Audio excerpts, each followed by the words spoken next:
Good morning, good morning, good morning, everybody. Let me get this ready really quickly.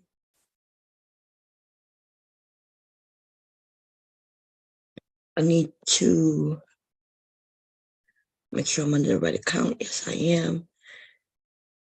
They made some changes. So history, here we go.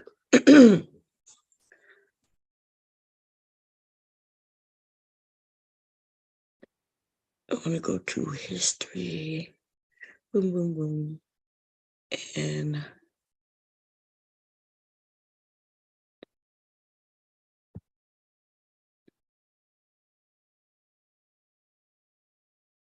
this is where I am. Okay, yeah. Okay, I found it. Okay. Ooh, Lord, there's so much to talk about. You know, I'm watching here on YouTube, and I'm realizing that we do have some people who should be the how should I say this? They should be like maybe leaders, should be leaders, just based on their age, based on maybe some of the things they have gone through, their experiences, right? They would be great leaders if they would be honest, but they're not, right? At least they went into the world and attempted to do some things.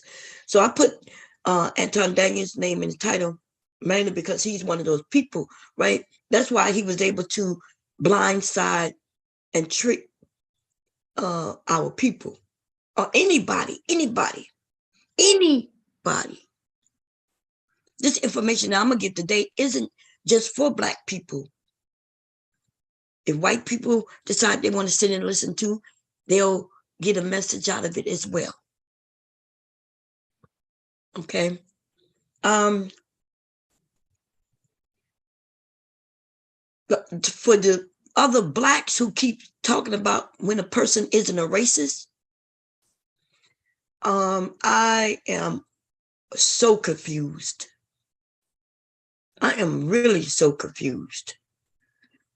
I'm not confused about what you're saying. I'm confused that your dumbass could say it out in public. Like some of these dumb things that y'all motherfuckers say, baby, I'd be like, God damn. I'd be like, wow, you dumbass, face looking ass nigga. Just dumb. You look dumb. You sound dumb. And you know what I'm saying? I'm thinking, damn, were they in special ed? Or maybe they was taught this dumbass shit.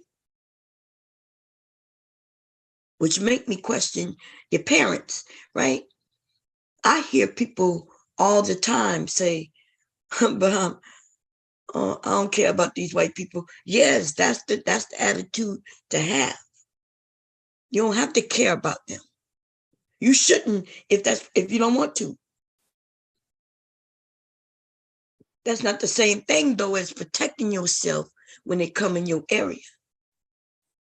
It's not the same thing as thinking that they're harmless and that they can't change how you living, change your world, not only just yours, but your children's, your mothers, your whole entire fucking family. Because I know some of y'all don't care about no fucking community. Y'all don't care about no community. And you've been convinced that you shouldn't care about community. And yet white people care about community. So you've been taught not to care about community? You proud that you don't care about the community. And then if you try to move in their community, they doing all kinds of shit to make sure you don't move in. Which means they care about their community. People talk about Pearlie not a racist. Well, that is exactly what she is. Can she affect you? No.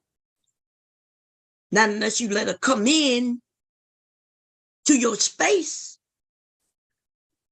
and take your motherfucking money with her talking points. You big up in her. So while you're big up in her, your people agree with you, then your people start following her, and before you know it, they no longer following your black ass no more. I'm telling you.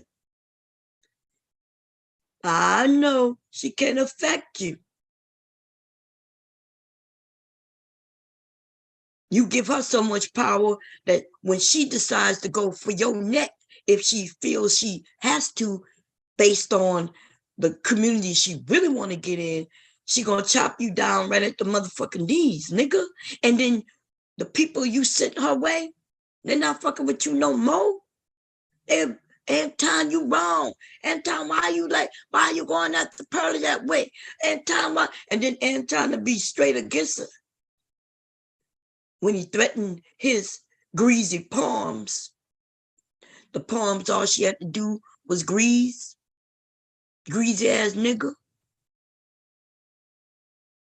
We gonna listen to the words out of motherfucking the lead attorney, his motherfucking self. See, we already know that Anton is a coon ass nigga. Anton is a greasy nigga. A greasy nigga mean all somebody do is gotta grease your palms, and you will be like, yes, sir, master. Thank you, master, sir. I'll send them right over, sir. Y'all dumbasses, instead of just staying out of it and letting people come up with their own opinions, you niggas, right? Whatever Pearl did or didn't do, all you niggas had to do was just keep doing your content. When people ask you why you had somebody on your shit, you be like, well, yeah, I want to talk to her. You ain't got to explain nothing for her on her behalf. Do your explanation on you. Nigga, y'all sound like a bunch of bitches. You know, people ask me why I had somebody on my panel. I'm like, because I wanted to. You know what I won't do? I'm not going to go and explain what the fuck somebody did. Like, that has happened many times over here. People want to know why I got somebody on my panel.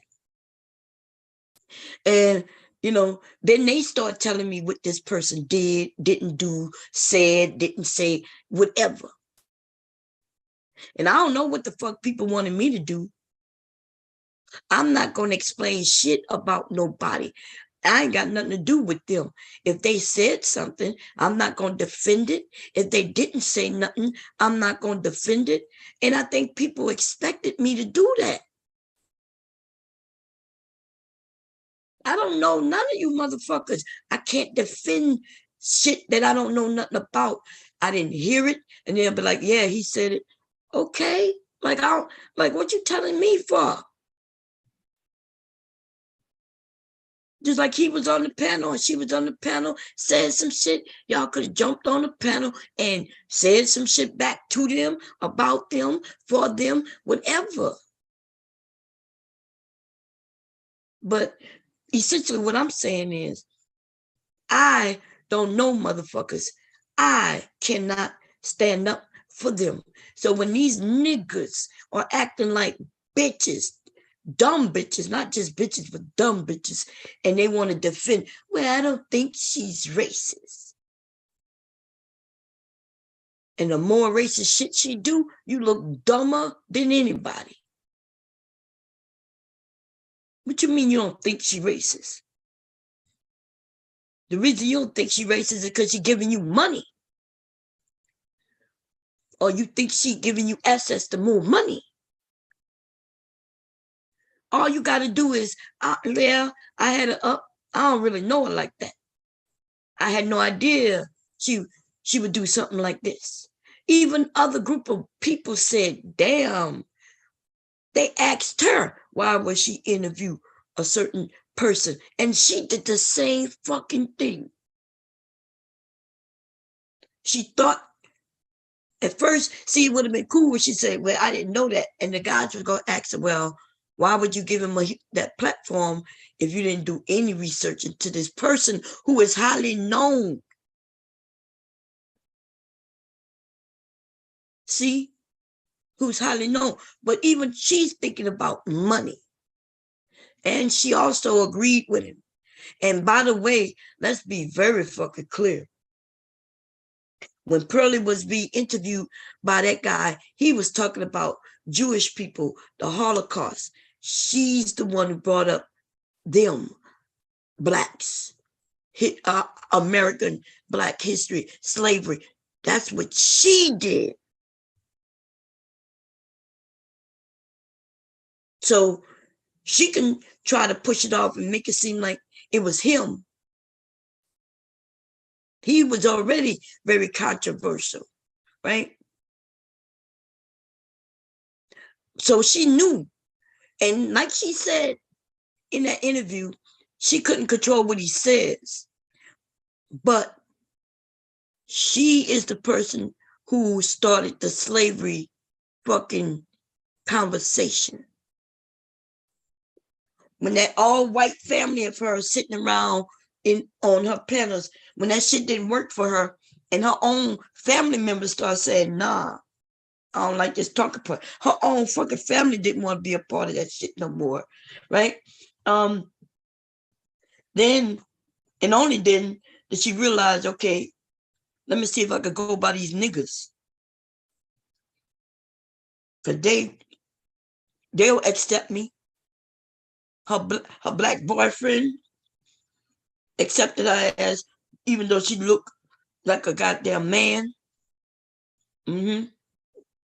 That's what happens when men choose the ones nobody else wants, which y'all always seem to do.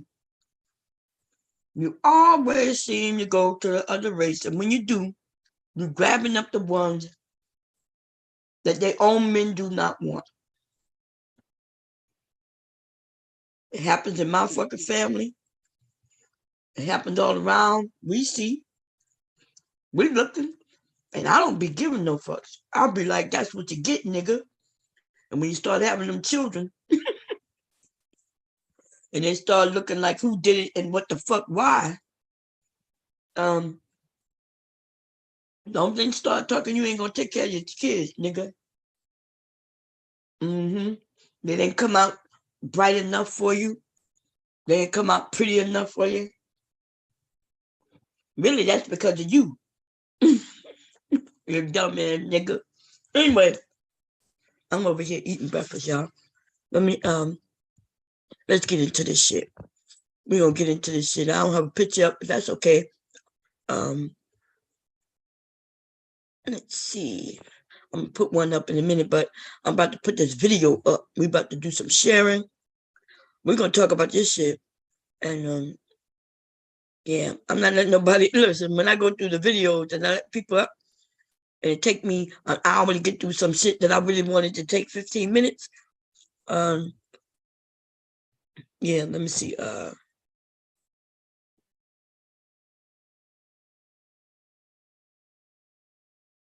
the hell? Oh, there you go. No.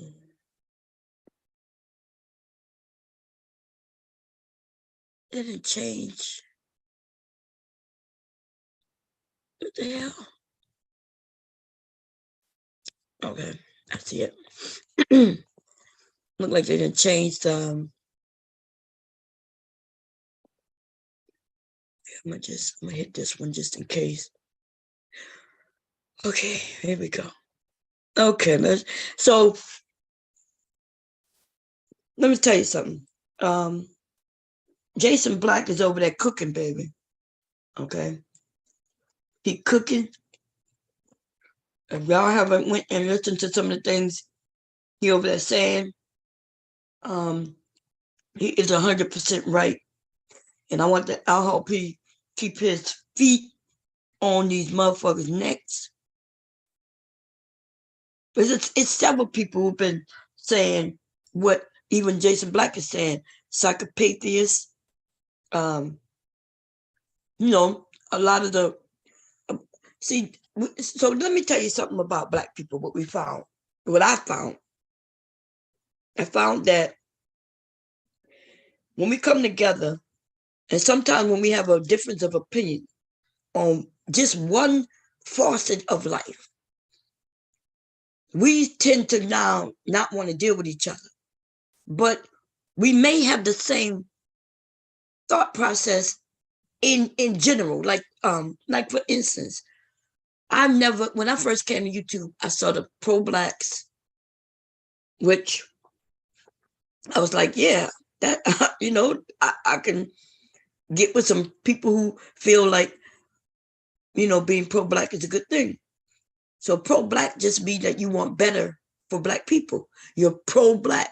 You're on the side of yours. You're on the side of Black people. And if you're a Black person, that means that is your side.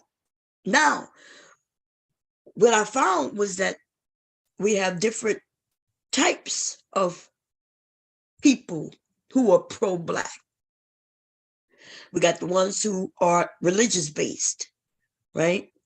The Muslims, right? So the Muslims are pro-Black, and then you have this group of people who are just pro-Black.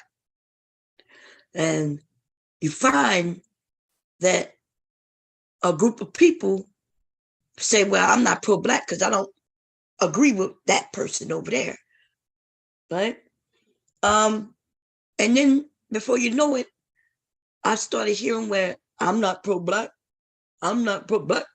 And then it became popular to be not pro-Black, even though you're Black. Sounding like a bunch of dumbass niggas.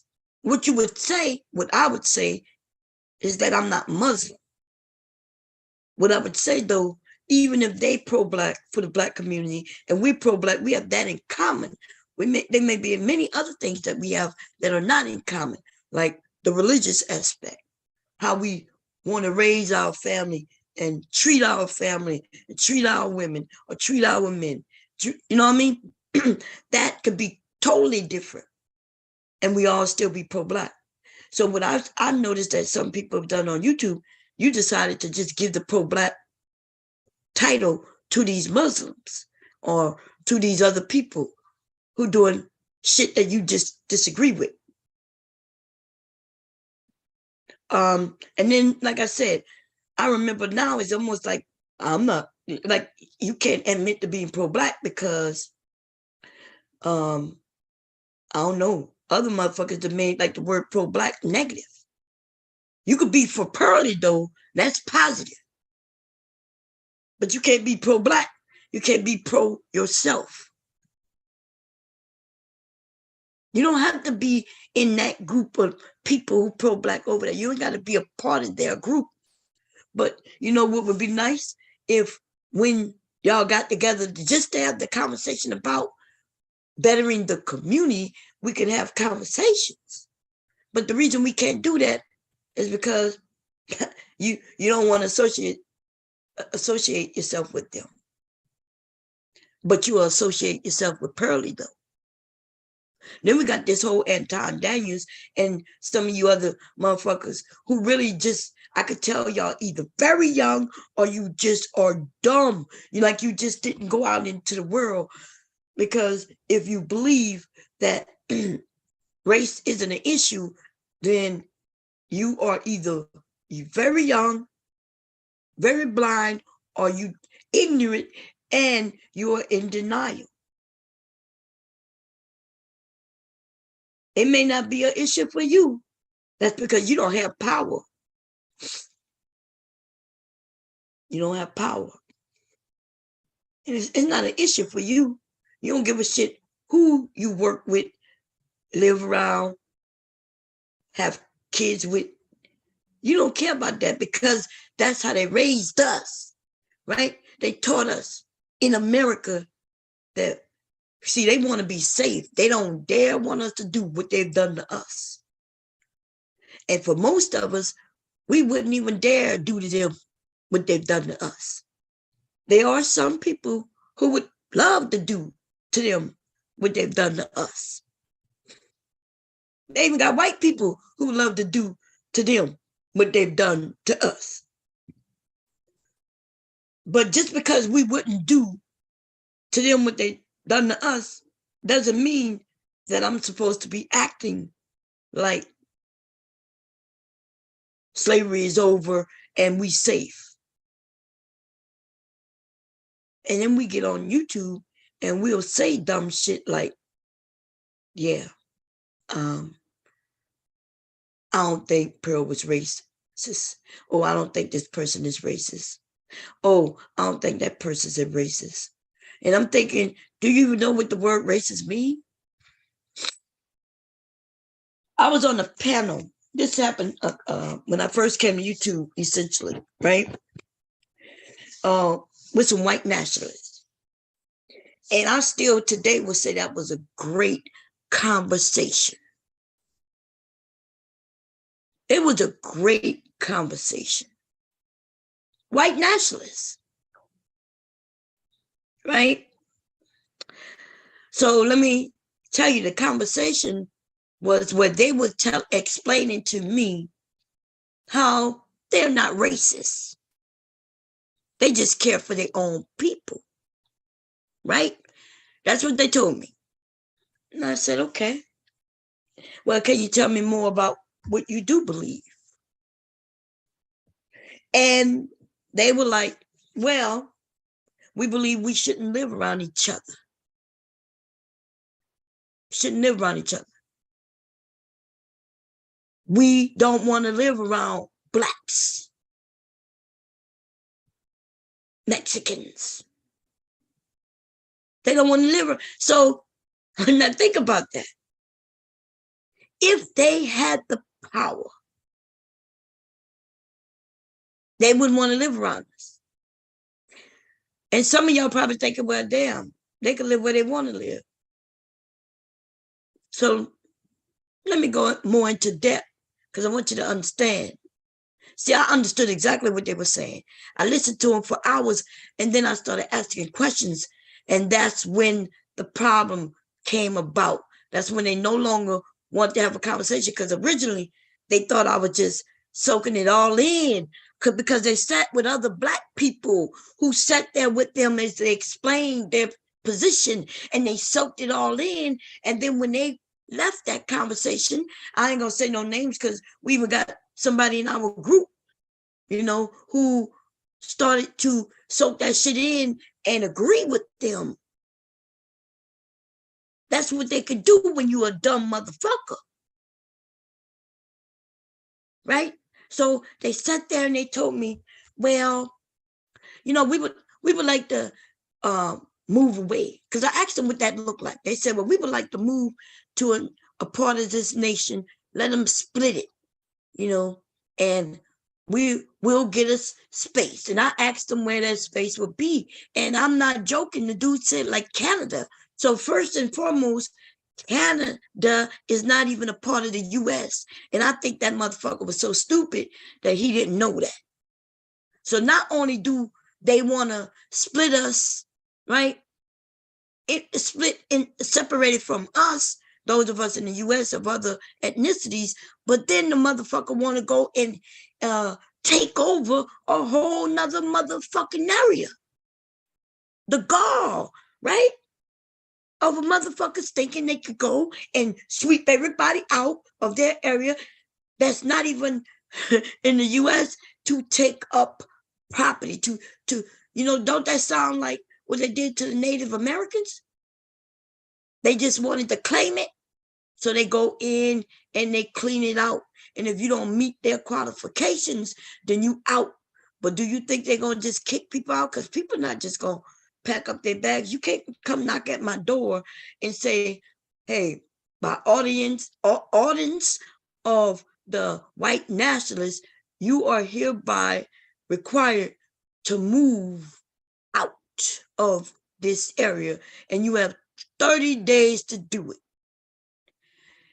You think everybody going to answer the door, listen to them, and going to say, okay, and going to start packing their shit to figure out where they're going? That's some TV ass shit right there. So they going to come through and forcefully take what they think belongs to them because they want it. Not that it belongs to them and they fighting to get it back. They want it, so they want to take it. Okay. So when I asked them where they wanted, what area, how would that look? Because I was like, yeah, okay, I see what you're saying. What area are you speaking about? Like, what that look like? He said, well, yeah, we would take an area like somewhere like up there in Canada, right? And he said, and everybody who's like me, which he meant him, would be living there. And then there will be other places for Blacks and others, right? So there might be an area for Blacks, and then there's another area for Latinos, I guess, Hispanics, which is confusing because them motherfuckers could be in any area, right? But the way they were saying it, because they're not smart enough to know that. See, these motherfuckers don't even know their own history. So, of course, they don't know anybody else's.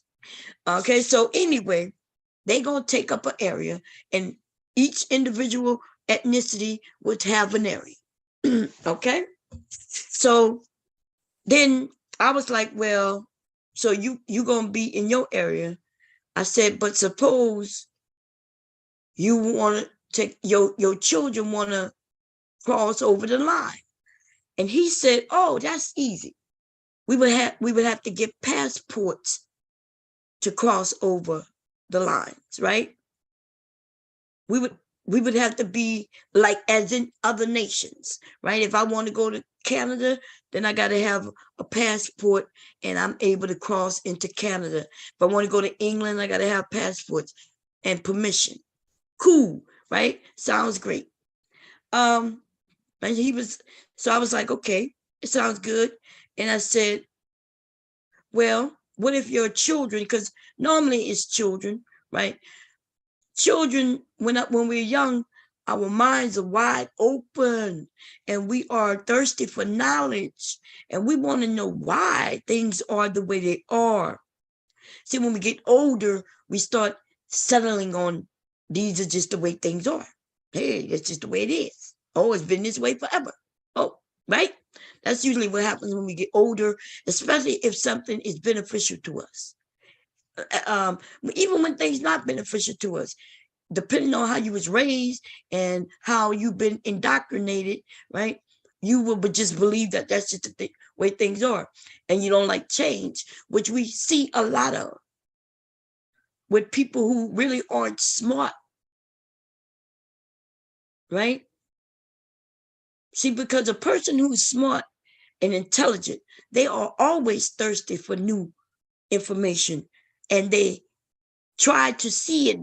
They may disagree with it, but they realize, okay, but they may disagree with it for their life. When you're not smart, then you just say that's the way things are and that's just the way things are. You don't even ask why things are that way. And even when people ask you why you believe that, they'll say, well, that's just the way it's been. So that's the way it is all my life. My grandmother was like that. I had some people in my family like that.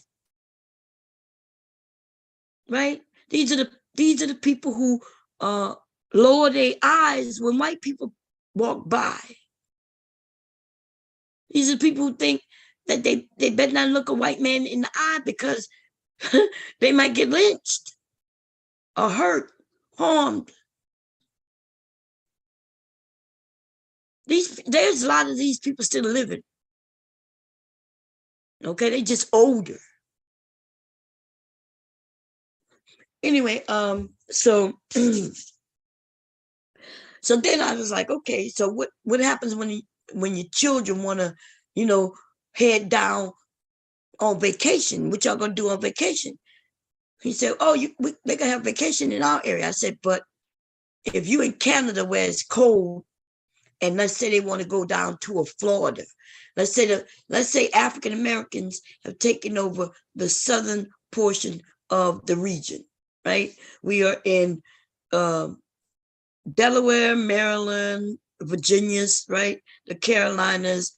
We doing the Florida, Mississippi, Arkansas, like, you know what I mean? So all the white people, they want to go where, because they want to handle the cold. And, you know, black people want to be where it's warm at. We don't want to be where it's too cold. So these were just examples, right?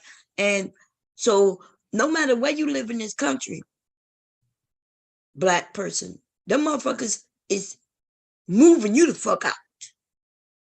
So you may not want to be in the southern portion of the United States, but you gonna have to be. Okay, you need to think the way they got this shit in their mind. You ain't got no say so. By order of orders from their white nationalist head group, or by order of a weapon. You can either move or you can die. Okay? Because these people are not playing in their thought process. We could do this play shit all you want, but to sit down with these motherfuckers and listen to them and think, oh, that sounds good. Let me continue. So I was like, okay, what if when you want to go and get you some sun, you might want to head to Florida, but the black people are at the lower part of the nation. He said, well, they could get passports and get passes to come. I was like, oh, that sounds good. I said, so you won't come in our area so you could take vacation? Are we allowed to come in your area to take vacation? Well, no, we don't want to be around you. But you don't want to, wait a minute, what? You don't want to be around us until you want some freedoms and come to soak up something that is in our area? Oh yeah, we'll work that out. So see, when it comes to what they want us to work it out. When I mentioned we wanting to travel through their area for even just a vacation, that's a no-no, because they don't want to be around us. Okay. You're probably thinking, well, shit, we're just going to keep their ass out and I ain't got to go through their area. And you're still thinking it's a great idea. And then I asked him, I said, well, what if your area ends up in a big ass natural disaster? Actually, I didn't even go that first. I asked him, what if your area is no longer big enough for your people? Like, y'all want to spread out your territory. You want to, y'all, you living, but you're living too close and you want to kind of move outwards because you need more space or you want more space. And what y'all think the answer is? Because this is when the contention started. This is when they don't want to really answer any more questions. Right? They done already forced people out already. Do you think they're going to stay in one little area? Or when the motherfuckers say, you know what? We could go and take over this area. Or we could go and take over that area. Oh, let's go take over that area over there. When they start realizing that the area in which they in, everybody white don't want to be in the cold, and everybody and lots of people want to go back down south. They want to go where the crops are growing for longer in the year. see, we can see what they want because they've had this. This is some shit called history repeating itself yet once again. The Native Americans welcomed them. Even said, okay, you could go out, venture out, set up your own state, because that's what people was able to do back then, right? This land was big. So it's not like the natives, when they came over, the natives said, go back. Like, man, we don't know you. All this hours. They welcomed them, taught them how to survive. And then when they wanted to march forward and go through, they let them through. Then the motherfuckers came back to report to the queen, then came back and killed everybody. They were like, yeah, they got a massive land over there. These motherfuckers don't really want to go and live separate away from us because they could do that already. They can already go in areas where it's mostly white. See, we the ones can't get away from them, but they can easily get away from us. They even have laws in place.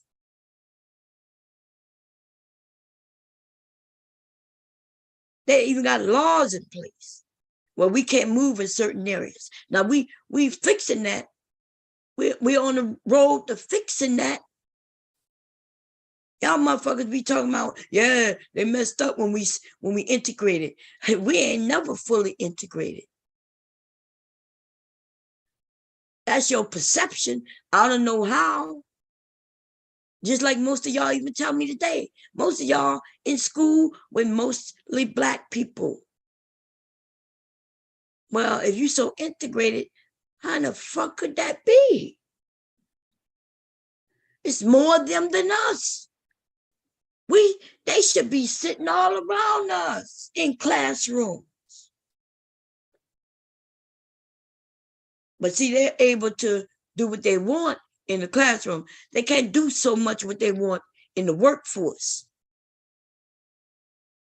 And that's why you see less Black people in your workforce.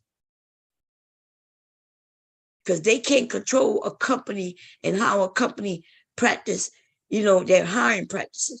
They can't control that. They try though. They try. So I know some of you're just so young, you live in areas, where you are the minority and you think that everything's kudos. But that's the dangerous part. You don't even see how much danger you in, really. You may have the kumbaya thought process in your mind, but you you have no idea what's in theirs. And that's the dangerous part. Everybody's not racist who's a different ethnicity. And the reason being is because they don't have the power. And the reason they can't claim that we're racist because we're too motherfucking dumb and divided. We too much D&D. Divided and dumb. Because I had an older woman come on my panel just a few days ago who said that Black people don't want work. She said Black people don't want to be great. They just want to work, but they don't want to be great. Now, that mindset is fucked up. Now, do I agree that there's some people who don't want to work? Hell yeah. But then I know a lot of people, that's all they want to do. That's all they do. They're great at what they do. They love what they do, and they do it. So there we go. When people want to talk, we so quick to want to shit on our own, you're going to forget about all the ones who do go to work and love the work. But you're going to focus on the ones who you say don't want to work. You don't think there's a lot of white people who don't want to work, lazy as fuck, on drugs, still living with their parents, not doing this, going to jail? But you know, when they speak, they don't point directly to those people. They say that's the minority of their group. And here we are, we point at the minority of our group. And that's why everybody think that most of us are criminals and lazy. We have the voice to put a narrative, to put our own narrative out there. And then we follow Anton Daniels.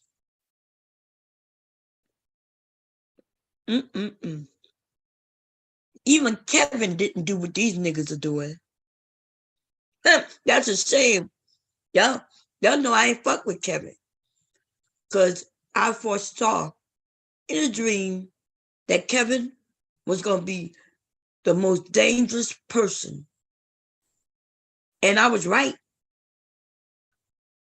Still today, people still use his name, even though they didn't know that nigga. They didn't care about him for real. They're using his name.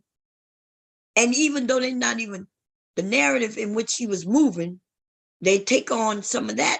And then they add on other things that he wouldn't have never done. He didn't let no white woman on this shit talk negatively about black women or even black men. He got on them right then and there. You're not going to come up here and talk about this. But see, these men, lead attorney Anton Daniels,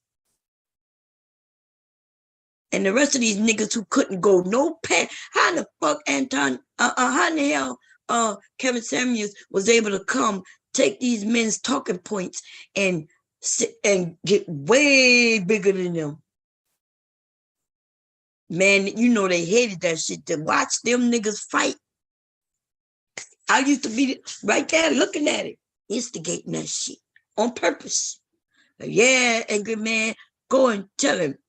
Angry man, nigga, that nigga ain't never had a fucking idea of his own ever since I met him on this bitch.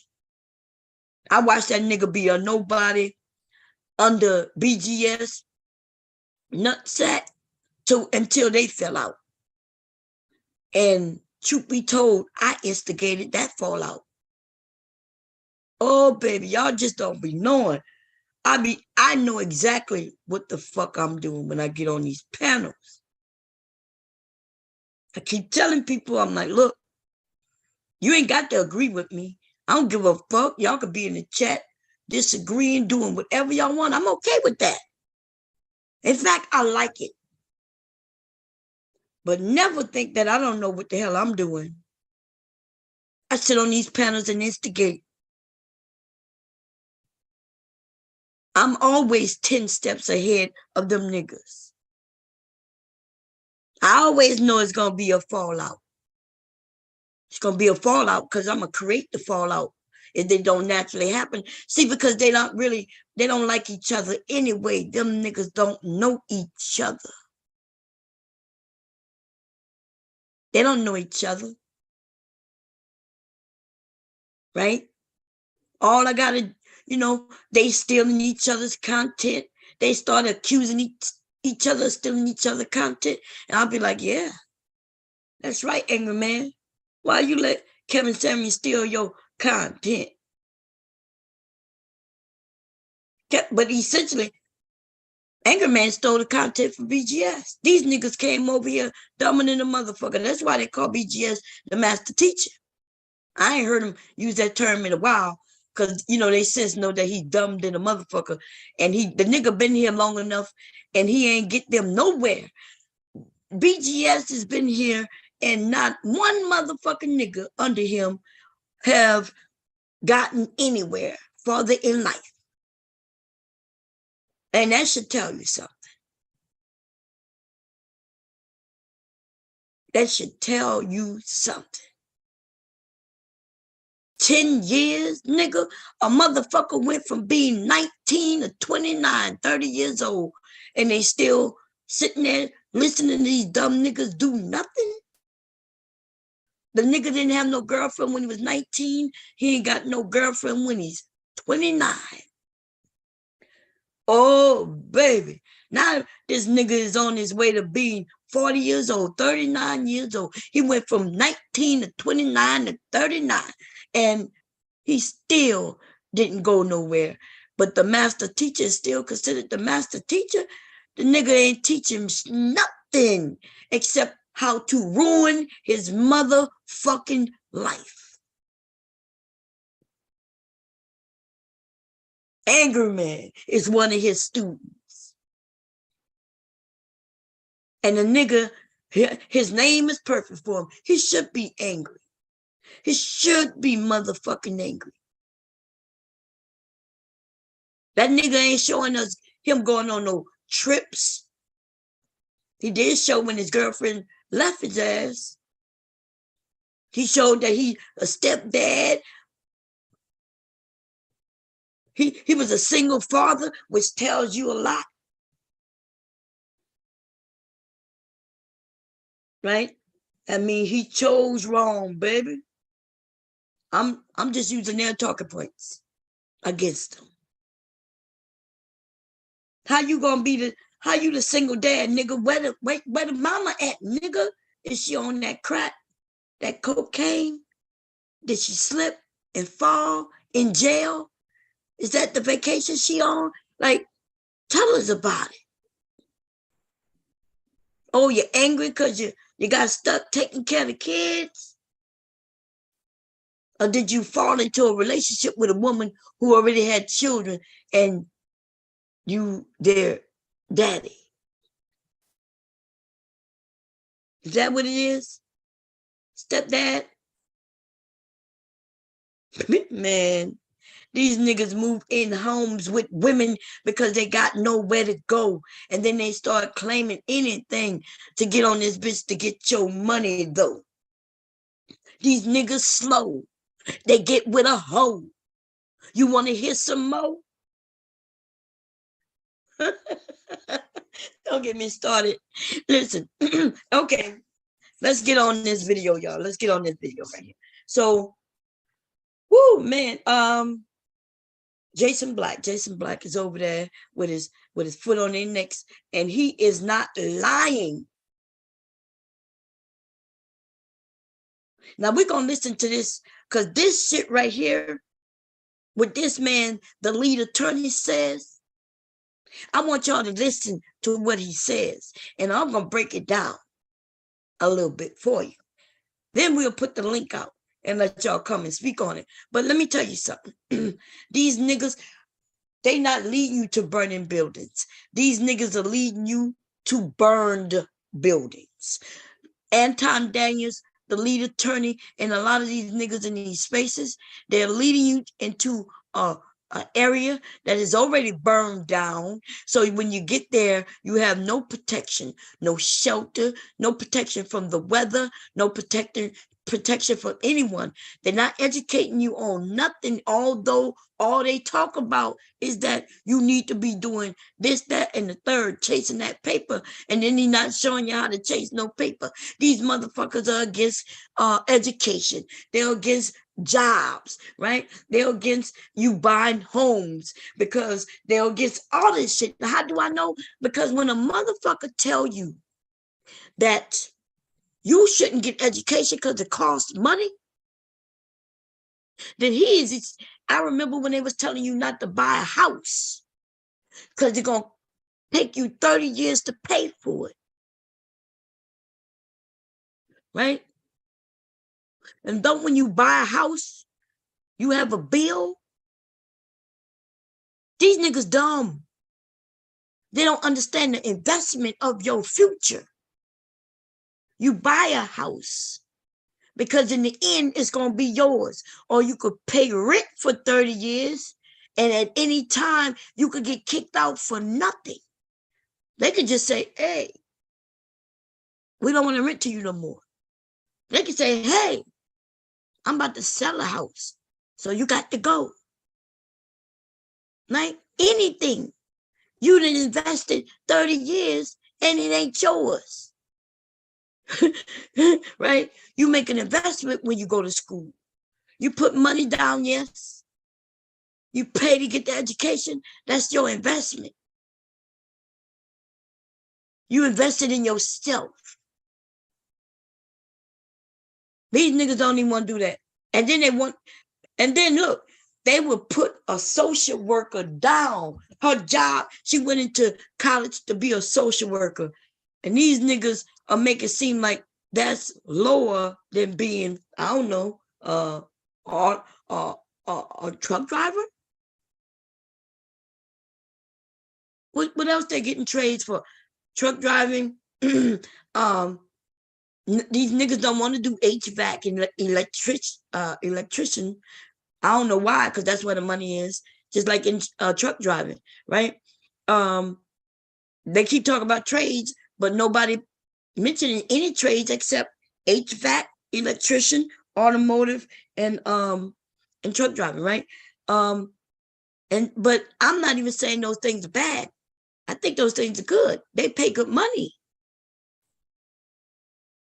But why would it be more beneficial than going to college to get a social worker degree? She making money, more money.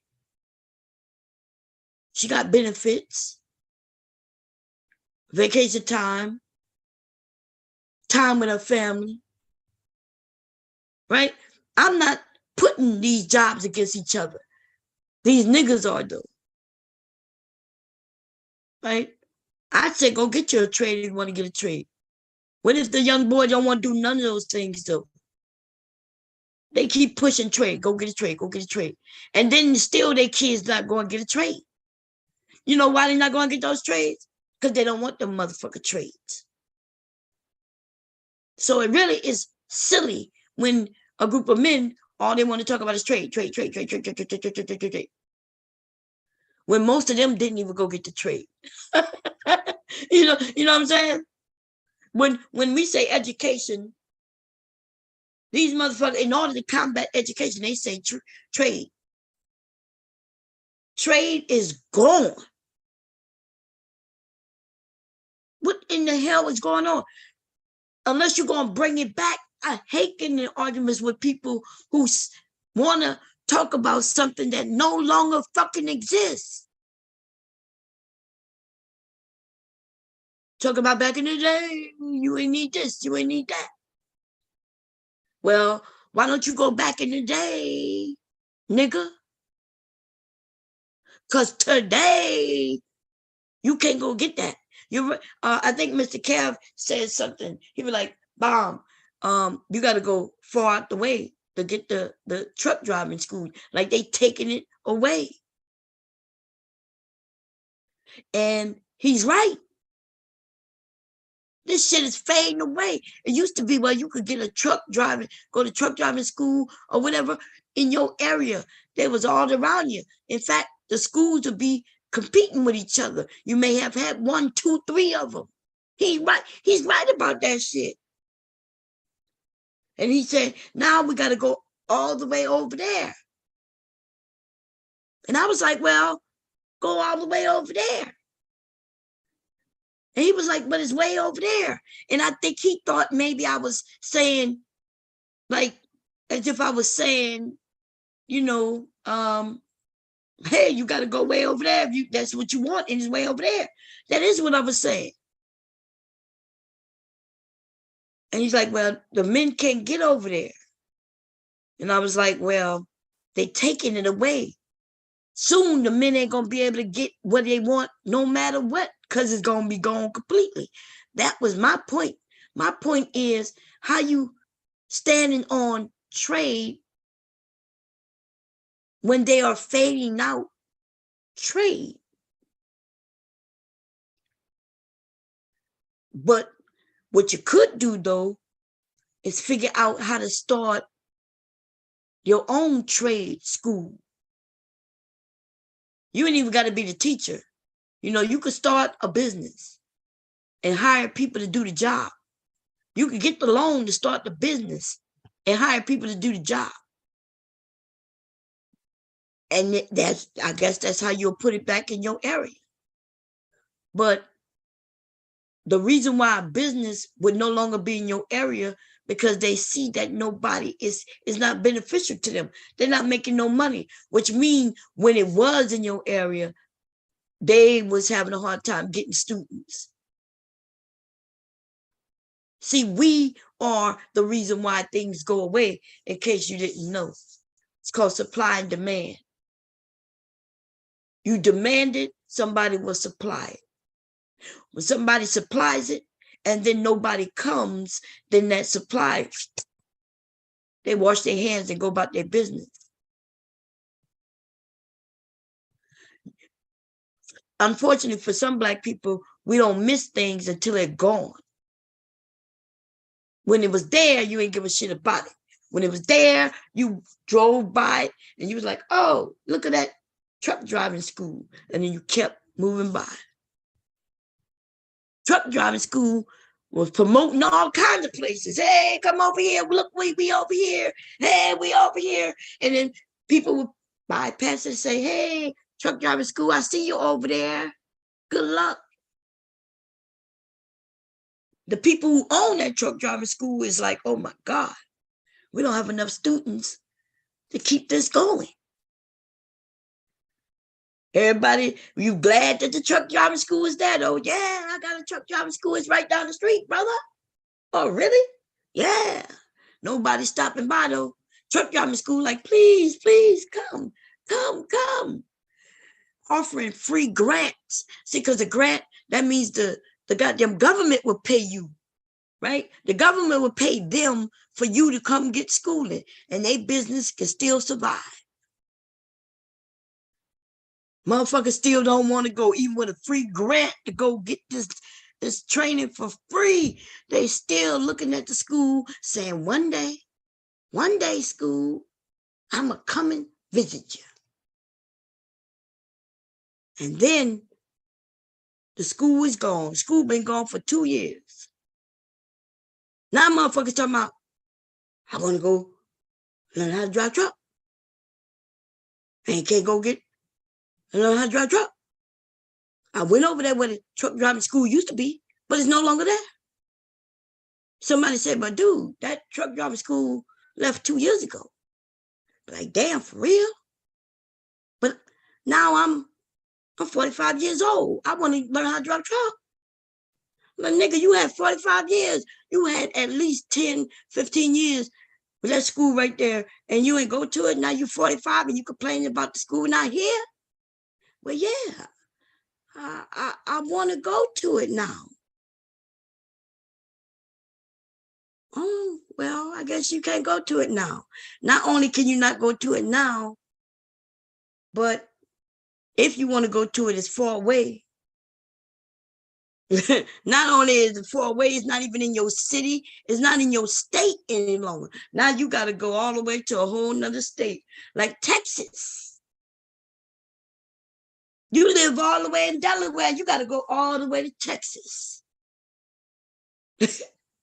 Well, why I got to go all the way to Texas? Because the people in Texas and Mexico and all around, they kept them schools going. There was always somebody down south wanting to be a truck driver in Texas. They always knew it was good money. They always knew that there's a lot of jobs transporting, right? You right there down south where there's a lot of transportation going on. But you obviously see it, because I know in Louisiana, shit, mostly all the men I went to school with, they got only a couple of jobs that they either worked at Monsanto, right, which is the chemical plant, no matter whether that's Texaco, Monsanto, Shell, those plants. That's good money down south. Or they truck drivers owning their own trucks, I could go right and show you right now where they trucks is parked in their fucking yard. I'm not talking about the container portion. I'm talking about that cab portion. One of my first boyfriend, he got 3 of them cabs parked in his yard. Okay. I've always seen uncles with that big ass cab parked in their yard. Going, and when they got in it, they went to work. And when they came back home, whenever that was, that motherfucker was parked in the yard.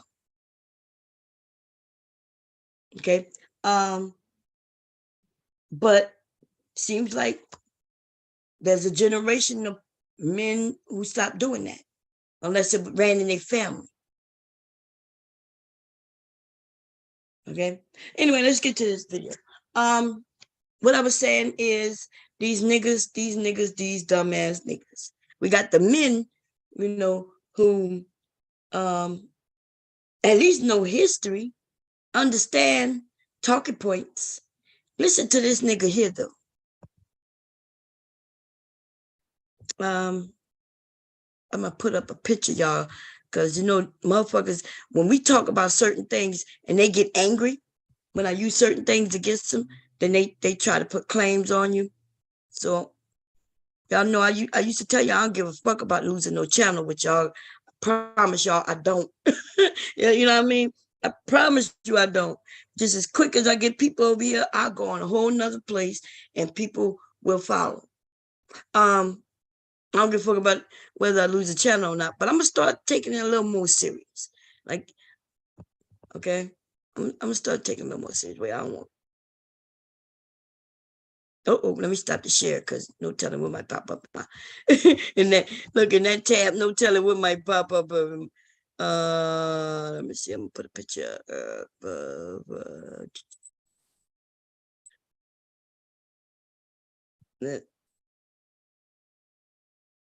Let's see. No. Okay. I'm gonna grab 2 pictures. Okay, let's do the share again.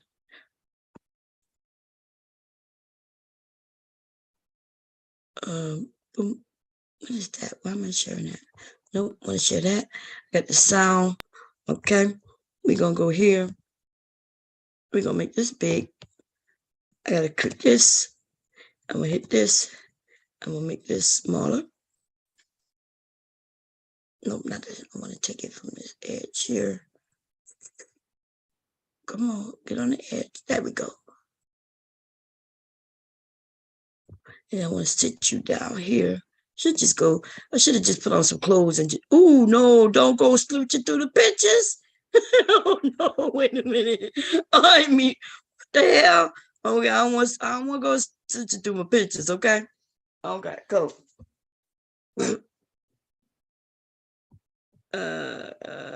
Okay, I'm gonna have to click on that pictures again. A racist white man looks like in my head. Okay, here we go. Just no, Dr. No, I'm gonna go there. I am okay. Right here. Okay. Is just burly than the racist. For me, no. We're gonna do that again. Okay. Every time I touch this, I got is just burly than the racist. For me, no. No. That's the conclusion. At any rate, what am I telling you? I'm telling you that in my head, I have an idea of what a racist white man looks like. In my head, I have an idea of what a racist white woman looks like. Okay. Now, see, let me tell you something about what I know about the lead attorney. Based on his talking, things he said, goddamn, what did I hit? Based on some of the things I hear him say, right? He's not dumb. This man is not dumb. Okay. I don't know if he was an attorney or not. It's none of my motherfucking business, because he's not selling me no services to defend me in any way. I don't know, right? What I will tell you though is he's not stupid. He's not dumb. He's not dumb.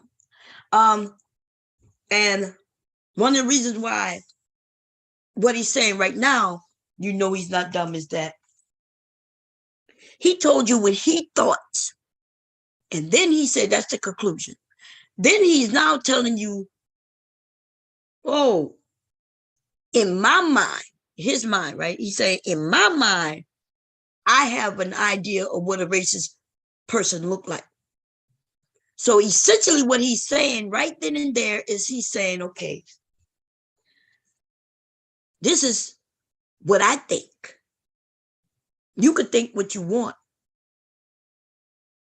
right?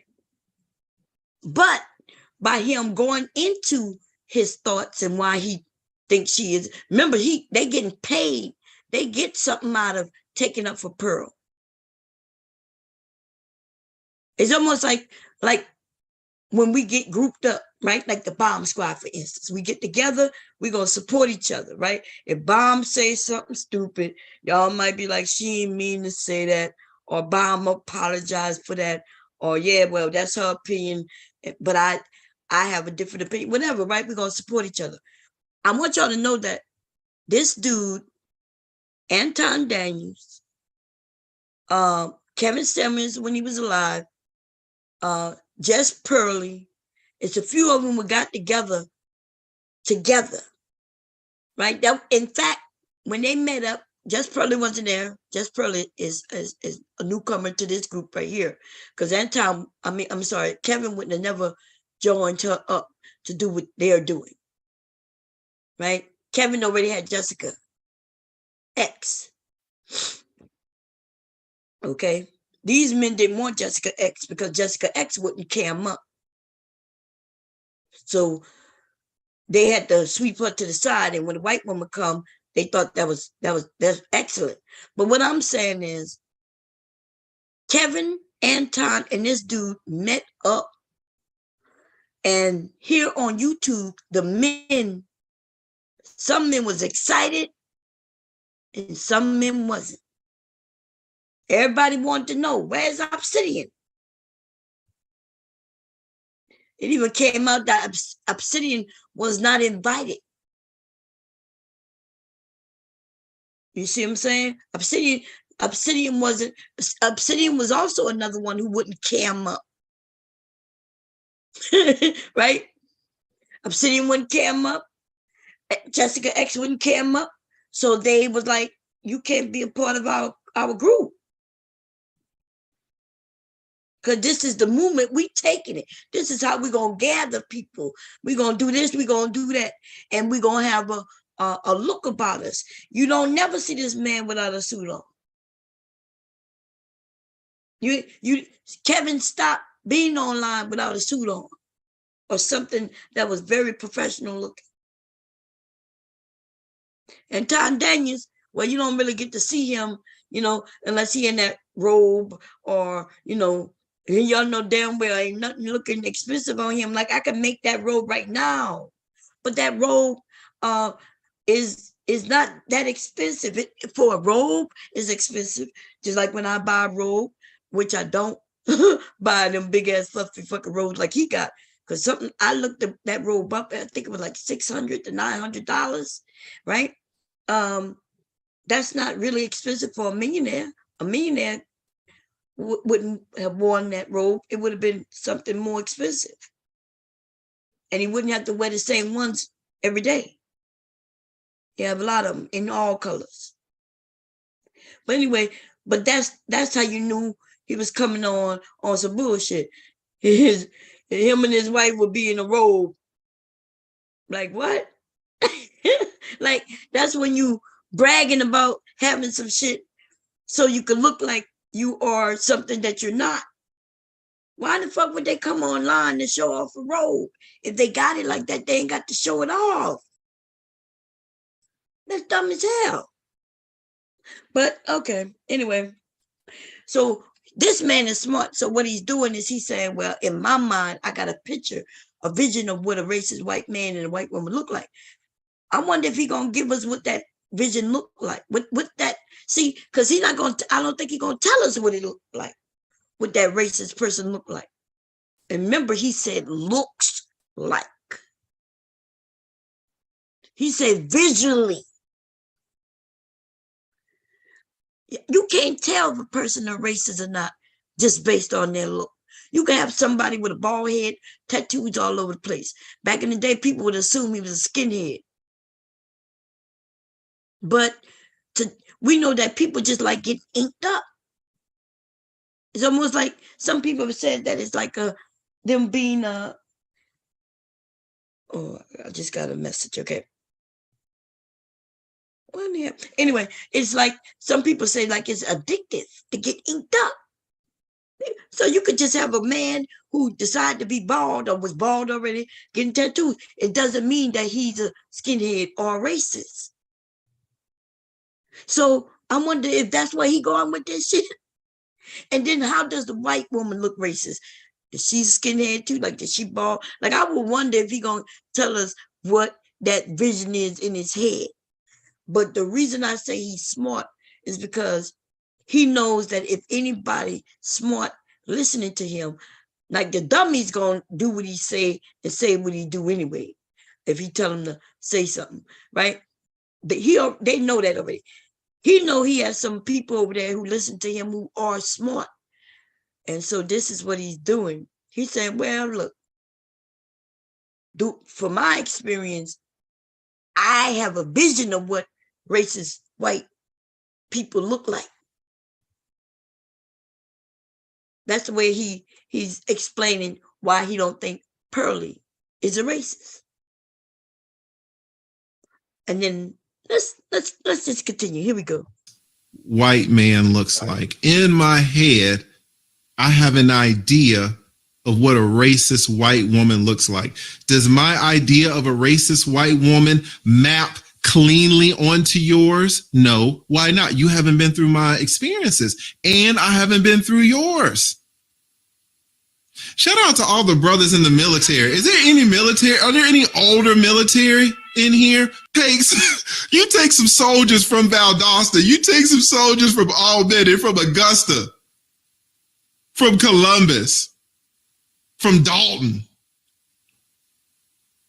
Like,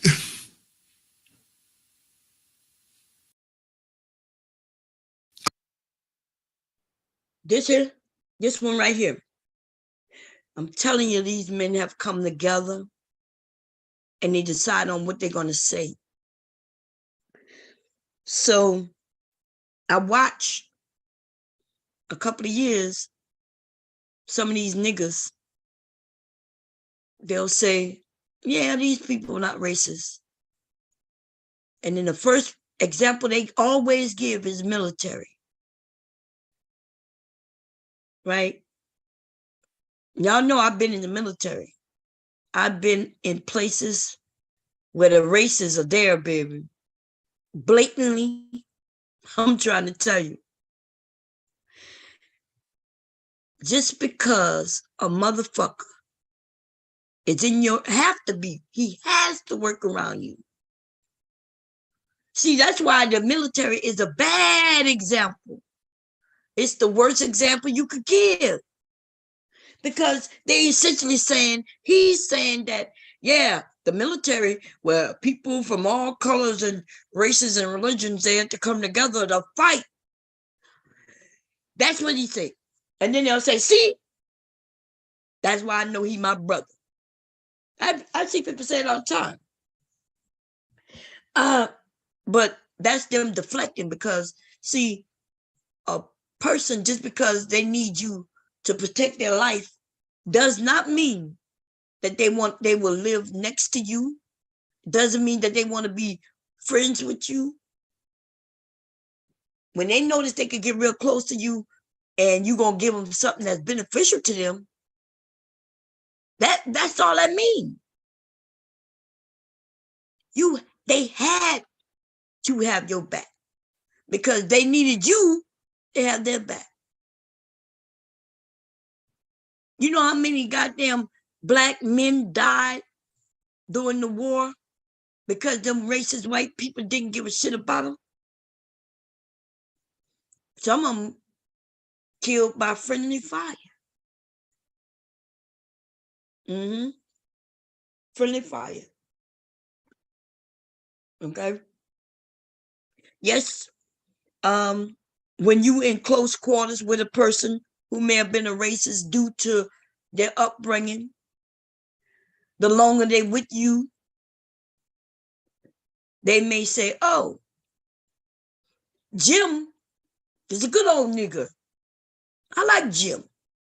Jim a good old nigga." Jim didn't change his mind on other black people though.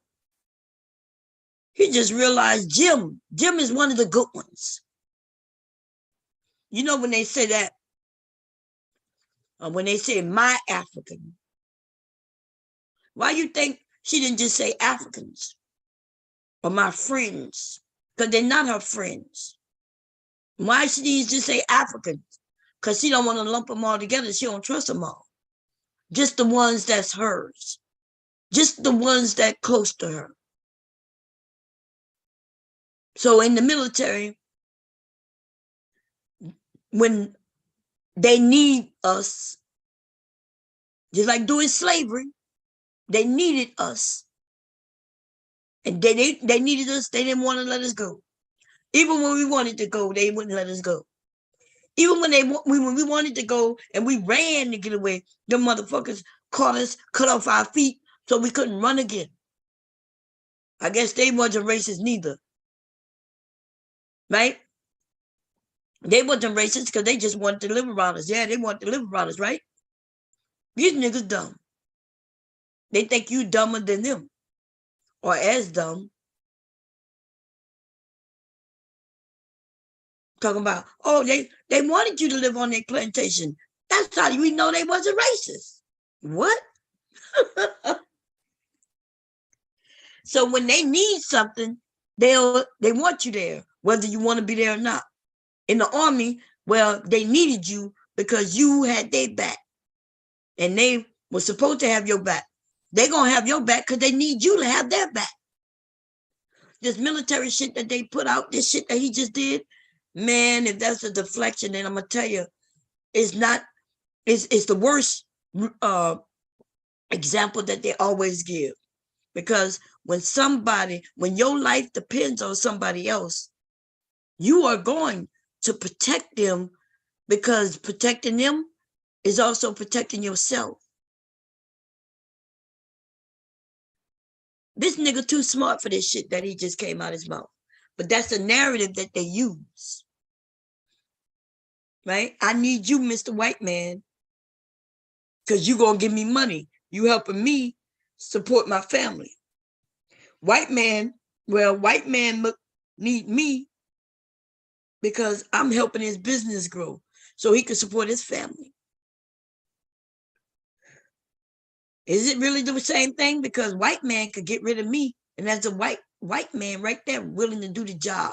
Even if I do the job better, he realizes that I was the one who more understand the things that, that his business is dependent on, because maybe I'm the inventor of it.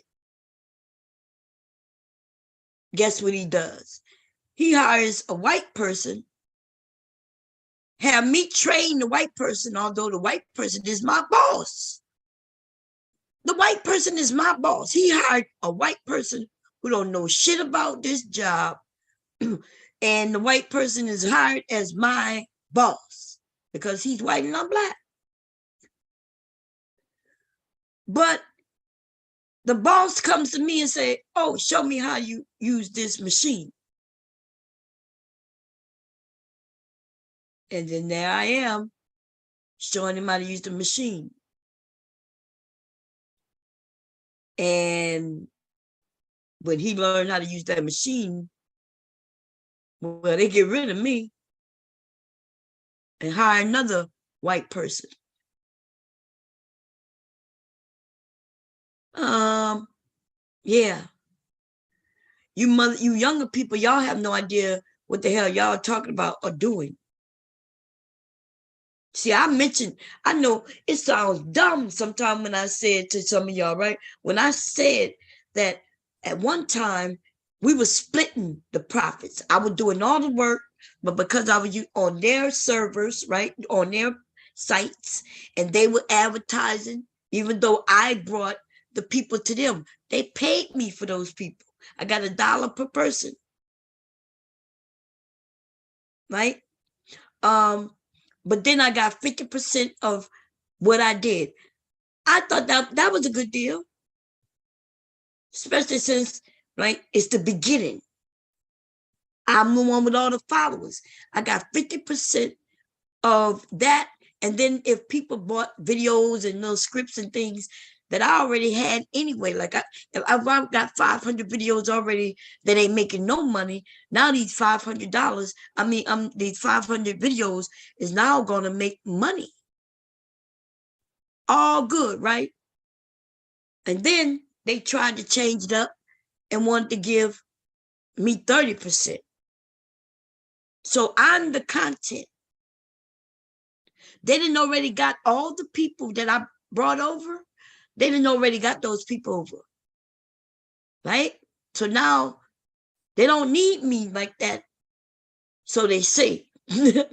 Like, I promise you, it took less than a year for them sites to go downhill after somebody like me go away.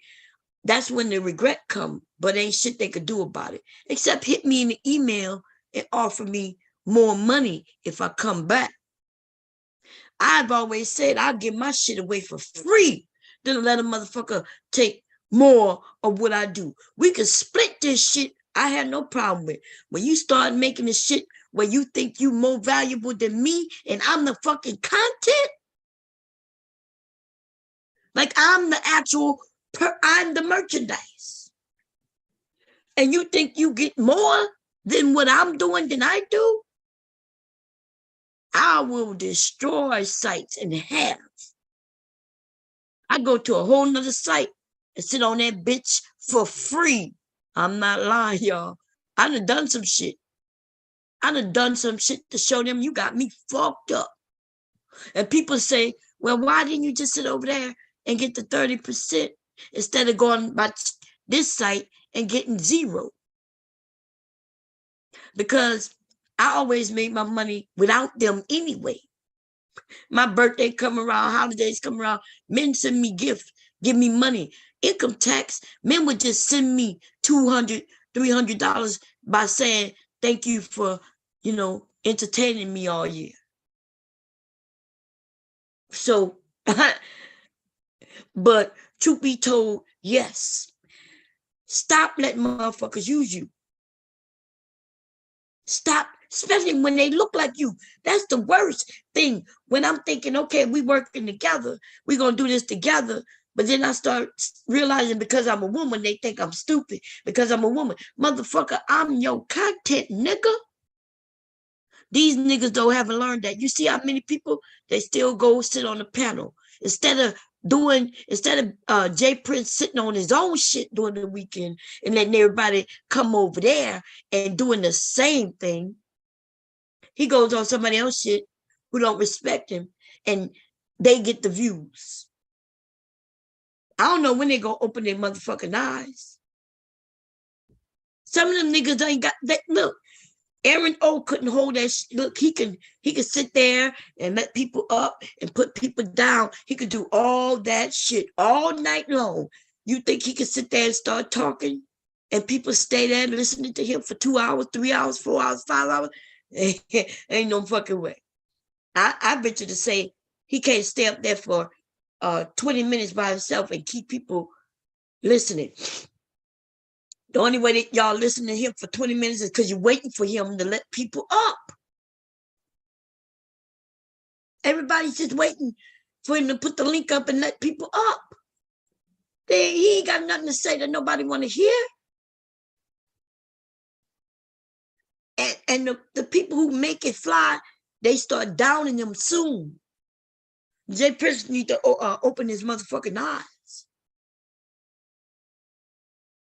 He needs to start opening his eyes and being yeah, he needs to open his eye and do what they did, right? Bring people over, let people make them feel at home, and get everybody over there rocking with him. Some of the others doing it, but they so dumb, man. They dumb as shit. Anyway, let's get back on this dumbass, this smart dumbass nigga, right? He had the intelligence, and really he not dumb. He think we're dumb. That's it. That's it. This man is not dumb or stupid. This man is educated. And he think you're dumb. Okay? So here we go. I've met some racist people. To me, Pearl is not a racist. Let that be your epitaph. And for everyone else who sat by silently all these weeks, they waited 3 weeks before they said anything. Understand something, this detonated. It didn't go viral. It went thermonuclear. And a whole bunch of people sat back because they wanted to see how far the fallout was going to hit. And was this a brush fire? As I said 3 weeks ago, I warned them all then. This was not a brush fire that was just going to quickly die out. This was an inferno that was going to engulf the world, and that's exactly what happened. So a whole bunch of folks tried to hang back, as I told you they would do, and try to see if they could figure out a way to explain this and see if it would get less sharp and less shrill as time went on, and it didn't.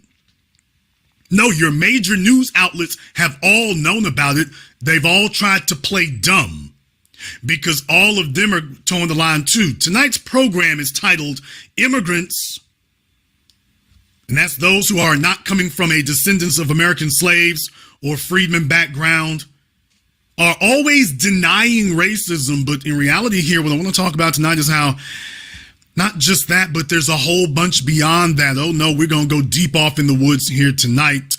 Yeah, y'all haven't listened to the stream. I haven't listened to it all, but I'll tell you, he started off on the right foot. That got me very interested. Now, I don't know these two guys, right? This is that, what their name is, Preaching Abba and Preaching Abba, some shit like that, right? I think Mr. Kev asked me were they American born. I don't know. I don't know anything about them. I never listened to any of their content. Right? I heard a little snippet from a snippet, just like right now. He gonna play something they say, and that's as far as it's gone for me. And somebody say, yeah, and so I went and looked at their site the other day live, and it looked like they're talking about all kinds of things. What? I don't know. Honestly, I don't care. Right? They young, so I figured they look like they may be in their early 30s, if that. If they later than that, then and they're saying certain things that I don't know what they're saying or not. I trust with what's his name again? Jason Black. I trust whatever he's saying about them because I didn't listen. I don't know. I trust what he's saying. Okay. I trust what he's saying right now. Y'all don't have to. I don't know. I'm not telling y'all to. Some of y'all probably have listened to them and you think what you want about them. I don't know. So I'm not going to speak on these two men. I don't know anything about them. Okay. I want y'all to understand that sometimes when I'm talking and I'm playing people videos and they talk about somebody, you know, they may be saying something. I might be agreeing with them on what I'm talking about. But if they start talking about other people who I don't know anything about, I reserve the right to not say anything I don't know. Okay? I could be just like the type of person I'm trying to tell y'all not to be and just agree just because somebody I like is, or somebody I like in the moment is saying something, but I am not that type of person. It has gotten me in trouble before just attempting to be that type of person, right? Like saying, okay, well, I like her, she like me, and so if she say something, then I'm gonna disagree with what she said. I'm not that type of person because I'm okay with people disagreeing with me. Y'all may agree with me on this point and that point, and disagree with me on this point and that point. And I'm okay with that. I promise you I'm not mad. I hope y'all don't get mad when I say something that you don't agree with. Don't get mad. Just come up here and give your point of view. The only thing that sets me off is when motherfucker come up and say something I didn't say over and over again, especially when I keep saying that is not what I'm saying. I don't understand how people don't understand when I say, hey, I'm not talking about that. I'm talking about this. We talk about this. This has something to do with this, but I'm not saying what happened here is wrong. In fact, I'm not saying it's right or wrong. Right? I can say what I see, but whether it's right or wrong is not what we're talking about. Right? I'm just going to say this, though. Like we all know and always know, women could be just as nasty and devious as these niggas. You know? It don't affect you until it's you and your family. Until then, well, kill them all, I guess. She was a woman. She killed a man. We should clap. Yeah. We should clap, huh? I'm just saying, sometimes you got to realize that you're not as clean as you claim. Right? And what's bad about that shit, the situation I'm talking about now that some of y'all know, is that she only proved that she could be just as nasty and fucking devious as any man. And when we clap for shit like that, yeah, especially when we don't know the details, it's almost like, yeah, I don't care about that nigga, let him die. And then he die. And then we think there should be no consequences. I don't even know, man. Woo, baby. Anyway, here we go. Let's see what else. So I don't know this man here, but he gonna play something that Pearl and this jigaboo ass nigga right here. But then this man isn't from the US. But let me say something about this. Them black people from the UK, right? They usually are once or twice removed from their origins, right? Whether that's from Jamaica, Africa, or wherever. Like their parents usually are not from the UK. Their parents moved there. Now, they may be born in the UK, but them white people in the UK don't treat them. These niggas act like there's no racism. The only thing when they argue that bullshit, the only thing they're saying is they don't call us black. Because in other countries, you don't just call black, right? You get called Jamaican, and when they call you Jamaican, they're not saying it in a good way. So they play semantics when they start playing around with, well, we don't get called black. Man, when you hear the Jamaicans or the black people in the UK, when you go to their sites, their pages, because there are a lot of them on YouTube. We just don't see them because the way YouTube break shit down, right? I'm not gonna get people in the UK in my goddamn in my, what they call it, you know, where you see the videos where recommendations, right? I'm not gonna see that unless I visit that area a lot. Now, the way I know what I'm talking about is sometimes I log on using an IP address in the UK, in Canada. I can sign in Germany.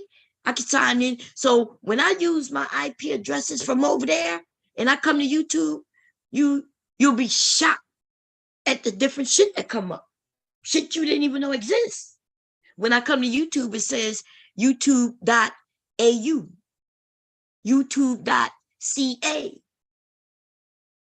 It's not youtube.com. So YouTube, y'all think it's broken down to sectors. This shit is broken down by nations, by areas. And you're not going to get, there's no recommendation that going to come from something from the UK. So they know this about us. If you ever want to test that shit out, go and get you a VPN. They got free ones. Now, the free ones only give you certain options, and sometimes the free ones only give you the options of in your nation, where I can act like I'm in California, New York, Washington State, or wherever in the nation. But they usually give you one option of out of the nation, I think, for the free ones, the ones that I used anyway. But I usually pay, and I can be in Ukraine right now. That's when your eyes open wide at what the world really is, because now you have way more options. You can see what other people are saying. Okay. Anyway, let's finish hearing this shit. One and the same. So her cause is his cause. Her worldview is his worldview. And when you attack her worldview, you've attacked him. Now he's coming not at her, he's coming at you. Shamelessly. Because in his mind, because he is with a white woman, and I am not condemning him for that, but he is with a white woman, however, he identifies that that's his worldview, that he needs to defend that. So just understand, he's not coming out of this with a black mind in an interracial relationship. He's coming out of it with a colonized mind. He's gotten out of the bed confused. I know, yeah, earlier in the video. Oh, that's facts, baby. You could tell the difference, right? And let me tell you, what is his name? We was talking about him the other day. Big J brought him up. He used to be pro-black, and then he started calling the women hyenas. Can't think of his name. It'll come to me. So he's a black man, and he was giving all his black information, and he was on point with it. Now the black men in the manosphere, they didn't like him. Phil, the Advice Show. Remember when it was called the Advice Show, right? I noticed that there was men in his space was against him, even before they knew he had a white wife or not black wife, right? Phil was noticed that all his followers and supporters were women, black women. Phil was over there giving us the news on black, what was going on in the black community. When Mike Brown was killed, Tamir Rice and a few of them, I was listening to that Advice Show. The Advice Show could have got big, man. But he didn't, because he felt like black women, he could make money off of black women. See, you can make money and black women support you, and we will support you highly. We do, right? But then you can't decide that you want to make your money off the backs of black women. There's a difference. Making money from black women and off the backs of black women, that's completely different. There's two different things. Okay? And when these men started seeing that if they turn against the black woman, they'll make more money, because the men then come. The men are coming in numbers, but the men not bringing you money. When they come in empty-handed, because they live with their mamas. They live with their mamas, nigga. Okay? Anyway. And shit, I ain't even gonna lie. Even though my sons live with me and they make their own money, you goddamn right, I would ask them, why you sent that nigga $150? Like, what did he do $150? Like, how long it take a man or woman to make $150. Some people may make that in a couple of hours, and some people may make that in a day, and some people may have to make that in a day and a half, right? Just depends on how much money you make an hour and how many, and how many hours you work a day, right? Why would you give somebody, one person on YouTube, your motherfucking money that may have taken you a day to make? Or even if it took you 3 hours. If it took you 3 hours to make $150, you just gave somebody 3 hours of your motherfucking hard-earned money. And I would ask my son why. Now, y'all could do what y'all want. But see, if I find out that my sons in my house just gave somebody 3 hours of their motherfucking hard-earned money, they got to get out, or they gonna give me 6 hours of their hard-earned money with no questions asked on top of their bills. So when I say they live with their mama, I'm not even saying it like they living with their mama is a bad thing. I'm saying that hopefully if they living with their mama, that they spending their money wisely. Not just spitting it out just so they can look like they're bigger than they are. Because you're not bigger than that. If you're that big, well, you could just give out $150 here, $200 there to some niggas you don't know who ain't really, you know what I'm saying? Like our cable bill. But shit, my sons could pay the cable bill if they could give a motherfucker $150. Put that $150 on the cable bill. Put that $150 on the electric bill. You know what I'm saying? We easily, in this house, my son just went down there and turned the air conditioning off because he was cold. Last night, he turned it on. Like, they be switching up heat to cold. Like, there's no middle ground unless me and my husband take control. And usually, we do. But I end up, hubby be like, you go put a new password on, because we got a password on our thermometer down there, where you got to enter a password to turn it off, on, or anything. If you don't enter the correct password, you can't do shit. Because of my son, the youngest, I put passwords on. Right? Hubby tell me to change the password because my son he'll turn off the heat and turn from heat to the air conditioning. Then when he get cold, he goes from the air conditioning to the heat. That's what he used to do. Okay? And then we were like, oh, damn, that's a middle ground, right?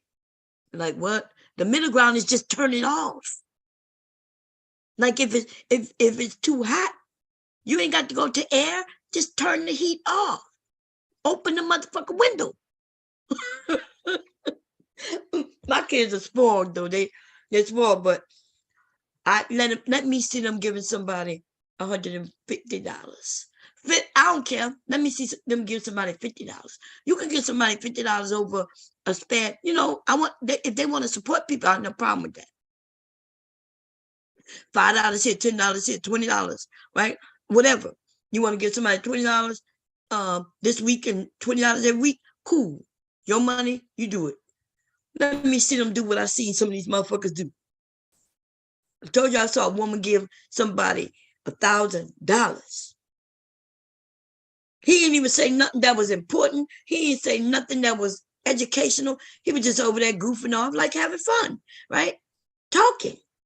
I was like, what the hell is she giving my like, is that accounting towards like a class? Because maybe that would make sense. When she hit him up, hey, I would like to, buy your services. And then he said, okay, well, the way I want you to do it is instead of paying me here, send me the money through, doing the stream. That makes sense. Right? Here we go. Anyway, back to Jason Black. Jason Black is not wrong. So I mentioned the advice show, Field Advice Show.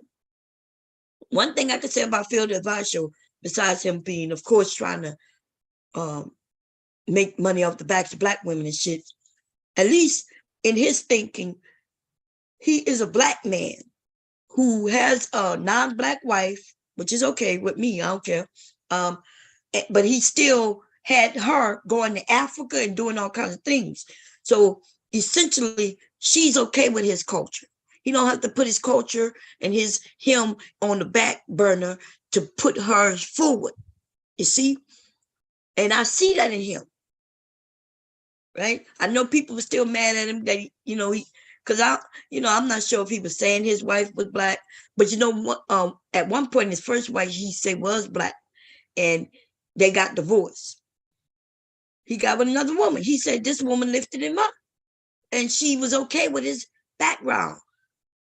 So I salute the brother if he found somebody who loved him and loved him for him being the black man that he is.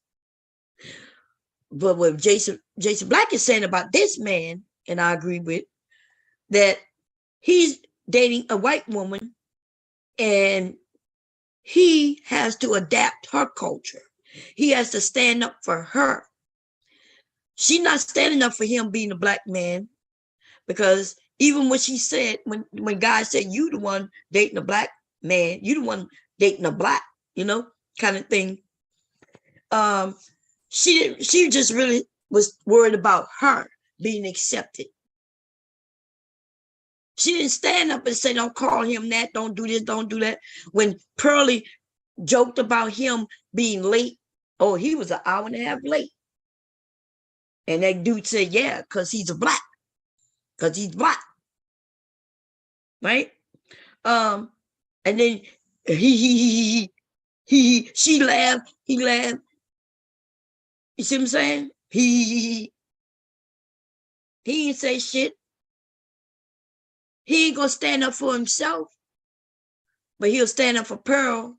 He'll stand up for his woman. He gonna stand up for the white culture. Some of y'all do that shit too.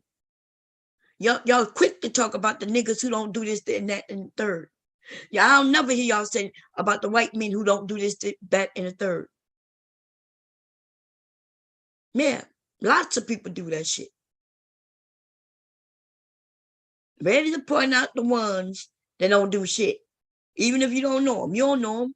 You just like, that's what's in that's what we hear in our culture over and over and over and over again, because we're the ones repeating it over and over and over again.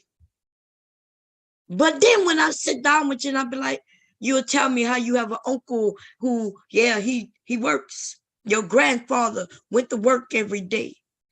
You have uncle, your daddy went to work every goddamn day.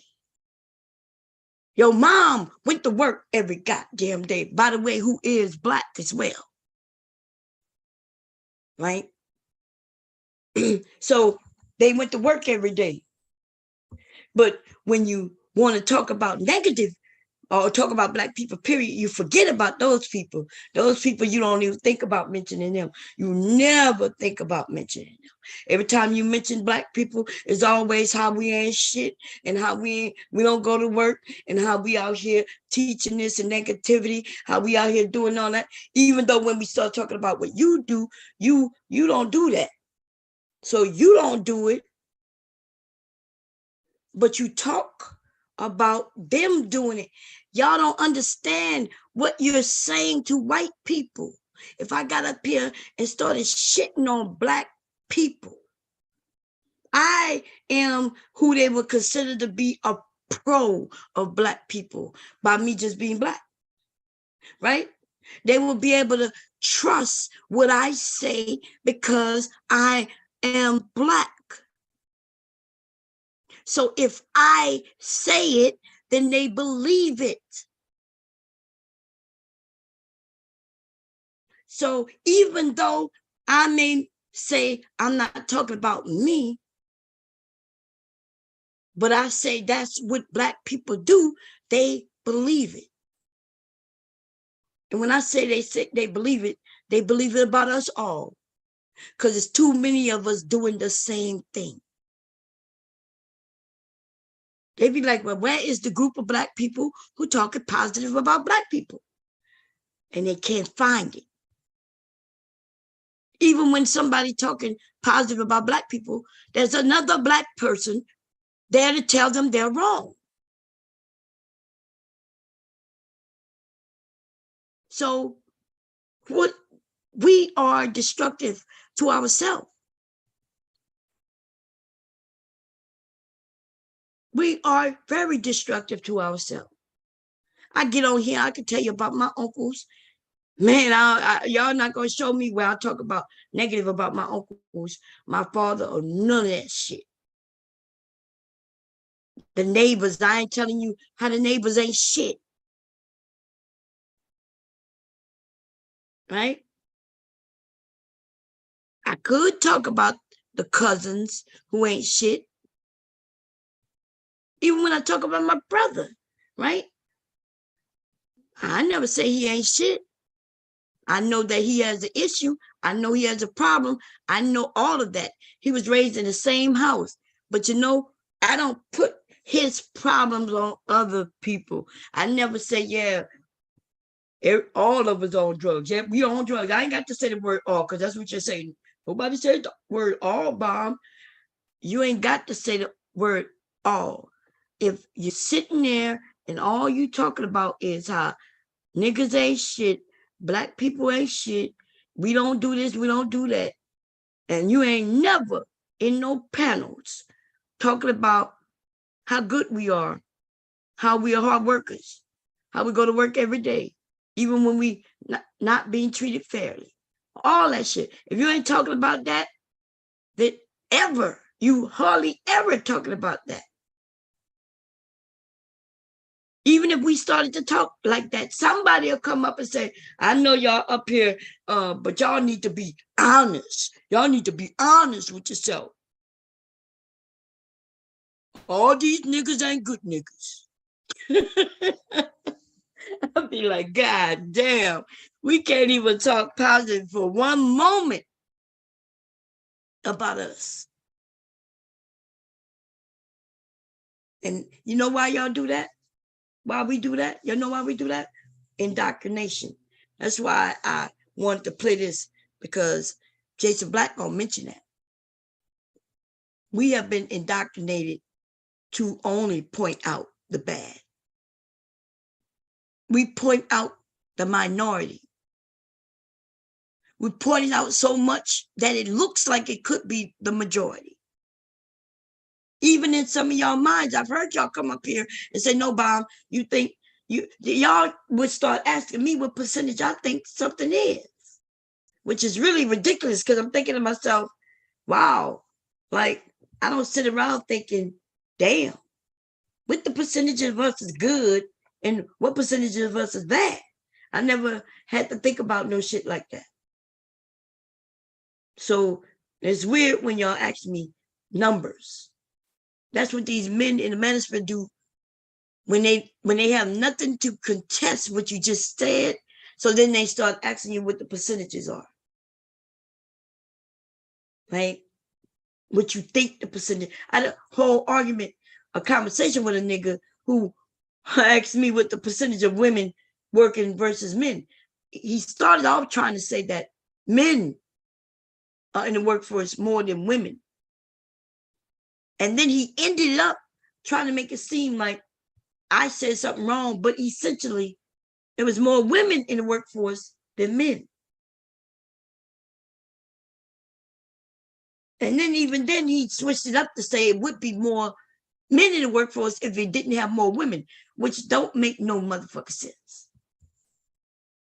It's just something that I guess he's trying to say. It don't make, I don't know what the fuck nigga was trying to say. He was just talking. That was the most ridiculous shit I ever heard. It was so bad, he confused me so bad. I stopped remembering what the fuck we was talking about. And I think his mind is that way. Like that nigga so fucked up, I couldn't keep up. Remember, I told you I like going down the rabbit hole with the niggas. Right? I don't mind. I already know once I start talking, they're gonna start asking me questions, and I'm gonna start going down the rabbit hole. I know this, so I remember where we started, so I could try to push this back, or I could say, hey, we started here. That nigga went so deep in the rabbit hole and started switching it, twisting it all around that I was lost than a motherfucker. Okay. Especially when he started doing the mathematics. I couldn't even keep up with his mathematics because the nigga, they started off all fucked up. Anyway, let's get back to this shit here. Video, he was totally unoffended at Nick Fuentes talking to his woman that way, but all right. I mean, Brett, like, it sounds like you're trying to, push a narrative with that, Yep. That white man talked negative about his girl, and he sat there on the other end, out of camera view. And she had to become the masculine woman that she is. Look, I never had to become masculine with my husband around. Even when sometimes I went to jump to get out of, to show that you ain't gonna play with me, hubby would be like, I got this. And then I would go back and ease back into my femininity. Look, his girlfriend, look, I was about to call him to her. His girlfriend jumped straight up out into the masculine world. She was like, here I am, all me and my masculine. Nobody gonna accept you. Right? The Jews not gonna accept you. Like, nah, they not gonna accept you. You the one dating a black. And that nigga was over there, he didn't say shit.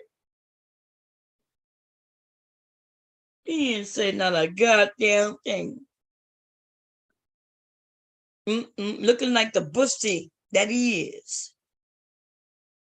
I'm surprised this bussy ass nigga not dating Pearl. Cause at least his girl was nice looking, feminine looking. Look at him. Look at his eyes. He looked like dead, and in his soul is dead.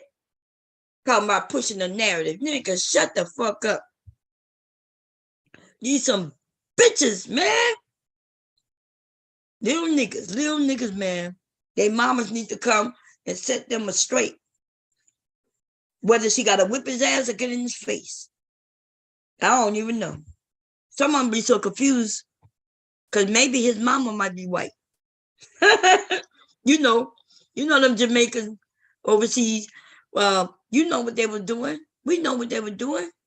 Them niggas wasn't marrying Jamaican women. Them nice women with them nice bodies, with that lovely ass accent and shit, who know exactly where they come from. Nope, they were looking for flat asses in that white skin.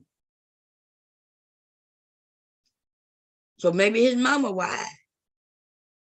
And they grow up so confused. So you could be a mixed, right, family.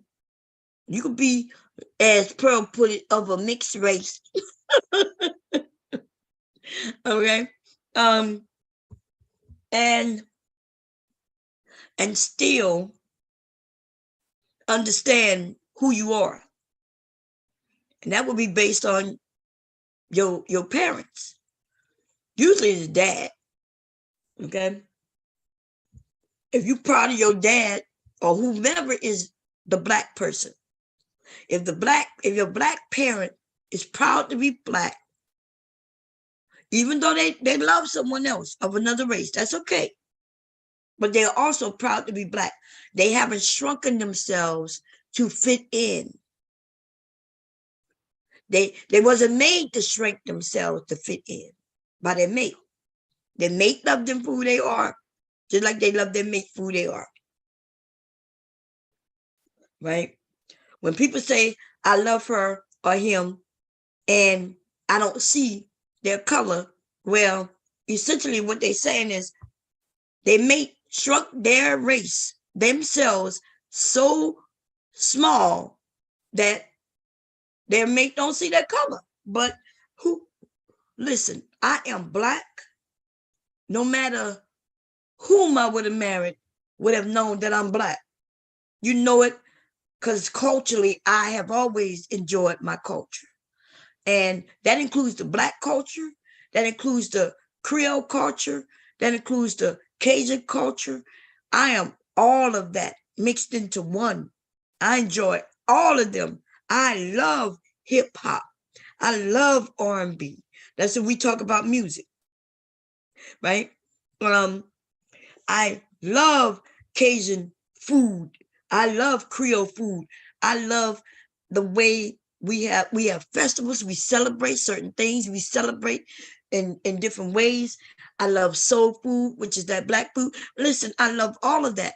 All of that is enrolled into my life. That's all instilled in my life. And like I practice that with my children, even though we've not lived in Louisiana. My children have never essentially lived in Louisiana, right?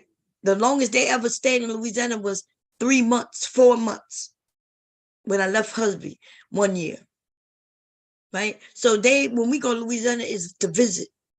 But even when it's Mardi Gras time and we in Delaware, we celebrate Mardi Gras. I make a king cake. They know all about the culture because I taught it to them. When we go down and visit during Mardi Gras, if we go down and visit during Mardi Gras, then they get to see it live in action. If we don't go down for Mardi Gras, well, I've already made king cakes that my kids have brought to school with a little baby in the inside of it, right?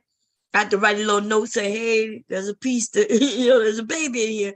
Then I realized I shouldn't put the baby inside no more because it could be dangerous. But yeah, my kids experienced all of that from me. They learned that from me. I say that to say that even though they didn't experience it every year, there in Louisiana, that shit is a part of me.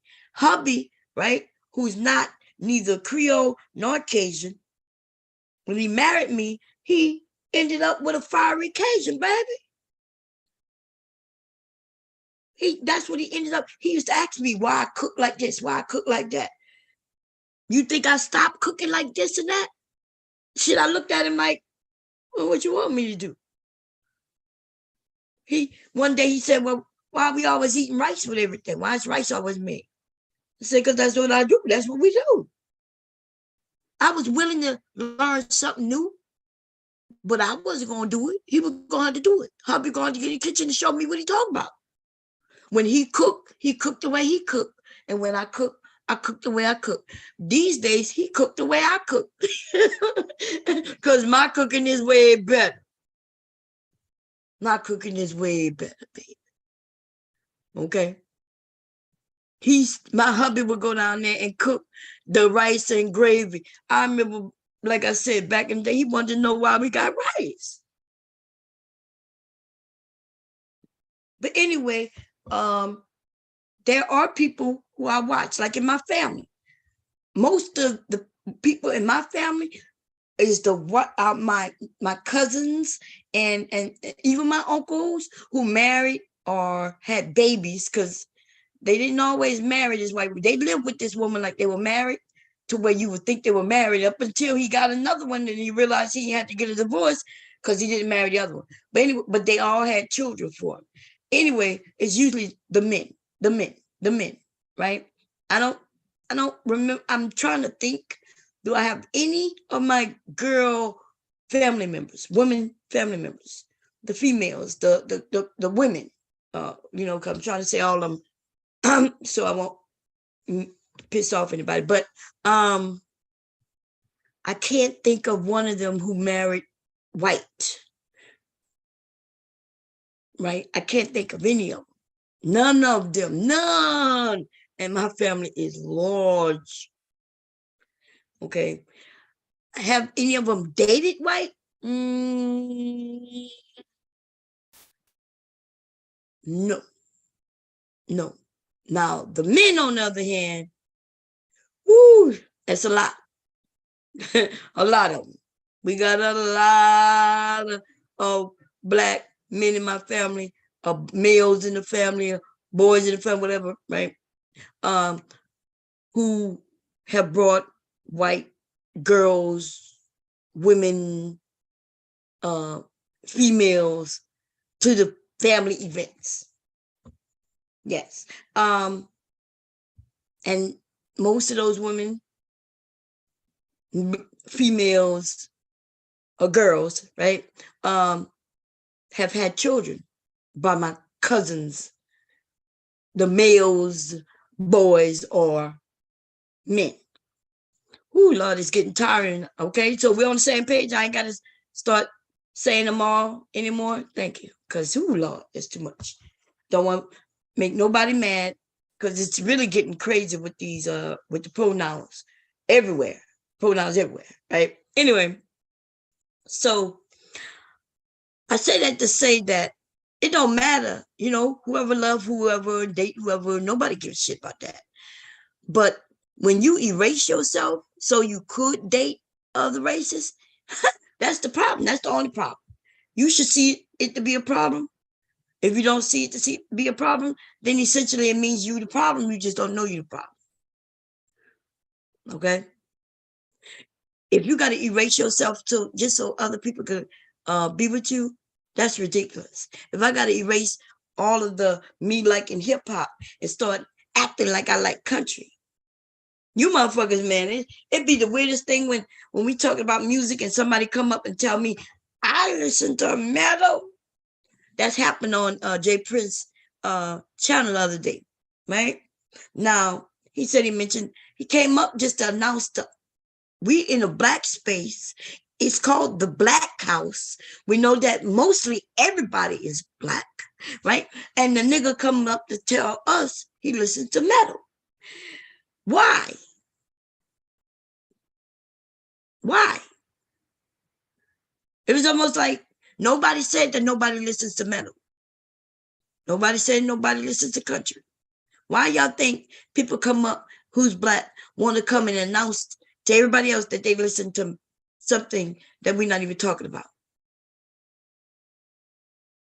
And it says a lot about those of you who will come up while we talk about R&B, we talking about hip hop, we talk about that, right? And then somebody comes up to say, I listen to country. And we all look at him like, what you telling us that for?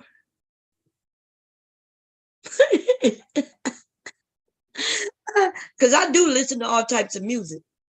But we wasn't talking about all types of music though, right? Nobody mentioned pop.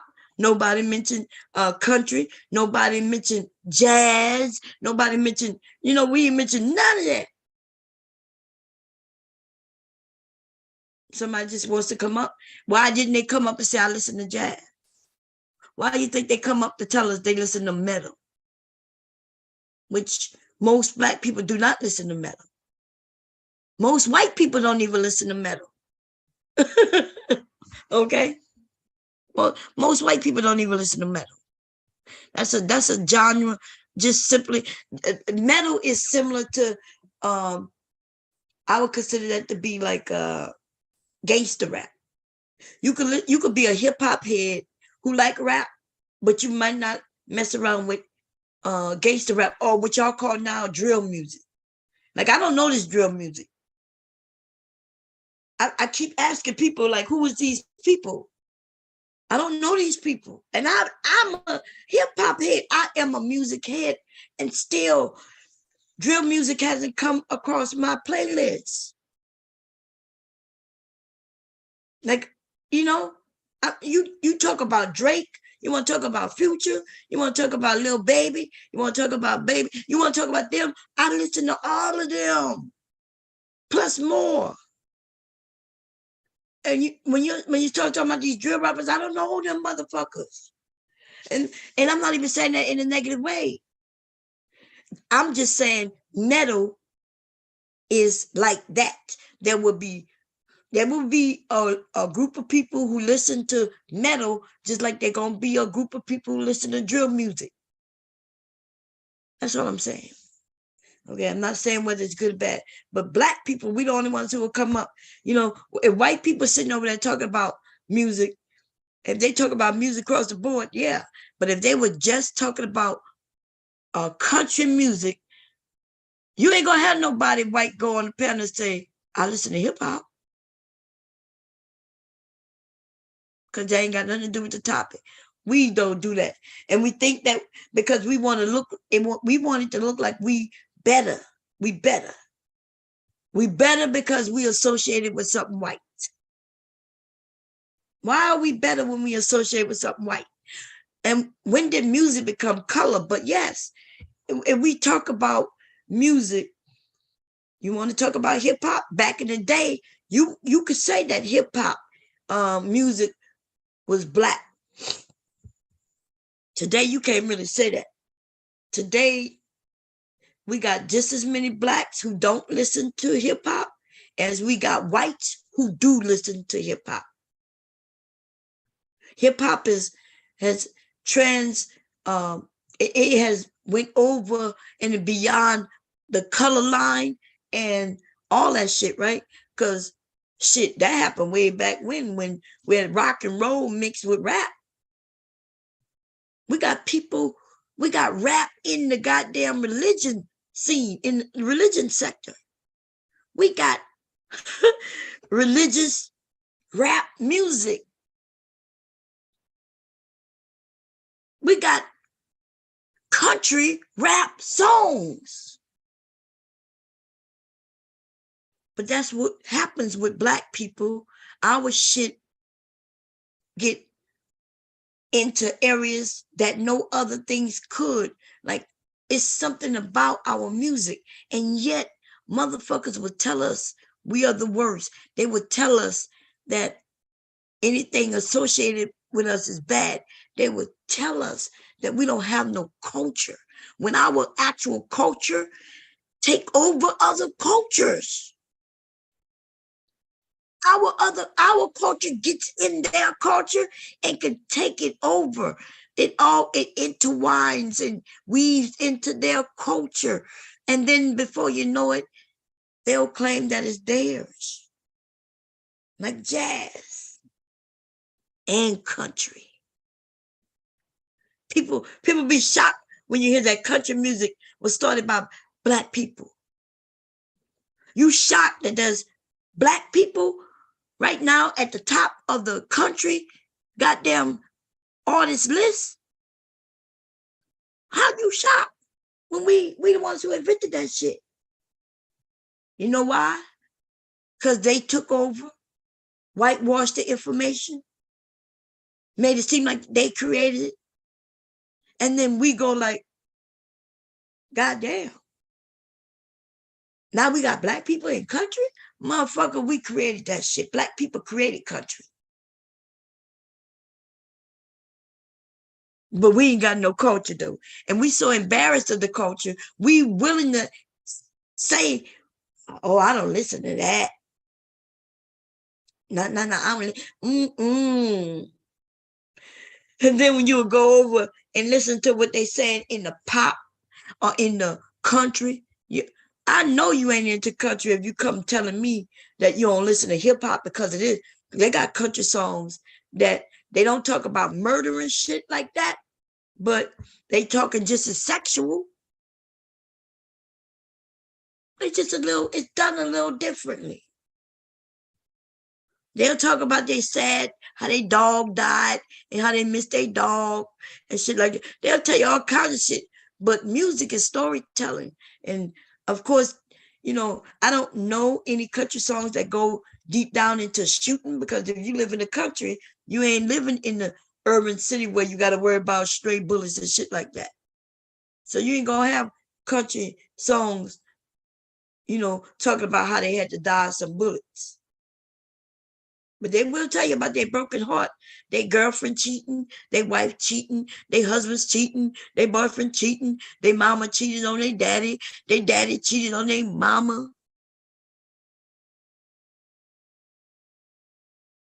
Okay? And then we sit and say, our music is the worst. If it's hip hop. You don't listen to R&B because it's so bad. It's so bad, right? We talking about hoes. Yeah, we use the words in our culture. We do. And they don't really use the words in their culture, right? Let me see.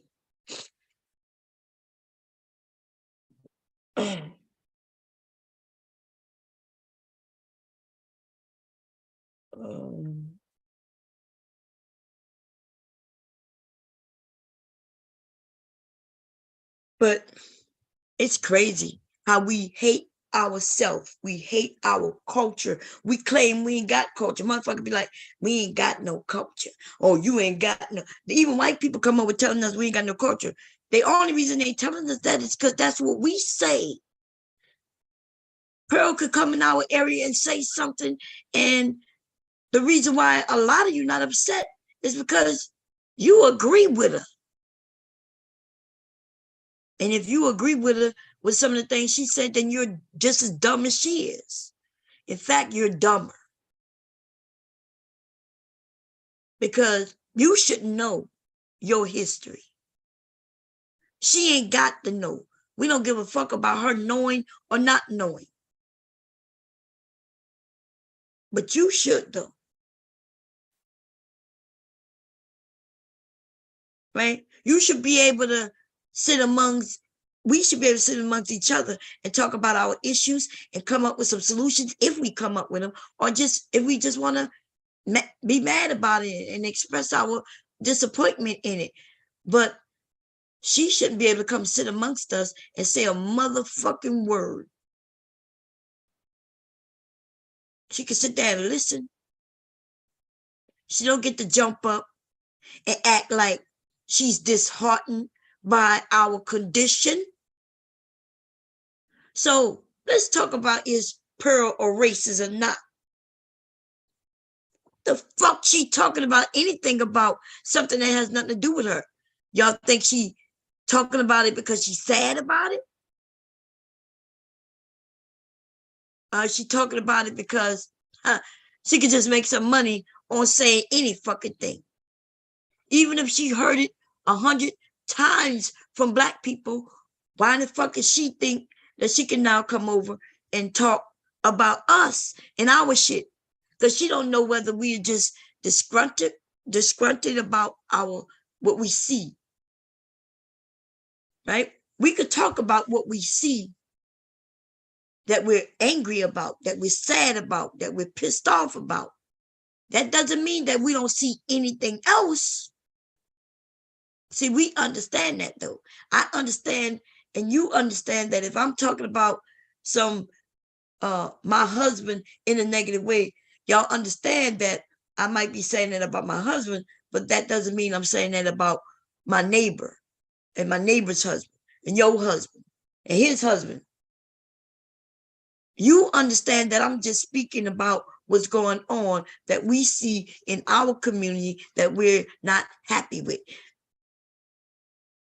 Pearl, when she comes over and says what she says, she's making it seem like what she's saying is across the board. You see, I don't know if y'all see the difference. I don't think y'all know what a racist is. So if you think that she's not a racist, then you don't know what a racist is. Back to this man right here, when he says what in his mind what a racist is.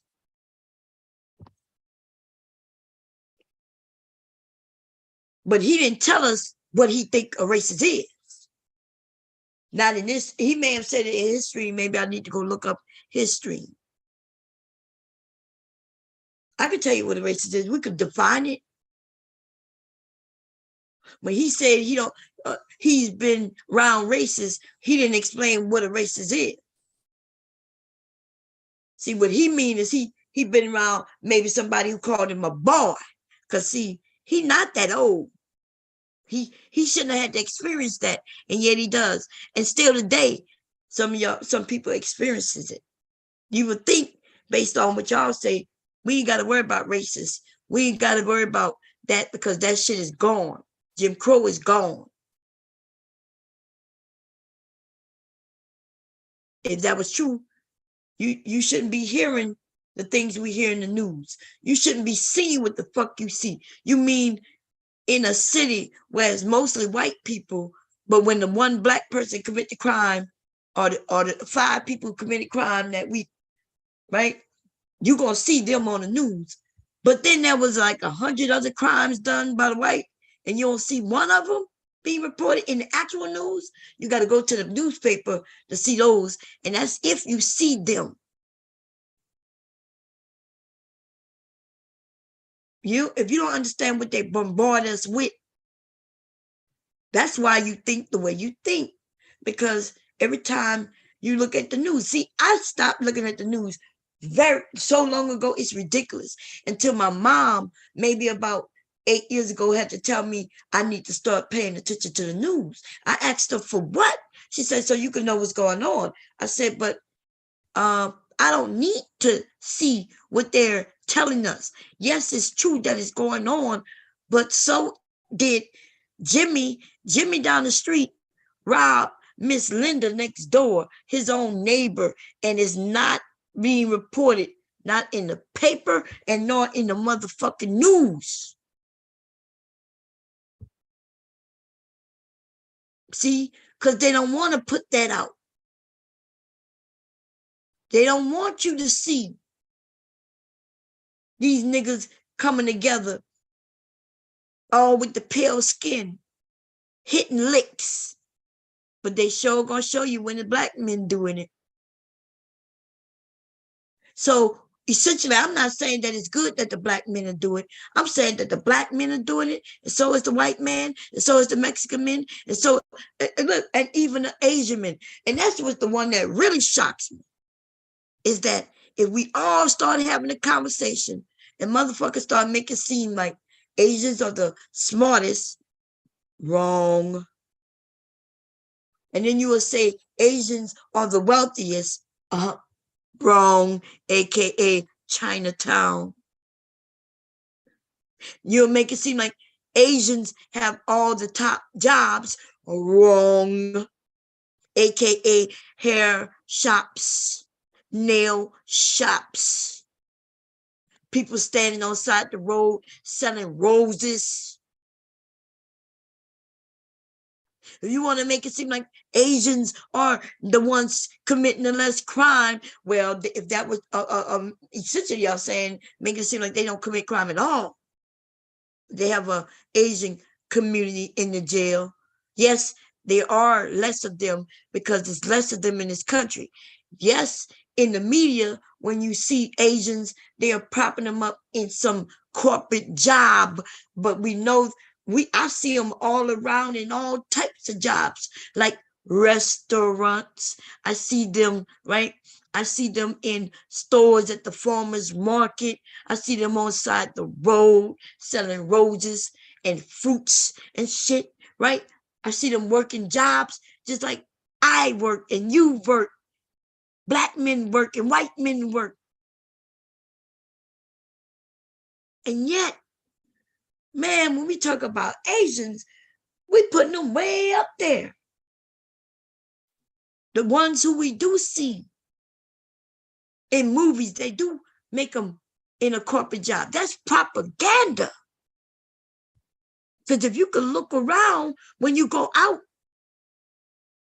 when I went to work, I'm working in large companies.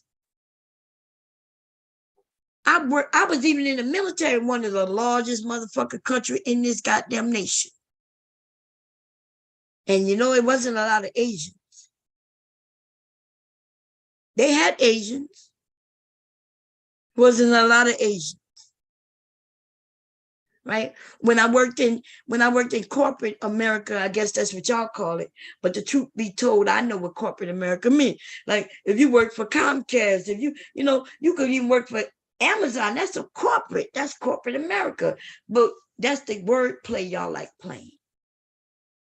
It's the wordplay. So I'll keep up with it. When I worked for companies, large banking companies, I see a lot of Asians. Not even at the higher end. Or Asian, yeah. Not a lot. The motherfuckers working jobs just like we are. I see a lot of them working with Mexicans and things like that. And I see a lot of them also doing yard work, which I'm not saying these are bad jobs. They create their own little companies and things like that. They do that. And then they work for each other. All of them don't have a company, but let us hear it. That's what we will say. Propaganda. And we repeat it.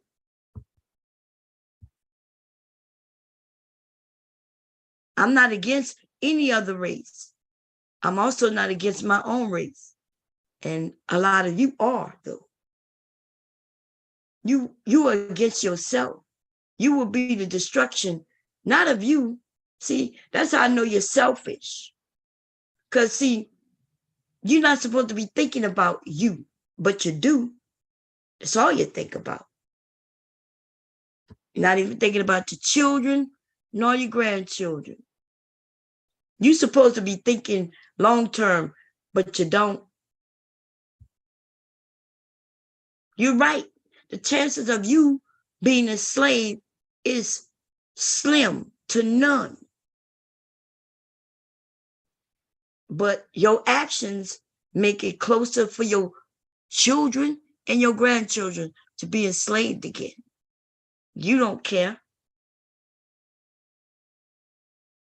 Some of y'all think it's cool to erase yourself. Some of you have erased yourself and nobody did it. You did it to yourself, thinking it will benefit you. But it will only hurt you.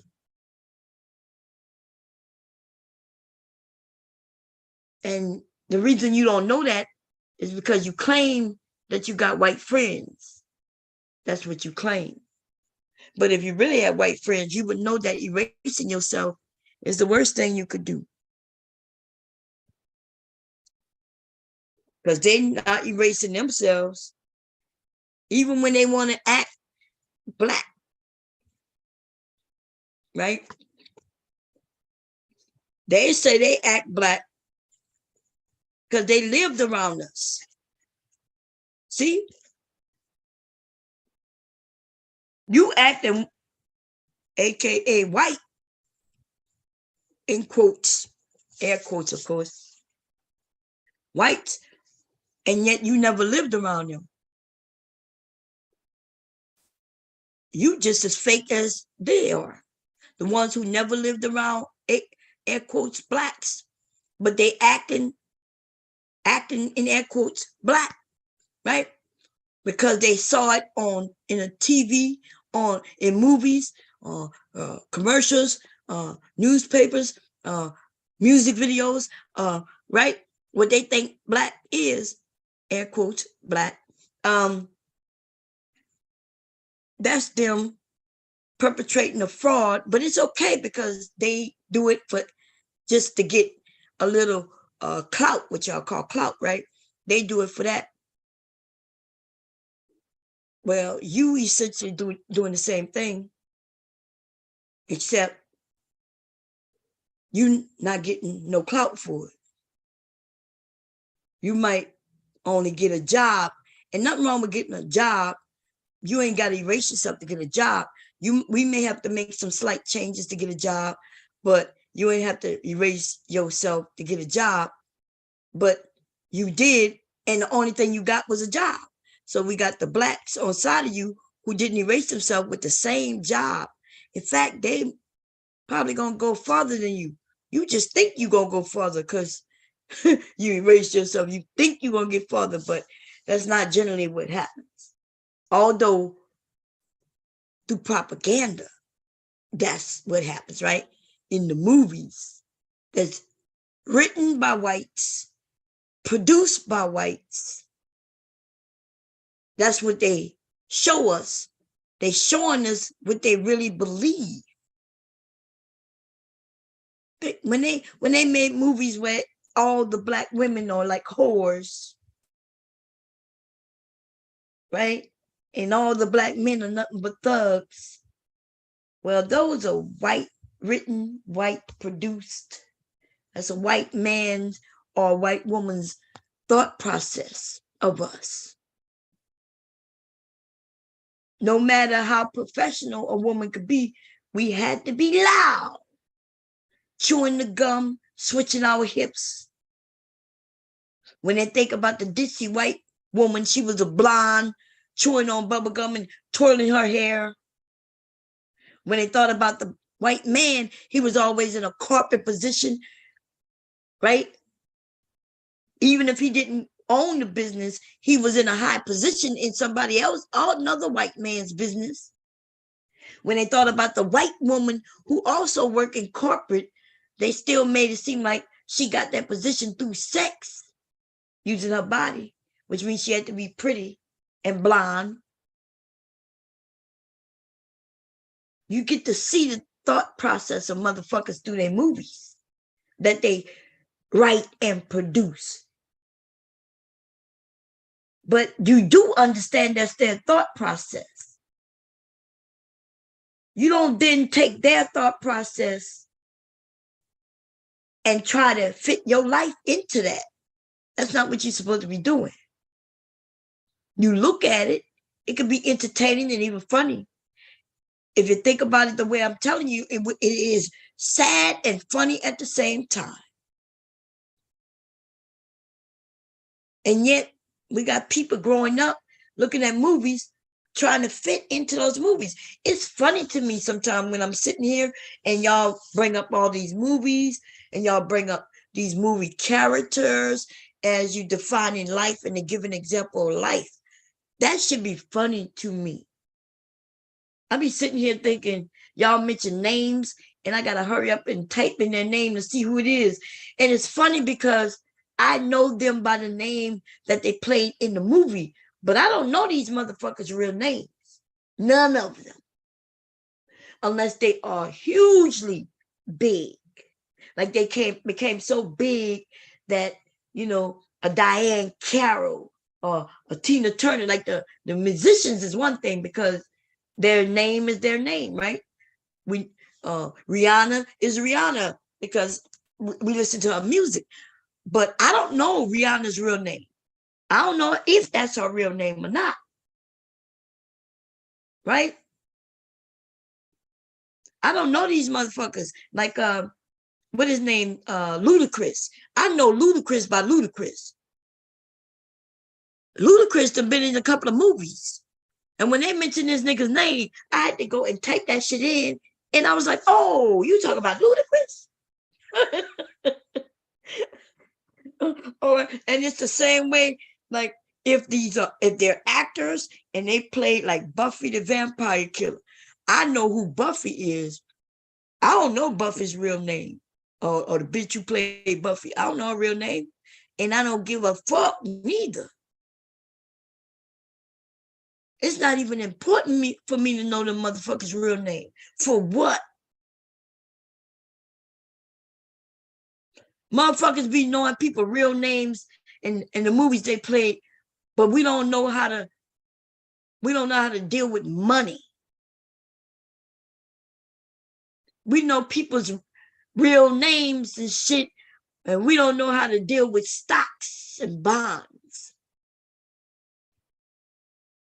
Motherfuckers know people real motherfucking names and their wives and their divorces and how many children they got and all that shit, but we don't know how to deal and fix our community. Some of you motherfuckers are smart as shit, like you got the memory that I wish I had. Or maybe I have it and I just didn't give no fucks. Like I never think to myself, what is her real name? Let me go see. Y'all motherfuckers, y'all, and what I'm saying, I'm not saying that it's bad that you know their real name. Don't get it confused on what I'm saying. What I'm saying is, if you can know these people's real name and hold that in your memory bank the way y'all do, y'all motherfuckers could be really smart. You can hold information on how to earn money, how to make your money make money, how to, like, there's ways to do this, and yet you ain't got no ideas of how to do it. I don't have that type of memory. I'll sit up here and say, what's her name? Like I could picture that face. I could picture exactly what I'm thinking about. And I have to sit here. It'll come to me eventually. Not nobody's name though. That ain't never gonna come to me. Truth be told, when people give me their name, I ain't gonna lie. I'm not even listening. Because I already know I'm not gonna remember. If you want me to remember your name, then make that your motherfucking name on YouTube. Yep. But if your name is Tanya TK on this bitch, then that's what the hell I know you as, and that's what I'll be calling you, Tanya TK. And you're lucky if I remember that, because the truth be told, I don't be remembering people's names if I'm not talking to you often. I remember faces. Yeah, I remember faces. I ain't remembering no names. Some of you got great ass memories, and y'all take that shit for granted on some real shit. And I'm not saying that I don't have a good memory today. I'm saying I ain't never have the memory that some of you have. That's what I'm saying. Please don't make it. I hope y'all don't think I'm saying, oh, I got older and I lost my. No, I'm saying never did I ever have the type of memories that some of you have. Ever. Never. So what I am saying is you got that type of recall memory, which should have made you very good in school if you was listening and you could recall it, right? So therefore, if you don't know certain things, you know what I know? What that mean to me? If you don't know anything on certain things, it's because you ain't take the time to read it or learn it.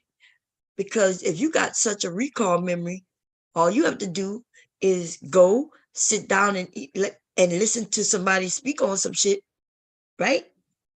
So you can recall it. And now you can pull that shit out your memory and make something work for yourself. Young motherfuckers either lazy, don't want to go and get the information, or I don't even know what to say. I can sit here and listen to y'all for hours. And then the next day you test me on that shit. Yeah, I'm probably not gonna recall a lot of that shit. Unless it's something, where we was having a great conversation and I'm learning, like when y'all start talking about shit that I don't know, first I gotta believe you. So that means I'm gonna go look it up. Then once I look it up and I store it in my long-term memory, because it's my short-term memory that's all fucked up. I had to learn how to push that shit into long-term memory. And I still don't retain it all. Y'all smart and don't even know it. Propaganda probably told you that since you're Black, you're dumb, though. Which is probably why you didn't even think that you, with that long memory, you probably didn't know that's a benefit. Because if you pay attention to how they test us in school, they test us on our recall, our being able to recall some shit, which means they tell us something, they want us to hear it, then they want us to repeat it. They test us to make sure that we repeat it correctly. It's actually the way they brainwash a person, to be honest. Right? That's what it essentially is. We learn our ABCs because it's repeated to us over and over and over again until we learn it. If somebody else came with some Chinese alphabet, we don't know that at all. But just like we learn ABCs, we can learn ABCs in other languages as well by it being repetitive over and over and over again. Right? When we claim we want to learn a language, we don't learn it, it's because we really don't want to learn it, because it's essentially all we have to do is every day, a couple hours a day, repeat it, go over it, over and over and over again. And you will learn it. So if you don't want to learn it, you don't want to learn it. Don't claim you can't learn it. But being Black, they essentially tell us we can't do a lot of things. And we believe it. You know why? For just what I just said. We hear it over and over and over again. We hear it so much, even we start saying it over and over and over again. You start believing it. White people believe it. Asian people believe it. And that's why we are destructive to ourselves. It's enough we got other people saying it over and over again. But if the people they talking about are saying it the same thing, then they believe it. Why wouldn't they believe it? Pearl believed what she says. Pearl believed what she said. That white man who came on Jay Prince's panel that day, he believed what he was saying. And why wouldn't they believe it? Because we believe it. I'm just saying. Let's listen to this. I'm going to see if I can go find his stream.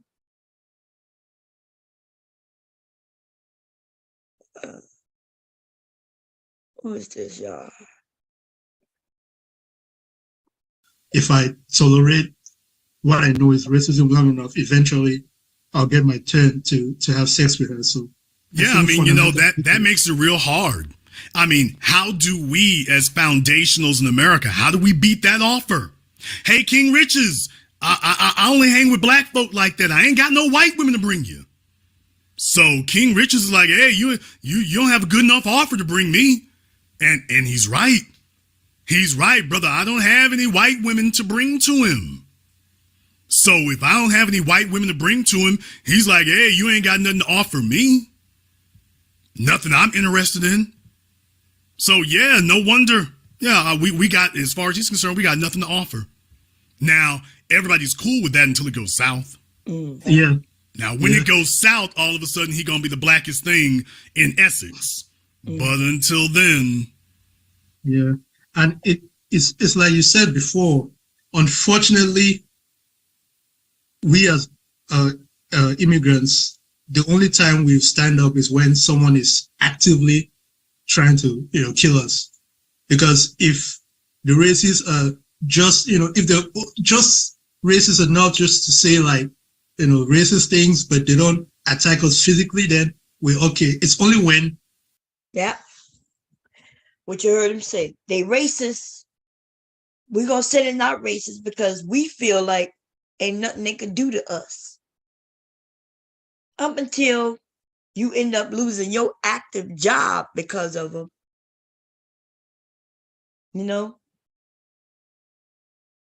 I think that this generation, we have a generation of millennials and zennials. The zennials, so let's start with the millennials. The millennials, you were born and raised. By the time you was a certain age, all you know is the internet, right?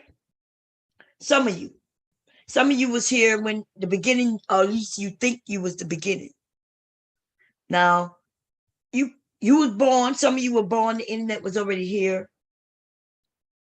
If you got the internet when you was 12, you still doing good, right? All you know is the internet. You think you know something you don't know because you only know what you know. Nothing's wrong with that. When y'all start having arguments and claiming that y'all the beginning of this, beginning of that, everybody can think they're the beginning. Until somebody older come and say, well, no, you're not the beginning. Right? Tell you that they had it before you had it. In your mind, though, you had it before everybody else had it. Because all you know is when you was a certain age. Y'all never think that. How the fuck was it here before me, though? Because see, you the creator if you created it. You can't claim that it's something that's yours just because it was there when you was born. Somebody had to create that shit. Unless you saying that y'all the ones who created some shit.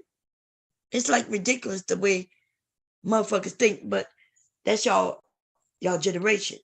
And like I said, my generation is at fault. My generation raised you dumb motherfuckers.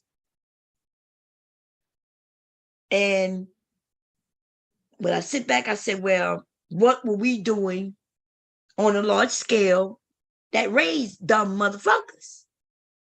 Because we wasn't that dumb, right? We wasn't as dumb. We just raised dumb motherfuckers, which is worse because it would be different if we was dumb and then we raised dumb motherfuckers. That would be different. We would say, well, we raised dumb motherfuckers because we didn't know no better. And so we raised, but no, my generation, we knew better. So how the fuck did we raise dumb motherfuckers? I'll tell you how. Because we did have the information. Our parents come from a time when they actually had to fight for the right to be included. They fought for it and won. And my generation are the beginning of what won. We are the civil rights. We are the first generation to have these rights. That's my generation. Right? My generation are the first generation. But at the same time, we had these rights and we had to try to figure it out. Because just because we now have rights, don't mean people open the doors wide open saying, come on in. So we had to get in where we fit in, figure it out. You know, we had to fight for we had to fight for them to give us the right that we already won. And we also a generation of women who had to go out in the workforce. That's my generation. I'm talking about out in the workforce. Like we now want instead of working in somebody's home or working at a desk, just being a typist. And by the way, Black women had to fight for that too, because white women wanted those positions too. So now we getting in these positions and white women are looking at us like, you only here because of this. You only here because of that. You only here because. And so we have to prove. But let's get back to the children though. See, we fighting for this, fighting for that, trying to make a way, wanting a better life.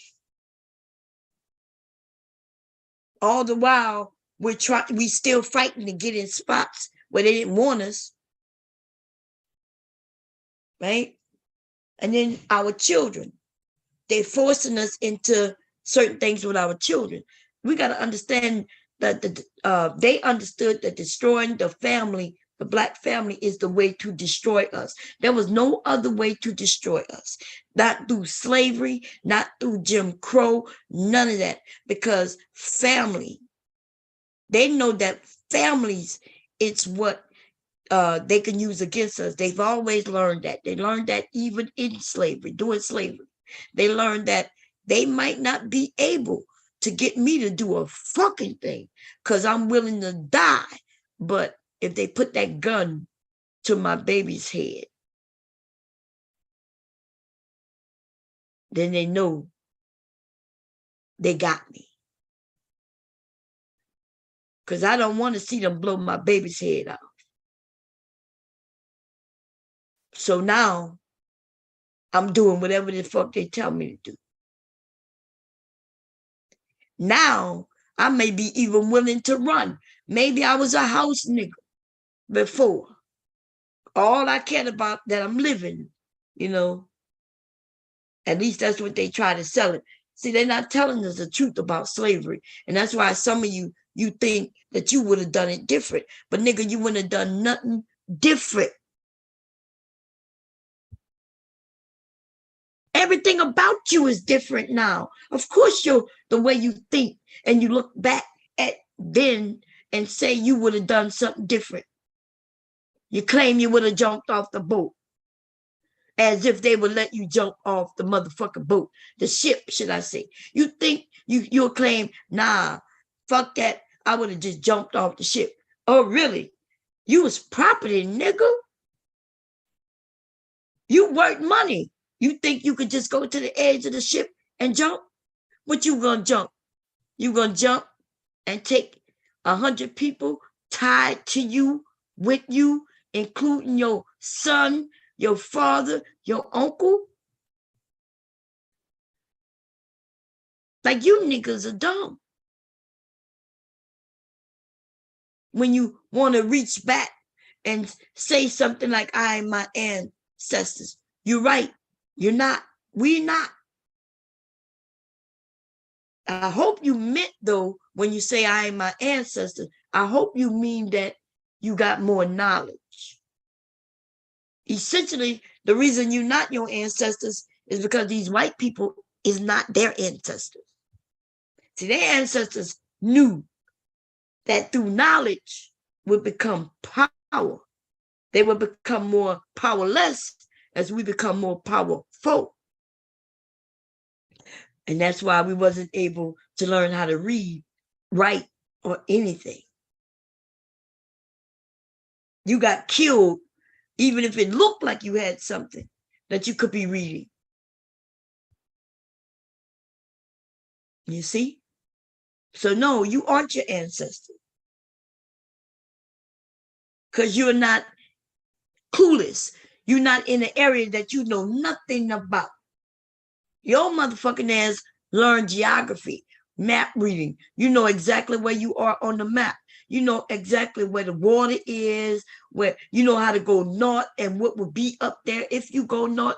It's a lot of things you know that your ancestors had no clue about. Yeah, you're not your ancestors. Now, if you're talking about as far as fighting, well, you sure not your ancestors in that right neither. Because they fought. There were times where whole ships came up missing, never to be seen again. That's a revolt. That's when motherfuckers had a sign that we don't know where we're going, and we not going. And do we all agree? Because they all had to agree. Because I can't jump off the ship and be the only one going overboard when I'm tied to 100 people.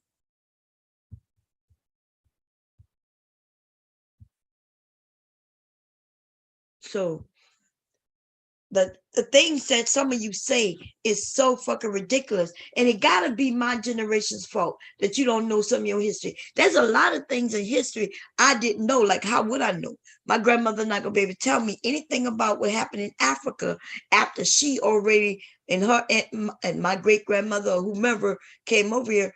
After they got here, they don't know what's going on in Africa, therefore, after. Right? So to learn about Africa is an additionship, but as far as learning about what took place in slavery, well, my grandmother and great grandmother and my grandfather, actually, I don't remember none of the fathers teaching me anything about history. It was always a woman in my family. I'm not saying that your family, the men didn't teach. What I'm saying, what I saw was that men were hard workers. They rarely dealt with the children because they was always out working. Okay? My grandfather was working. He worked for the railroad. By the time I was born, though, my grandfather was blind. His diabetes had him blind already. So he wasn't even going out to work. You see? And I was too young. I was too young when he passed away. So even if he used to sit there and tell me stories, that would have been when I was a baby, and I don't remember none of that shit. So he could have been there sitting. But what I do remember is my grandmother, my great grandmother. While we was babysitting her, she was babysitting us. She was supposed to be babysitting us, but essentially we all was sitting her too, because she was old. And she would have us sitting there and she would be talking while we helping her snap the beans, shuck the peas, making the bread. You see? And I don't think y'all had that. And it's sad that y'all didn't have that. But at the same time, I can't, I'm even though I'm faulting my generation for not giving you information, I also know why they probably didn't give you the information, because they was out there working. By now, school is a requirement.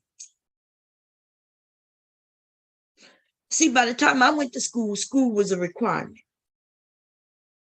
But my dad's generation, school wasn't a requirement. I am 20. My dad is 21. Wait, my dad was 21 years older than me. My mom was 19 years older than me. Okay? Your parents is the generation before you. Usually that's about anywhere from 16 years and up. Essentially what I'm saying though, my parents were young parents, but back then there's a generation, there's lots of things that's changed. During that time, people did not have to go to school. Today you do have to go to school. So my parents teaching me, right? They taught me things because that's how they got their education, mostly. But our generation who had to go to school, we learned through school.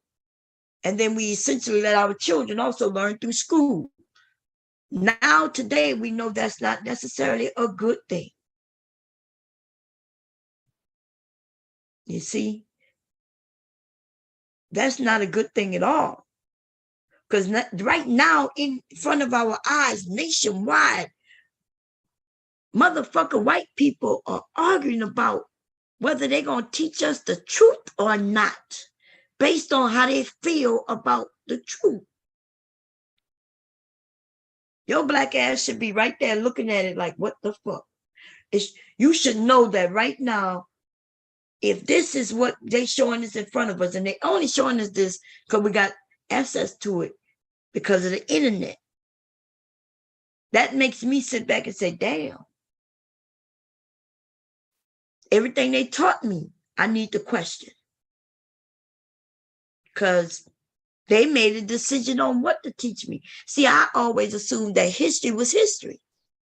And whatever happened is history. What happened yesterday will be a part of history, right? And so I always assumed when they taught us something, it was going to be the natural shit that occurred. It's going to be what happened for real. We now know that that's not true. What they teach us is what they want to teach us. And it don't have to be true, baby.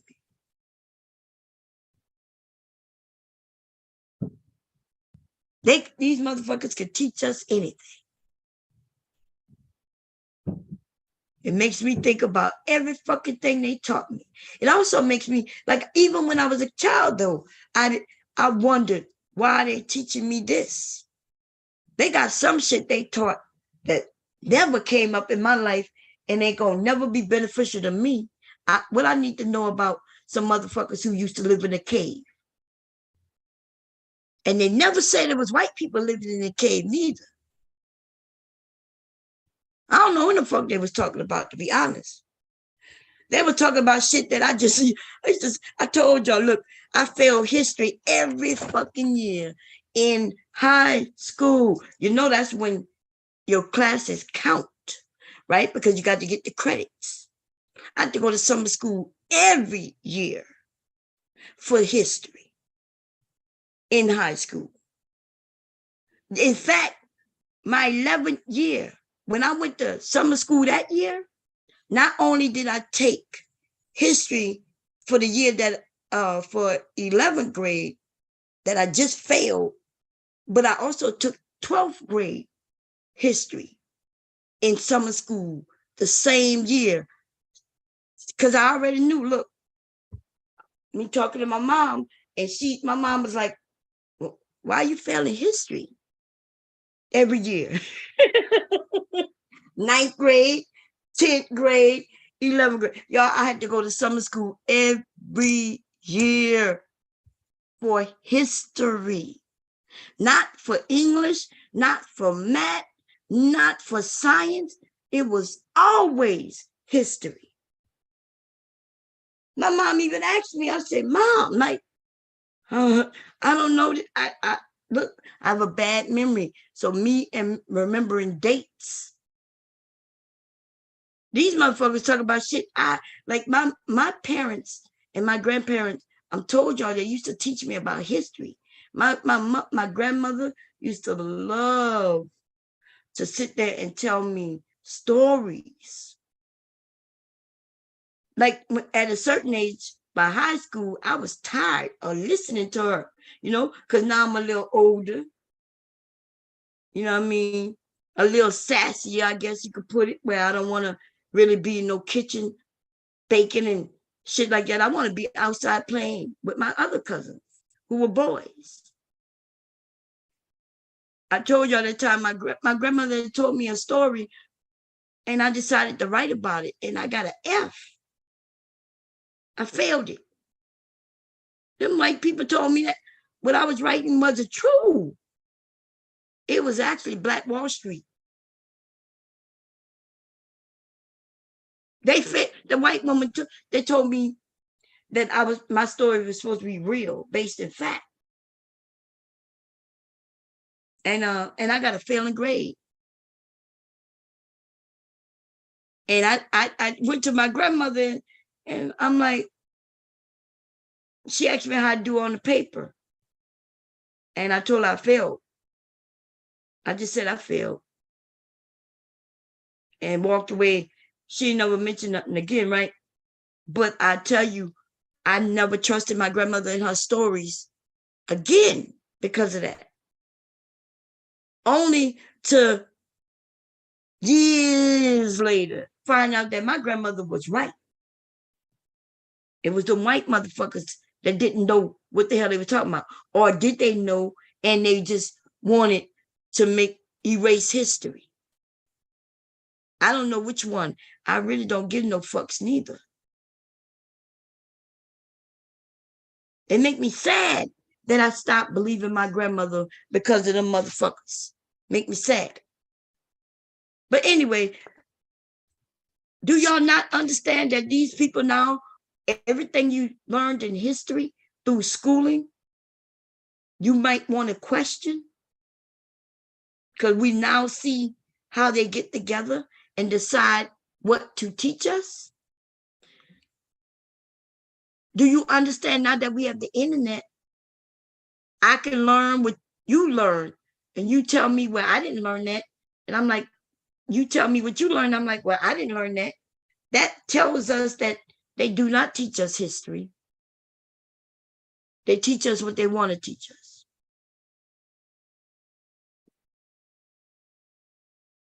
And essentially, now you got a decision to make. See, my generation didn't know, right? We didn't know. So we let you get taught by the school system. But you now know. And what you do with that knowledge is going to be something that will determine whether our people continue on the same path or we change for the better or the worse. And it's up to y'all. Y'all have 2 generations to look back at and say, damn, look what happened. You don't sit back and say, okay, it's their fault. There is reasoning for things that the generations before you did. There's a reason, whether the outcome is bad or not. That's for us to determine. That's for you to determine. And based on that, you make changes. But that shit that y'all like to do, look back and say, yeah, y'all was stupid. Yeah, y'all were this. I'm not. Look, I can easily say that I was stupid. But what I'm saying is that what we was given, we worked and dealt with what was given to us, or even the things we had to fight for. And we relied on this, thinking that this was a good thing. We now know that this is not necessarily a good thing, like the educational system. We arguing about them giving us money for education. Shit, we need to be arguing that these motherfuckers are giving us fake education. We should argue that when they give us the money for education, we want to determine what the fuck is taught. That's what we should be yelling about.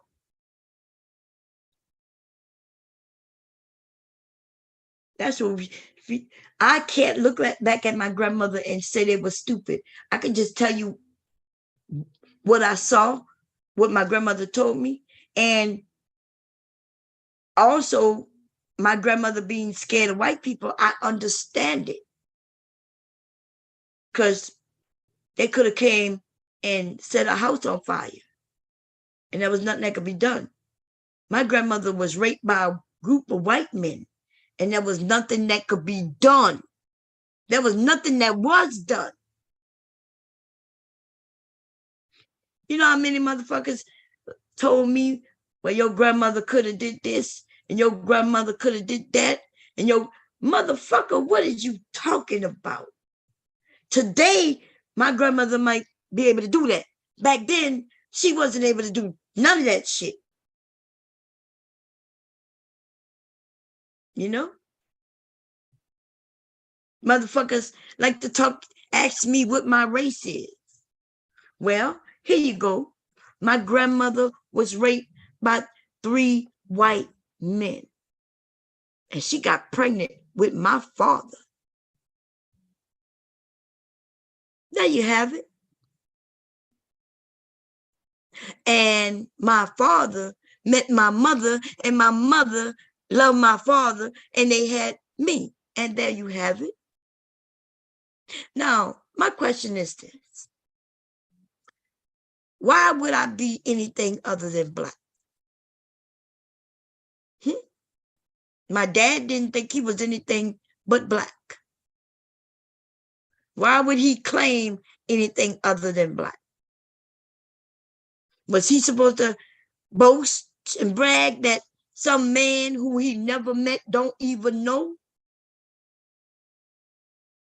took his mother and violated her in all kinds of ways? Almost killed her.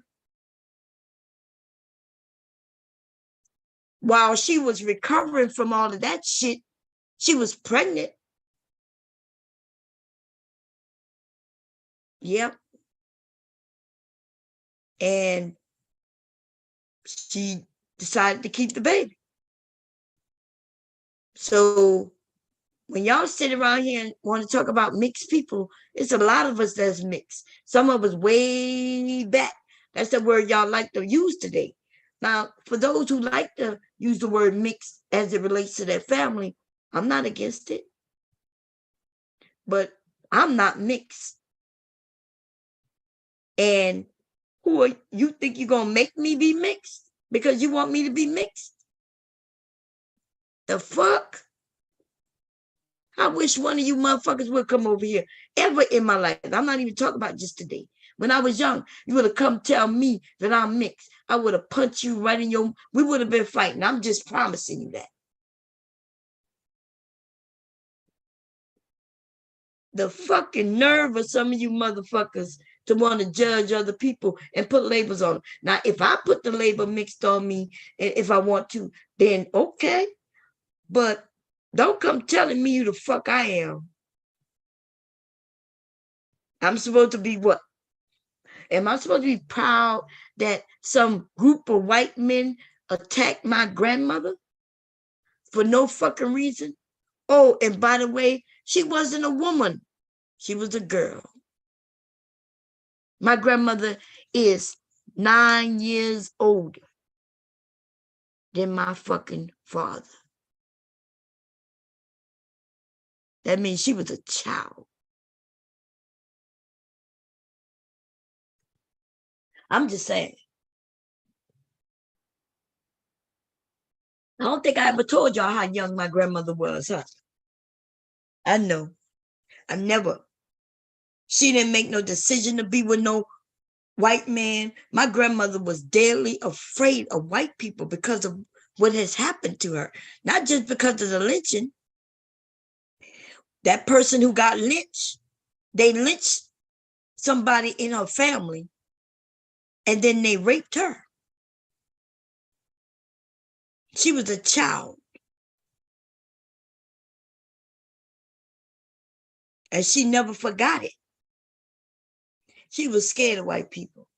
And my dad is the product, not just my dad, but all the other kids, my uncles and aunts that are older than younger than my dad, right? So my dad couldn't stand white people. Called them crackers in a minute. Not until my dad became older did he become tolerant. And the reason he was tolerant is because he had gotten jobs working with white people who then were treating him more different. That's because the world changed. Even my dad told me when I asked him why he treat my sister, like why is my sister able to steal the car and still be living? And you know what he told me? He said the world changed. The world changed. Not only did the world change, but the smart people change with the world.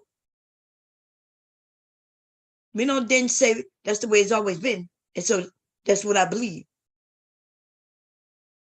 Nah. The world changed and you adapt. And you get in where you fit in. And you make the most of it. You know why? Because it has nothing to do with you. Certain things ain't got nothing to do with you. Then shit, what you so worried about? I don't know. Young people and some of these old ass stupid motherfuckers too. But I can kind of give credit to the younger people because you don't know. If nobody sit down, you're not even looking for no knowledge. You really aren't. You're just looking for somebody who gonna sit there and entertain you. And I'm okay with that too. But if you searching for knowledge, for thirst of knowledge, go and look for knowledge. Go and find somebody gonna give you some knowledge. You know what I mean? On anything, it don't matter what it is. Whether I taught you that in this speech that back in the day, you can't judge people back in the day based on today. Even if all you learned from me today was that, you still learned something, right? Something that truthful.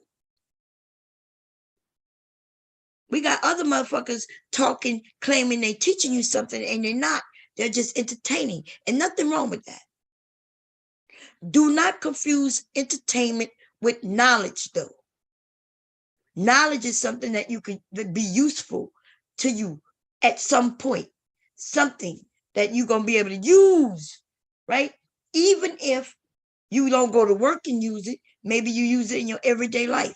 Maybe it's something you could use as a thought process to use it for another circumstance. Maybe one of your children, and you could go back. But they have a nigga tell you that, hey, it's all about money. And all it is about money. And then they're not even showing you how to make money, how to get money, how to use money. They just telling you it's all about money. You could get that from a motherfucking song. Money, money, money, money. Money. Money, money, money. Look, you could get all look, there's been songs about money for centuries, baby. Decades, should I say? Let's put decades on it. I don't know about centuries. How about decades? And so we got a motherfucker, all he talking about is money. He ain't telling you how to get it. He's not gonna tell you how to get it. He don't tell you how to save it. He's not gonna tell you none of that. All he gonna just is mention money, money, money. Yeah, about money. It's about money. Yeah, you need money. Yeah, money. Money. Like I said, you could have get that from a motherfucking song. You get that from a Lil Wayne song, a Chris Brown song, or a Kelly song. Like you could get that from a country music song, heavy metal song. You can get that from any song. You can get that from any type of movie out there. In that song called All About the Benjamins or shit like that. Like you could get that from all kinds of motherfucking places. So to go over there and sit with a nigga who making it seem like he teaching you something, but he teach you nothing except it's all about the money. I can't teach you how to get no money. I'm not even going to act like I could teach you how to get no motherfucking money. I could share some job opportunities. We could talk about different avenues, different educational routes, how to get some, go get grants and they like we could talk about all that. And even then, it's going to be something that you could use if we do that. I have no problem even doing it and have done that in the past. Right? But understand there's a difference between somebody entertaining you while they acting like they teaching you something. Nigga, Anton Daniels ain't teaching you shit. He ain't even teaching you how to be married. You know what I'm saying? Except they claiming that this is the best way to be married. And yet you see what the fuck you see. You see a nigga up there hitting on younger women while his wife is there. The most disrespectful shit ever. Now, see, the thing that make that nigga so disrespectful is that he'll play it off. Like that nigga is in the open being disrespectful to his wife while claiming he loves her. We all looking and it'll confuse you and have these men thinking that's love. Until these men start disrespecting your ass. These low life ass niggas acting like they something bigger. And that's what make them so fucking crazy. Like I don't give a fuck. You can like somebody who I disagree with. That me disagreeing with people has nothing to do with what I'm talking about right now. I'm talking about the dangers of niggas. Some people call them house niggas and I'm calling them greasy niggas. So that's the house nigga, right? Who, as Malcolm X referred to as the house nigga who would save his master. He wants to protect his master. And then there's the greasy nigga. The greasy nigga is all he's talking about is money. As long as somebody grease his palms, then he will be their nigga. The greasy nigga. Give him money, and they will protect the master. Give them money, and they will lead your ass directly to the master. Your ass end up in slavery, and this nigga gonna walk away while you getting chained, then go and gather him another group of niggas. See, that's the greasy nigga. The house nigga used to work in the house. The greasy nigga is out and about, looking like one of us. And he'll lead you wherever somebody want him to lead you. He's just going to have his hands out for the money. And he tell it to you all the time. And your dumb ass will sit there and be like, yeah, it is all about the money. That nigga telling you that everything he's about is all about money. You give him your money and somebody else give him more money so he can lead you to them. It's the most ridiculous thing. It's a great thing, though, if it's all about the money.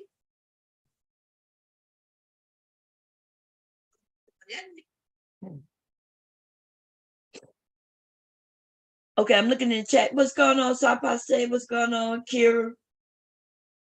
Power, Water Sniper. HT say, who's not telling truth about slavery, period? People did jump off the boats, Bob. There's underwater memorial. That's right. But remember, these niggas will say something like, I'm not my ancestors. You ain't hear when they say slavery is a choice, right? They'll say slavery is a choice. And then they'll make it seem like the women, men, and children on them boats, on them ships, should I say, because they wasn't boats. I want y'all to be, I know I say boats a lot, but they were ships, which means they were very large, but not large enough for all them people down in the bow of the, the boat, the ship, chained together in these little spaces, laying and in their feces. It's not like these motherfuckers was on a ship with a room with accommodations. When they had to use the bathroom, they was able to get up and go to a bathroom, flush and go back and take showers and shit. And these ships was long rides. See, motherfuckers who don't want to go and get some information about history, well, you hear about a boat ride or on the ship, and they assuming that they were just sitting in the bottom of the ship, sitting chained. Like maybe it was a dozen of them with a lot of space to walk around.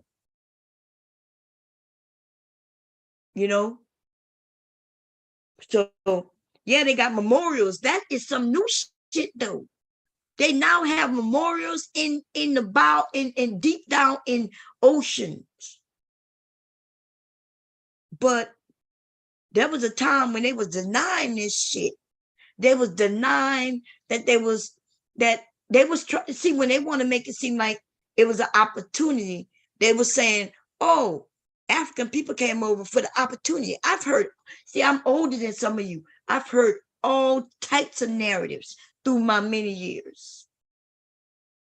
Through my many years, I've heard where they said the white man went over and traded with some black people, and they traded or sold the black people, but the people wanted to come to a new nation, new territory, a new world, right? That's what they call a new world.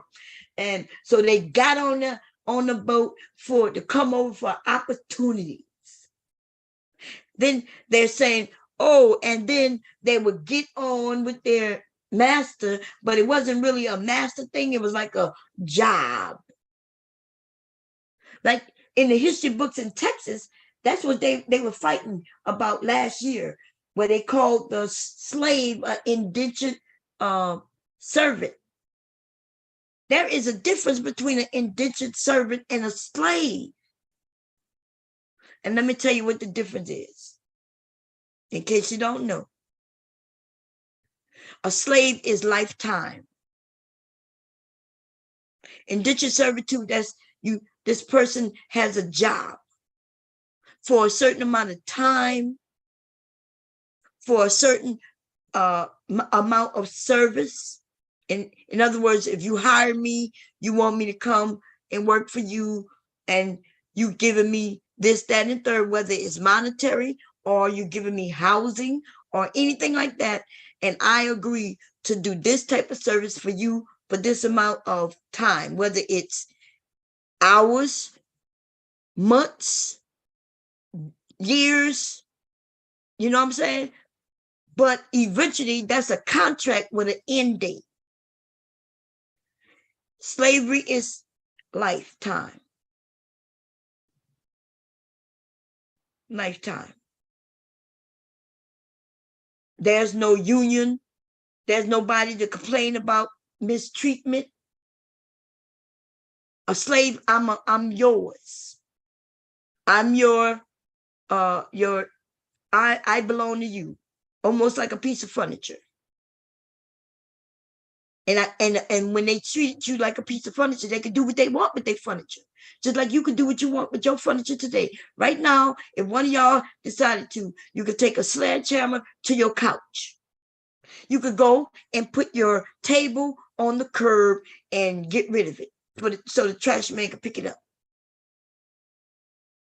You could treat it how you wanted to treat it. You could take it out back and burn it, as long as you can burn something. You know what I mean? It's yours. Forever, it's yours. Or you could give it away. A slave, if we don't understand that a slave was worth money, lots of money. A slave wasn't like, a slave was lots of money. So when people say they used to take babies and feed them to get alligators, I just want you to know that that wasn't a practice. That may have been something that somebody's done. It's a storyline that was passed along from some dumb person who did that shit. Or maybe this baby, there was something wrong with the baby where it was not useful to them for nothing. Which we do have to understand that there were, just like they have babies born with issues today, babies born with issues back then. Okay?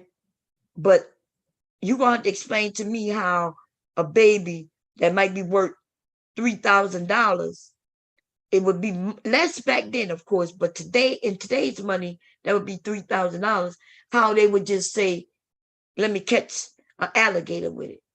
An alligator that might be worth, in today's money, $50. So they're going to take something worth $3,000 to catch something that's worth $50? That don't make sense. Okay, so there got to be something else that was going on. And even when that, if that did happen, and I'm not saying that it never happened, but I'm saying it's not a practice that happened. It's not something that you're going to find it happening and being a practice that most of the slave owners participated in. Okay? Generation is between 20 and 30 years. A generation, wait, okay, I gotta go back. Let me go back. I'm gonna go all the way up, y'all, to what I can read. Okay. Bayou Bunny, what's going on? How can you talk about Black people to white people and think they view you differently? I agree. If I talk to white people about Black people, and if I talk to Black people about Black people, and all I do is talk about Black people, and all we do is talk about Black people, and how bad we doing and what we doing and this and that about Black people, and then we're Black. So we essentially talk about, it to white people, it look like we must know. So then they start repeating what we're saying. And how do we get mad at them for repeating what we're saying? Well, it's not about being mad, but what you do, you keep them out of your space. And when they do come to your space, you ask them, well, tell us about white people. Like, tell us about white people. And let's hear what they got to say. You got to ask them. And then when you when you ask them to tell you about white people, it's going to be mostly good. But they will tell you, they'll say, well, there's some white people doing the same thing. And then I would ask them, well, if you got white people doing the same thing, why did you come in our area talking about what Black people doing? And even though they're not going to answer you, the reason they do it is because they assume all Black people, or even most Black people, are doing the bad thing. I gotta see.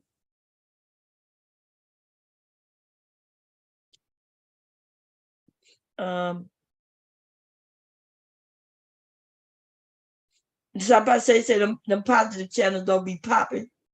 I agree. It's entertaining. Prime breadwinner bring back a loaf. Argentina Playboy said, prime breadwinner bringing back a loaf. Kind of like that. Okay.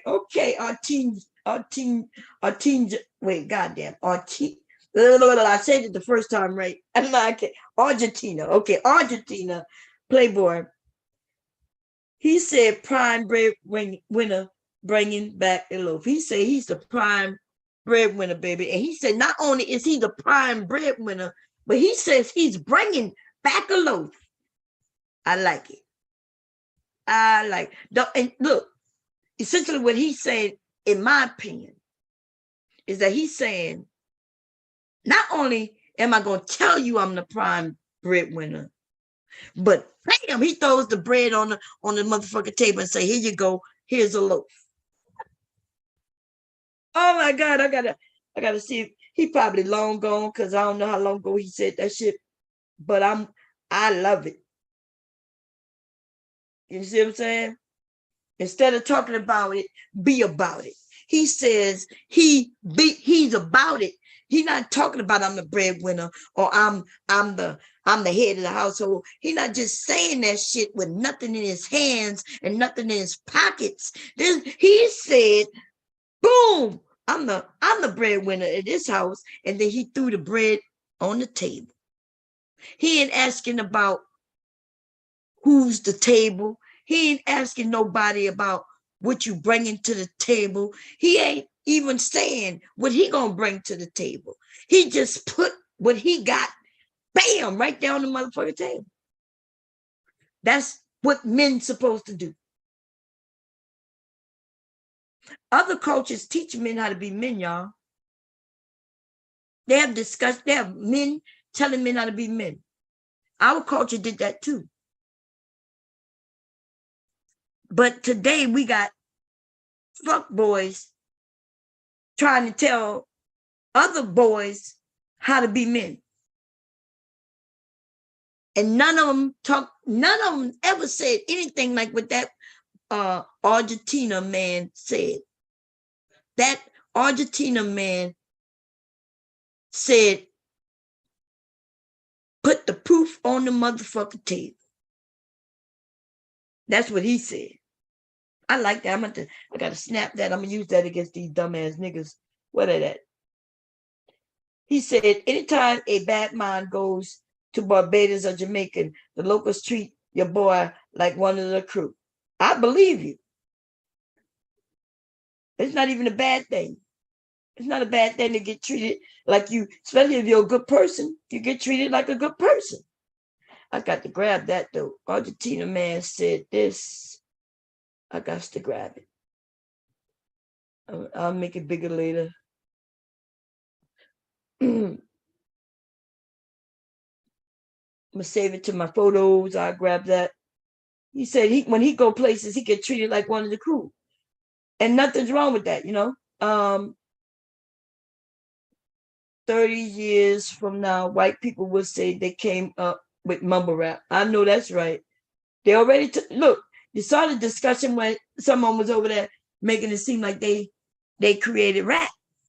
Now, I am going to be straightforward.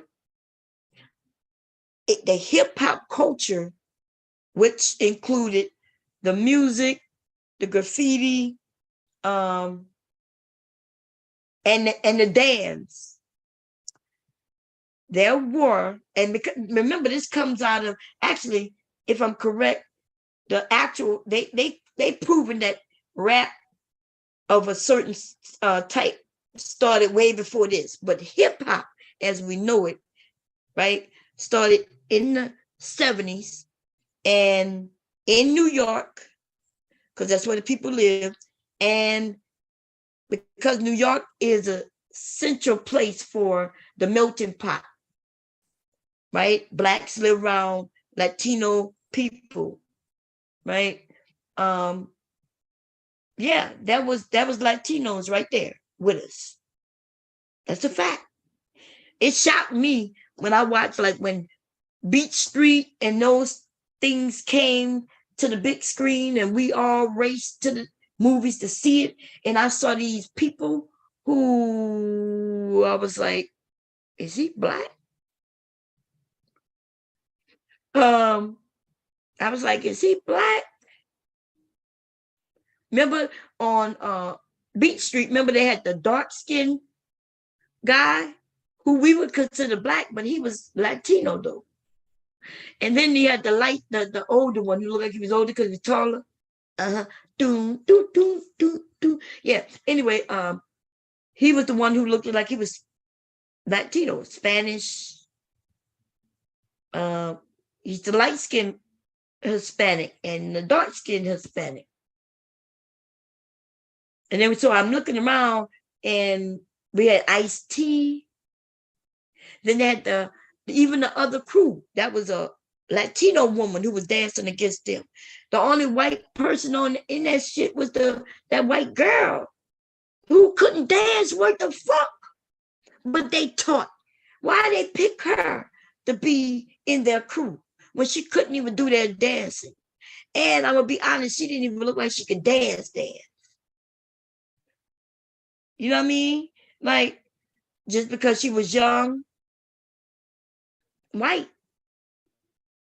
Like all the mother, they have no other fucking woman to choose from, Latina, black, or otherwise. Man, I'm trying to tell you, the women, we was definitely getting in that shit. We were like, we can do it too. Oh man, it's crazy. Ozone and Turbo, thank you. That's right. They are not black. They are Afro Latina. They are that is right, baby.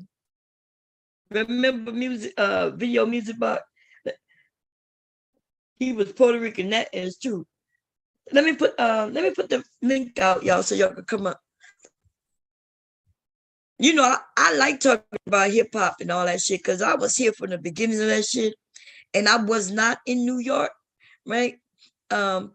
So when New York take the claim, I'm with it.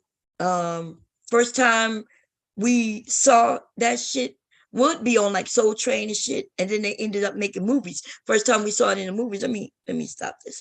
First time I saw it in the movies, you know, because now they see how big it is, they start making movies. But even then, they wouldn't put black people in them. You know what I mean? Like it was almost like you don't even want to include black people. Them motherfuckers started searching out and putting, you know what I mean? Like there was so many black, like in doing these dances. It's so much better than Turbo, you know. So that's called propaganda. Well, they didn't even want to give us credit for shit that belonged to us. So they decided they're gonna go as close as they can without going all the way. Let me grab y'all the link. Let me grab it. I should have it. Let me see. I like talking about. Oh, I gotta stop this, y'all. Let me see. Come on. What am I doing? Come on. Okay, there we go. Boom, boom, boom, boom. Beach Street. There you go, man. Yeah. Beach Street. Is that the link? US. Yeah, that's it. Okay, let me pin it.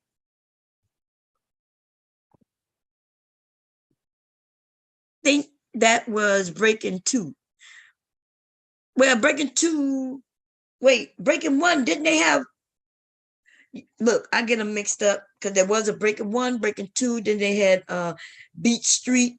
You're right. I thought that white woman was in both though? Wasn't she in both? Oh, you talking about with the Ice-T? Because Ice-T was, I don't know. Listen, I can't remember. I just know I love all three. The first one came out, we was like, damn. See, when the second one came out, everybody I knew, we all jumped on a bus together and we went to the movies. And we went and saw that shit together. Okay. Hell yeah. It was a whole group of us, man. Oh, so the white girl wasn't in the first one? I have to remember what the first one was about. I have to remember. I don't. Let me look look on YouTube real quick. What was the first one about? Movie. And put movie.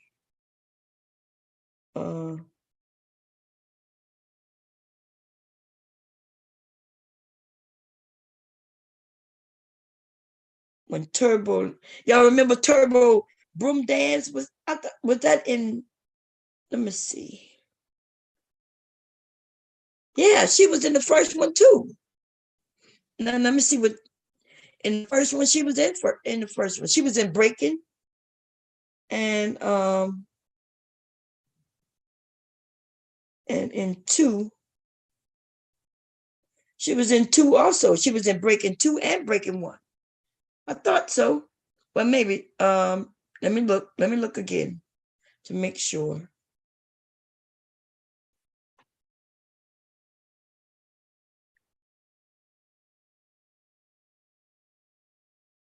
Yeah, she was in both. That's what she. Remember, they met her in the first one. And if I'm correct, because I get them mixed up a little bit. Let me look it up. I'll show y'all. So I get them mixed up because remember there was also something before Breaking came out, which y'all so young y'all may not know. But remember they had Flashdance, right? Flashdance was also about a dancer, which was a stripper. Which me, I'm gonna be honest. That's why I wanted to dance because of Flashdance. And Flashdance, she was a stripper, right? But first, let me look up Breaking. Let me share the screen first. Let me do that so y'all can see what I'm talking about. Let's see. You'll see how we get into one thing and we start talking about something. No, Devastating probably gonna know a little more, well, because y'all got the memories. Y'all got memories that I already admitted. My memory not that great. I could start getting things mixed up. Hey, Devastating, is that you? It's bomb, yeah. Yeah, how you doing? All right. You're driving? I'm at the airport chilling now. Oh, okay. Oh, I thought you had the cameras off. You could turn it off. You No, let me turn. it was automatic last time. I know. Oh, okay. It's all right. You know what? Yeah, I didn't set the settings. I just turned it off though. It's all right. Yeah, it's all right. Okay, so go ahead. Yes. See, remember when we used to have the settings? It Yeah. would stay, but now Yeah, that's what I was trying. At least I thought that because we did it a couple of times, and one time I swore it stayed no matter what. Even if you did it, if you did it and went to bed, when I got it, whatever you said, it was still there. Now that shit ain't the same no more. At least the last time you gave it to me, I think either Kira did it or I had to fix it up. Yeah. Yeah. So at first, every time I would start, I had to go and check, change it. But Yeah. then it started to stay. Okay. So I guess they did a setting and made it to where if you change it, keep it out, then I didn't have to change it anymore. But then they did an update recently, like the last couple of weeks. Yeah, like in middle of March. I remember that. Like now March 18th. Every time I come on now, I gotta change it again. No matter who get it, even if you flip it off and then come back, when you flip it off and come back. I don't know. Yeah. Oh, that might be true. I don't even know. Yeah. But I know when I come up, I usually remember before I would say, before I let people up, I remember to go check it. But then I didn't have to do that no more. I don't know if when I gave it to others, if it switched back or not. Because I'm not sure if just the host. Have you ever been a co-host and can you change it? Yeah. As a co-host? Yeah, as a co-host, not the host. Kira was the host from the time and I changed. Oh, okay. So see, that could be something too, where other people go and changing it without you knowing. Yeah. You know what I mean? I didn't know either because I didn't do it because I thought you had disabled that I wasn't even aware that was even possible. Yeah, they keep changing shit. I don't even know why they making. I'm gonna guess I'm gonna have to write in some suggestions because they have been making some updates and making things good. The little widgets you was talking about yesterday. Yeah, I was trying to. I don't know how to use them shit. Yeah, we could make this shit like almost like a TV show with a background and make it look like that we all would have, and our name would just pop up. But I ain't got time to read that shit. But I know that shit tedious. Yeah, the features are all there, but shit, that shit ain't no goddamn simple push one or two buttons. You gotta set that shit. Then you gotta type out however you want what the text to be. Like, look, I pushed the button one time and thinking it would go, and when I realized, okay, they want me to do more, I was like, okay, I'm gonna not mess with it because I ain't got time to read that shit. Like, one day I'm gonna just have to sit here, and and figure shit out maybe. But it's not really working really. Like if I was really getting paid or some shit like that, maybe. But we get up here and we just our conversations just go, you know. Yeah. And I don't think it really matter about all that. But what you remember Breaking? And wasn't that white girl in Breaking also? Yeah. Yeah. Yeah. Kind of remind me of them girls that used to be in the Fame series. Yeah. That type. So See, they were dancing, but they weren't, like you said. We were dancing. We were hip hop. We were doing our thing, but they were dancing, art dancing, school dancing. It wasn't the same. Yeah, yeah. So I wasn't so inviting to that crowd initially. Remember, I'm a DJ. I'm pumping Herbie Hancock. We doing our little contest to Herbie Hancock, Rocket, and all that, and Planet Rock before Breaking came out. Yeah, yeah. Hell yeah, man. So yeah, you're right. I'm glad you mentioned Flashdance because I didn't even think about that. So Flashdance was on regular TV, y'all, and so that was the introduction. I think the Flashdance did come out after hip hop, but they focus on dancing. But didn't they have that black boy who also knew how to street dance? What his name? Leroy. Wasn't his name Leroy or some shit like that? Yeah. He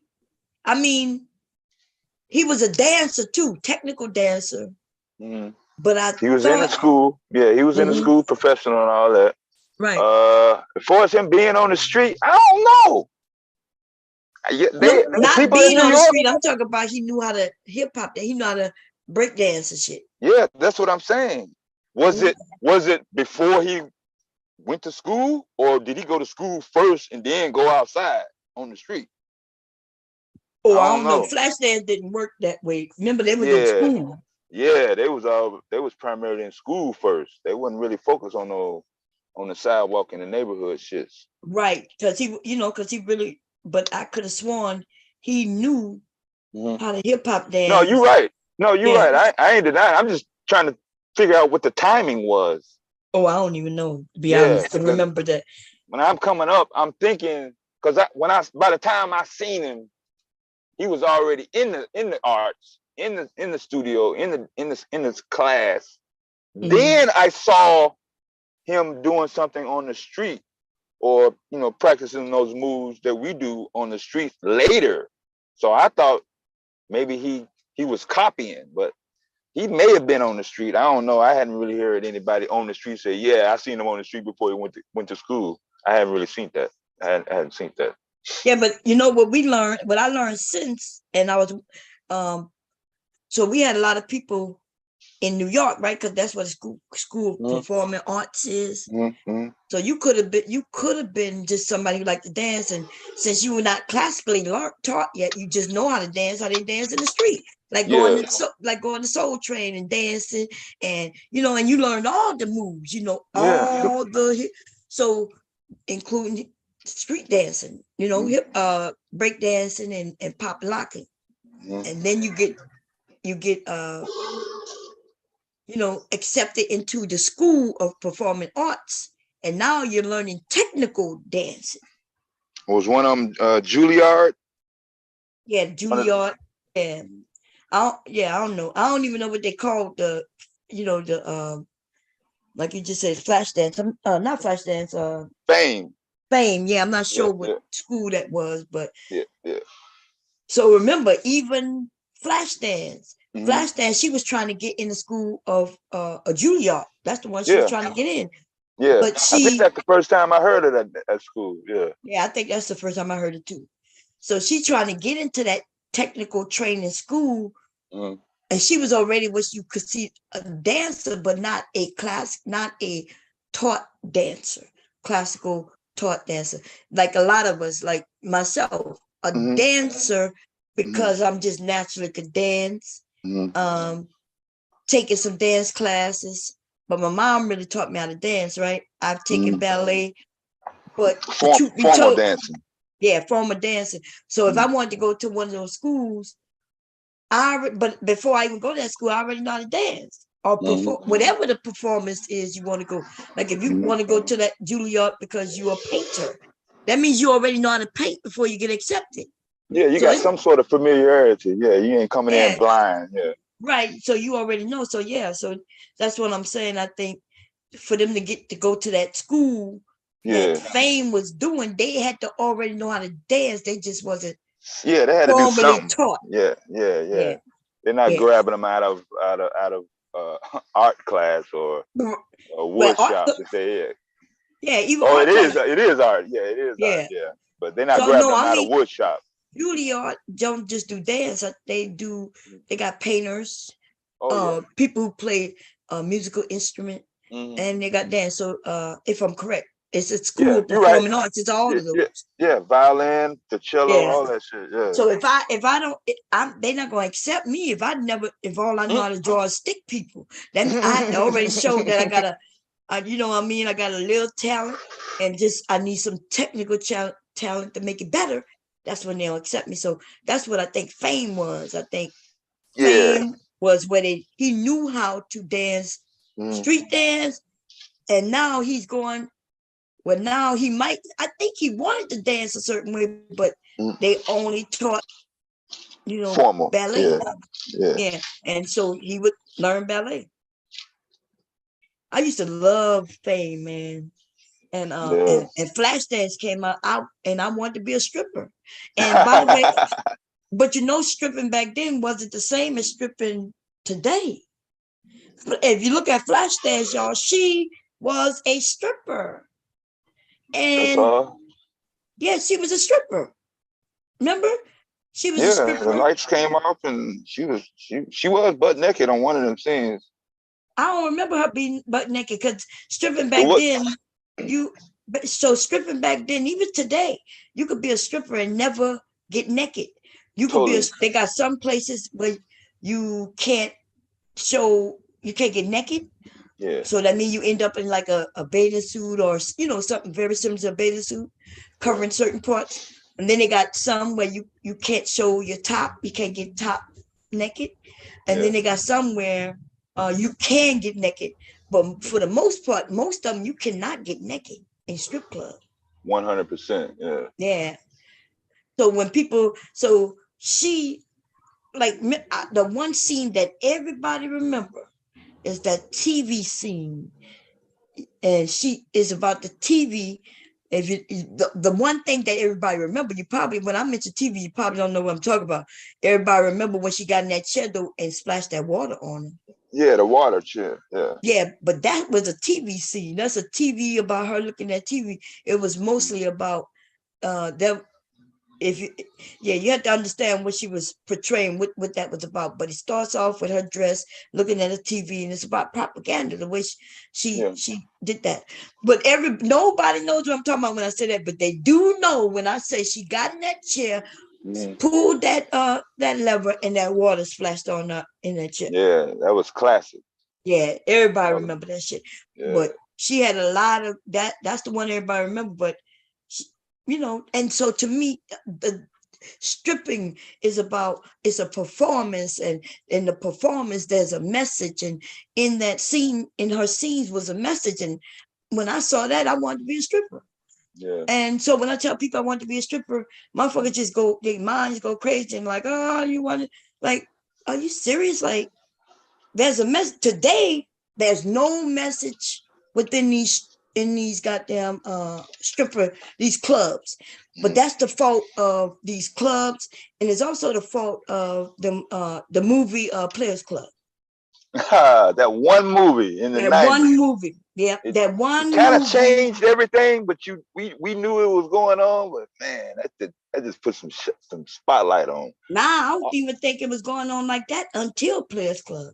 Like, Players Club, they had strippers, but they had stripping club.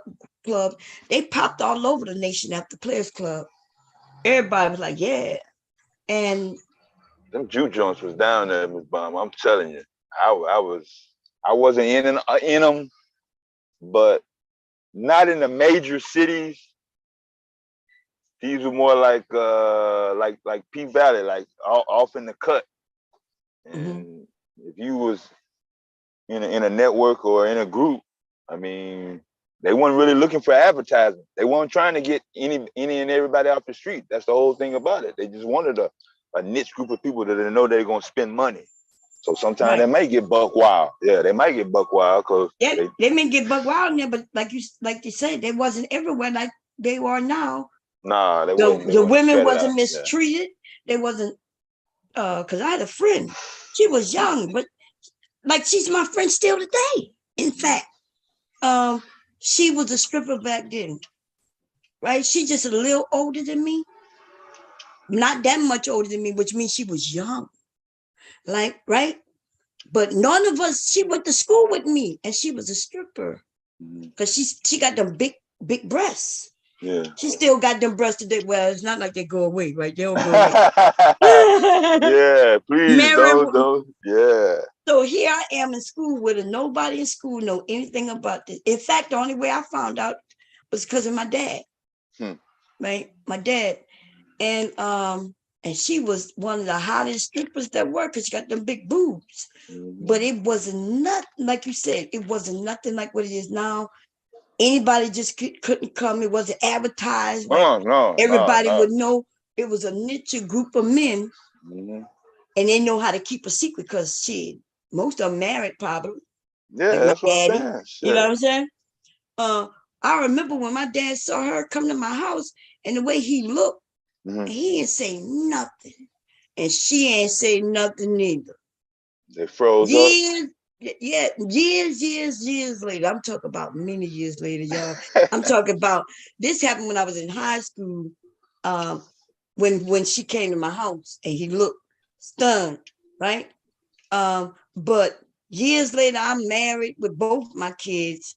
My little sister is an adult when Mary told me. Mary was like, yeah, remember I came to your house years ago. And said, I saw your daddy saw me. He was like, I saw the way Mr. Manuel looked at me. And then she told her, she said, she was like, well, she worked and she knew it from there. Mm-hmm. Oh man, it's something. But like I said, today though, look what happened. No wonder they had it like that. Look at what we see here on YouTube with men just looking at women on their Instagram, and the women are doing nothing but having fun. Like what you see Kim Kardashian over there dancing with her kids, but because she got a big butt. Or you see Carly B get on shaking her butt, and then they calling them thoughts and shit. These women not even getting naked and they calling them that. So just imagine if they know that she's a stripper. Oh, you got what's that? Hold on, I'm trying to. Yeah, it's right next to me. Hold on, I'm gonna just mute up. Hold on, till I fix it. Yeah, but let me look. I'm gonna mute you because that's loud. Yeah, that gave me. I gotta take some medicine. That gave me a headache. Anyway, let me. So yeah, we were talking about breaking two. Let me look at the chat, see what y'all saying. Because sorry, y'all started talking to devastating. It got all off. Yeah, so I see Turbo and Ozone, man. Yeah, buddy. Oh, I forgot all about Crush Groove. But Crush Groove wasn't about dancing. What the fuck that was about? They had dancing in it, but so when we look at let me share the screen and go to it. Let's see.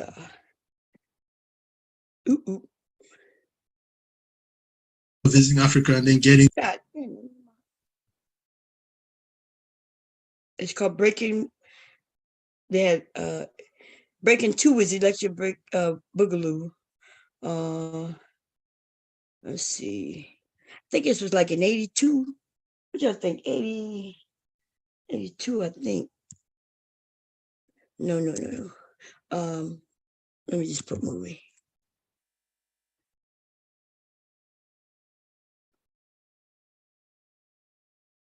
So in breaking the first battle, and the reason they found the white chick is because, if I'm correct, they brought a chick out, even though she couldn't dance. I don't know what that chick was doing. Like, to me, when I saw that, and I was like, what in the hell is she doing? She couldn't even dance, that chick, right? But neither one, on neither side could they dance, right? The men were doing their thing though, but then they had girls, and I think that tells me a lot about the producers of the movie, right? It tells me a lot about them. When we look at movies, instead of just looking at the movie, it's good to look at a movie and enjoy yourself, be entertained and all that.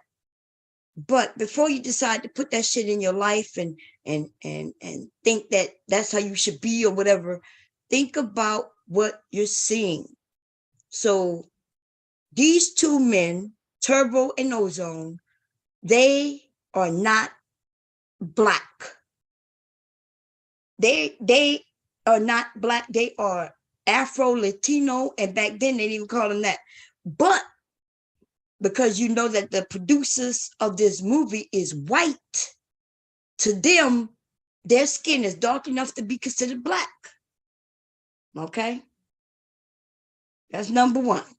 Number two, it also told me that they didn't know much about our culture because they had a white woman on one side going against a Latino on the other side.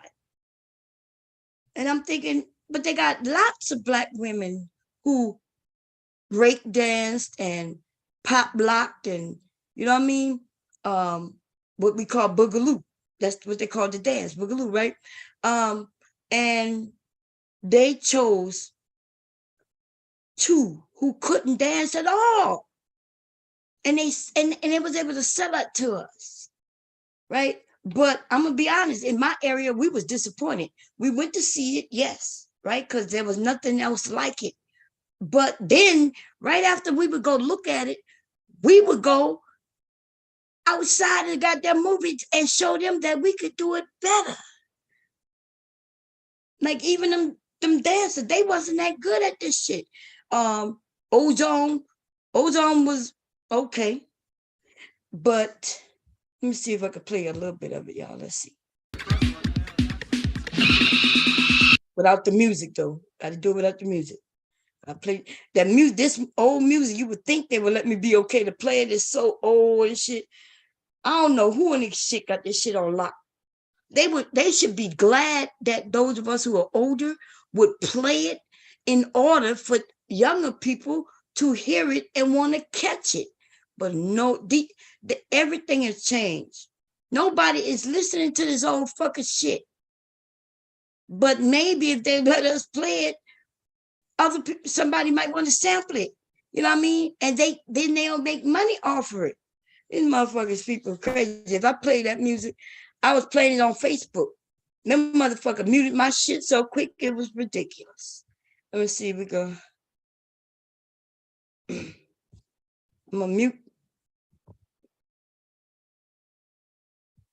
There we go.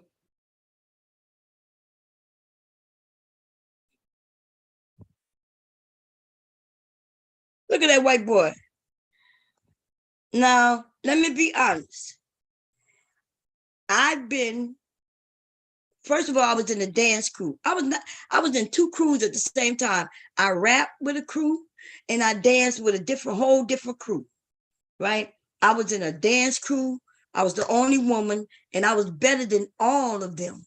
I was their secret weapon, just like they're gonna pull out her on another woman, right? Y'all saw how they pulled out a woman on them two. And I don't understand why they just sat there looking at each other. Because she wasn't that good. She wasn't even good at all. And that's that, you could tell the mentality of the person who produced this shit. Girls win against boys and boys win against girls. The thing about the advantage of a girl is only if she's really good. If she's as good as the guy, then she will win. She don't have to be much better than him. But just the idea that she's a woman and as good as him, she win. But The chick who came out on them wasn't good at all. Wasn't good at all. And so I don't know why they just didn't battle her. It was almost like, so and that's how I know the person who wrote and produced this movie had no idea about our culture. Because let me tell you something. A boy had no problem battling my ass. The only reason they didn't battle me because I was better than all of them. So just like she's their secret weapon, I was the secret weapon. And I only came out against the best, the other person, the best, which was always basically another boy, right? And I say boy because we wasn't men and women at the time. We were teenagers. Okay. So here we go. Look, and also, you see that white dude? That's what I wanted to point out. There was no motherfucking white dude around us dancing like this. He don't even belong there. Yeah, he's not even in beat. What's going on? That's right. He's not in beat. He wouldn't have been around because if he's not in beat, he's not even into that type of music. He's not into shit. He wouldn't have been there. He definitely wouldn't have been in the front of the circle like this, even if he was at the place to watch. Yeah. You see what I'm saying? Everybody else just standing around, people nodding their head, and this dude is doing some goofy shit. He would have threw everybody off. Everybody would have been laughing at him. No battle would have went on. We would have been laughing at him like, dude, what is you doing? But yeah, we used to sneak girls in our practice. We used to ask them, do you know how to do this? Do you know how to freeze? Can you shit, we had a girl on our team. We said, fuck it, hell. We're gonna do just like that. Shit. We won some, we lost some. Shit. Other towns and other schools had secret weapons just like everybody else. Shit. That's what we did. We listened to the radio, we had tapes, we had contests. We was about encouraging, we was helping. We wasn't about shaming. I'm not sure what this campaign about. The first thing you gotta resort to is tear down another motherfucker's character. Right. You know, just because you were better than them don't mean you was enemies. You just you could be friends with each other. You just on different crews. We talk trash. I mean, but we ain't want you to fucking die though. Right. Damn. We wanted to kick it with be like, good, he died. He should have died. Yeah, he died. I'd be like, God damn. Like, my God. But yeah, the white boys, hey, they had the surfers, they had the golf courses. I mean, my dad was into tennis. I mean, we went, black people weren't really set up for that. So I ain't gonna even count that. But yeah, they had their little circles and shit. We weren't going up in there at the time. Let us have this one thing. Damn. Nope, they want to take it from us. Look at her. Why this can be at a party coming in with a white boy, with a black boy. You see that? But you're right though. In terms of reviews, I don't know if they got Siskel and Ebert or I don't even know what they said. I don't even remember what they said. I used to watch it. But yeah, it was probably the biggest letdown. Shit, we got up and danced in the movie theater. Actually, we did a couple of moves. That's what I'm saying. When he fucked up on that, doing that one move. They didn't have like security. Yeah, they wasn't really kicking nobody out.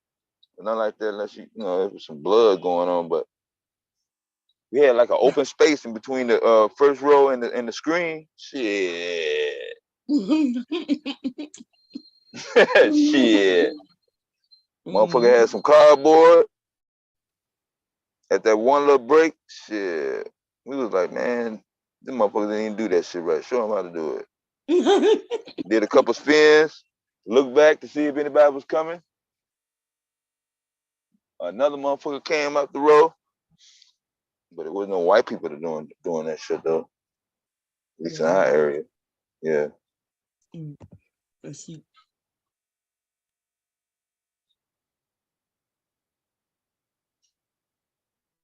Man, we used to have fun. Just imagine, y'all. Y'all see the routine. They got a routine going, right? So that means in order for them to get the routine, they have to practice. So after school or in the summertime, you get together with each other and practice and make something smooth and nice. That kept people from getting in trouble. We don't have this shit going on no more. Like the thing, even if you was in a double Dutch group, the girls will come together and practice. They got rid of all this shit, right? They don't even, they used to have after school programs where the kids can go into, then they started charging. Your kids can't even go to the gym, the local neighborhood gym, unless you got a membership. But you ain't used to do that. If it was a gym in the neighborhood. I think it's auto pay too. Auto pay. What? I think you have to auto pay it too for like 6 months minimum. Or it depends. Yeah, I didn't have to auto pay for 6 months, but yeah, your kids, in order to go, you had to pay. And it's crazy because it's a fucking gym in the community. Originally, it was the community's gym, and now it's not the community gym no more. Now it's a paid for gym, and that means nobody in the community can go unless your parents can afford to pay. And that don't make no motherfucking sense to me. They had a Boys and Girls Club right there, the gym near where I used to live, and my kids, in order for the kids to just go in that bitch, you gotta have a membership. Please make that make some fucking sense. This is not a gym where you like a LA Fitness or nothing like this. They don't have no fitness equipment and shit like that. They just have a big gym where they could go to play basketball or volleyball if they set that up, and all this stuff for the kids. And you want the parents to pay. Now I can see if they don't live in that community and they want to come over. I could see that, but why did you put this gym in the community? Back then, it was a gym, right? They took away all of that. They took away everything for the kids. I remember my niece. I taught my niece them how to play hopscotch and jump rope and double dutch. But my mother-in-law didn't want me to do it. She'd be like, "Get from in front of my yard." Like I was the adult, right? And I'm there with my niece and my niece's friend, little white girl, and a couple other little girls. And I would just be outside playing with them, teaching them. They didn't know how to play, but she was young, right? She probably was in first grade, second grade. And I'm teaching them what I learned when I was their age. But my mother-in-law would get from in front of my yard. Like, what? Where you wanted to go? So I decided to get from in front of the yard, in the yard, and get on the street. And she was mad at that. That's when I started realizing if we got people like this who got children, my niece lived with her. You would assume that this is a family with no children. A family with no children don't want no children in front of their house. I get that. A family with children, where you want your child to go? So the way, look, so they got somebody in my family. I'm gonna just tell you this. This is what I would say. The things that they don't like that about her as an adult, I'm telling you straight out the gate, they raised her. And when I say they raised her, yeah, that mean streak in her, not wanting to be around other people, deal with other people, she was taught that. Yeah. Wanting to know why somebody looking at her, she was taught that. You understand what I'm saying?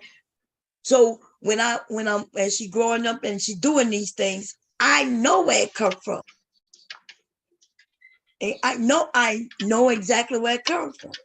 That's why, yes, if you're teaching your kids to be a certain way that you are, don't be angry when they're adults and being that way, because that's what you taught. And that's all I say. And I have another niece, the things that she's doing that came from the side of her family. So, like, you watching your family, you watching your children do things, and you're shocked that they're doing it. I don't know why. Shit. Here we go.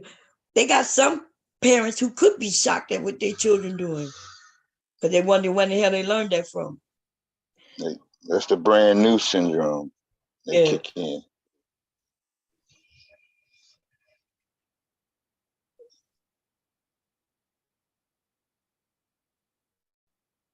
See how they could be in each other's face back then? But remember I don't know now, if about that. somebody do that, they fight. Yeah, they could be in each other. You could get close. You couldn't touch them, but you Yeah. could. I was able to get right in their face because they knew it was just us dancing. Yeah, we had little groups. Our practice area was the band room, and Mrs. Harris let her use her classroom to practice. Oh, Yeah. goddamn! Yeah. Your school, like y'all do. We was on the street. She was kind of young, like close to my mother's age, so she was listening to me on the radio and shit. So yeah, out of all the teachers, I figured she would be the one to say, yeah, give us an hour or something, Shit, one night she let us go all the way to like 8 o'clock, practicing moves. She came with the key, said, y'all got it? Said, yeah. Wow. So that was community support, Yeah, that is, yeah. Yeah. But the school was right there in the neighborhood? Not close to where I lived. It was centralized to the area. Our high school was, yeah. And see, when they brought her out, and they looked shocked. And then, I don't even know what she's doing. They barely showed her until she danced with him. That's when they showed her.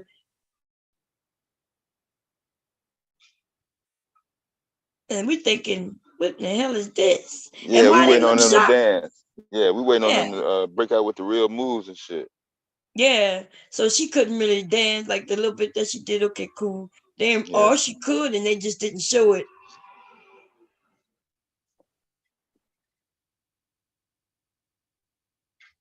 And then why would they look at her? And then she automatically won. But she automatically won, I guess, simply because they didn't want to go against her. Yeah, I'm with you on the producers and the makers of this film. They ain't been on the street. They're not black.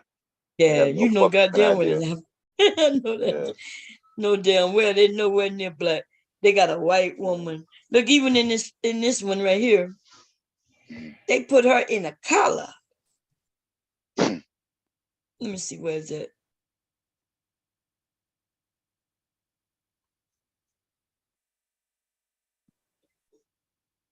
She don't look nothing hip hop. You see that shit she got on? Where is that?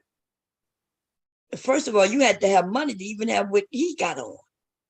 And there's something like he got the belts, leather, the shoes. You know what I mean? We used to come up with some shit and make our own style of what we got. He looked like he got a hat and shit. Yeah, that hat was $100 back then. I had one. That motherfucker is dancing in some shit.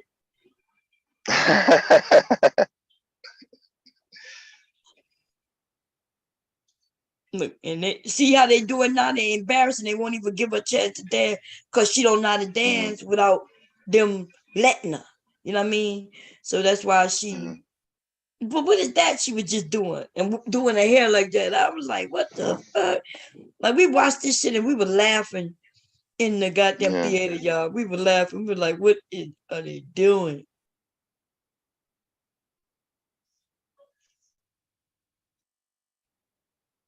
Look at his shit right here. That shit was funny. I like that. He started playing with him and shit. Man. And then this nigga gonna break out with what she taught him. Looking like what the hell is he doing? Like he doing that Michael Jackson beat it thing right there. Yes. Yeah, I couldn't get past that top, man. I was like, yo, man. Yeah. So you see what I'm saying? Like that's the I don't remember ever seeing anybody with kind of like that. Like, and it kind of made him look fruity a little bit to me.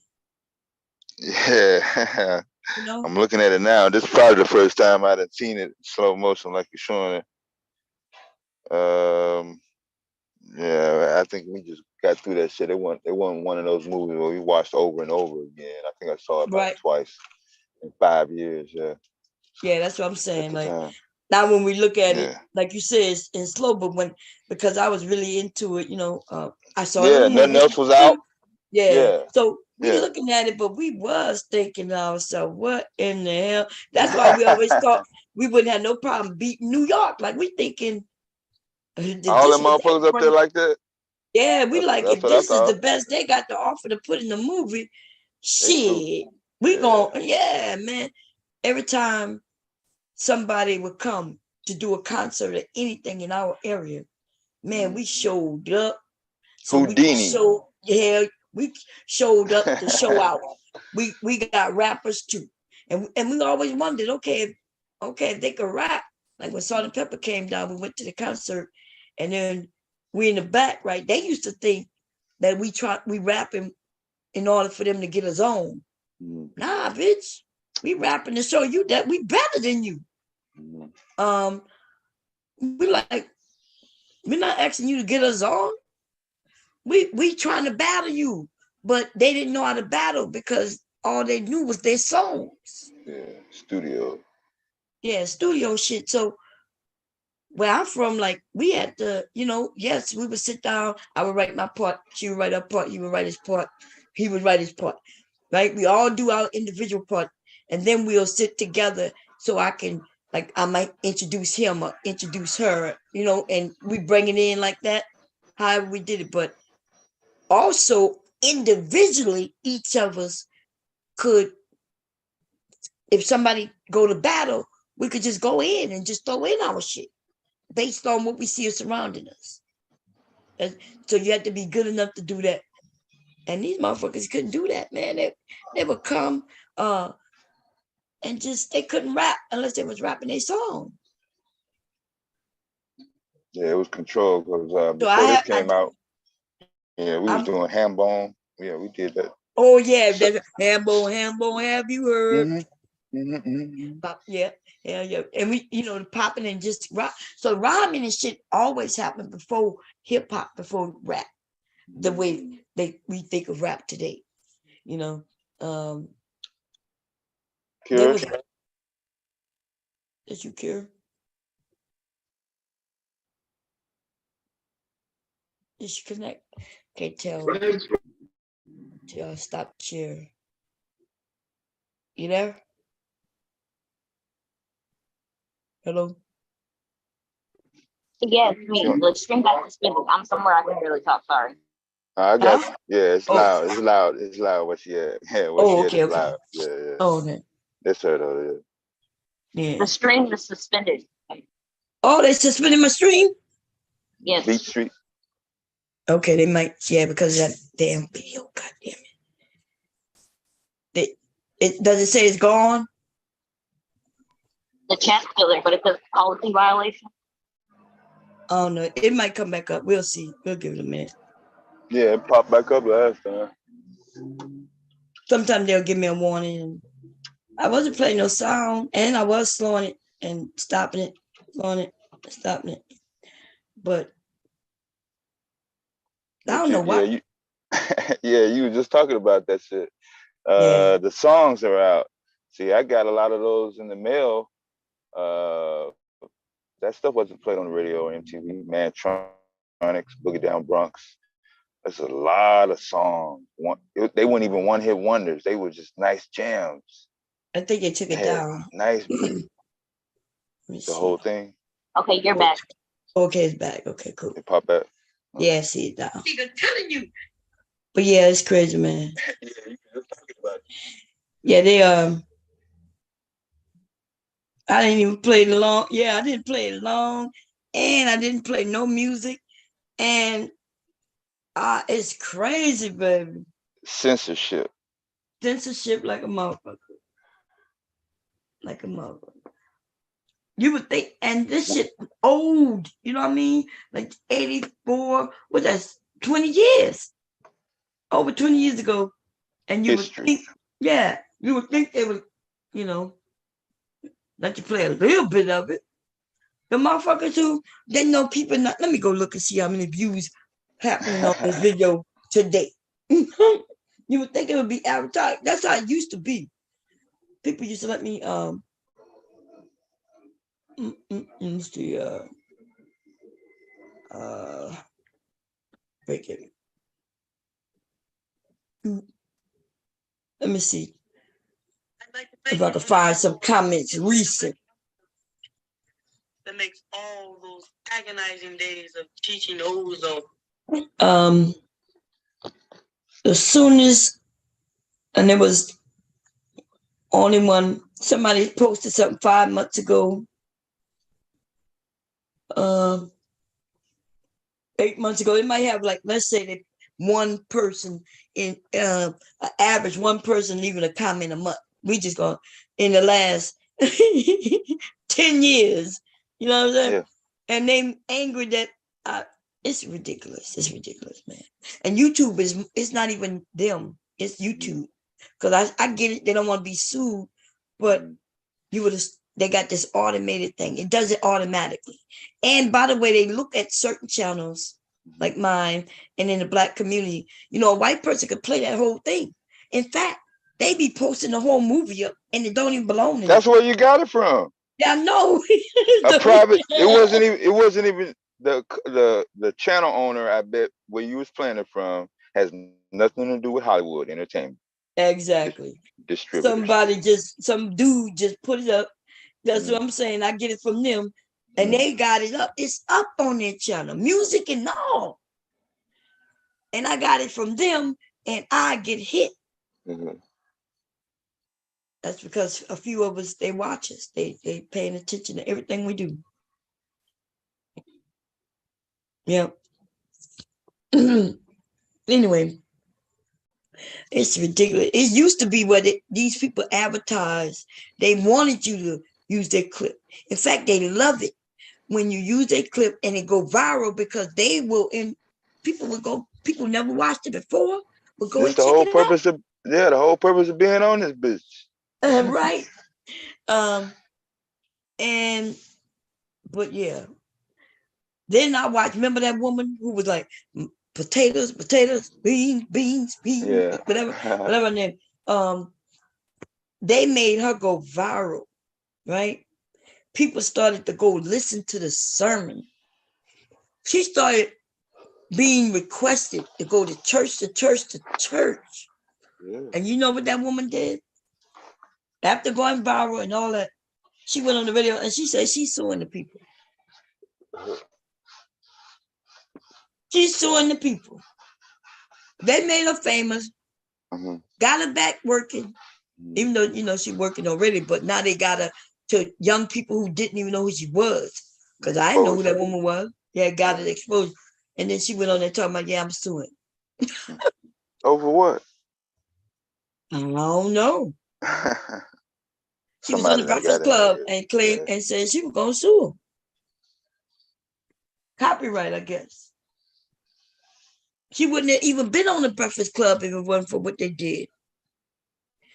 Right? Now she on the Breakfast Club because of that. And then she says she's suing them.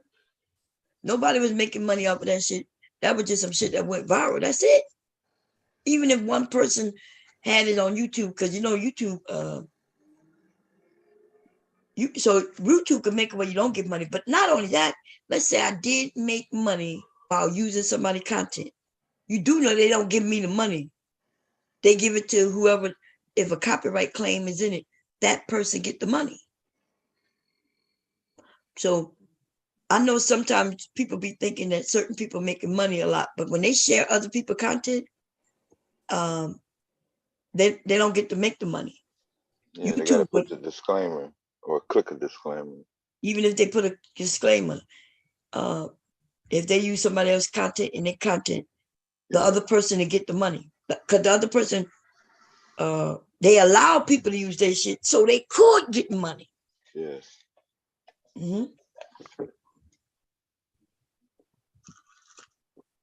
So like for a channel like me, I wouldn't make money anyway. Remember, because we review other people's shit. Yeah. By us reviewing other people's shit, we wouldn't make the money would go to those people. Already. Yeah. If I was monetized, the money would go to them. So that's how it worked. So and I think I review people's shit. I don't know if I review people's shit more than I not, but we usually do end up reviewing people's shit. You know, some people don't take me down because they like me. They like Kendra. You notice a lot of people not reviewing Kendra anymore. I'm not sure if y'all noticed it. Because she knocked them down. Yeah, she knocked them down. Yeah. She didn't knock me down. That's why y'all hear me. I'm always saying good things about it. You know, I'll be like, I like Kendra. Yeah. Yeah, she said something about it one time, I think. Yeah. Somebody asked her, I think. And yeah, I think it was Jay Prince, I think, was the one like, yeah, I reviewed you. And she said, and she stopped him and said, yeah, well, I don't like that. He was like, nah, but people, and she was like, yeah, but people take my content and da da da da da da. And she said, she don't really like that. And so,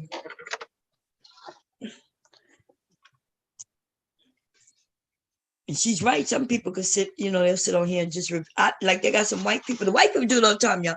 My husband look at a couple, and all they do, I think it's on Tuesday nights, is review other people's shit. The whole stream, they play it and then they laugh. They be like, "This is funny," and it do be funny. They do he pick some funny clips and shit, and then he go to the next clip, and then to the next clip, and to the next clip, and they be making money.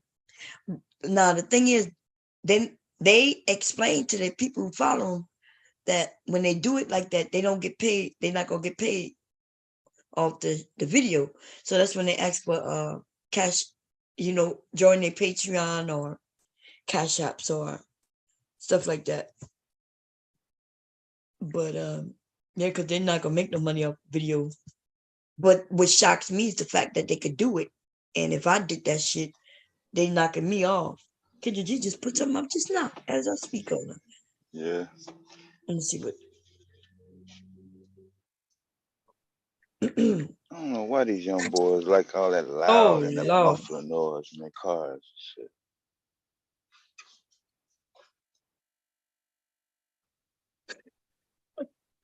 Hold up a second. Let me see what this.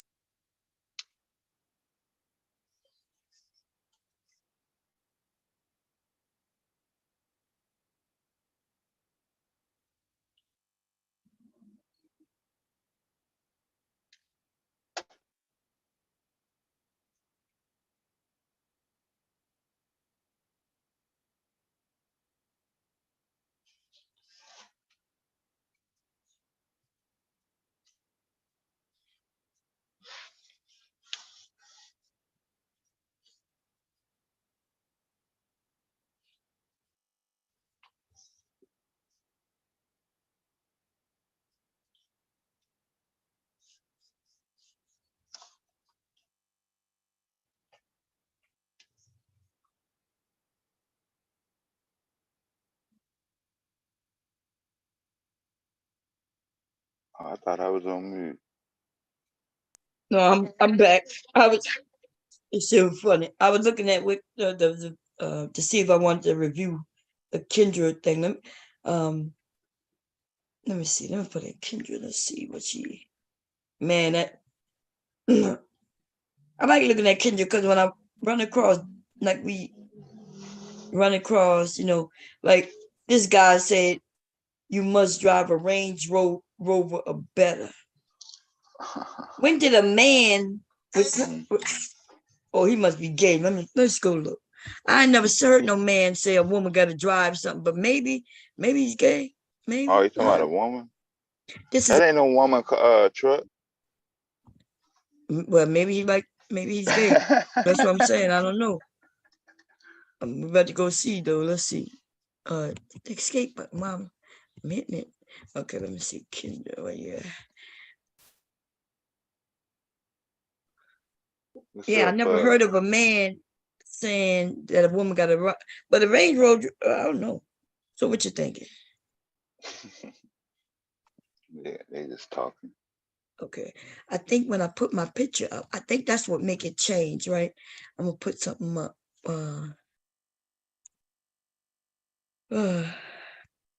Okay, any picture, don't matter. Anything. So I'm gonna have to hit this, and then I gotta hit that. Baby. Can I tell you? Can I tell you Oh, something real yeah. fast? I just walked You did in from a date. for a new date already? Oh, Well, that's that's the the title. thing. I was like, it Yeah. went so well. okay. I should have known. Soon as that it said you must drive a Range Rover. Wow. That's Like, that's in the title. yeah. You Oh, said shit. you must drive a Range Rover. Yep. But you know what's weird? You That called it, damn. You called that shit. Wow, y'all. I'm not even gonna review it. Not because he gay or anything. I don't care about that. It was just that The whole concept. I just wanted to know, like, who Would say says some you gotta shit.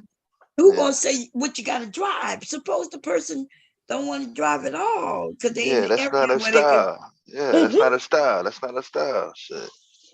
You trying to give her a style. Oh, him, yeah.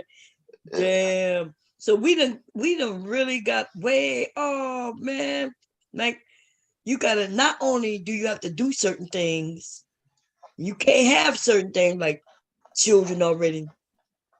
But you got to now have a certain car, not a car, but a certain type of car. Wow. And you know, somebody making 80K, paying 80K on a car is in the Range Rover something like 50 to 80K. Yeah, one of them type. So you want the person to make 80K, but you want them to have a Range Rover too? Mm-hmm. Oh my, like how much is a Range Rover? Let me see.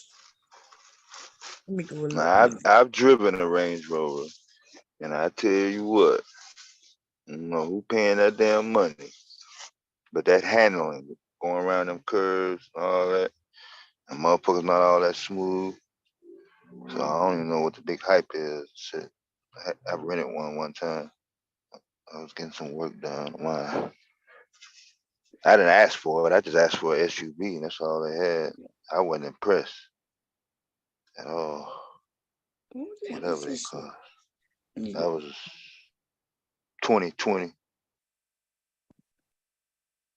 Let me see.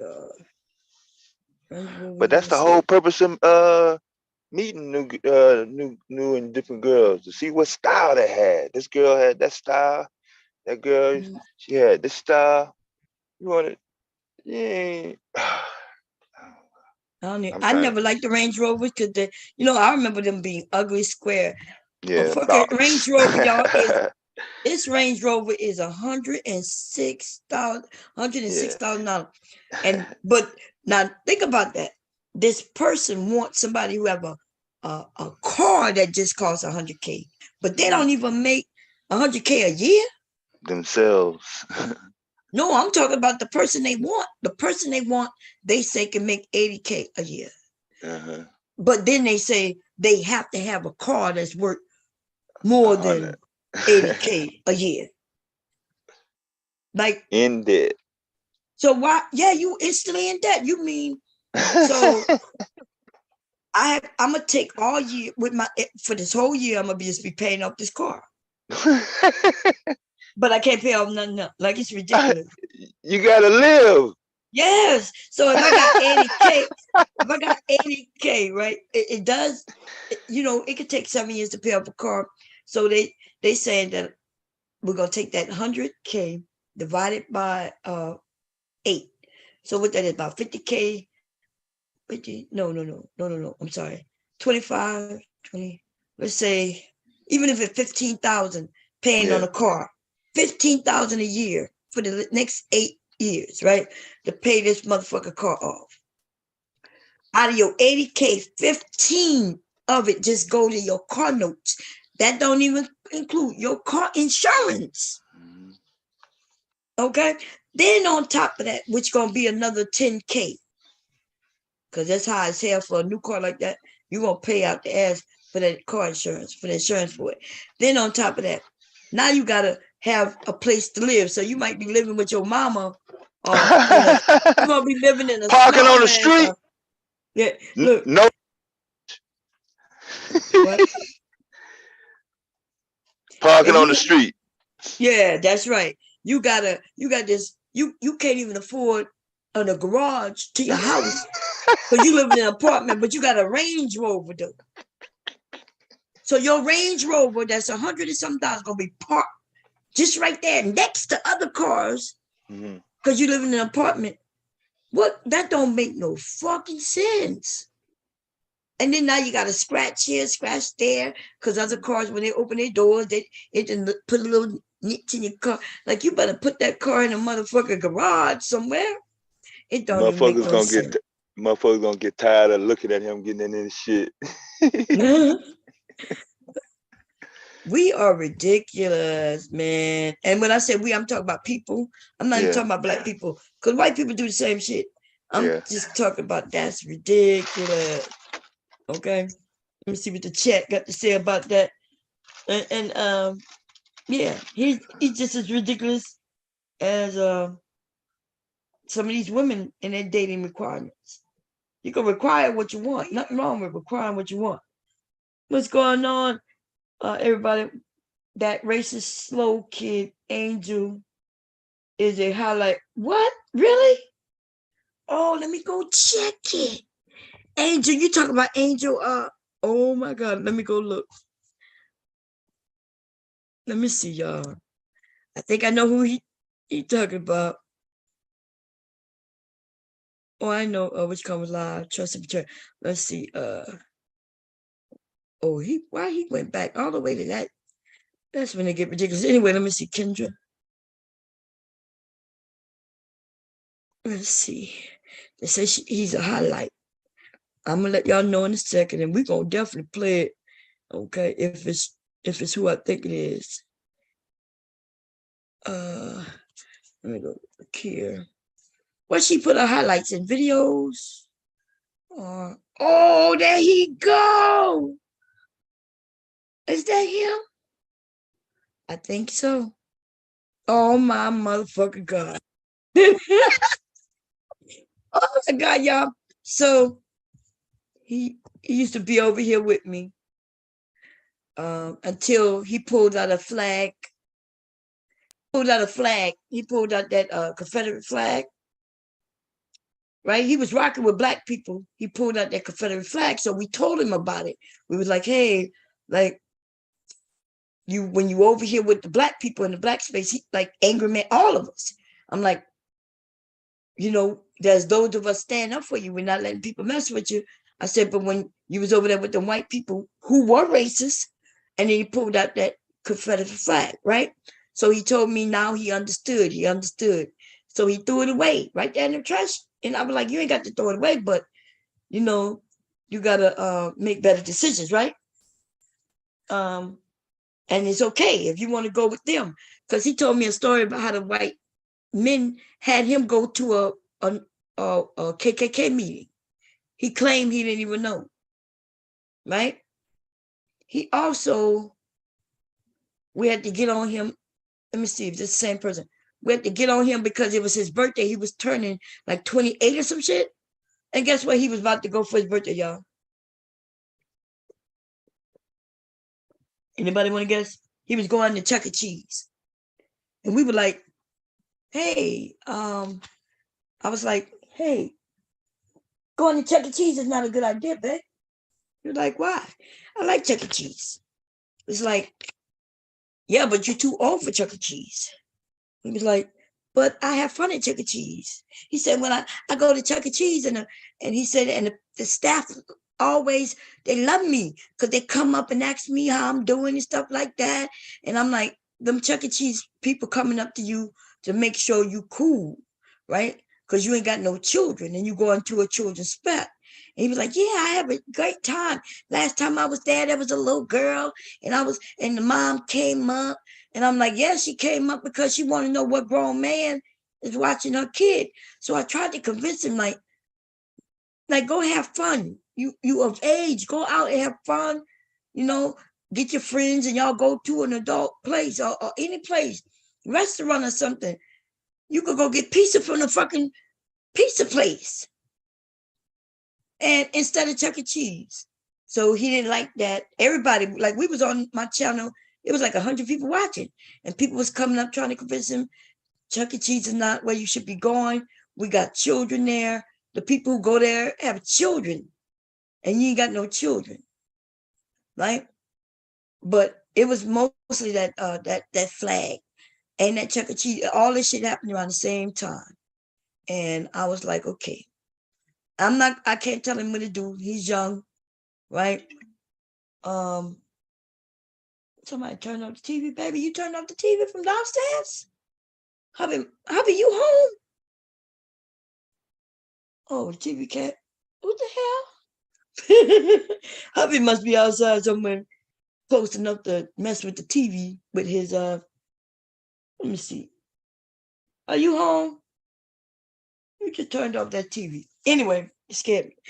So yeah, hubby said Chuck E. Cheese is full of single moms. It's like, honey, he wasn't there to look for no single moms. That Chuck E. Cheese is not filled with no single moms. Lord have mercy. What is you talking about? Chuck E. Cheese. When we went to Chuck E. Cheese, when was it filled with single moms? It was filled with people with their children and their other family members, because that's usually where we take our kids for their birthday parties when they're young. Hubby just said it filled with single moms. God damn. Like we said, you men, man, you men. Anyway, let's listen to this shit here, y'all. We're gonna do a fair use, baby. I got to do the fair use speech. Okay, I might have to put that shit to a beat next time. Okay, I'm gonna write one. Okay, so listen, I am a American citizen of the United States of America. You understand? And I have certain rights, and I'm gonna abide to my side of the rights, and I need YouTube and everybody else to abide by their side of the rights, right? And this is what my rights is. I have the use of the full rights. I have my full rights to use the fair use doctrine, right? The fair use doctrine, which says that I have the right to review other people's content in order to educate or to criticize, which I'm gonna do both. I'm gonna try to educate, we're gonna have fun, and I'm definitely gonna criticize if need be. Okay, so I have the right to that. So if you're listening right now, fair motherfucker use, baby, fair motherfucker use. And here we go. Hi, what's your name, honey? First name Angel, last name Munoz. Okay. Where you calling me from, Angel baby? The 48th beautiful state of Arizona. Beautiful state of Arizona. How old are you, boo? 33. You may be surprised, but I get that a lot. A lot of people think I'm not a day over 16 to 21 for how I look. But when I explain my actual age, it always surprises them, and I actually get a happy kick out of it when I tell people how old I really am, when they think I'm like younger than I actually look. Okay. They normally think you're 16, you said, honey? 16 to 21 is how they normally think I look like, just because of my facial structure and the way my body is and all that. Okay, got you. Angel, what do you do for a living? Okay. I told you he was 28 when his birthday. See, I remember things for real. This happened like about 4 years ago. 4 years ago. Yep. he was 20. He was turning 28. When I'm 30, 31, 32. Yep, that's right. That's right. The only yeah, that's right. Look, he think that's why Kendra like. I don't know what I think he's confusing. People don't think he's younger based on his looks.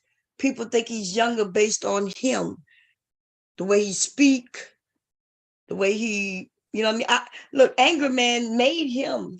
Angry Man, he was mad at Angry Man because Angry Man made him pay him, join his you know how when you first started Patreon, Angry Man had a Patreon and made him, told him he better pay. So what happened with him, these black men were using him badly to where he had somebody who was taking care of his money for him, right? Somebody had to come in and take care of his money.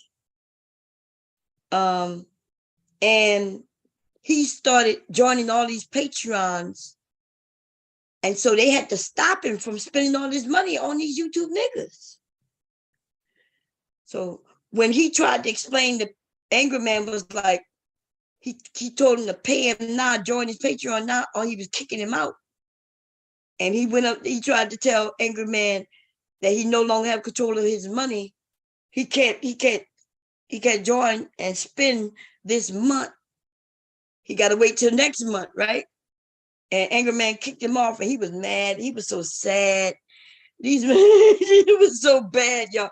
That's how I ended up meeting him and shit. He would come and tell me what Angry Man did him. And he was all in the manosphere space, right? But these are the men who these manosphere men raise. You know, at one point he was a young man, but never that young. He's mentally very young, right? He's mentally very young. Like, he don't even watch this show. He's not even into black women, okay? But he saw a link that he could hit. He probably been trying to get up there all year. And now he finally up there. Wow. Let's hear what he got to say. This shit is sad. And it's sad. I'm glad that Kendra, though, she's good, right? She's not gonna embarrass him or anything. But you know, when she call you bae, she kind of picks up. I like the fact that she pick up on the fact that people are slower. You know what I mean? This is sad, y'all. When he was over here, you know, people, like, I would treat him, you know, I would treat him like he, you know, I would just give him a lot of grace. Just put it like that. Until I realized he didn't want no grace. You know, he didn't want no grace. He want to be treated like everybody else. And therefore, you go on to Chuck E. Cheese, nigga, at 28 years old, nigga. So we telling you shouldn't go. As your friends, we saying don't go. Everybody was like, don't go. And then I was like, okay, I'm done with it. Here we go. Honey. Right now, I'm still like searching for a job. For me, being an autistic, ADHD, bipolar mood, and seizure disorder diagnosed baby that is now going into adulthood, it's been really hard for me to find a proper career. And at the same time, it's like interview after interview. But I do have a job working at a potential shoe store here soon. Okay, so you have a potential. Minute. Wait, but did she ask him? Did she ask him? What she asked him? Because he went into bipolar, this, that, and that, no job having, but I'm gonna have a job, maybe, potentially. What did she ask him?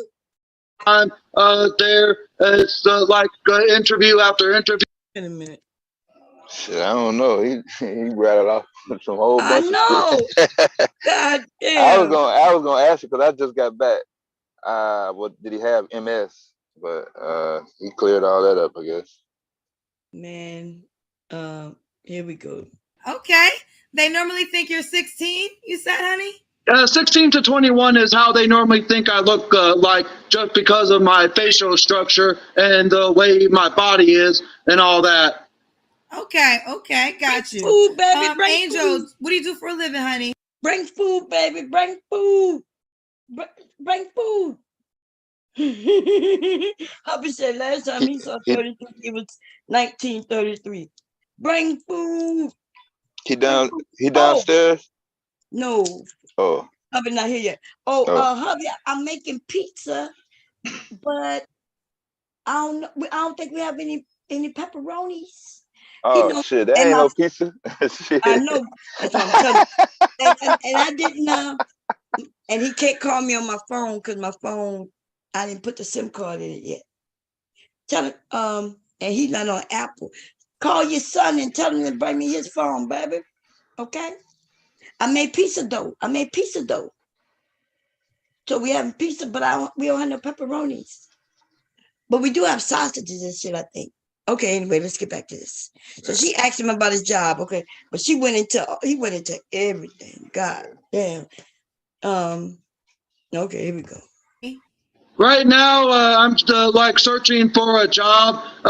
For me, being an autistic, ADHD, bipolar, mood, and seizure disorder diagnosed baby that is now going into adulthood, it's been really hard for me to find the proper career. And at the same time, it's like interview after interview. But I do have a job working at a potential shoe store here soon. Okay, so you have a potential job on the way. Yeah. Okay, good for you, honey. What's your zodiac sign, Angel? You're 33. Aries, March 29th. That's the Aries? Yeah, March 29th is Aries. Okay. Do you have any children? No, none. Never been in a relationship, which I know will be in one of the questions. And I'll like. Okay, wait a minute. Let me check, y'all. What she got on? Who? Kendra. What you mean what she got on? Is that satin? Satin? No, that look like pleather. Oh shit. It's like it's not pleather, but it's light. It's members soft. only. The members only jacket. But it's real soft and it looks like it's pleather, but it's almost I don't know why she got it so loose. It's one of the ones that it stretches. Yeah, that's what I was they use it for the athletic wear, swimwear. But yeah, I don't know if it's a dress or a top, but I like that look too. I like that type of fabric thing. But explain here if you want to ask me that still. But if you include 3 nieces, which is my sister's seizure disorder diagnosed baby that is now going into adulthood, it's been really hard for me to find the proper career. And at the same time, it's like interview after interview. But I do have a job working at a potential shoe store here soon. Okay, so you have a potential job on the way. Yeah. Okay, good for you, honey. What's your zodiac sign, Angel? You're 33. Aries, March 29th. That's the Aries? Yeah, March 29th is Aries. Okay. Do you have any children? No, none. Never been in a relationship, which I know will be in one of the questions. And I'll like explain here if you want to ask me that still. But if you include 3 nieces, which is my sister's kids of her own, then sure, I guess you can count those as kids. But I don't have any kids of my own. Okay, baby. All right, so this is Angel, Arizona, 33, Aries, no kids. Told us he was autistic. So what kind of woman are you looking for, baby? Just a woman who be willing to make a long-lasting relationship with. They're someone we could cook together, clean together, sleep together, work together, and live together, and make our own family. Or she could bring her kids, of her own, to me. Okay. Y'all heard that? That last part. What you heard him say? She could bring her own kids to me. Yeah. Easier for him. All the work out the way. Just moving in. He says he like little kids. See, they're not gonna ask him those type of questions, but we did though. Yeah. And We tried our best. Like, imagine a 28, 29-year-old man fighting to go to be the Chuck E. Cheese to play with little girls. Like, that's what happened for hours on that stream. Like, he really, and like, he was mad that we was telling him. We kept explaining, you are a mature man. Why you want to go play with little girls? And he said he liked the little girl. He never said little boys. He never said I like the little kids. He said I like the little girls.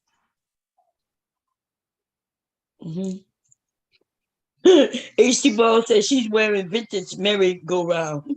Yeah. You said you don't think it was sexual. I just think he couldn't form a correct sentence about that is all. No, do I think he's talking sexual right now? I don't think he's talking sexual right now.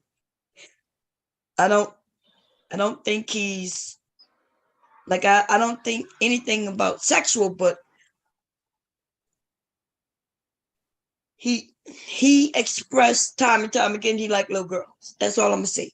Like, you had to hear it, you had to be here to hear it.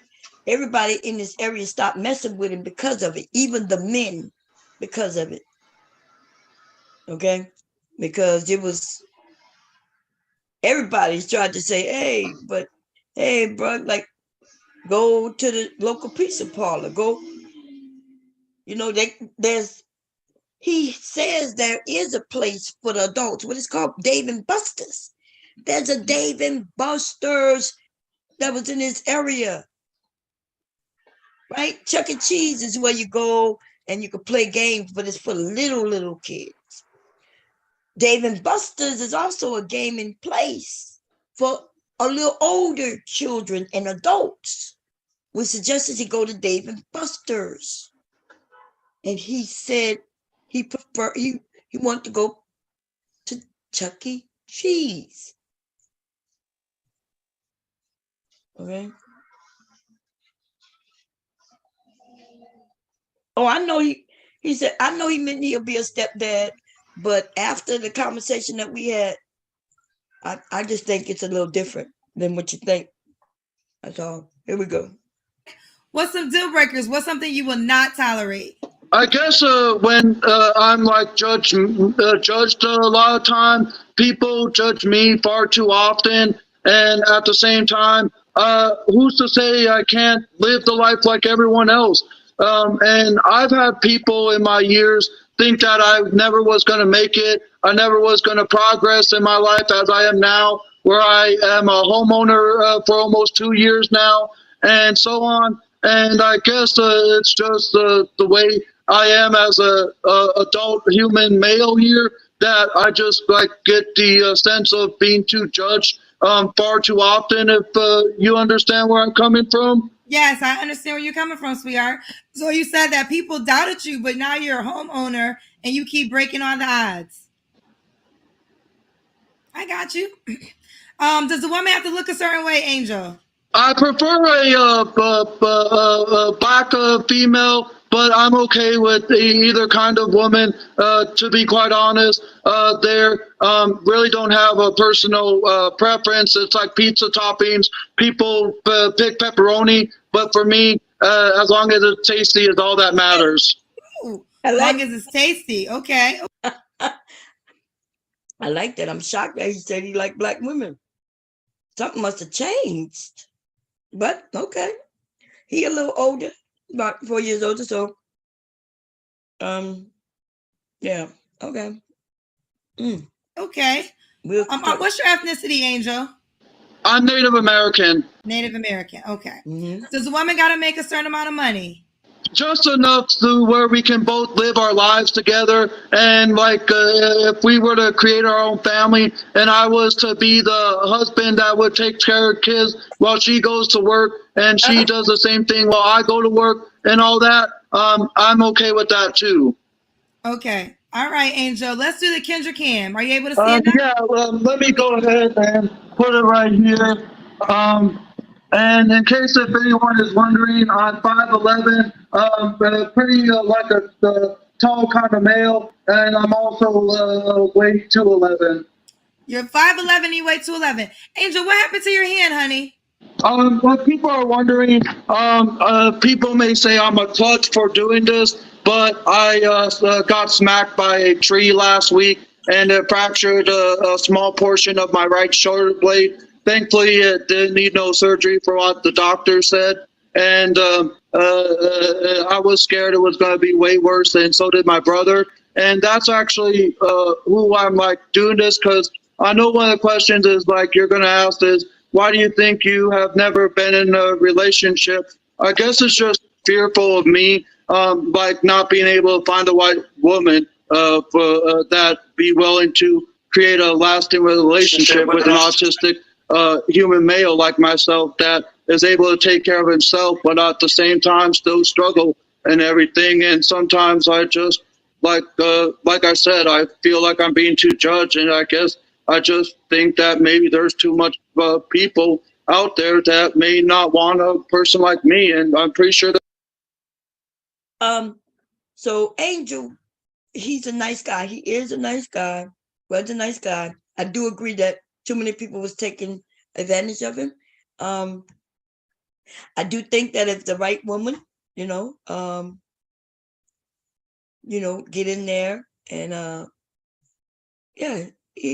he'll treat her nice. He's a nice guy. I think he said his brother got him to come on here, didn't? I think that's what he said. Yeah. He's a nice guy. He just, they got a lot of people who were taking advantage of him. And by the way, he is Native American. And so how could he be a homeowner without having a job? Because he's a Native American who get paid. He gets money every month. Actually, the way they get money is every quarter, and then but they can take that money and split it up to where he get paid every month. So he does have income coming in. So he will be able to take care of family because he get a good amount of money every month. It looked like he moved to Arizona. He was somewhere else. He was planning to move to Arizona though, right? Closer to his tribe. So he is a tribal actual, even though he wasn't raised with the tribe. He is a Native American. Okay.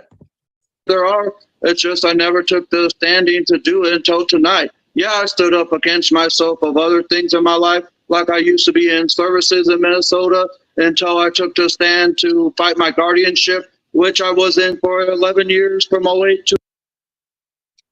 I'm the one who helped him get out of that guardianship. He's right. He was fighting to get out of guardianship. Remember with the money with Angry Man now. I did tell him, hey, if you can get out of it. We showed him what he had to do, the paperwork and everything to go get out of it. But I also told him that once he get out of it, he got to be able to pay his bills, without somebody helping him.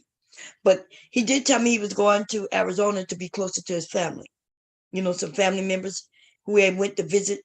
And so if they helped him buy a home, that's a good thing. I mean, they looking out for him, which is a great thing. So. To 2019, and that's where I gained my independence. And I just want to be able to know what it's like to be in a real relationship. I was one time in a long distance relationship in early of 2021, but that only lasted a few months because she was in New York and I was here in Arizona. And I asked, have you ever dated someone who's autistic? And she didn't even know what autism and all my diagnosis of disabilities were and everything. So it kind of was a heartbreaker. And then in the fall of 2021, I found a woman and met a woman at a bike shop, but I almost forgot who she was until like sometime of early of 2022 last year when I was riding my bike and she recognized me. And when she said who she was, I went, oh yeah, now I remember. And then I essentially gave her my number and she gave me hers. but come to find out, she just want to be my friend, and I don't mind being her friend of just that kind of thing. But it's just I want to be able to know what it's like because my brother's been in a relationship. My sister was in a marriage, which she was able to give birth to the 3 kids that she has, and I never got to experience what it truly is. I feel you. I feel you, Angel. I really do. Let me ask you a question. Would you date another autistic person? Thumbs up for yes. Thumbs up for yes. Thumbs up for yes. Okay. Angel. So why would a woman be lucky to be with you, honey?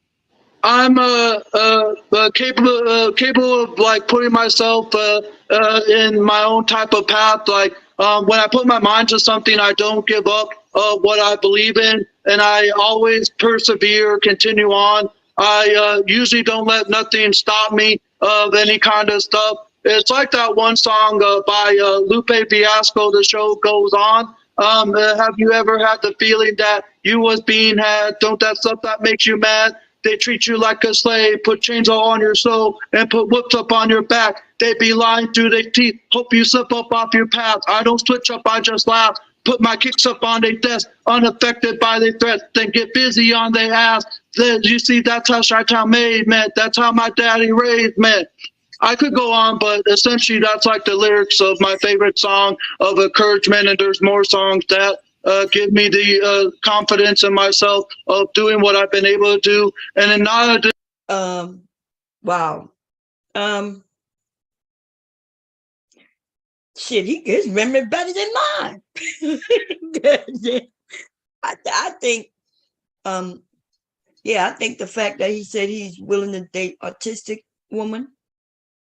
I sometimes, I have autistic family members, y'all. Okay, and one of them, the one out of this one family, there's 3 of them brothers, right? My cousins, I love them to death. They on different spectrums, right? We have one who was able to go to work. He'd been working ever since he was old enough to work. Like, with some, of course, with some assistance. Oh, pretty much, he even lived on his own, but he had a roommate. But they did have caretakers who would come in, just make sure, that they don't hurt themselves and stuff like that. He don't hurt himself. So he ended up moving in with his uncle, who was also autistic. So he was able to get a girlfriend, have a job. Then he have 2 brothers who never and I don't think it was them. I think it was because they didn't understand autistic people, right? Because I have one of my cousins, he used to be there counting all the time. And now we realize, though, that his mind is just wired different, and maybe he understands mathematics, but because he wasn't very verbal, he didn't do much talking, only with the people he liked and trust. They didn't know that. So my aunt just had the children at home. They would go to school, but that school just had them kids sitting in the classroom.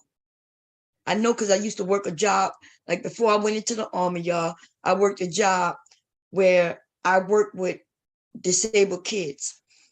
Blind, one of them was blind. They didn't have no understanding of nothing.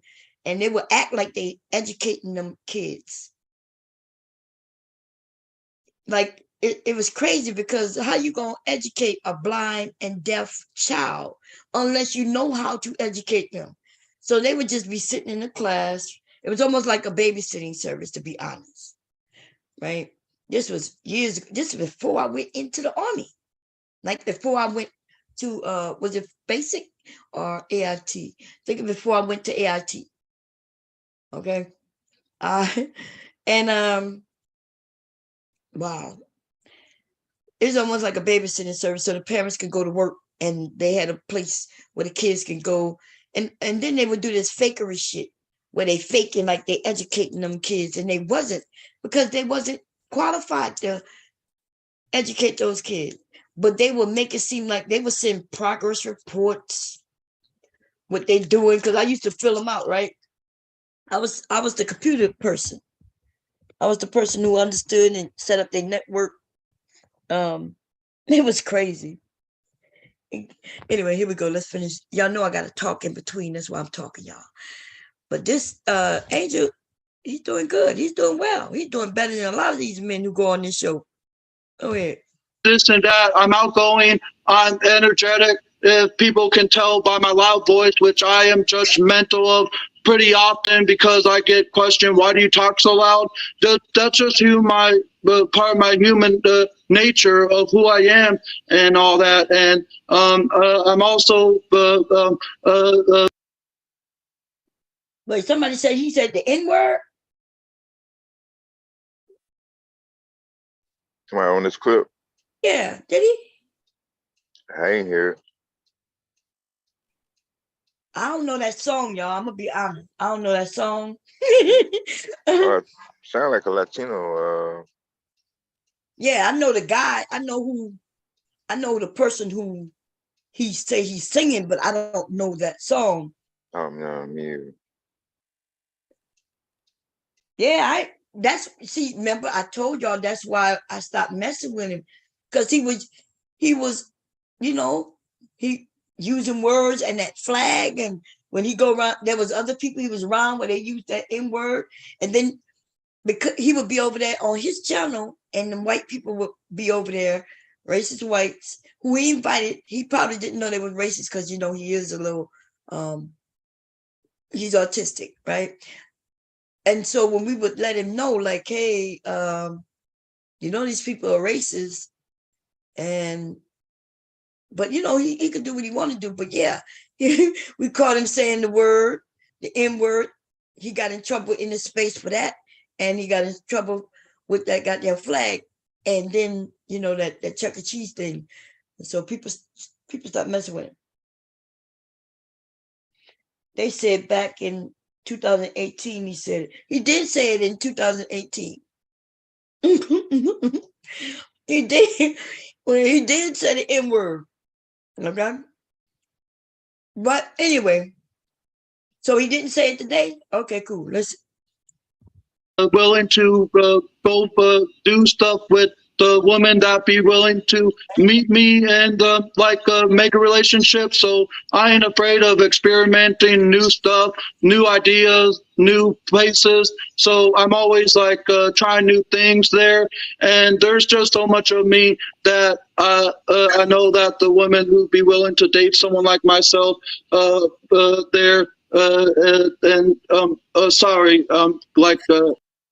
last one, I kind of do agree with you on that. Like, did he mean it with disrespect? I agree with you. I don't think if I'm correct though, he wasn't trying to be nice. He called somebody the N-word. Like, they got him upset and he said the N-word. Like, at first they was claiming that he said the N-word. He was saying no. Like, we all forgave him. Then one time he got real angry and called somebody the N-word, and and that's when, because I used to be the one who say, who used to be on his side, like, y'all forget him, let's forgive him. But when he blatantly called somebody an N-word, yeah, I couldn't support that any longer. Okay. No. Yeah, so now, yeah. So yeah, he did call somebody an N-word. That's a fact. Here we go. Excited and nervous at the same time. We love you, Angel. We love you. Thank you. You are bringing so much joy to our lives. You are blessing us with your presence. You're getting so many hearts from the cousins in the comment section. So let's do. And before you go to the next question, I just want to put this. I'm also doing this to stick it to Jalen, who you had on a few months ago. Because oh, Lord. And that go where he telling the real thing. Why is he sticking it to Jalen? Is it like he's sticking it to Jalen? No. Why sticking it to Jalen? Him and Jalen get into it now. Jalen don't even admit that he's autistic. Okay, but Jalen is a black man though, so why is he sticking it to Jalen? Y'all remember Jalen, right? You remember Jalen? Yeah, less. Yeah, less.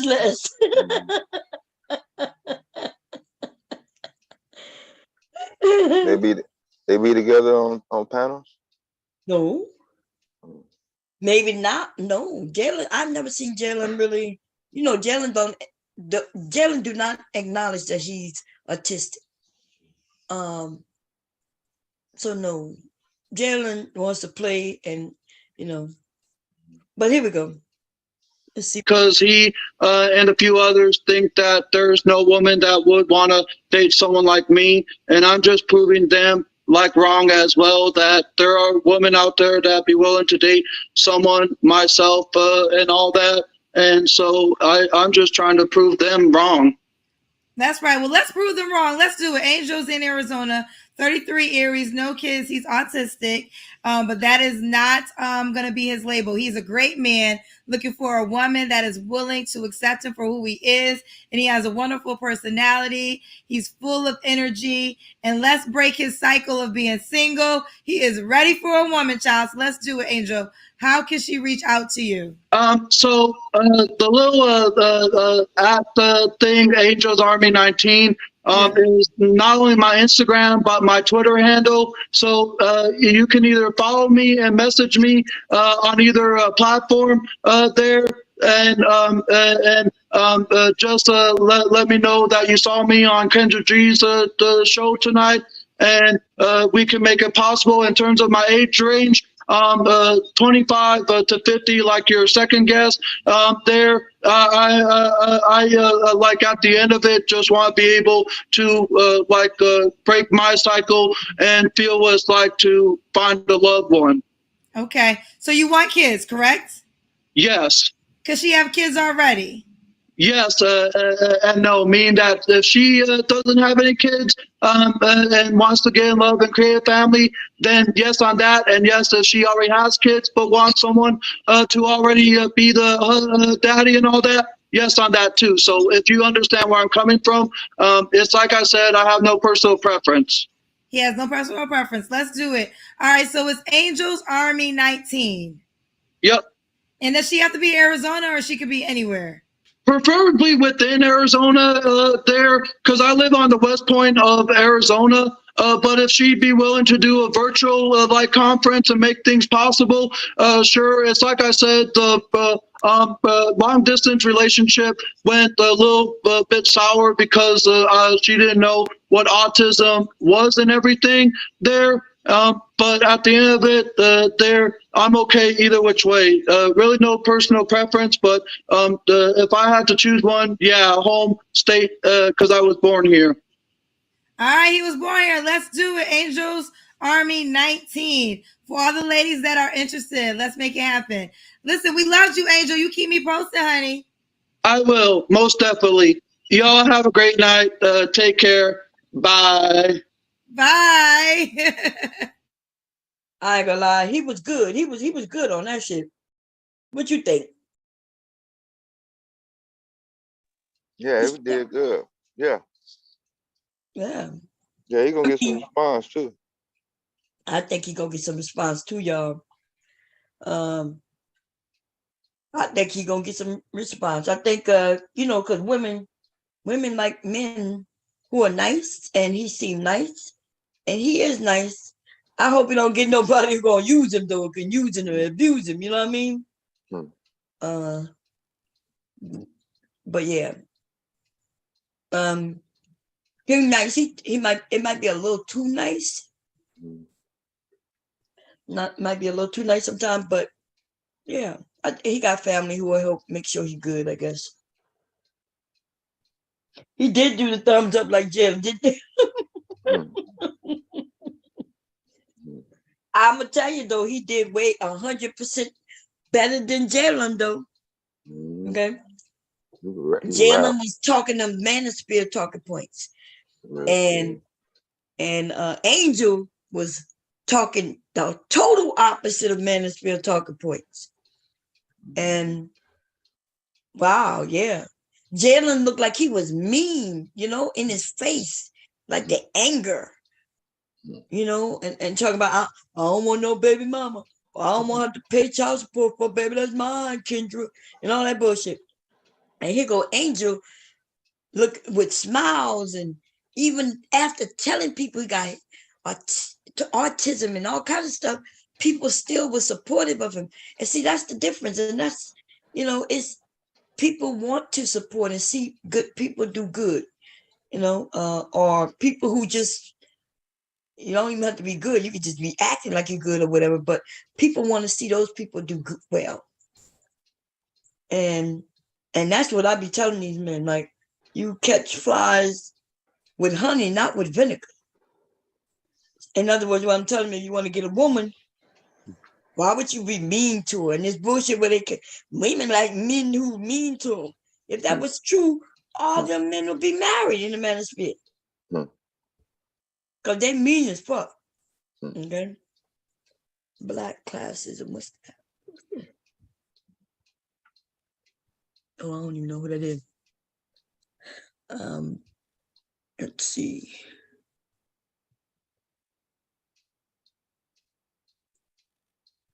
Oh, I think I may have. His girl must cook and clean and have pretty feet. It would be his whatever. She met a guy for my show. Let's see what this say. This how this show got me looking. Fucked up. Girl, I went from the Holy Spirit to holy hell. Don't say that. Linda, you got an update for us? I went on a date today. With a guy you met from the show? Today? Yes. Oh, tell us about it. So I had like a million DMs, right? So this dude, okay, he was like, I'm in the area. I'm like, where you at? He was like, I'm in Columbia. I'm like, oh shit, that's like a half hour away. He was like, what you doing there? I'm like, shit. He was like, okay, let's meet for lunch. I'm like, sure. We talked for a while. He's a bounty hunter. So he had a whole rack of crazy stories about kicking in the door, waving the full. So I said, I like this guy because he got a shitload of great stories. I can listen to it all day. So I get cute and I drive to the restaurant in Columbia. How far is that from you? About a half hour. It wasn't bad. So he's sitting at the bar already because I'm on the phone. He's like, I'm at the bar, whatever. So I get there. He was a little shorter than I expected, but he was cute. He was okay. He was an okay looking guy. Like, we had a FaceTime. He looked good. He was dressed nice. I said, okay. And we sat and we had appetizers. I had a salad and we had wine. We had sparkling water and we had whatever. He said, get whatever you want. And then we were just talking and laughing. He was telling me stories. And it was this great fucking time, Kendra. But you ain't heard shit yet. Okay, because I'm like, this story sounds great. I hope it doesn't turn. Girl, it turned burn, and I'm a bitch is concerned. So I fucking get up to go to the bathroom. So I go to the bathroom and whatnot, and I come back, and I see him. You walking towards where you're going to. You got your eye on, where you're going, and he put something in his mouth, and he balled up a paper and threw it on the floor by the bar seat. So I'm thinking, that's rude. What is that, gum? You know what I mean? So when I got to the seat, I said, what you throwing on the floor? You throwing gum wrappers on the floor? He's like, no, I got to leave that alone. Don't touch it. I was like, what? I said, what was it? But he was so pressed for me not to look at it. I said, oh no, I'm looking at this shit. I said, boy, fuck out of here. So I reached down and I got it. And he was like, man, give me that, trying to take it out my hand. And I'm like, oh, you can't be aggressive with me, motherfucker. Cause nigga, I'm about to look at this shit. And I unraveled this shit. Now in the comments, tell me, Kendra Queen, tell me, have you ever went to a gas station and all the little packets in the mirror, in the window, Rhino 2000, sex pills, gas station sex pills. So I opened the shit and it said Rhino 2000. Who the fuck you about the Rhino? Your dick will be hard till tomorrow. Check, please. Matter of fact, fuck that. Got my little bag and got the fuck out of there. He was like, what you talking about? What you talking about? I use it for energy. We drink Red Bulls for energy.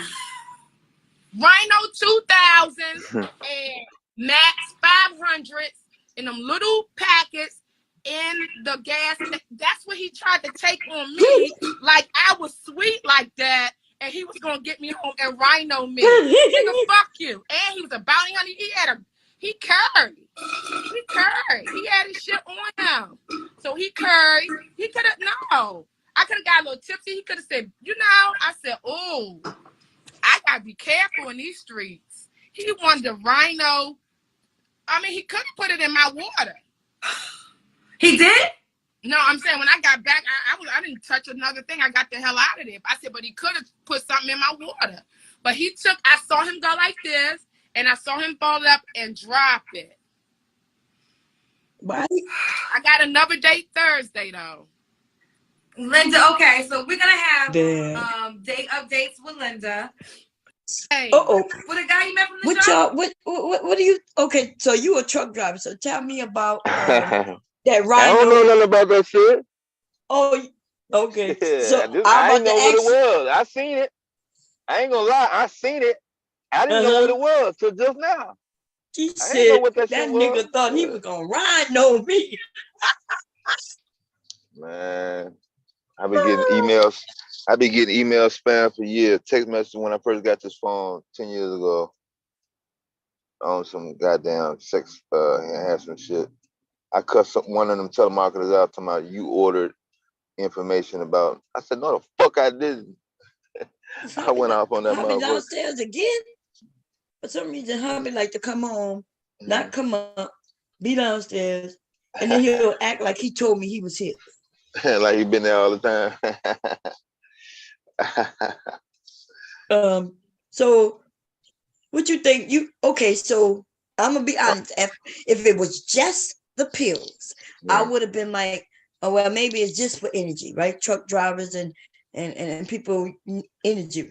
But she said that he took it and then threw it to the ground. Like what how rude is that? Why didn't he just take it and like put it in his napkin or something? Yeah. Right. And so of course she had a right to see what it is, because she want to make sure he ain't on no drugs, because she's spending time with him at the moment. So I get, people might think, oh, she was rude for going and get it and looking at it. No, that wasn't rude. That's what you do. I'm with you. I'm sitting with you. I need to know, like. Yeah, we drinking alcohol. Yeah. And then the nigga tried to get rough with her, like, you know what I mean? Like, so he can't just say, I just need some energy. He could, because if he took it and it was nothing he was trying to hide, he would have just had it right there. That nigga just knew he was getting him some sex. God. Right then and there in the daytime? But we don't know if it was daytime or not. But what we do know is that, she ate. They having a great conversation. She cute. And he probably messed up everything by what the fuck he did. So if I say it's the dollar store Viagra. I didn't know what that shit was, Rhino. I seen that shit. They got that shit here. Oh, damn. I just left him in there. Yeah, okay. Yeah, damn. She said he wanted the Rhino fucker. Yeah. So if I said that's you.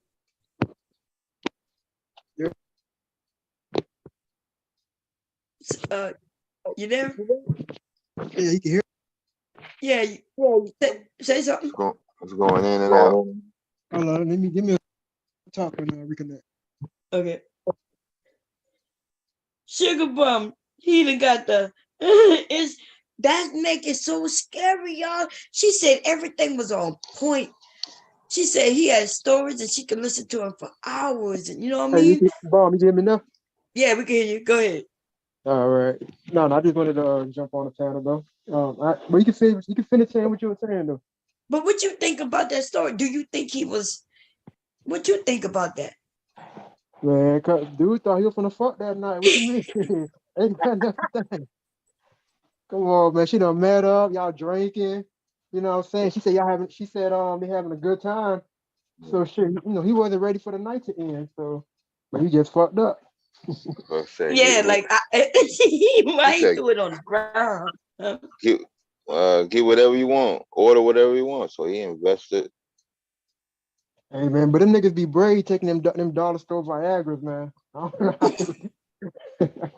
man, I don't know nothing about that shit. Bro, I feel like that shit might stop your heart, man. It might be what Kevin took. Shit, y'all, but yeah, man. Kevin said, "I got this young girl. I got to get it back up. Let me take this." Viagra is hot, expensive as shit. Yeah, that's why I had to go to the corner store for that right there. That bodega aphrodisiac. God damn. Ooh, what y'all think? Because she look cute to me. She's a cute woman. Yeah, I mean, she's straight. She's not ugly.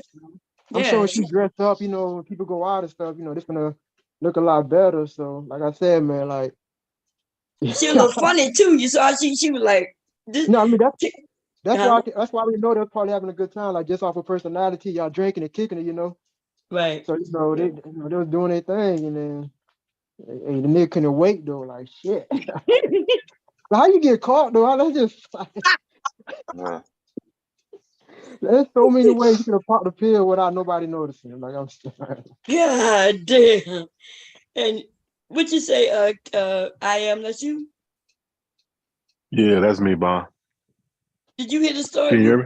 Yeah. Did you hear the story? Oh yeah. What you I've think? been in the clouds listening. I mean, I don't see nothing wrong with it. I didn't see nothing wrong with it. He was preparing himself just in case it goes down that, he gonna give it he gonna try to In give case? it in case it go down, he gonna try to give it the best dick So of you his life. saying in his perspective, are you saying that he was thinking 50-50, or he knew for sure that he was gonna do or say something to get her in the bed? Well, what I'm saying is, if you listen, she said they've been talking in FaceTime, and so obviously they're adults. They had some kind of conversation. So he figured if he go out, and want a diner, just in case it do go down, he wanted to be ready. He didn't want to give her no limp dick, so he wanted to make sure that he put it on her. So Yeah, but the way that he did shows that shit, he was supposed to. If you gonna do that, I don't even know if it worked. You see that shit propped up at gas stations, but how much could a gas station pill really do for you? But I don't know. Maybe he took it before. Maybe he's like, oh, let me get this shit. Because she doesn't look bad. I don't know what her body looks like, but in the face, she doesn't look bad. So, yeah, he should have popped that. If you're gonna do it, he should have popped that as soon as she walked away.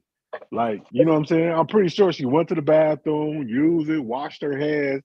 That was a good 5 minutes, 5 to 8 minutes, her being in the bathroom, that he could have took that shit. So maybe he was sitting there thinking like, damn, do I do it? Do I not do it? And then what got him caught is he threw the shit on the floor. He should have just put it in his pocket. You know what I'm saying? Could have said it was a breath mint or something. You know what I'm saying? You don't know. The nigga ain't too smart. That's what he ain't.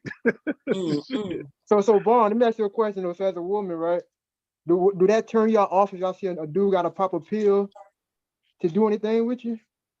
If you were younger, if you're a younger person, or when you was young and all that, like would that be enough for you not to? It wouldn't turn me off. But what would have turned me off is if he took this pill without, like insinuating that as if I was gonna sleep with him when we didn't even, get that do yet. nothing yet. Okay. Yeah. Yeah, that's what I mean. So, but I think, yeah, like, he could. If he already knew it, we talked about it, was already on that slide, and he took a pill, it wouldn't have been nothing. For me, I don't think the women really care about too much of that. Some women might though, because the pills, man, that shit don't like to go down. I mean, but Like, but here's my goddamn, thing 3 though. hours, baby. But if Come on. but here's my thing. If it shows that for whatever reason he wanted to be prepared for her, because if he didn't want to give her no ED dick. You know what I'm saying? He didn't want to give her no, no limp dick. So what huh? Did he say how old he was? No, I don't think she said. But what I'm saying is though, is women, women out here complaining that these men are not taking care of them sexually and men are not lasting long and all this. So like I said, I don't know if that gaslighting shit works or not. But I mean, I don't know if it's first time, whatever. But I'm saying, so he was prepared to satisfy her. You know what I'm saying? If he got it, you know what I'm saying? He wasn't prepared to disappoint her and never get a call back. So I don't understand, why would a woman complain?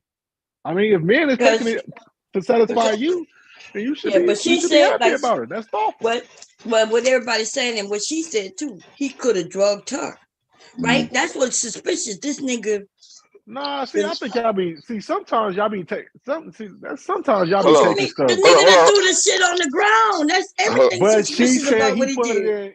Right, he put it in his. I mean, okay, all right, I get it. You got to be mindful and keep your head on the swivel. But let's just keep it on the fact that she seen him take the pill, and when she picked it up, it was a pill for sexual energy to whatever it's supposed to do. It wasn't no date rape drug. Right. You know what I'm saying? Now, if she would have said that, then okay, that's a different story. But she said the drug was for him to put that rhino dick on her. He was going to dick her down. But you know that's those pills are for women too. You do know that, right? Yeah, they do have some. I guess you could take it, but I mean, so she'll get horny too, and he could have slipped or something to make her get horny. Like, so that's what she was more concerned with. She was more concerned with the fact that he would be. Nah, she didn't say that. She didn't say that. Hey, I am. You ever been with a woman you ever been with a woman that popped one? Not that I know of. I have. They said that. Let's hear it, y'all. Not that I know of. And I have a lot of African. Wait a minute. Trying to get shit, shouted you out, all that, because I had so many people asking me, "Do you have a podcast?" No, in a podcast, he was going to rhino my ass all night. I don't know what the fuck he doing, but it didn't. I got the fuck out of there. I got the fuck. Kendra, I love you, right? I think I went too far, but she said she didn't touch nothing after that. She didn't touch no drinks or nothing because she wasn't sure if he dropped something in her shit. And that's his fault, though. That sneaky shit that he did. Now, why would she trust him? It's something else if she knew him and knew him for a while, but she caught him doing some real slick, sly shit. Which I get it. No, I mean, I get it. Especially, I get it. Especially the way that he did it and did it too late. But I mean, normally those pills you gotta take 30 minutes to an hour before. You know what I'm saying? For it to work, the shit say. So, I guess he was just trying to get it in. But I mean, I don't know. But I'm just saying. I was saying what Sapate said about. I don't want to save him. That's that nigga. That's shit. He fucked up shit. No, but I was going on what Sapa say about women. When women care or have an issue with their men popping pills, I guess to last longer and satisfy them. I don't think that should be a problem. Hopefully, when I get to that day when I gotta pop Viagra's, whoever I'm with don't mind. It's gonna be I'm trying a to day. Satisfy you. What they say when you get older, shit. When I get 50 and 60, so you gonna take a pill? Shit, I am. 50 and 60, and my woman wants I'll be popping things like Tic Tac. This is crazy. Yeah. When I get to a point where my shit is not lasting. Devastating. You know you take pills right now. Stop. Listen, I'm gonna be honest about it. When I get to a point where my shit ain't lasting long enough to satisfy a woman, if I gotta pop the motherfuckers like Skittles, I'm gonna be popping. I did. Y'all talking over each other, y'all. Unless my computer acting up. What's going on? Nah, they going. I am speaking. Go ahead. No, I was just saying if I get to a point where I'm not lasting long enough to satisfy whoever I'm with at that time, I'll be popping them motherfuckers like Skittles to make sure that we Man, both fuck them pills. satisfied Yeah, and fuck keep it that going. shit, No, I bro. mean, hopefully I don't get to it. And that's what, good Nah. What you testosterone mean, and fuck working them out pills? What you and talking blood about? flow. I mean, if you Yeah. fuck, shit, Did they you? don't need no pills to fuck Damn. shit. So damn, Yes, you you got do. old Some lady, people damn. I ain't look. gonna need them. How you know? That's what I'm saying. Oh Lord. You Okay. don't know that. You don't Yeah, know Okay. that. Okay. I don't know. Okay. All well, right. All right. we Don't. all get older, just like I'm Yeah. going through Yeah. menopause. I You ain't men met go. nobody that never got old. I've been getting older. Shit. So, Man, you crazy. and So what If that's my supposed to shit, mean? if that my shit means that not when you working, get older, certain things don't work no more. That's what that means. Okay. Well, shit, that ain't stopped working. Shit. That if means I you work, Yeah, ain't but probably gonna you're last not that long. goddamn old. What are you talking about? you tripping though, Dad, man. Listen, If my that's shit the start number working, one Oh, fuck pill. y'all tell me I'm fucking tripping. Shit. Just That's the because number. That's the number people one have pill in this in the I don't give nation. a fuck if it's So number that one. Okay, means so Shit. lots of all right, Don't men be men looking should number take one it. off of me.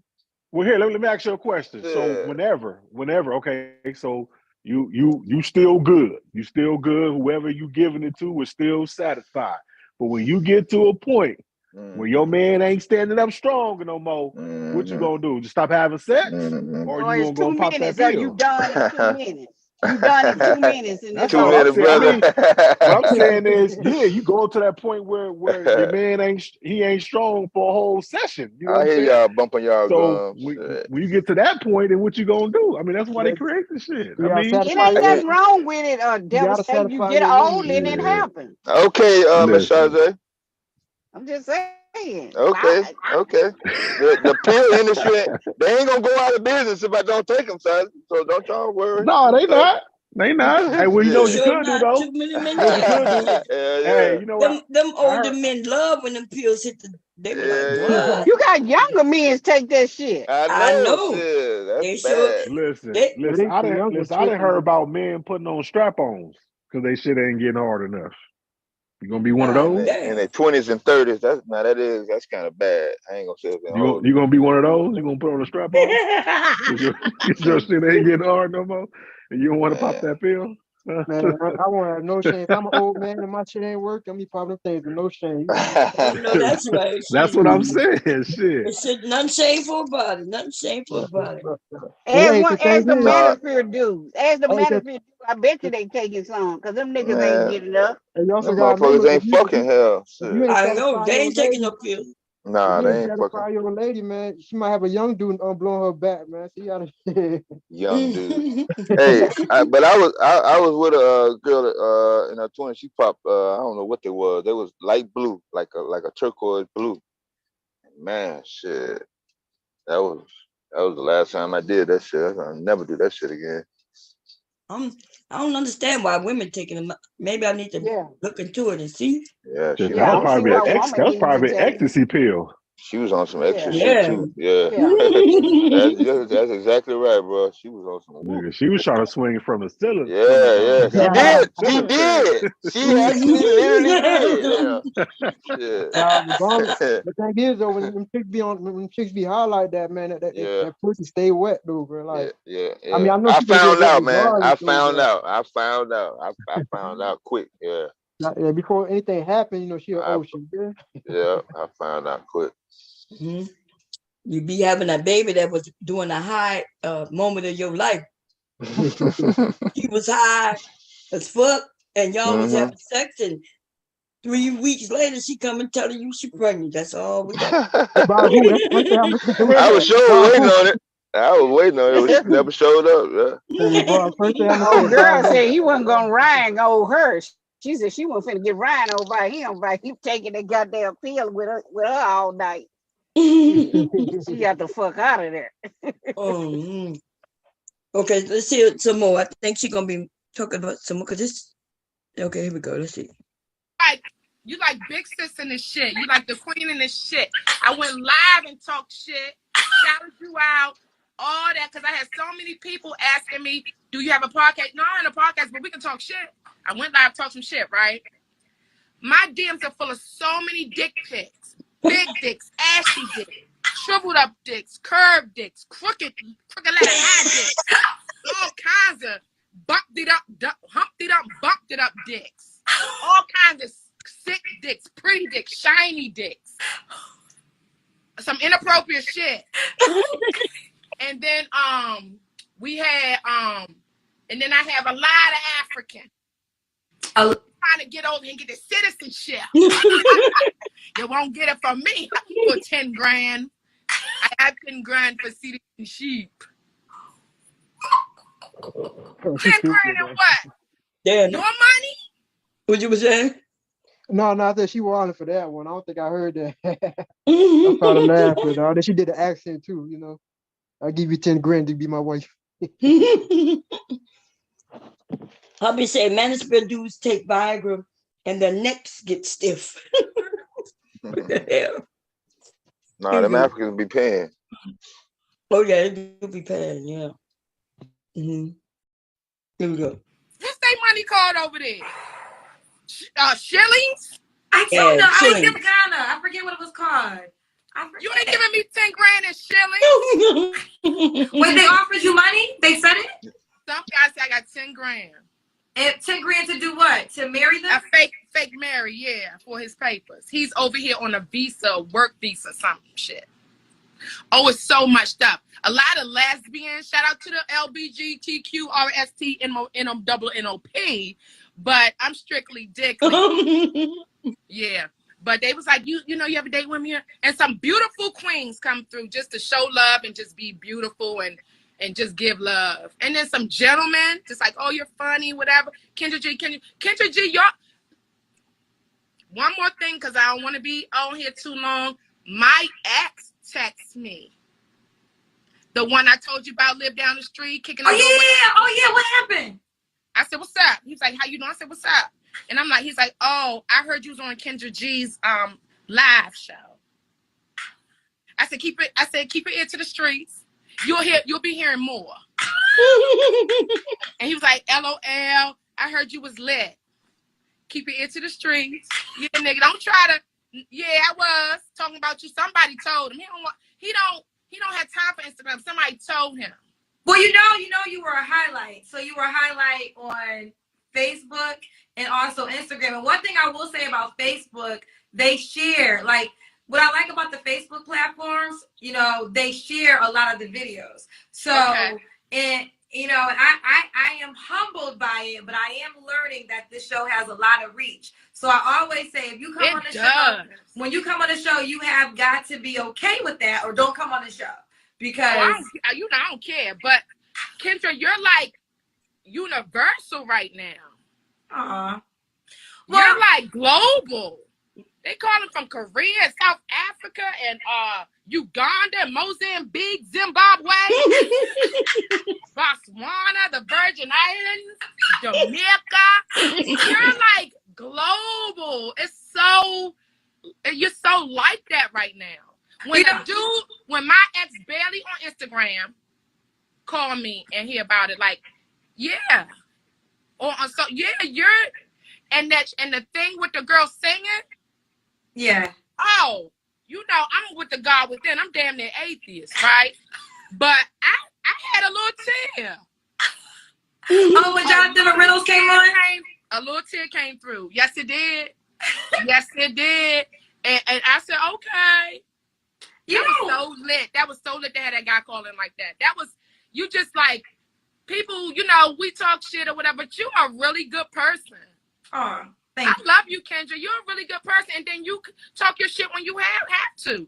And that's how, you know, you got to balance it out, because I'm a good person, so I just be talking shit. But when you got that dude together, it's like, beneath me. Beneath you. 25 to 30, can she have kids? No. No way. No way? No way. She chose who she wanted for the next 18 years. I'm cool. Like, you made a wrong decision. I'm sorry, but nah. Look at these niggas. He has no kids. I'm not going to push him back on this. And I understand that. But you prefer to have... Wait, so you said she chose who she wanted? Mm-hmm. That's what I look at. Somebody with a child chose who they wanted the next 18 years. You made a wrong decision on your choice. That's not my problem.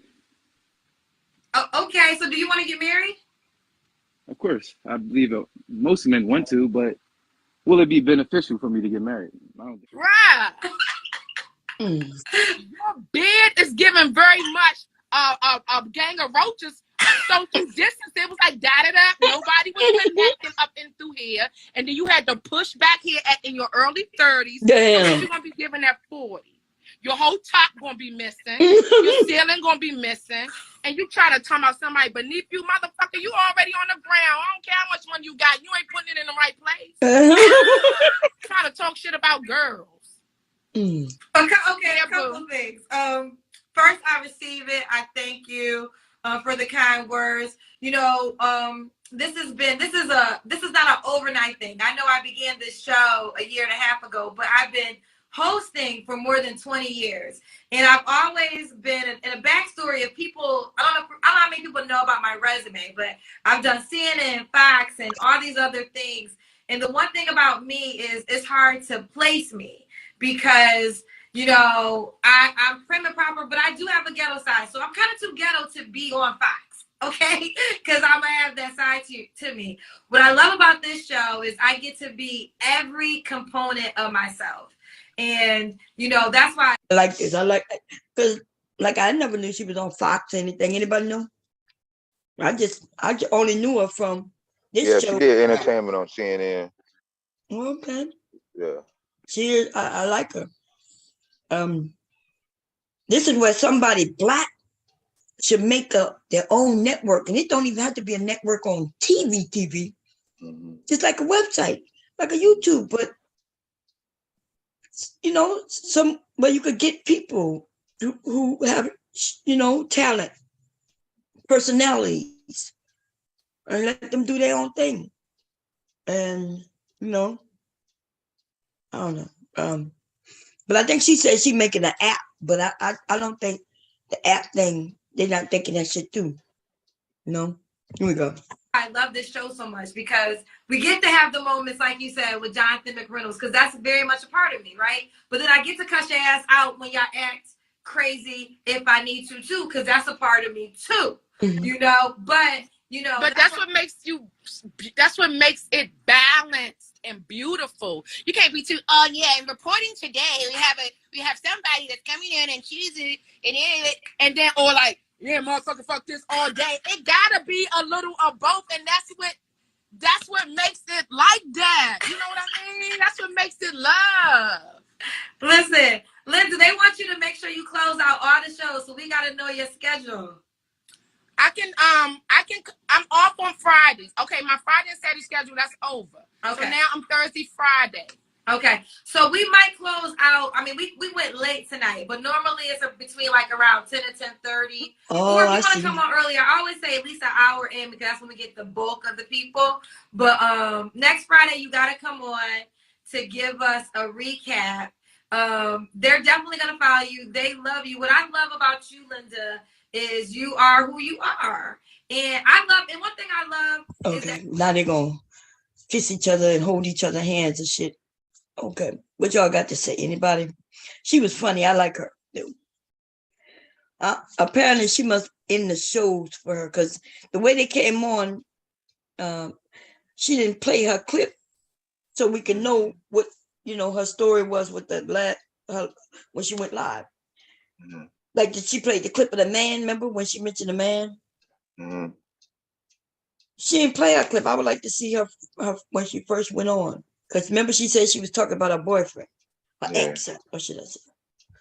But she's funny though. I like her. Okay. Didn't want to do that. So who's that dude that kept saying Cho? That's kept saying what? The one that wanted somebody from 25 to 30. That dude. Who was that? I don't know what you're talking about. What? The dude in the clip. I don't know who that is. I'm supposed to know. Was that her playing it? Kendra was playing it. Oh. That was in the clip. In the clip, she put that clip in it because that's who she was referring to. Oh. They don't tell us who she didn't tell us who it is though. It's just somebody who was on her show at one point. I don't know who it was. I don't know. Was it recent? Let me see. Is this him? Is this him? These are two This look like the same dude. Wait, this dude. Well, I don't know if the same dude. Let's see. JT, you ready? JT, we in your house, JT. What was you doing? I was getting something to drink. No, do this look like the same dude? No, I don't think this was him. No. What did he say? If a woman makes too much money, damn. This nigga gonna say if a woman makes too much money, that's a deal breaker. Okay, let's hear it. Damn. JT, we in your house. Shit. How you doing, Kendra? What was you doing? I was getting something to drink. I'm sorry. Where you calling? What's your name, honey? It's Jonathan. Jonathan. Where you calling me from? I'm in Kentucky. Kentucky. How old are you? 33. 33. What do you do for a living? Damn, I'm actually unemployed now as of 2 months ago. What happened? Nothing happened. I'm doing my board exams in July, so I want to study for that. You're doing your what exam? My board exams. Board exam. Board for what? What are you, law? Certified financial advisor and Series 65. So how do you pay your bills? Well, I still got investments here and there. I'm a landlord also. Oh, okay. I do okay. Right. Do you have any kids, Jonathan? I have a son. He's 8. 8 years old. Yes. What's your zodiac sign? Bobby said he was dropping a deuce. He didn't want to tell it. He didn't want to say I was in the bathroom, so he said I was getting a drink, even though he ain't got no drink in his hand. Y'all noticed that, huh? Came back empty-handed for real.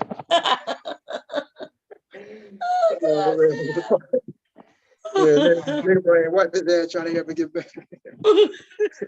He damn sure went in the fucking kitchen.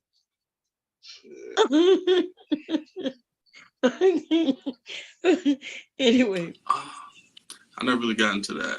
I'm June 2nd. A Gemini. But he doesn't subscribe to it, but it's a Gemini.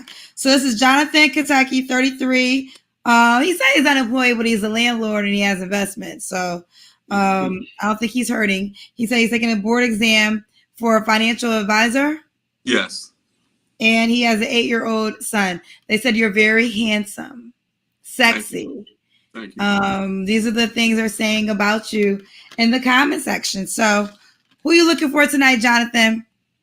I'm looking for a woman, a respectful, family-oriented woman that heavy into church, Southern values.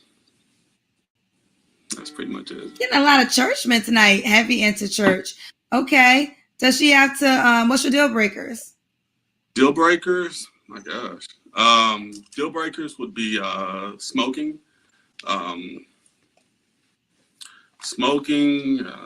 Thirst trapping, just, I don't know, laziness. And that's about it. Okay. Does she have to be in Kentucky? Not necessarily, no. Okay. Could she have kids? Yes. Conditional. Yes. What are the conditions based on? You have a child. Yes. So I have an ex who came with the child, and cool little boy. Me and him got really close, but a certain situation happened to where the father of her child was trying to see him one day, and she was kind of making it tough on him, and I didn't really appreciate that. So it's conditional. I mean, if you have a great understanding with the father of your child, then absolutely, yes. Okay, I understand. You had an experience. Mm-hmm. So that makes you cautious. That's fair. Do you want more kids? I do, yes. A lot more. Okay. Now, does the woman have to look a certain way? She's not have to look a certain way. I will say obesity is a cutoff for me. I wouldn't be attracted, honestly. Okay, obesity is a cutoff for me, would not be attracted. Mm-hmm. Does she have to make a certain amount of money? She does not. Actually, if she makes too much, that's probably a deal breaker. Ooh, tell us why. We never heard that before. If a woman makes, no. Well, let me hear your answer, because I'm not sure if it will fall into the category of intimidation. But I have heard women on my show that make a certain amount of money say that men are intimidated. I'm not sure if that's going to be your response. But why would a woman with much money be a deal breaker for you? So it's not intimidation. It's more so the fact of if you make too much money, you probably are a little bit too busy for what I'm looking for. So, who believed that shit that he just said? That if she make too much money, she too busy. She could be too busy and make a little amount of money. She could not be. Yeah, it depends on her career. Like, what is she doing? You know. Yeah, that's right. Her career, she can have a career where she make a little money and be busy. So I think it is intimidation. What he really wanted to say, if she make is he and Kendra kind of screwed it up, but when she said what women have said, so that's why he switched it up. But a woman making a certain amount of money over, why would that don't equal that she gonna be too busy? She might own the company, right? She might own the company with everybody else doing the work. So it's intimidation where he can't tell her what to do and use his finances over her head. That's what I think. And that's what the women say. And not only that, not because we guessed that, that's what the men used to tell us. Oh, if she make too much money, she gonna think she the boss. Oh, Too she much? make that's what he just said. If she make too much money. You ain't hear him when he say he don't want Oh to yeah. I'm just tripping on the too much part. Like it's a number. What's the too much number? Too much. Like more than them. Yeah, more than him. That's what too much means. More than him. So that's what they used to say. And then when the women say, "Oh, you intimidated," and then the men they've agreed that they were intimidated. Some of them now they changed it up and say, "No, it just means she gonna be too busy." So he can make as much money as he want and be as busy as he want. She can't have a job and be busy. She must start cooking at 5 o'clock every day. He's too boring. I don't want to hear. Somebody. Yes, bro. That's the part I want to hear about the bullshit about him. The too much money. Let me see. Somebody asked me to do one. Let me go look in the chat real quick and grab it. Let's see. What the hell? I put in my name and all this shit came. Let me put this together. Oh yeah, I was listening to you on your VPN. Okay. I used to think. Let me go look at it. Yeah, right. What you were saying? Yeah, because I used to think, damn,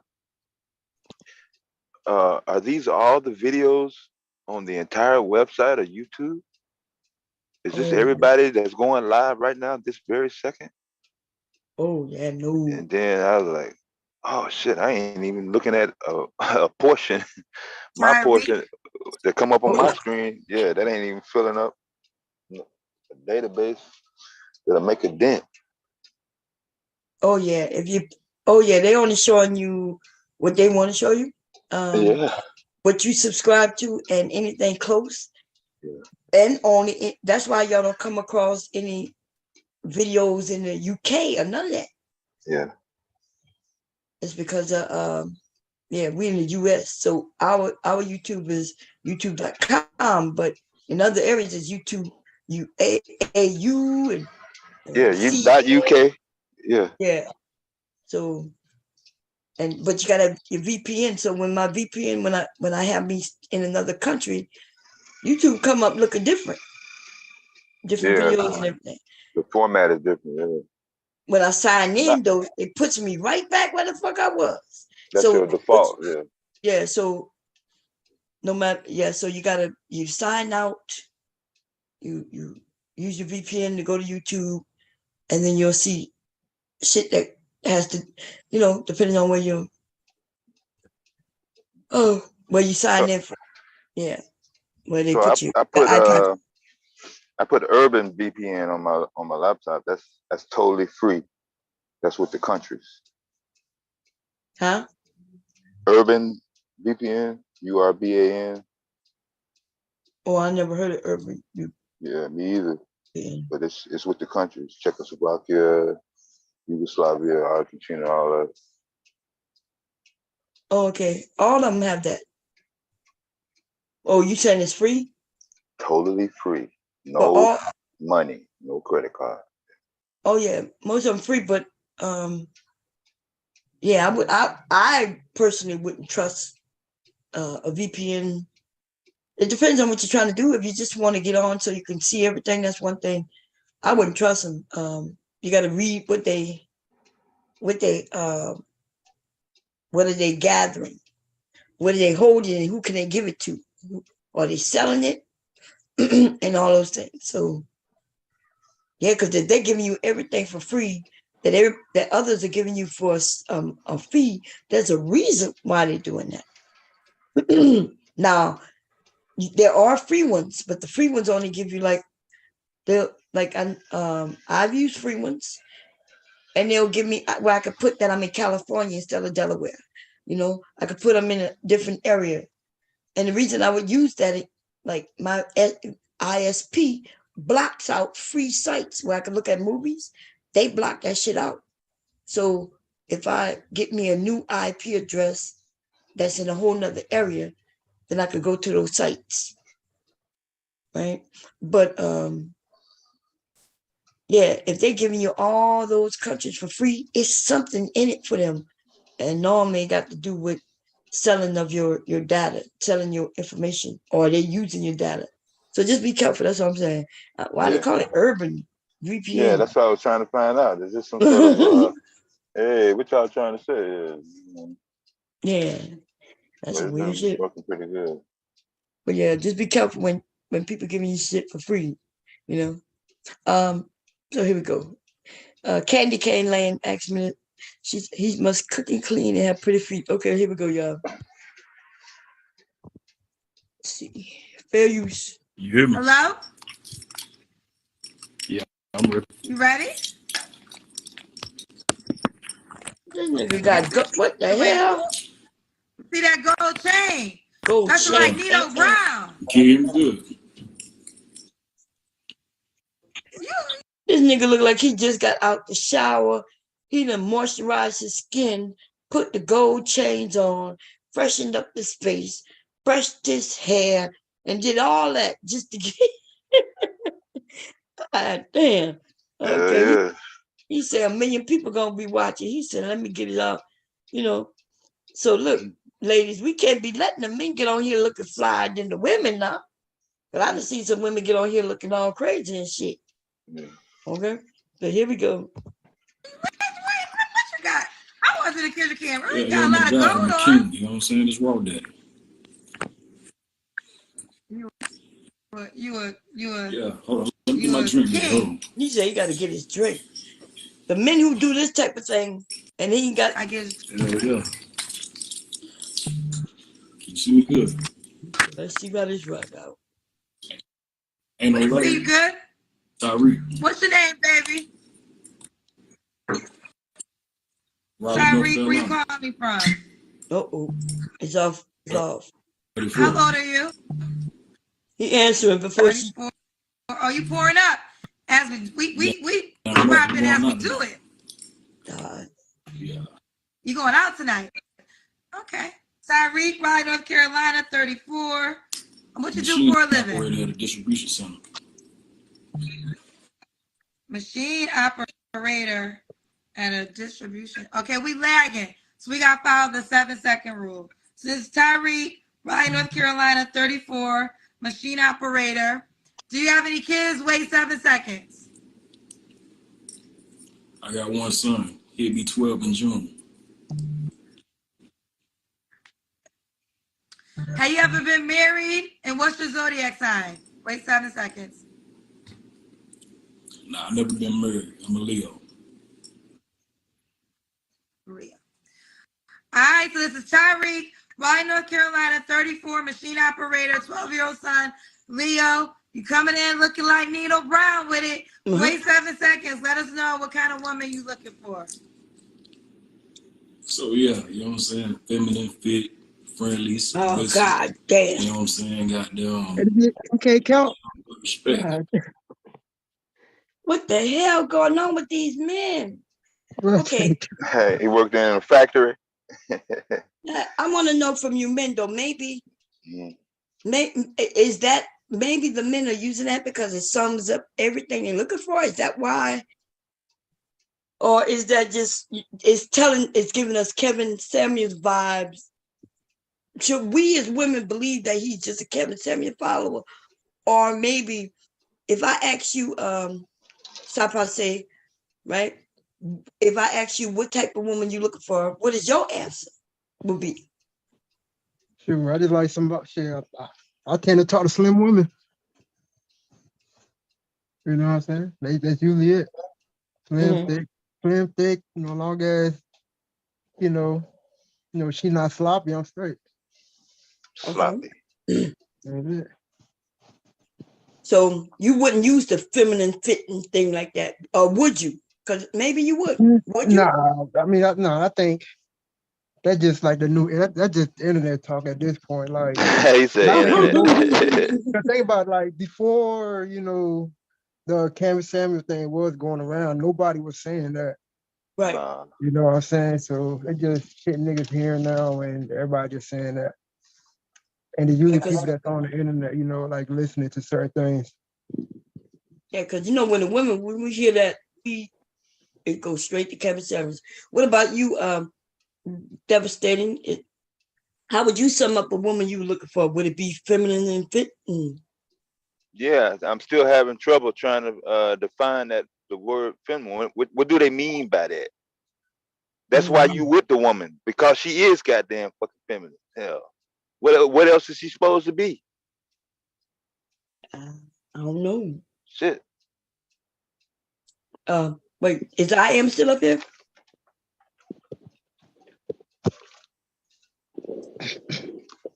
I don't know. I am. But you say he never getting married. But real quick, like usually I hear people talk about that feminine thing though too. Is usually because like it's like whenever a woman would get somebody like pushback or challenge somebody, she's not feminine, So it's like these women dudes, do that. I mean, I guess they just want like a yes man, somebody who always agree with them, like always would say yes, would shut up when he said be quiet, things like that. So, but women have always done that.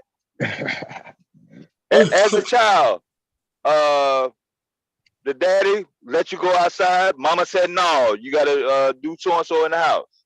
I mean, it's always been like that. What the fuck? She not feminine cause she expressing what she feel. Yeah, like and then the only reason their excuse is because she's feeling that way is because she is a woman.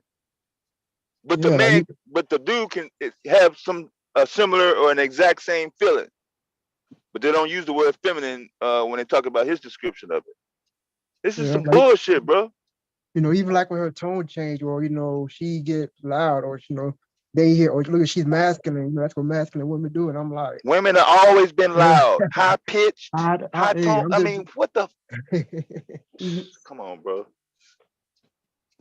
No, I see what he's saying. I see what both of y'all saying. Yeah, women have always, your mom, my mom, shit, dad be like, she can't go nowhere. My mom would be like, she would talk to him, smooth things over. Yep, so would. My mom taught me. She told me, look, for some reason, I don't know, we got to treat the men almost like their babies. So she said, hey, you don't. She taught me you don't have to fuss or yell with him or none of that. Just talk to him and make it seem like it's his idea, right? Yeah. But she said you make him feel like it's his idea, and then he'll be good with it. Now, this is my question. When I say that to women and the men hear it, then they start talking about, ooh, your mama was manipulative. So they don't like the woman just being straight up, coming up with the idea and saying this is the best way, so it's gonna happen. And they don't like the idea that the woman just make it seem like it's the man, let him hold his dignity. you know, mom told me I could go somewhere. Dad tell me I can't go. Dad said, you can't go. He don't know that mom told me I could go. I said, mom said I can go. And then he tell me to come back in the house, right? He go and talk to mom, and mom talked to him, and then he come back and said, yeah, you could go. Now, see, that's what my mom taught me. Like, she not there to embarrass my dad, and she don't want to make it seem like she the boss. But if we would be truthful, though, my mom really took care of everything. My dad couldn't read, so my dad would go out and work, but he brought back the money. Mom paid the bills. Mom did this. Mom did that. Mom made sure with everything that he gave with the money, she spread it out the way she could, to keep things afloat. So, which one y'all like? Do you want the woman to just do what she's doing, right? Because you like that, because you're comfortable and all that, but you want her to make it seem like she's doing everything. Like, I'm not understanding. I don't understand the problem if everything is afloat. Both of y'all working at everything. You know what I mean? Like, he doing his part and then she doing her part. And her part is mainly taking care of the kids. And so how do you come home and tell the kids what to do without discussing that with the mother? Because the mother is the one who really take care of the kids. She may have told them to do what you see them doing outside. You come home and want to tell them to get their ass inside or ask them, did they do their homework? Why are you asking them, did they do their homework? Like, the mother either told them they could go outside because they already finished their homework, or the mother told them they could go outside before they did their homework. Do y'all understand what I'm saying? Because maybe I feel like I'm rambling. What's up, Chazé? No. Oh, yeah. Miss Chazé. Hey, I'm just at a restaurant eating, so I'll be on mute or something. Okay. She came to brag, and what you eating? Yeah. I'm Red just Lobster. at Cheddar. My supervisor gave me a gift for it, so I use it. Yeah, use that motherfucker. I know that's right. Yeah. So what was the arrangement before Dad pulled up in the work truck? I told the kids they can go outside and play. Dad pulled up in the truck. Dad said, he asking the kids, what they doing outside? Did you do your homework yet? What that's about? What you think that's about? I've seen that go down plenty of times in I different know. households with That's why different results. With different results depending on the household too. Right. Different results, yeah. But do y'all understand? Do we understand that the person who taking care of the kids, as long as they taking care of the kids, right? I can see if it's a mother who might be in the house, sleep, drunk, or whatever, not paying attention, and the kids just always running them up. That's different. But if it's a mother who the mother, your mother gonna take care of the kids. She watching them. She doing all that. How you get to come home and start taking over? You see what I'm saying? The warden. I had you crying later earlier. I'm sorry, Mew. What happened? Yeah, and I don't know why. You know what I'm saying? Like, I watched that happen even in my household with my cousins. With my mom and dad. Like, dad would come home, and ask us why are we doing whatever we doing. You know what I mean? And mom, and then he would come in. We'd say, "Mom told us to do this," and he'd go in, "Joyce, why you got them?" And then my mom would tell him, like, "Why? Yeah, I told him to do this." But mom, the way she would say it, like, my mom would slick with it. She'd be like, "Man, you told them they can be in the pool last weekend. You forgot?" Which he may have forgotten, or maybe he never said that, no telling. But she would make it seem like it was his idea, like he gave permission ahead of time. Because why would she want to argue about some shit that she knows if she gonna get away anyway? You know, a lot of these dudes have fragile ass egos and they want yes women. I agree. My mom wasn't a yes woman, but she showed not and made it seem like my dad was the one who came up with the ideas. And he was okay with that, you know. But that is a lot of work, you know, a lot of work convincing a man that it was his idea and it's a great idea. Yeah, you know, and that bullshit, man. And so I see why some women don't want to do that shit. I get it. Anyway, let's finish. Well, I think like people also, I think we're at the point where people just want like someone that's perfect. They want the situation to be perfect, you know, which is like impossible. And then plus, you know, with social media, with all this relationship talk, it just amplify things. And I think it's making it worse because it's I think like we're at the point where people just nitpick all the smallest things about somebody, you know. And those are like stuff that they are calling like flaws. I remember one time I saw somebody say the dumbest thing ever. I was like on a channel and then it was like, oh, look how she laughed. You know, don't trust a woman like that. I'm like, you know what I'm saying? It'd be like the dumbest shit ever sometimes. So yeah, so I just be listening to people and then I'm be like, you know, I think that's another reason why they also say fit, feminine, and friendly, you know, like they want somebody to be in the best shape, feminine, basically like her just always being agreeable and you know, friendly. I guess you know she won't never give you no pushback about nothing, you know. And then that's like really impossible to think like that's how a relationship is going to be, at least one that would work, you know. So I think, but I do think that is where people get lost at. They're trying to find this perfection in somebody, you know, like even if somebody does fit that description and she have a tattoo, oh, it's over with. You know what I'm saying? Like, like it just be like some of the dumbest things ever. And then I do think that is something that is holding people back at this point. Yeah, I agree with you. Looking for some perfection, you know, being able, thinking that you could go to the grocery store, like, and pick, you could get a woman with this size breasts and get that size butt, and she's gonna have this type of personality, and she's gonna have this type of laugh, and when she smiles, it's gonna be like this. Her teeth can't be too large or too small, and, you know, and on and on and on and on, and the same for the women, you know, they're going through, but it just don't work that way. And then what's weird is that the person who want this perfect person then want that person to choose them when they themselves aren't perfect.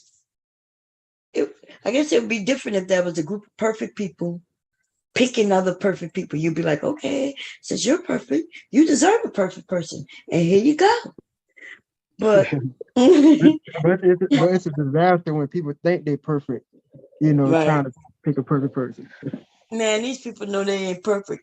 Everybody know goddamn well they would like to change something about themselves. Yeah, this is crazy. Let me see. Somebody said something in the chat. A lot of these dudes have fragile ass egos, and they want yes women. Who is hot? Here we go, y'all. I'm big on respect. You know what I'm saying? Like, she ain't gotta have no money or nothing like that. She ain't gotta be working. Shit, she can work for Raw Daddy. You know what I'm saying? And she gotta look good though, of course. You know what I'm saying? At least a 7.3 in the face. You know what I'm saying? You know. I ain't really good. How she gotta look? 7 seconds.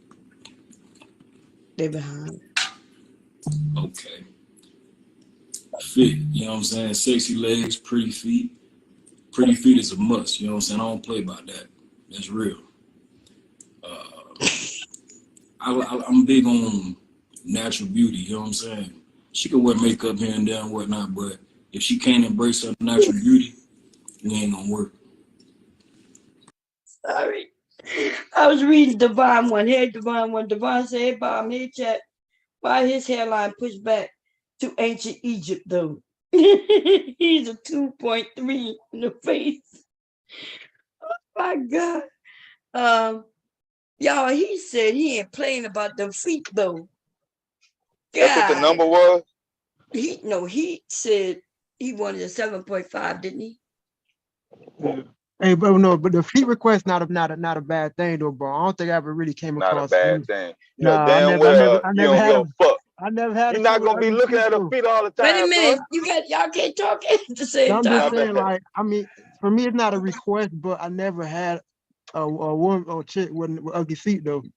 So I just couldn't imagine it. You know, I'm not going around saying she gotta have pretty feet and stuff. I mean, I just think that's just something that comes with a woman, you know. Yeah. So I don't know. I never seen a chick with ugly feet though like that. I mean, I've seen it before, but nobody like I've been with or messed around with. Yeah, listen. I don't know much about women feet. I've seen some ugly motherfucking feet, but those not on the women who really take care of themselves. If that makes sense. So that's probably why you never seen a woman with ugly feet, because you only dealing with women who you could tell take care of themselves. Yeah. But I used to. Now I think women they know that the feet is important. Back in the day, feet and hands and shit like that, women wasn't getting pedicures and manicures. You know, that's something that came in the 90s that I saw. 90s, 2000s, where we started getting our nails done and our feet done. So now today, people are doing self-care. People are going to the gym. They think that's important. They taking care of their feet, their everything, including their mental health. All that shit is good. You know, back in the day, there was no mental health. That shit is important. So, that boom is some HT ball said that boomerang shit. You know what I'm saying? Like, I think that I never seen no real women who take care of themselves have ugly feet. But, you know, the women who do have the cones on their feet, they gonna keep them toes covered up. How I don't know how a woman can really cover her feet though, because like all y'all do is wear like sandals and shoes that show y'all toes, you know. So like, You think a woman with one of them on their foot, you think they have a problem with getting a man or being with a man? Oh no, no, it's not that. I'm just saying though, like, how can she I don't hide give it? a fuck about them goddamn feet. Yeah, some niggas that probably lick them corns. What you talking about? Well, so Yeah. I remember first, once the woman learned that she got a comb, she could get that taken off. Because I remember seeing women with them. I used to wonder what they were until one time I caught one on my pinky toe. It was the shoes that I was wearing. Man, I love them shoes. High heels? Yeah. All I wore was high heel, but the one pair of shoes that I had, I still got them somewhere around here. And when I walked, it used to rub against that toe, on both feet. And it used to hurt. Man, the pain let me go through for beauty, baby. It used to hurt, but them shoes were so pretty to me and so sexy. It matched my purse and outfit that I had. And then I remember taking it off one time, and I saw this like a knot on top of my pinky toe. It took about a month for that shit to disappear. But yeah, I think now we know how to take care of our feet. Not to wear them fucked up shoes that be hurting. Okay. And stop wearing them small shoes too small because you want men to think you got small ass feet. Get the right size shoe. Okay. I bet he had a bunion on his goddamn feet. And men, oh, by the way, y'all get bunions too. Shit. So I guess what we saying is everybody take care of your feet. the battle of the bunion. Mm-hmm. Especially if you're an athlete, man. If you like an athlete growing up, or your feet get fucked up, man. Yeah, especially dudes that play football, man. Oh, get stepped on all the time. You know, the police be tight. Oh, man, shit. Basketball players too. Oh yeah, basketball, yeah. Oh hell yeah. I fucked around and saw Scottie Pippen feet one time. I was like, God damn, I ain't need to see that shit, bro. They had a picture that went viral with like LeBron James feet. Oh my god. Oh, I think I did. I was looking for something else. Oh, what the fuck is he? Boy, bless him, James, boy. Yeah, so women are now requiring that men look, back in the day, and I think the men, that's why they think women don't care about looks, because you'll see women with, dudes who some people might think is unappealing, and that's why they think it's about money. But now everybody's standing up talking about they want beautiful people. So the men are saying they want a beautiful woman, the women are saying they want a beautiful man, and there we have it. I don't know what's gonna happen to all us ugly motherfuckers, because it's a good thing I already got a husband, because I'll be in trouble with all these motherfuckers. And be like, God damn, nobody wanted me. Now here we go.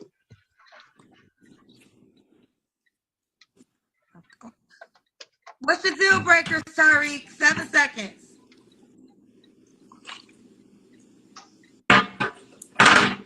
Disrespect, ugly feet.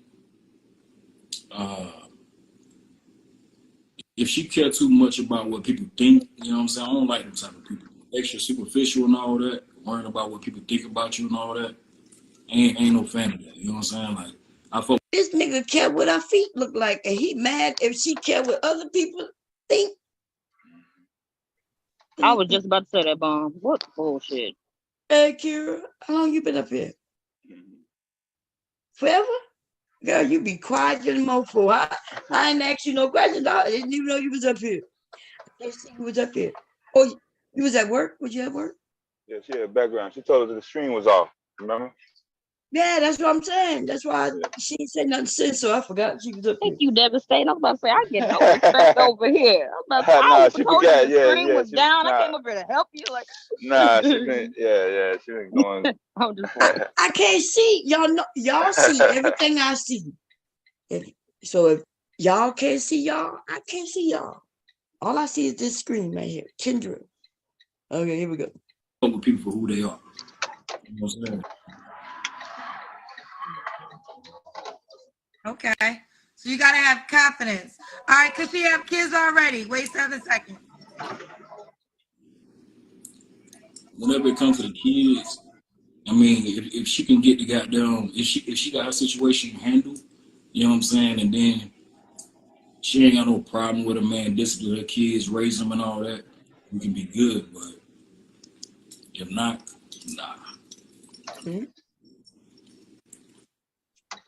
Why these men want to discipline other people's kids? I get it. Look, I don't think they understand. They're gonna get with a woman.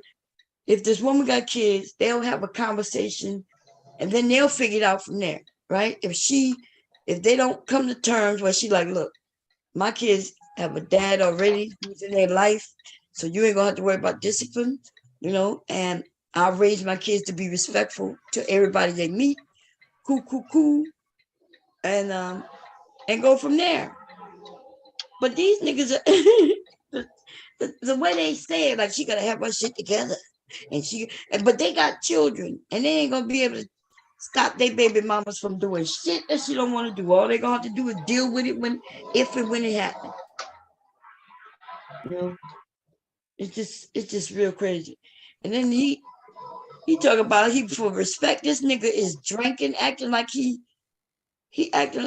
sitting with his boys, drinking and smoking, right? He think it's look cool, I guess. So you gotta be able to discipline the kids if she has kids. God damn. Do you want more kids? Wait 7 seconds. Yeah, I want more kids.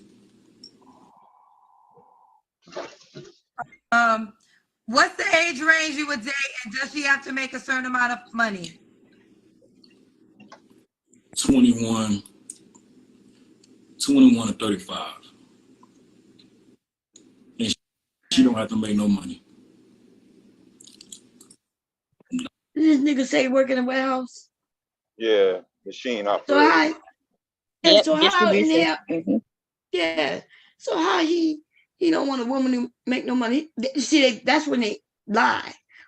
Like he gonna be able to take care of her and her kids, his kids, with the money he make.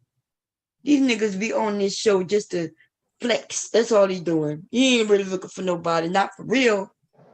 Because if a woman come and Instagram him or whatever, and she ain't got no job, Come on.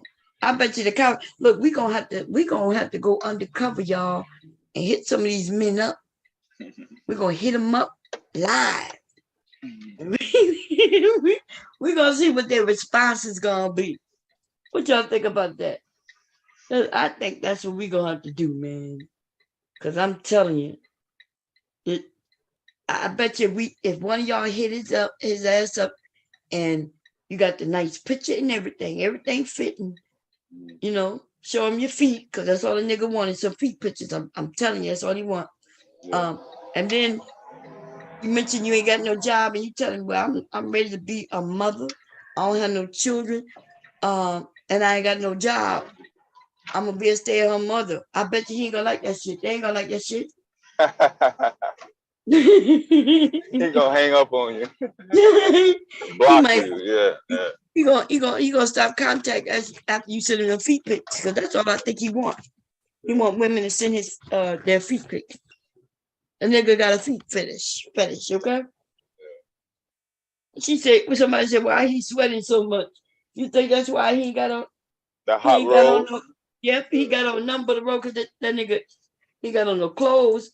You think, maybe he's sitting in the heat with that hot ass robe on? That's what you said the other day. Yeah, he got the hot robe on and drinking alcohol. I didn't catch what he was drinking. Vodka, gin.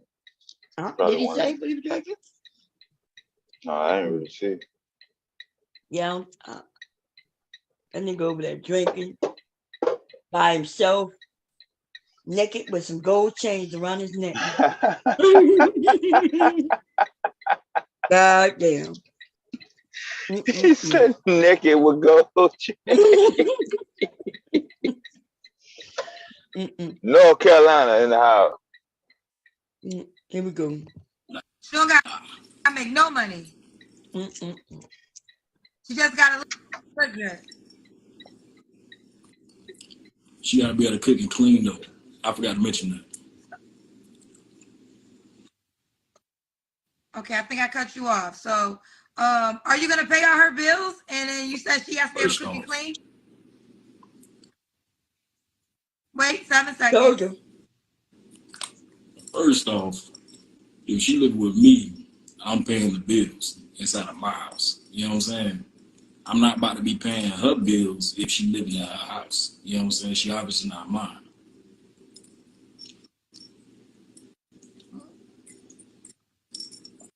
Okay. Go with the cook and clean. Explain that. Break that down so they can know the not job requirements, but what you desire for your woman. Say it again. She said that on purpose. Break down the cook and clean as mandatory for you. I mean, I'm self-sufficient. You know what I'm saying? Like, I don't, it's just, I live by myself. I'm in a 2-bedroom apartment, 2-bath. I don't even eat that much throughout the week. You know what I'm saying? I eat fucked up on the weekend, so it ain't too much to clean and cook. If I got somebody cooking some healthy meals for me and everything, that's what I need right there. You know what I'm saying? Cooking healthy meals for me before I go to work. You know what I'm saying? I work long hours throughout the week. I'm free on the weekends. You know what I'm saying? All right. Let's do the Kendrick Cam, Tyreek. Get right. All right. In a robe, y'all. They say like a BMF character. They say you a BMF character. Hold on. That is no change. They find out. Fucked up. Gotta make sure you can see me. Lady said you attractive. I appreciate that. So thank you. They see me good. You know what I'm saying? Wait, we can't see. That's a small ass camera. You seem tall. I'm 6'2". How tall are you, Tyreek? Yeah. He's 6'2". 6'2". 2. You know what I'm saying? Yeah. 6'2" and 3'4". I mean, you are what the women describe tall, dark. I think you're attractive. We can say tall, dark, and handsome. We can see, Is that motherfucker up there dancing? EMF audition. Are you trying to show your body off? Who calling you? Answer the phone. Answer. Oh, there ain't no female. Hold on, this is my homie. Hold on, you want me to answer this for real? I got you. Man, I done hung up on you. Yeah, that was my homie. Okay. All right, we got you, boo. We see the Clothes. kids The nigga to put all them chains on, all them rings on. All right, okay. You know. All right, so Tyree, when was your last? Okay, so when I was in high school, for our yearbook, for my senior year, right? The senior year, that's when you got the cap and gown on and all that shit. They gave us, they brought a cap and a gown so we could take the picture for the yearbook, right? And all my girlfriends got together and we gave each other rings. So if you ever find my yearbook, I'm holding that fake cap in my hand with all rings on all my motherfucking fingers. And not one of them motherfucking rings. Oh, I'm sorry. Only one of them motherfucking rings was mine. but that's some childish shit right there. But I guess, is that what you meant doing these days? Nah, Like, I mean, I think, motherfucking no, shit. I think he's doing too much, man. Cause it's one thing if you out and you trying to put on that jewelry, you know, but if you home, like he put all them necklaces on, all the rings, like everything he had in his drawer. You know what I'm saying? Did that motherfucker get up and dance? I was driving. I was trying to. Okay. Well, what he's trying to do is he's trying to get robbed. He's trying to get nigga. He in North Carolina. He's trying to get some niggas to come and kick in his door and take all this shit. But I want to pose a question though, and I'm not trying to hate on the man. I'm not trying to hate on the black man. I'm not trying to hate on the brother. I'm not trying to hate on the average man. But what I'm trying to understand is, you live in a 2-bedroom, 2-bath house, and you're a machine operator in North Carolina, and you talking about you could take care of a woman where she just sit at home and cook and clean and her kids. It don't add up. It don't. It don't add up. You're a machine operator, let's be honest, in North Carolina, you, depending on how long you've been there, he don't look that old, you barely getting $20 an hour, maybe, if that. And Where you working at? Working a lot. Where you working at? Granger or Caterpillar? I don't know. Could be Coke. Could be one of them toilet paper companies or some shit. No, he fabricating metal. No, he fabricating metal. Oh, okay. So he's making like $22 an hour. Okay. Yeah. But what I'm saying is, you're gonna be able to take care of a woman. You're gonna be able to, like y'all said, getting y'all hair, nail, and feet. Well, that's why he said natural. But she gotta still go. Cut down on that budget. Yeah. Right, but she still gotta go out there and buy the kit. She still gotta go out there and buy the toe grinder, the grinder toes, and the heel stuff. She still gotta go out there and get the pressing combs. He ain't spending money on now. Yeah. Right. He gotta go out there and get them $100 pressing combs, the curl combs, or whatever. So what I'm saying is you really making money for your woman to be at home and not working and just cook and clean. Like, come on, come on, you leave. It just don't add up. That's all I'm saying. It don't add up. So hopefully these ladies look at it like that. Like, come on, dude. Like, if you go cook and clean for a man, look at that paycheck and see, do you fit in the budget? But hey, guys don't realize natural costs a lot of money. I don't know why they think that natural don't cost. Natural costs you more money than you can weave and all this other stuff. That's a fact. That shit is high, yo. It's high as hell. Why they hollering natural? They don't know what they're talking about. It's more expensive. It is more expensive. It's cheaper to go get a weave real quick and get you a wig or have something. your hair. You know. Letitia said Mr. Bojingles. Candyland said he put on every damn chain he owns for this show. You know that metal turns his skin green. But why did he put on all them chains? I'm trying to see what the purpose is all them chains. You know, he cared about what people think about him. You know, he said he don't care. Come on, you know why he was trying to look appealing to women and make it seem like he got money because he got all these chains on. And that shit is fake as that shit is fake as I don't know what. Take it to that pawn shop and they be saying this shit ain't real. You want 200? You want 500, 1,500? I can give you Well, 200. it could be real. It can be like 10 carat. Ain't that the lowest? 10 carat or 8 carat? One of the motherfuckers. So, it ain't no 14, 18 or no That 24. nigga got on costume. He got that from the swap costume meet. Jerry. He got costume Jerry on. Shit. Yeah, but even if, I ain't even trying to sound like I'm hating on dude, but even if it is real, like you home, you supposed to be chilling. Like, why you got all this jewelry on? Like, oh, that thing just good. Yeah, I just all this capping and all this fronting that these people do. Just be you. And in today's society, you walk outside, somebody jacking his ass, because these motherfuckers crazy out here today. Yeah. As PB, was as that dude what PBN with all that what he had on the almost $1 million worth of chain, what did it got him killed? Yeah, look, guys are afraid to say they drive a Pierce and they wear Team Jordans. You know what I'm saying? Or Converse. You gotta just be who you are. Converse You the flossing. shit. I know Yeah, he was I had flossing. Converse.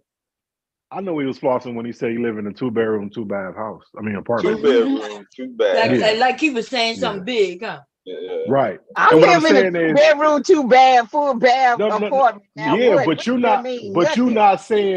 not saying you about to take care of a man where he can just sit at home and just cook and No, clean hell for you. no. That's Hell what I'm no. talking about. Now, if you're doing that and you by yourself, of course you handling your business. But you can't take care of no woman and her kids, and that's Hell what you no. in. That's my point. That's all I'm saying. And you saw what age he said. He wanted 25 to 30 something, I think. And then when she said you're gonna take care of her bills, and he said he'll take care of the bills in his house as long as she live with him. But do y'all know that a woman 25 coming to you with bills other than rent, right? She got some bills. If she got a car, that's a bill, right? Let's say she got a car, she got car insurance. That's right. Let's say she got to get her hair done. If you want a natural, that shit gonna be expensive. Can you afford that? This is without her even having kids. She ain't gotta have no kids, and she got these bills. Well, shit. Not only that though, just her monthly thing every goddamn month. Her feet, he want her feet. Is that the one time he want her feet looking good? Shit, the goddamn pads and body wash and shit to clean your vagina adds up very much. Exactly. Shit. That's a fact. That is a fact. And I don't think some of these men they're not taking into account that it is expensive. 2 people coming together, and this with no kids, just her coming, 25 plus. And if she went to school, then y'all already know she got a big ass bill. Yep. That's too long. It cost me $60 just to get a pedicure. I'll be like in the jail polish, and it's more. So I mean, come on, you want her to keep her feet done?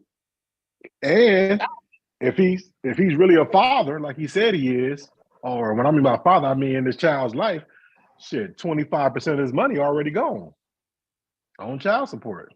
I can't remember if he said he had a child or if it was the other one. Yeah, he said. Did he say an 8-year-old? Right?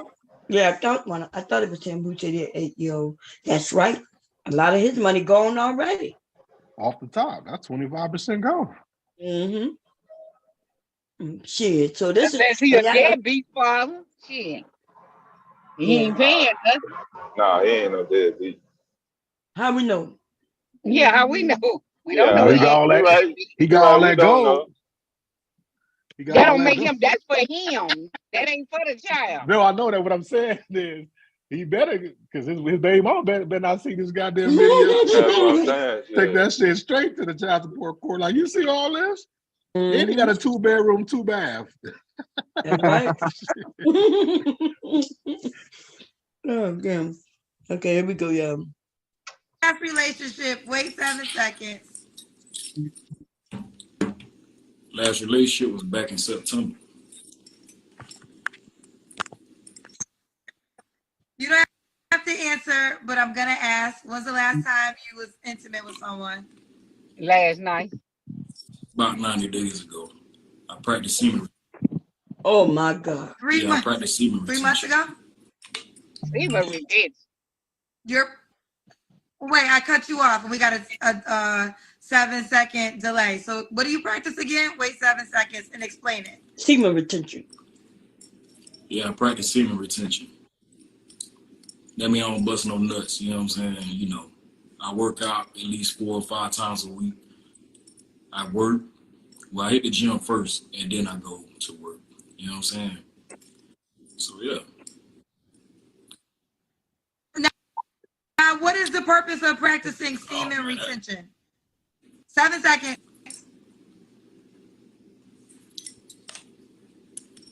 I mean, are you familiar with testosterone levels? You know.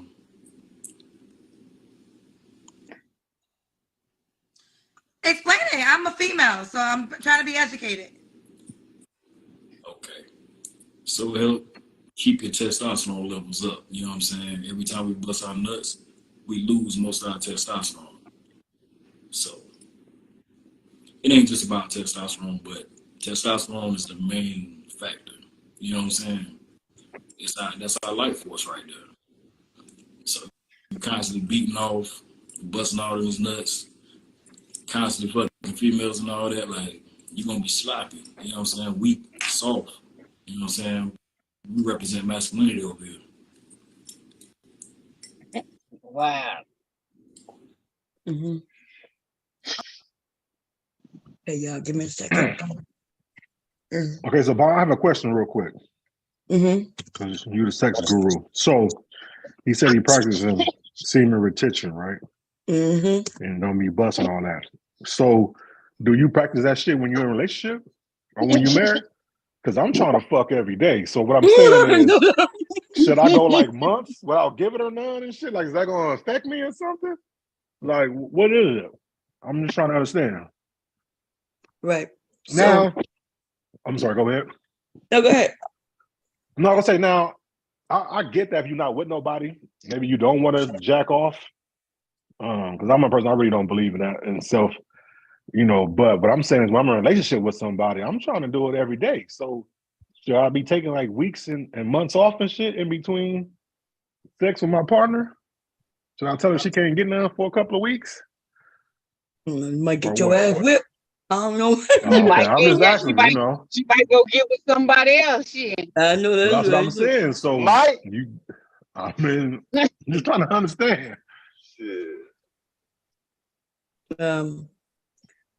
These niggas hear all this shit online. They hear all this shit online. I ain't never Because all heard this of shit that came damn off shit. a line. Semen retention. Listen to these damn dumbass dudes. Right, they made this sense. shit up. In fact, yeah, they made this shit up. And semen retention has no benefits. None, zero. Okay. Yeah, representing masculinity. That's a talking point. Now the good thing is, like, let's say I was you were my boyfriend. Oh, y'all can't see my screen. Damn. If we was We saw someone you had up online. Yeah, you had something you pulled up. Oh no, that wasn't it. It told me to pause. So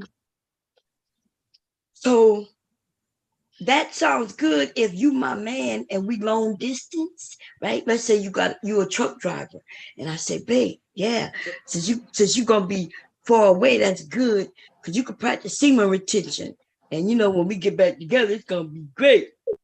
So that's me giving you based that on the bullshit. circumstance. Yeah, but that's me giving you that bullshit to keep your ass honest and no cheating, you see? Because there is no benefit in semen retention. Yeah, people was claiming that it's gonna make you healthier. It's gonna make. Why would that mean my husband can start practicing semen retention? We're gonna have some motherfucking issues. Because if I gotta practice semen retention because he's practicing semen retention, right? Even though I ain't got no semen, but y'all know what I mean. I gotta practice orgasm withholding because of him. We gonna have some. Yeah, like shit. We gonna have like, let the shit go back up. Shit. No backup. No backup. Man. Yeah. Don't y'all get blue balls after a while? Blue.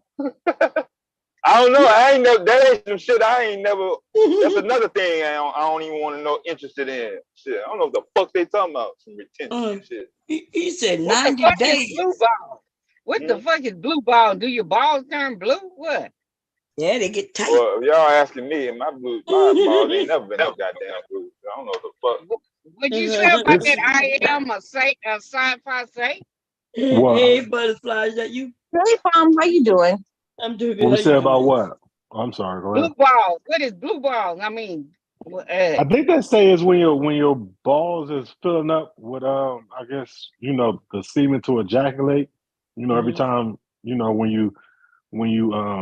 you get hard, you're telling your ball functions that get ready to shoot out. And so when you get hard and then you don't shoot out, that shit's constantly storing, and then your balls get tighter and tighter. Now I don't know where the blue came from because I'm black, so my shit ain't turning no blue. They get so tight they turn blue. Ain't that the same So thing you got with semen retention? well, I think You're not releasing. but I think if you're not getting hard to where you're ready to do something, you see what I'm saying? So when you don't trigger your, I don't know. I mean, I'm just guessing. Nigga gonna That's get how it hard one works. time or another. Get the fuck out of here. No, yeah, but I mean, it's because like I've had times where I came so much in a day, like I couldn't even come no more, and it was hurting. Like my body was saying, "You got to release something," but nothing came out, and that shit hurted. Now that's like getting kicked in the nuts when that shit happens. So I guess the opposite is your shit filling up so much that you need to release the hounds. I guess I don't know. Something to look up. I don't want to need to know about it. I'll take y'all word for it. Fuck that. Fuck that damn blue ass ball. My motherfucking balls ain't. Okay, I think Pure, you want to say something? Yeah, I was going to tell you that I think he might be a Hebrew Israelite because they like to practice that. And the reason why they like to practice it is because it's about spell casting.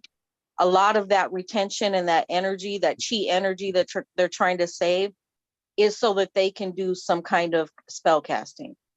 And like Bomb, you and your husband don't need to do that, because when you and your husband copulate and you have sex, your chi goes in a circle. It goes from you to him, from him to you. Do you know what I'm saying? So that's like the divine way of connection. So you exchange your energies with each other because you're married, right? So him, I wish she would have asked him more questions about that when he told her that, because it's not just about working out. Yeah, the chi power when he works out, yes, but he said that's not only the reason why he does it. And I wish she would have went into more questioning about that, as to besides working out, why is he doing it? Do you know what I'm saying? Yeah. He didn't do that. He didn't say why. Yeah, did she get more? I'm gonna see, because I didn't look at it all. I'm about to look at the rest of it, but did she get? No, he did say why, but semen retention doesn't have nothing to do with testosterone in your body level to keep you, to keep your Johnson fully erected during whatever. That lower testosterone comes from bad eating habits, out of shape, and then you could just be born with it as a man. I mean, born with less That's a fact, because testosterone. how many incel men are very feminine and they're not releasing, right? They don't have any woman to release chi into, right? So, and they're still feminine. Just saying. Yeah. So that has nothing to do with that. Now, him saying he work out and all that stuff, yeah, but if you smoking and drinking, that'll fuck your testosterones, or you eating bad foods. So, like, once again, like I said, his whole narrative has been shit that he's heard on YouTube or from somebody who watched YouTube, and from the whole fit and feminine, or friendly, to the whole, practicing, because that practicing, whatever that shit is called, that's like a girl who says she's celibate from one boyfriend to the other. You say you ain't getting that. That's what you're trying to say, in a more, I guess, smooth way or whatever. But he could be lying, because he still could be fucking women out here. But he's trying to make it seem like, he's a good dude. I ain't out here fucking a bunch of women. I'm saving myself for the one that's gonna cook and clean, and I'm gonna take care of her, in my 2-bedroom and 2-bath apartment. Women don't benefit from being celibate because women gain more energy if they're in the right partnership with a man. If the man is, he's got a good energy, like he's not a negative person, he's not an abusive person. Like Bomb she has a husband with good energy, so she benefits from his chi. He benefits from her, but women being celibate don't really benefit.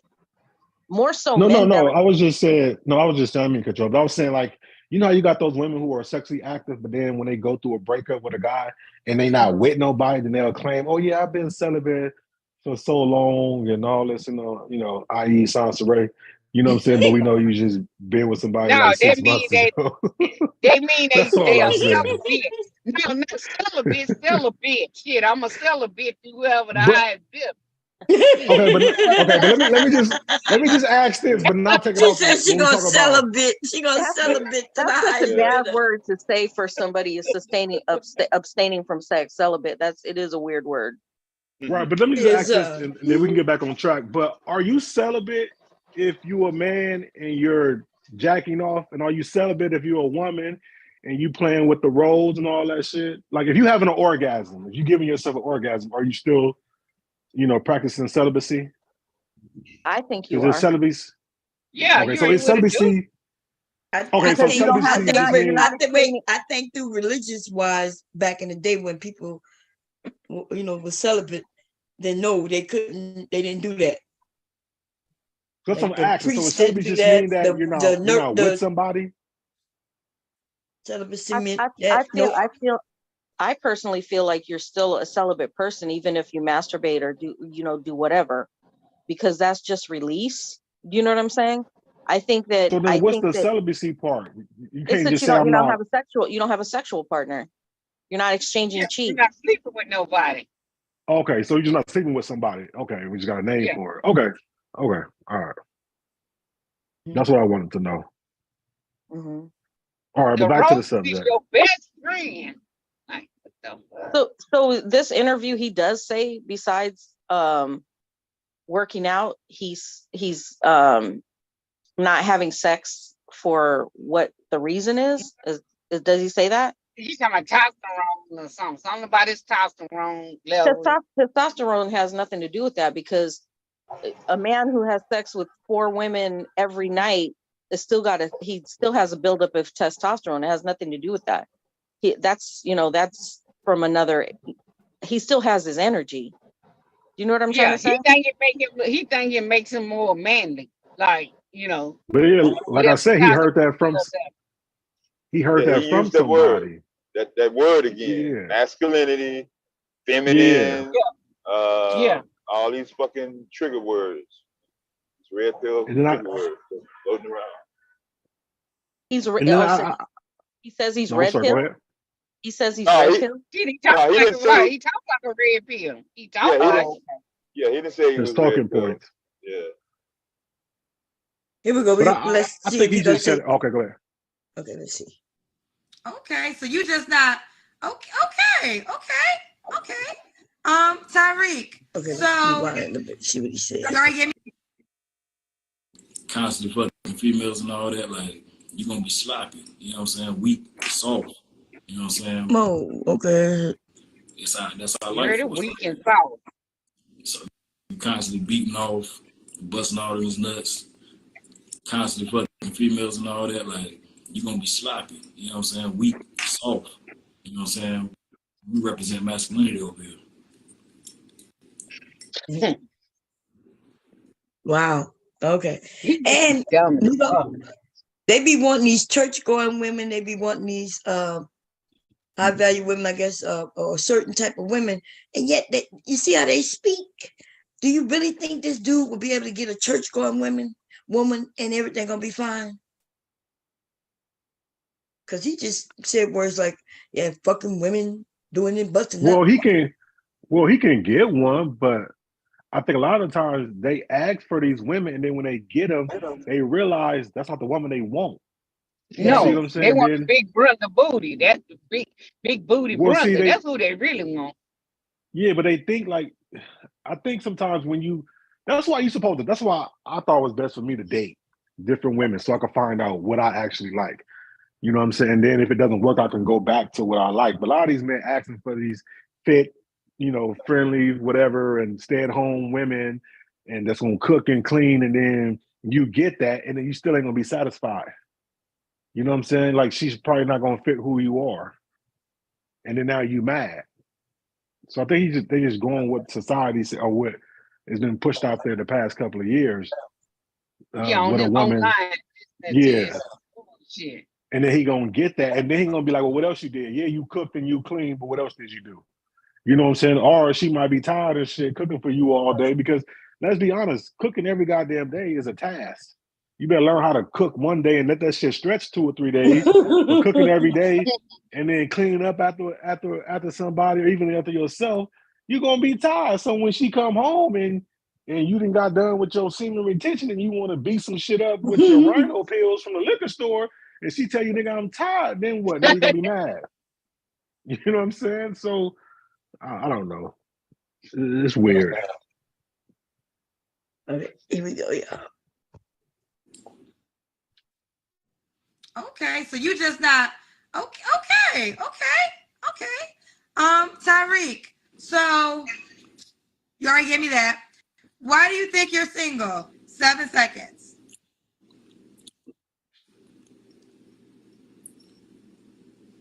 A lot of modern women, man. Like I guarantee you, majority of the women feel some type of way about a lot of things that I just said to you tonight. You know what I'm saying? Like saying that she ain't gotta make no money and all that.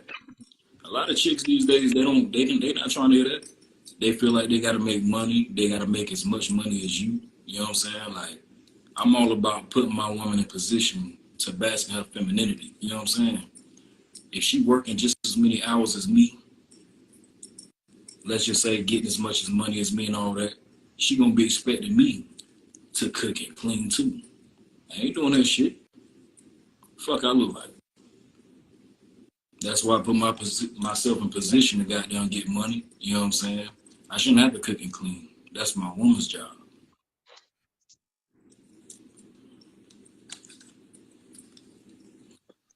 Exactly. What the fuck he look like? Washing the dish.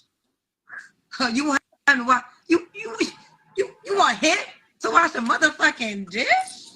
What you talking about? What you air fry? You want me to put some food in the air? What the fuck you saw? He said what, I got he said what the fuck he. Wait, what he look like? I got an air fryer.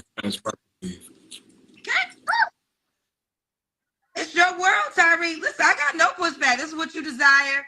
I say this all the time. Women come on, they express their desires. I really want the men to express their desires. And what I love is when men like you come on, because you're what a lot of women describe. Tall, dark, and handsome. I'm going to give you all three. You're tall, you're dark, and you are attractive.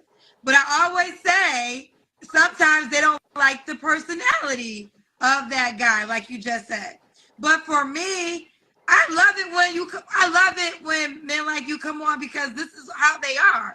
I be trying to let y'all know this is how they act. So, and not saying it's a good or a bad thing.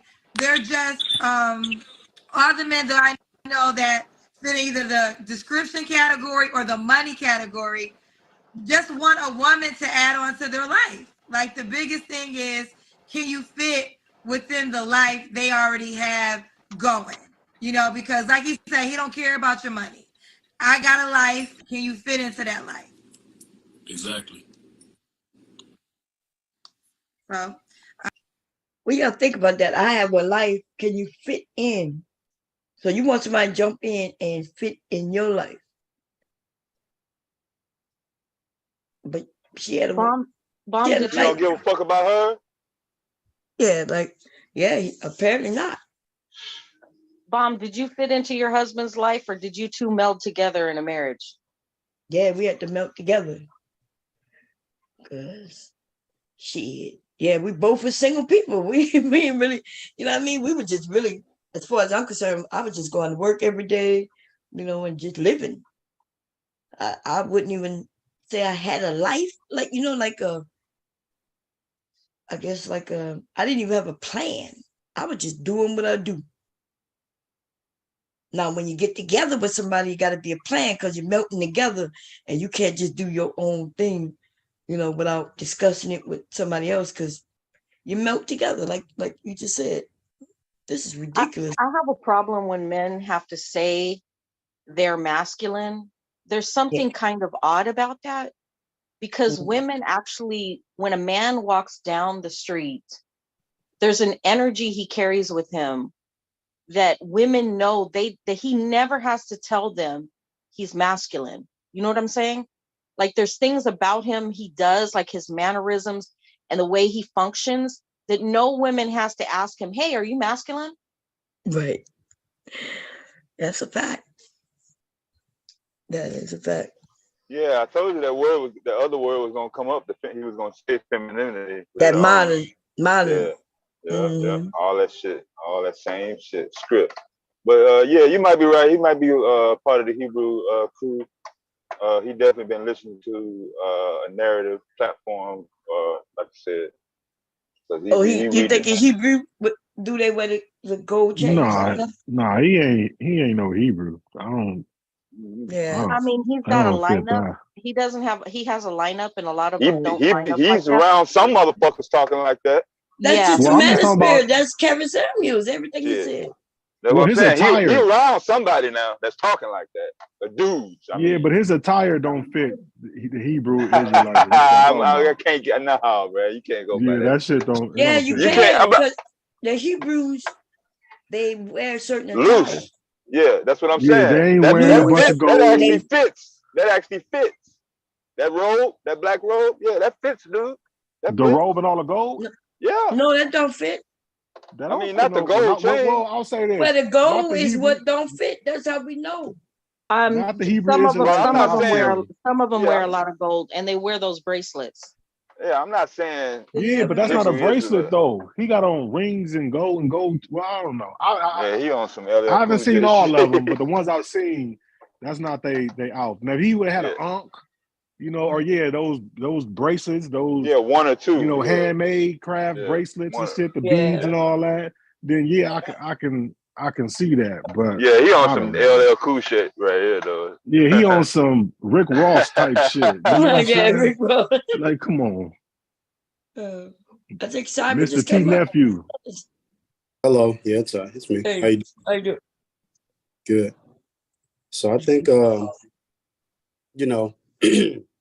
again, I can't speak for everybody. I just really speak for me, but I don't think it's I don't think there's a problem with a guy having, his life together or whatnot, and he wants somebody to fit in that. I think the most important thing is to really get a strong understanding of each individual, how they define fitting in. Fitting in probably isn't, I want you to abide by this or abide by that. It just could be they just would like somebody who's comfortable with, essentially being taken care of, meaning perhaps he doesn't, need you to really, he doesn't really need you to contribute. He just needs companionship. That could be fitting in for some guys' definition. For other guys, it could be a little bit different, but on a general basis. That nigga is Kevin Sanders. That's the difference. Huh? Them niggas talk like Kevin, that red pill ass bullshit. Most of them Hebrew Israelites have them long ass damn beards. Probably so. So I mean, I don't really know, but I would just kind of give my opinion on that. I don't think it's anything wrong with having someone you just want to kind of just come on in and just be comfortable. I think that's, for me, that's fitting in. If she can come in and she can be comfortable and you can make her comfortable, I think that's all good, But he ain't gonna be happy with that. He gonna get bored of that. Then it's gonna be something else. Let me ask you a question. Does fitting in mean them losing who they are or who they was? Sorry. Say that again. Does fitting in mean that them losing who they was before they got with you, or does fitting in mean to you that we're on the same wavelength of what you want to do and I'm going that way too, so we fit together? Well, again, I think it varies by person, and it is very difficult to place a blanket. For me, I think, again, fitting in is someone who she's able to come in, she's able to be comfortable, and I'm able to make her comfortable. If a person's comfortable and you're able to make them comfortable, you're able to be hospitable to them.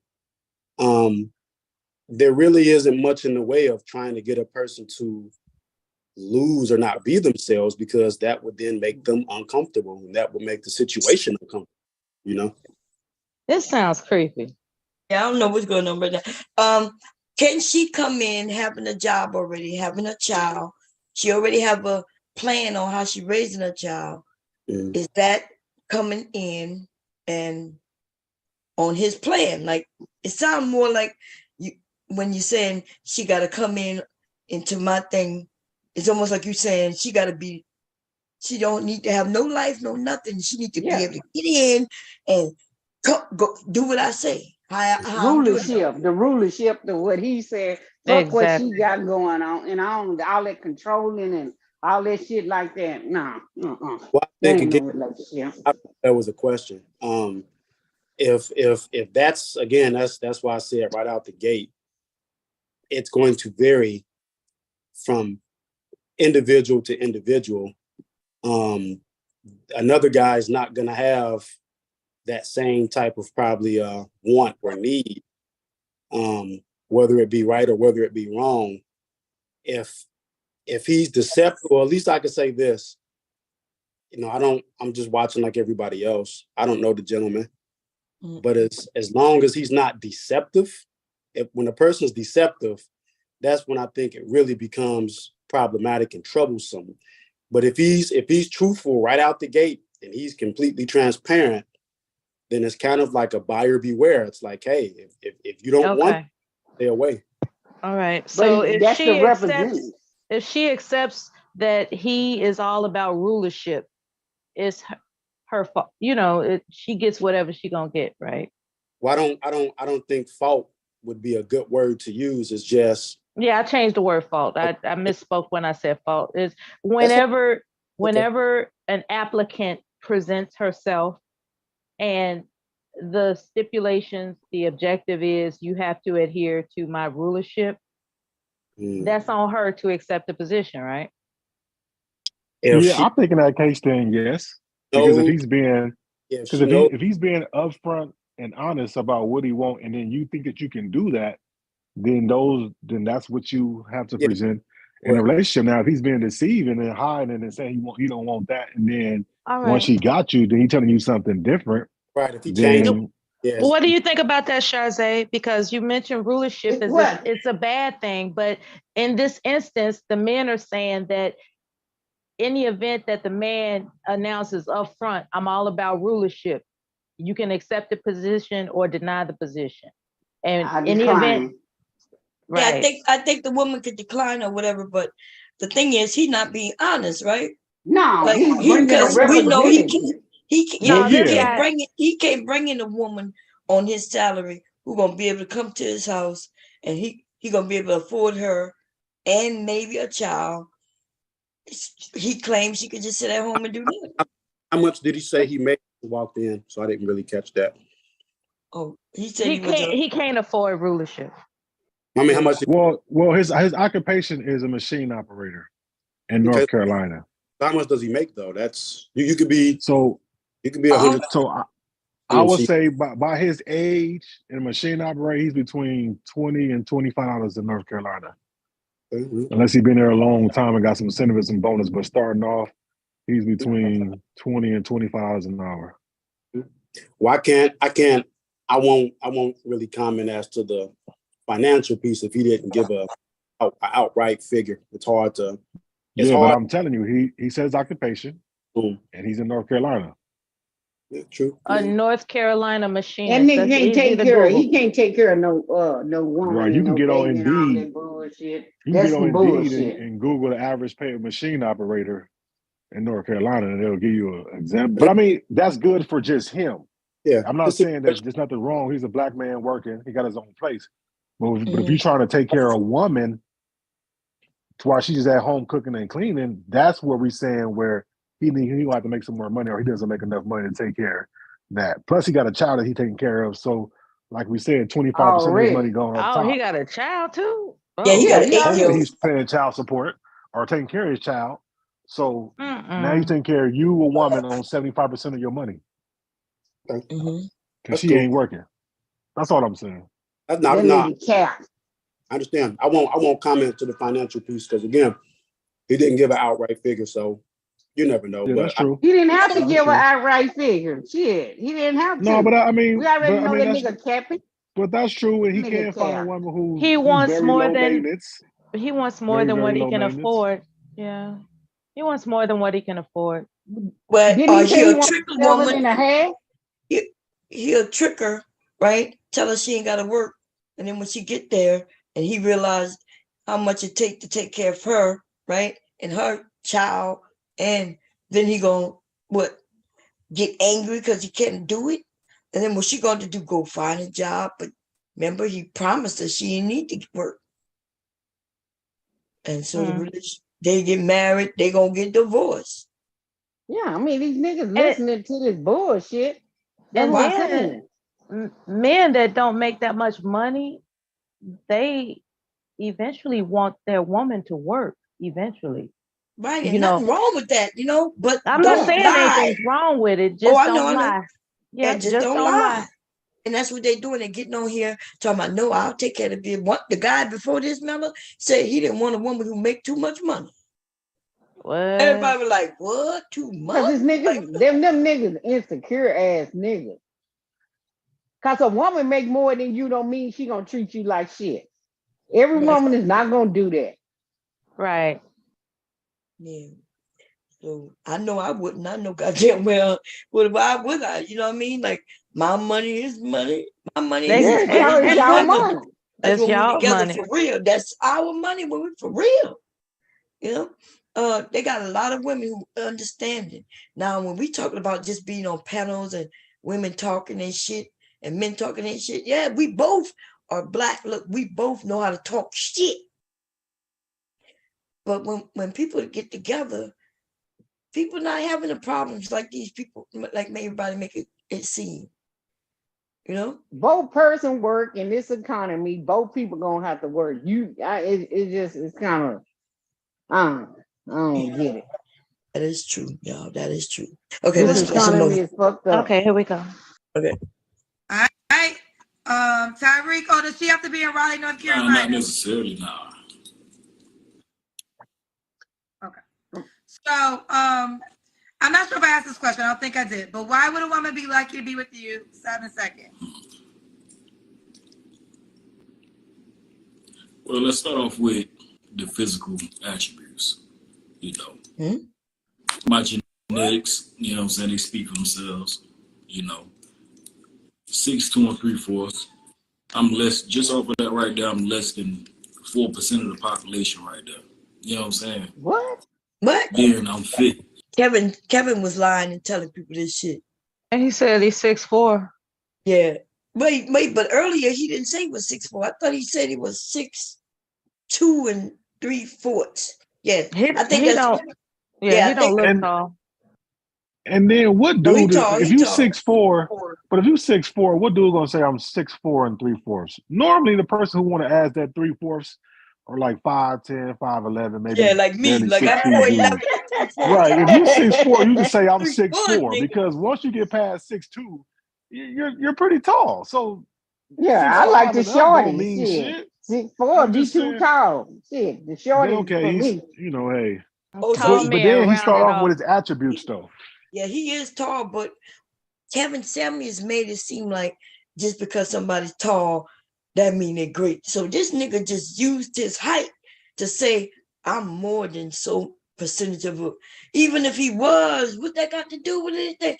Like, what his name is taller than this nigga? What is the one who got caught fucking a nigga on here on the YouTube? Got it. What his name? Got it. Got it. Bullets got it. Bullets got it is like 6'5". That nigga taller than my husband. Right? And y'all know, y'all see, Who gives a shit? A nigga still bending over, taking that dick in the ass. Dick in the booty. Dick in the booty ass nigga. Anyway, I guess what I'm saying is, why would, out of all the things this man could have used, he went to his height and physical things. So what do we gain out of him being tall except exactly nothing? Nothing. Oh, you're a good person. What kind of what kind of family value you have? Don't nobody Wait, care but we about have, how tall you are. but we have to be honest though. Women are saying that they want a man that's tall. So that's probably why Not he's all leaning of that's with that. them. not Not true all No, of we're though. them. not That's not saying. true. Listen, okay. Wait, If I wait, we wait, like gonna them wait, say, wait, wait, shorty. wait, if wait, we're wait, calm going to down, say everybody. Wait a YouTube minute, wait a this, minute. So there are women who are saying they want them tall, and there right, are on women who are YouTube, also saying on they like the shorty. Instagram, right. So okay, so we'll put it on social media. So women on social media, we're not saying all, but women are saying on social media that I want a man that's at least above 6 feet or 6'2" and this and this and this. So Where guys that's at? Where I gonna go lead see to that that. at? Wait, hold Yeah, on. where? Because I I don't see. I see I you said said it. women You say don't they be sitting like on shorty. Instagram and in No, YouTube. I see women say Come they on, want Bob. tall, and then there's another group of women say I want them They short. want to Bob, short. But of course we're even not tall, saying just all. tall is So, relevant on hey, how tall I am, right? She is. So if I'm hey, No, because you 4'11", got women who be like 5 feet talking about I want a man that's above 6'2". production Like, come here. on. If we talking I about never social seen media, that. it's out I've there. seen them I say they am want not them wrong there, tall. bro. So can I Okay, make a well, Bob, well, maybe because you don't get the women's posting because you're a woman, so you might get with Well, men, but but I that's ain't true. on seen it. You know, You Instagram right. You right. well, and I ain't what's called seen it. that. I be everywhere. I be on TikTok. I be Hey, so here, everywhere. I am But what not I'm here's, saying wrong is though, your Well, let's bro. go look algorithm is at not them. gonna play women. Why wasn't his here's first response here's that he's faithful? here's Well, what I'm that's Yeah. true. I mean, That's that's true. true, but That he so practiced semen retention. He should have said that. if we go prior to I think I am had mentioned social media. And I think to be fair, to make an interjection, if it's bomb and crew are right, but if we're honest, right, the general consensus has been long before social media. Women don't want no what? Short man. I don't want a short man. They talking about short That's not ass true. dick. They were talking about they dick. We don't Right. want no short man. They were talking about his Hold on dick. 1 second. Just Yeah, slow they down. was talking about Right. penises. I understand that, but also around that time, I mean, I'm Wasn't 40, that a gay group too? 40, I'm 44, 45. So there's always been just the general consensus, not that it's true, but it's just been the general consensus. One of the things that men are presented with when you want to find that nice somebody is that a woman's preference generally has been advertised. They want the man to have some height to him. Generally, it is No, all that's not true. And I'm 15 years older than you. That's 16. That's a lie. I say y'all cap, man. That's all. That's all the Charze, shit you saying. You can't say that's not true That's not because you true. I'm don't talking about know. in She my Wait. time. can. I'm talking about in my time. She You ain't yes, got she can. in She my can say What time. I'm that. saying is In she my don't. time. I'm saying We because she don't He's date talking about women. back That's all I'm then. saying. we She can't say don't it's date not true women. because we see short men getting married all the time. Yeah, They- but come on. That's well. This is but we not saying not getting married, and we not saying that it's all. But we saying to make is sure we're talking within context, right? That's why I said the general consensus that men, us, myself, I am, other men have been presented with is that one of the things we need to know is that hey, you're gonna need most women are going to want you to have some height. Generally, since I've been around, that has been 6 feet. That's not true. That's How not tall are true. you? Yeah, but all right. It's not y'all, true. so y'all don't see shorter men shorter than 6 feet in relationships or dating, and y'all don't see We that. not That saying that they ain't not getting true. in I mean, you know they relationships. get Come on, relationship. y'all. Oh, so When we you talking But just about there's don't. not, women, What we y'all always talking talk about? about Just what hold we on, don't see. We're because talking about what's out there in these streets. Now, saying yes, there are women who date short men. There are women who date men who ain't packing. right, We but all know there are men who date big women, and there are Mhm. men who date that's Oh, so I thought that's this, what skinny we talking women. about. this is What like people are saying doing. this is what men have been presented with. I understand, Miss Charze's feelings on that, but that's why the key But thing it's not is, true. But well, they're not wrong about the social media thing too, because even me, if I go on my Twitter is, or IG, that's what that's all they men really seeing. Wait a guy. minute, y'all. You So, gotta stop talking so over each other. that's almost similar to telling you that, well, it's not really true that guys like this are lying about his income and his ability to provide. You'll say, well, no, that's a lie. I can't tell you that because what is the experience of women? Most guys, what? This broke ass niggas on Kendra G. Fuck that shit. That nigga ain't going Hey, no I Kendra think G to somebody find got their no hand day. up here. You gotta just talk, girl. We ain't do no hands. Oh, I mean, I I just saw wanted it. to say that for me But personally, I like men that are at least 6 feet tall, and I'm 5'3". So I won't lie and say that I date short men. I don't. I don't like him haven't. 6 what feet. do I'm 6 feet. wait? So would a man, if you 6'3", wouldn't a man 6'9" be tall to you? Every time them Oh, motherfuckers. 6'9"? I mean, Nigga I look like a wouldn't be man. opposed to 6'9".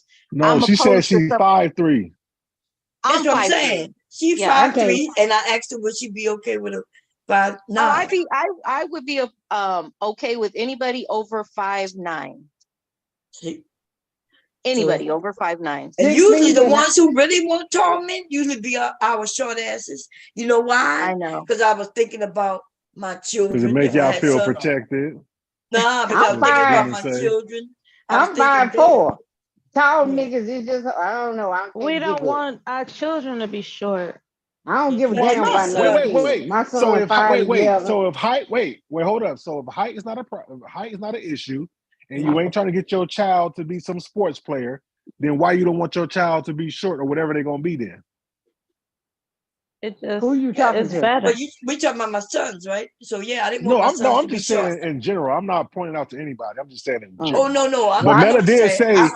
say, Meta did say she didn't want her. Well, not just her, but she said we don't want our child to be short. But I what I'm did not saying Yeah. want is, my I didn't want my child to be but short. that's not true right? because But what I'm, but he can no, but be what that cause he tall don't mean the child I will be get that. But tall. what I'm saying is, and not to be That's personal, some but bunch of bullshit. if height is Well, not a but matter, if that's height is not not a really problem, bullshit. But but what I'm saying is, if height is not a problem, and women ain't checking for height, and you're not trying to get your child to be some kind of sports player, then what's the purpose of height then? I'm personally attracted to tall men. Right, and so who can I ask who's speaking just for a minute? Pure butterfly spirit. Oh, what's up here, Butterfly? So, hey, this is Cyber. So let me ask you. I think it's fair and appropriate to simply ask you your opinion on what tickles your fancy in terms of your preference that you like your guy to be generally 6 feet. I think that's a good question. My attraction to my kind of attraction to men, and every woman's different, is tall, big men, like Samoan type men. That kind of look is attractive to me. Okay, see, Mm-hmm. see because they have great self-esteem. That is my reasoning for why I would prefer my son to be a tall person. I don't give a damn about my son tall, short, or whatever. I think short guys got attitude problems, and Not they all. got that the The small Napoleon man complex. Yeah, exactly. Oh, So and then Meta, just, I wasn't attacking you, Meta. I hope you don't think that I was attacking you when I asked that question. no, I didn't think that. Oh, okay. Yeah, but a lot of Napoleon complexes, it's just adding too much fire to the relationship. It's like short guys really do have bad attitudes. They really do. They really do. They I have. don't say all of them because I I don't talk think to so. short guys. Yeah, I've I seen some talk to short short men. guys, so Man, I don't know. they are very confident because they know they're blessed in certain areas, and Mm-hmm. there may be some But women do who you might think? not want them because they think they short. And they But thin and short. but he get with some women. He prove them wrong that The they short men shouldn't care. that I've talked to, or that I witness or look at or see. Not all, and I'm not gonna stereotype all, but there's a lot of them that have a very big peacock complex, and it's like a little chihuahua with a pit bull. They think they can beat everybody. Right. But do you think that insecurity comes from because of what society standards is that you have No, to be this certain height? I think it's just their personality type. I don't think anybody's ever done anything. It's like a chihuahua. Has a chihuahua got its ass kicked by a pit bull before when they walk up to a Yeah. pit bull? No. No, Yeah. he just yapping. Yeah, they yap. They're little They shit. yap. They Yeah, but yap. they normally yapping behind a gate So I'm 5 foot. or Nah, something like I've that. seen them They ain't walk out here up. yapping. My chihuahua used to walk up to other dogs yapping like they can whip that And big I ass am, dog how out. tall are you? I Exactly, am, how Bob. tall are you? Oh, I'm 6'1" with So no I'm five, You shoes on. 6'1"? 5'9", Yeah. right? So me being 5'9", I don't know. I've never really experienced I've never experienced issues with women saying that I was too short or Well, not because you're tall. right up there in the 6 foot range. That's why. No, 5'9" is not horrible. Okay. Right, especially when you put shoes on, you get an extra inch and a half. So 5'8". I put on heels. I'm 4 by his height now. I'm 5'4". I put on 4-inch heels. I'm literally five. My box rec is 5'9", right? You know, when I weigh in and shit like that in box rec. But I've never, for me, I've never really looked at. The only time I've ever wanted to be tall was like, I wish I could dunk easier. You know what I'm saying? But I've never encountered issues dealing with women and height having to be the reason. I just always tell myself, when you yourself, right, you know what I'm saying? right. Women see that, and if you got something that they really look, you know, that's This is the question I have for you because you said that. So usually men who are over the 6 foot range or around that area, they usually don't have to assert themselves as being masculine or men. They just they're just recognized as that. Do you feel like that you have experienced that? God damn, y'all. Mom, check that link that HC Ball put in there. I already got it. No, Lee. Okay, we come. Allow me to Wow, make sure. Question. So, are you asking if I've had issues with having to assert myself to be like, did I have to display my masculinity? I'm trying to make sure I understand your question. Not display. What I'm saying is you basically are just walking in your masculinity, where I think that a lot of shorter men feel like they have to overcompensate when they feel like they're like a lot of them are underdeveloped as the masculine. I feel like they have a complex. Okay, I see what And you're I saying. don't think that a lot of men over or around the height of 6 foot ever feel they need to do that. They just are. They just exist. You get what I'm trying to say? Yes, yes. No, but that's not for me though. But no, I don't think that's a true statement though. No, I think it depends on the male period. No matter if Yeah. you're short or tall, on and how you carry yourself on your I masculinity. haven't ran across a man over 6 feet tall that has an anxiety issue. Okay. Let me respond. Well, you ran must be across running into Bullets some rough Mitchell. You ran niggas across then. Bullets Gotti. Well, hold on. This He nigga doesn't have, he's bigger than just a everybody on jerk. YouTube. He's just a But I'm jerk. saying, but he got masculinity. Can I I respond? said What's he's his a name? jerk. AP is supposed to be 6 something, 6 whatever. He's got a goddamn issue. Can I respond to Butterfly's question? So, Wait a minute. Yeah, my bad. Go ahead. No. My So let me give it to you from a guy's perspective growing up. So generally, the way it works with men is that when we grow up, that masculinity piece that you're talking about, that struggle, that battle, it's there. But we deal with that when we're coming up, usually in physical conflict or physical sports with other guys. So as a shorter guy, you know, I was physically smaller. I weighed less than most of the guys. But when you like playing pickup football, or you're playing basketball, or you boxing in the backyard, you generally climb the hill of that masculinity when you figure out or you display that you're just as strong as or you're stronger than most guys your size or bigger. Here's the thing though, when it comes to height, right? Being referred to as little is it's just one less thing to worry about. When you have height, you don't have to worry about anybody calling you little. And I Yeah, think whoop your I think ass. when men are Paper called bone. But that's little, still, it Yeah, does something to their paper bone. esteem. So this is the but thing. that's a Not if you small though, brother. that's so. I mean, that's society's Yeah, putting that's that a, on there. like. Because Did if you you ever play look at it, because basketball? I'm gonna tell you Yeah, why. society I will am. call a little man little. I Yes. am. Well, I'm You gonna tell ever you play this though, because let me just say this real quick. A lot of your favorite entertainers They're short. are short as fuck Yep. when you You meet ever them in play? real person. That's why they're Yeah. in action adventures to I compensate am. for that. You're 6'1", right? Okay. You're 6'1", right? Yeah. You ever Yeah. hoop? You ever hoop or play football? Yeah. I play football. All right. So I want you to answer me this, and that's why I say from the male aspect, the physical part, right? That running back who's 5'7", who's 5'9", or that point guard who's 5'6", right? But they are ballers. They don't have those issues because if they're worth. How did we get where we at right now? Okay. Okay, I want to play this video. Somebody shared a video, but them people want me to stop my goddamn. I don't trust sites that want me to let them get into my computer and shit. So here we go. We're gonna play this video real quick. Okay, here we go. He's a good-looking guy, but has always wanted to be taller. Now he's getting his chance thanks to groundbreaking limb lengthening surgery, and we were there as he was rolled into the OR. Okay, I gotta put something in front of this. Sorry, y'all, because you know they done got me once today. Put one little picture up. Okay, there we go. Let me get that. This guy is making a special trip to Las Vegas with his wife. He's not hoping to strike it rich. He's here to get taller. If I can be taller, I want to be taller.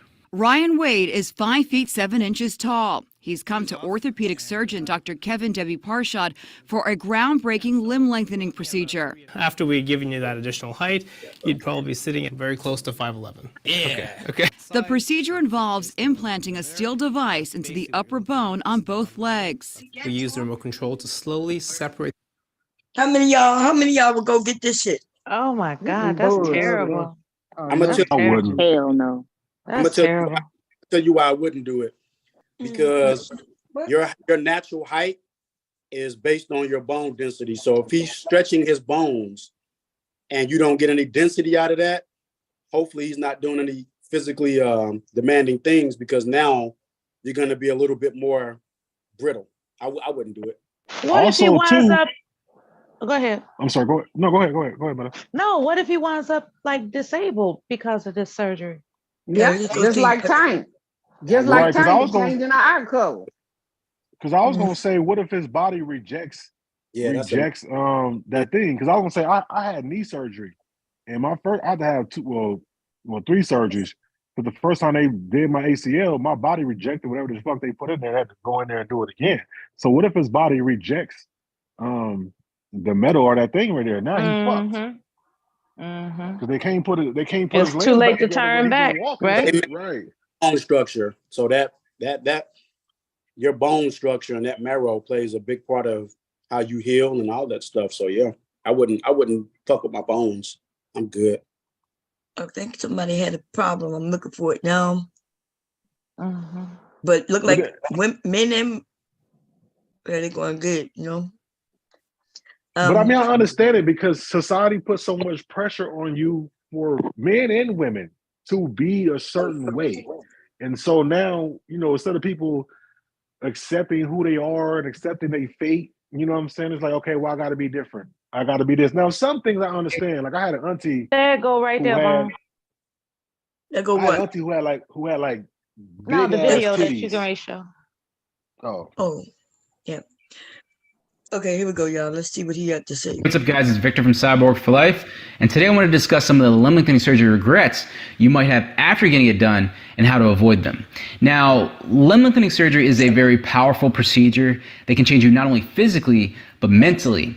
And you know, when you're lengthening your bones to either fix a deformity, a discrepancy, or to get taller so you can feel better in public places, maybe get more opportunity depending on your career, romance, whatever. A lot of times patients are left with regret. Why? Well, it's usually because they set their expectations really high, which, let me be clear, is perfectly okay to do. In fact, you should set goals and shoot for them, but you can avoid or reduce this regret by matching your expectations with reality, okay? So let's get into it. So the 4 major forms of regret that I see with limb lengthening patients are: regret number 1 is not being able to achieve your lengthening goal. So let's start with the cosmetic patient example. If you are a 28-year-old guy who's 5'3" and your dreams are to get to 6'3", okay, and you're dead set on achieving that goal, well, you gotta understand that's probably not possible. In fact, it's not. Good motherfucker done what they call it when they put up a title that they know they ain't fucking talking about. Yeah, clickbait me. Okay, I want to see a nigga who got this surgery and if he regret it. Okay, this motherfucker just talking. I'd be scared to do that shit. I would like hooping and working out and stuff, man. Oh man, like I couldn't see myself do anything like that. Let's see. I had my surgery done 3 months ago. I'd always sort of been a little bit insecure about my height, to be totally honest. So I wasn't like super short. I was like 5'7", but then I sort of thought to myself, like, I really feel like I'd benefit from just like a few more inches, because then I'd be transitioning from like slightly under average height to like slightly above average height. How much do you think you spent in total? Like surgery, hotel, everything? So it was about 20,000 euros. So it's quite a lot. In England, the surgery is like 4 times the price. Same with like America. I think it's like $100,000 in America or something. There's obviously initial pain, like after the surgery, where they like cut the bone in half and insert the fixators.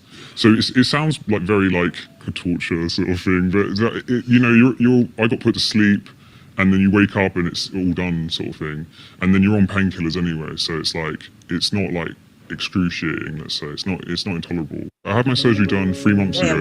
I'd always sort of been a little bit insecure. Yeah, that shit sounds scary as fuck, man. No. Oh my god. Right here, they're showing the surgery right here.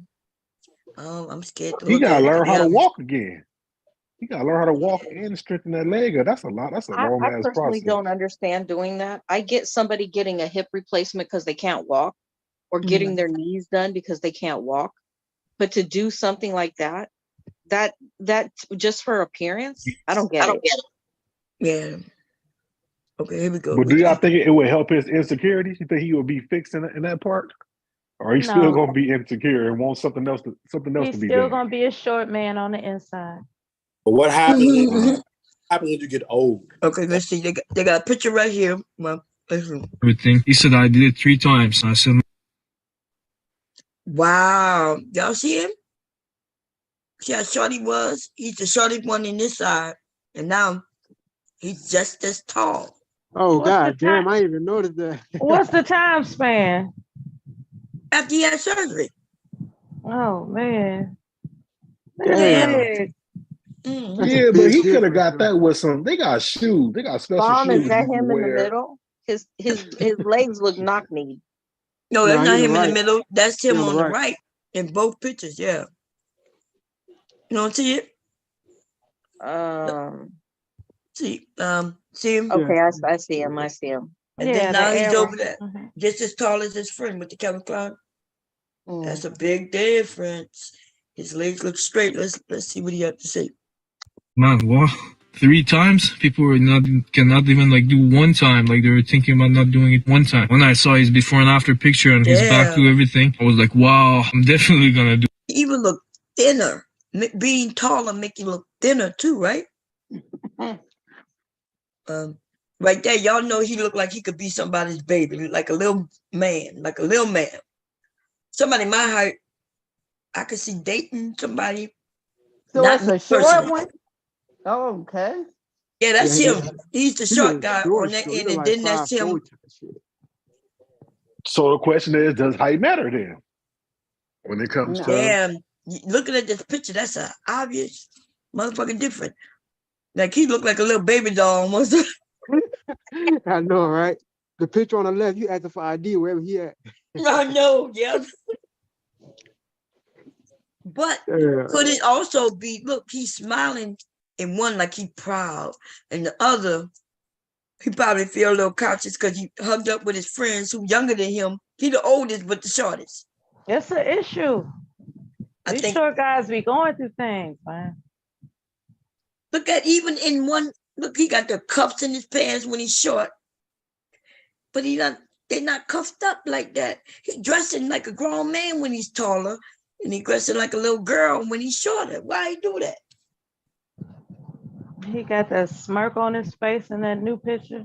Yeah, Because he he couldn't looking find good. pants in his size. But I do think that, yeah, there'll be a lot of women who dated, but honestly, it looked like he just looked different. If you would you ever get plastic surgery? Wow, that's a good question. Because at one point I said never, but I don't know. But what? It depends on what you mean What kind of plastic surgery. plastic surgery? Yeah, what kind? Any kind at all. I think, yeah. I think I'll go get my boobs lift up. If it You help can my go get a back. mommy makeover. Yeah. There's a lot of things I wouldn't do, but there's, I guess, some I things wouldn't I get no would do. butt lift. No, none of that old BBL bullshit. That should have killed you.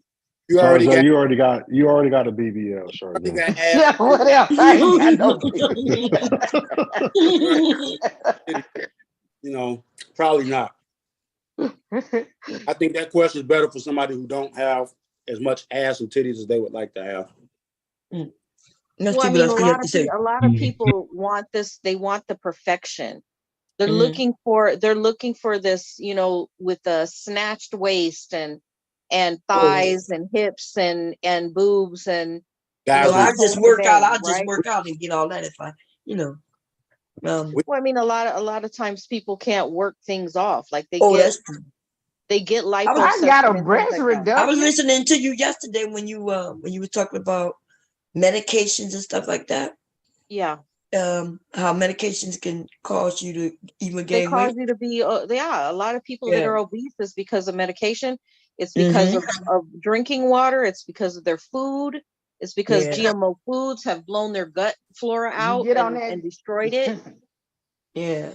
You get on that steroid, that steroid will blow your ass up. Oh, that blows you up, yeah. Oh, most definitely. That does Most it instantly. definitely. Okay, let's if he gonna talk about a little bit about his. No matter what, I'm definitely gonna do it. When I did more research, I realized like it's not only about the surgery; it's really about the process. Because the surgery is one big part of it, and it's really have to be under a great doctor. Otherwise, you might end up with complications and like risks and non-union infection, all this stuff. And you don't want to put yourself in a great risk. You know, like things might happen, but like it's like. But if you 5'7" and you gonna have this extreme surgery just to get 2 inches, like go get you a larger couple of inches on your penis, man. What is you talking about? Don't go get. Wait, what? Five, Wait, five, what? 7, 5'7" cool. 5'7" cool. But, man, Y'all don't think. listen. So listen. So this is the consistency of what women have learned through our investigative work. We have found that short men have longer penises. Yep. That's what we have found through our investigative work. Okay. And so well, now you got a large tall don't mean you got no big dick. I'm 5'2". That don't mean he got no big dick because he tall. Yeah. So hey, but Bob, though, like okay, like I would like to ask more dudes, because me, no, I'm short too. I'm 5'8", so it's like, oh, you perfect, dude. You're perfect height. No, I mean, compared to my boys, and then I always play the basketball and shit. So, you know, I consider myself short, but I never had a situation to where I approached a chick and she was like, I'm too short for her, right? I always felt like either somebody attracted to you or they're not, for the most part. Right. So I would like to know if dudes actually had someone tell them, "Oh, you're too short for me," or things like that, to where it's to the point it is fucking with their head. Like, I do wonder about that. I literally just said thing shot right before you came, bro. Maybe 30 minutes. I've been up here before you got up here. Scenario. Oh, my bad. Hey, I've been in and out of this shit. Yeah. Wait a minute. Let me say this. So I hear the men are saying, the ones who saying that women want the tall men. Y'all are sitting around when we talking and hyping up and talking about, yeah, we want a tall man, right? So it's almost like do y'all agree? Oh, how do y'all feel about when we have the internet and y'all get to hear shit that maybe wasn't meant for y'all to hear? Which means it's a bunch of women just talking shit. Like, because I know that, yes, I wanted a tall man, but I never asked any man I dated to stand up against a ruler so I could see how tall he was. That's funny. You see what I'm But saying? that go both ways though, because if women are saying they want a tall man, so then the women who are listening gonna be like, well, maybe I want a tall man too. Especially when y'all say, oh, I want a tall man because it makes me feel protected and all this and all that when he's hovering over me and that he can fight and beat somebody up and scare somebody. So then you got women saying, well, shit, I don't want no short man who can't protect me, who can't fend off another man and shit like that. So That ain't true. it I done seen matters. tall niggas got his ass dusted. No, we know, Charzay, we know we that know that. Charzay is not 100%. But what I'm saying is that if we're going off the majority, whether it's 51-49, that's just what it is. I see what you said. So you saying that the what we put out into the world, that's why I'm saying I think when we get together, we talk a lot of shit. We could have a small, short man and still be on that shit talking about, yeah, girl, I like tall men. You know what I mean? But the reality is when we go out in the world and we're attracted to someone. Yeah. Yeah. I'm gonna tell you what the equalizer is, right? Hey, that great equalizer is when you pull up and that motherfucking Cadillac or that wide body foreign machine, the women don't give a damn what size you is stepping out that motherfucker. I'm gonna be honest. I say that's that not women don't impressive. care about that shit. I don't care about a car. I don't care I'm gonna about be that honest with shit you. either. You must be. I'm gonna be God's honest, truthful with you. That's been the I other. have men, about I that have men pull bullshit. up in Cadillac Escalades, and that does nothing for me at all. That's been I the don't other. care. That's been the other part, and that's, you know what, you're right. That's been the other part of my experience. But you know, the reality is there's a lot that do, a lot. Yeah, but when they up, would get in the car with a guy with a hoopty too. You know she was what? okay with that. So if I pull up in my 2000 Camry, who's riding with me? I'll ride with you. I'm coming. Listen, I'll ride with you. Y'all capping, Notice we ain't gonna break down. We ain't gonna break down. I would ride with you. I'm gonna tell you how I would ride with you. I'm gonna give you my perspective. So I would ride with you if your house is completely like you put the most effort into your home. No, I don't have no house. And I see what type of person. I don't have no house. I live in a single. Oh no. I don't know what a studio single apartment. What's this? Oh, a studio apartment? Yeah. Where you taking me? You just give me a ride because I need a ride? I'll take a ride. We're on a date. I'm coming to pick you up. In a Camry and a studio. I didn't say studio now, when I apartment. was young woman, though, we would have been good. But you know, as a certain age of a woman, she realizes. Wait, but I'm a single man. Why I gotta have extra rooms for? I ain't got 1,000 pair of shoes to put in the other room. Because women are me. No, but you don't need to be in the studio, though. What you in the studio for? Because the rent is cheap.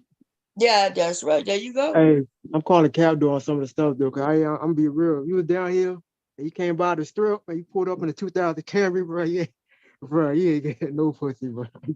That's what I'm saying.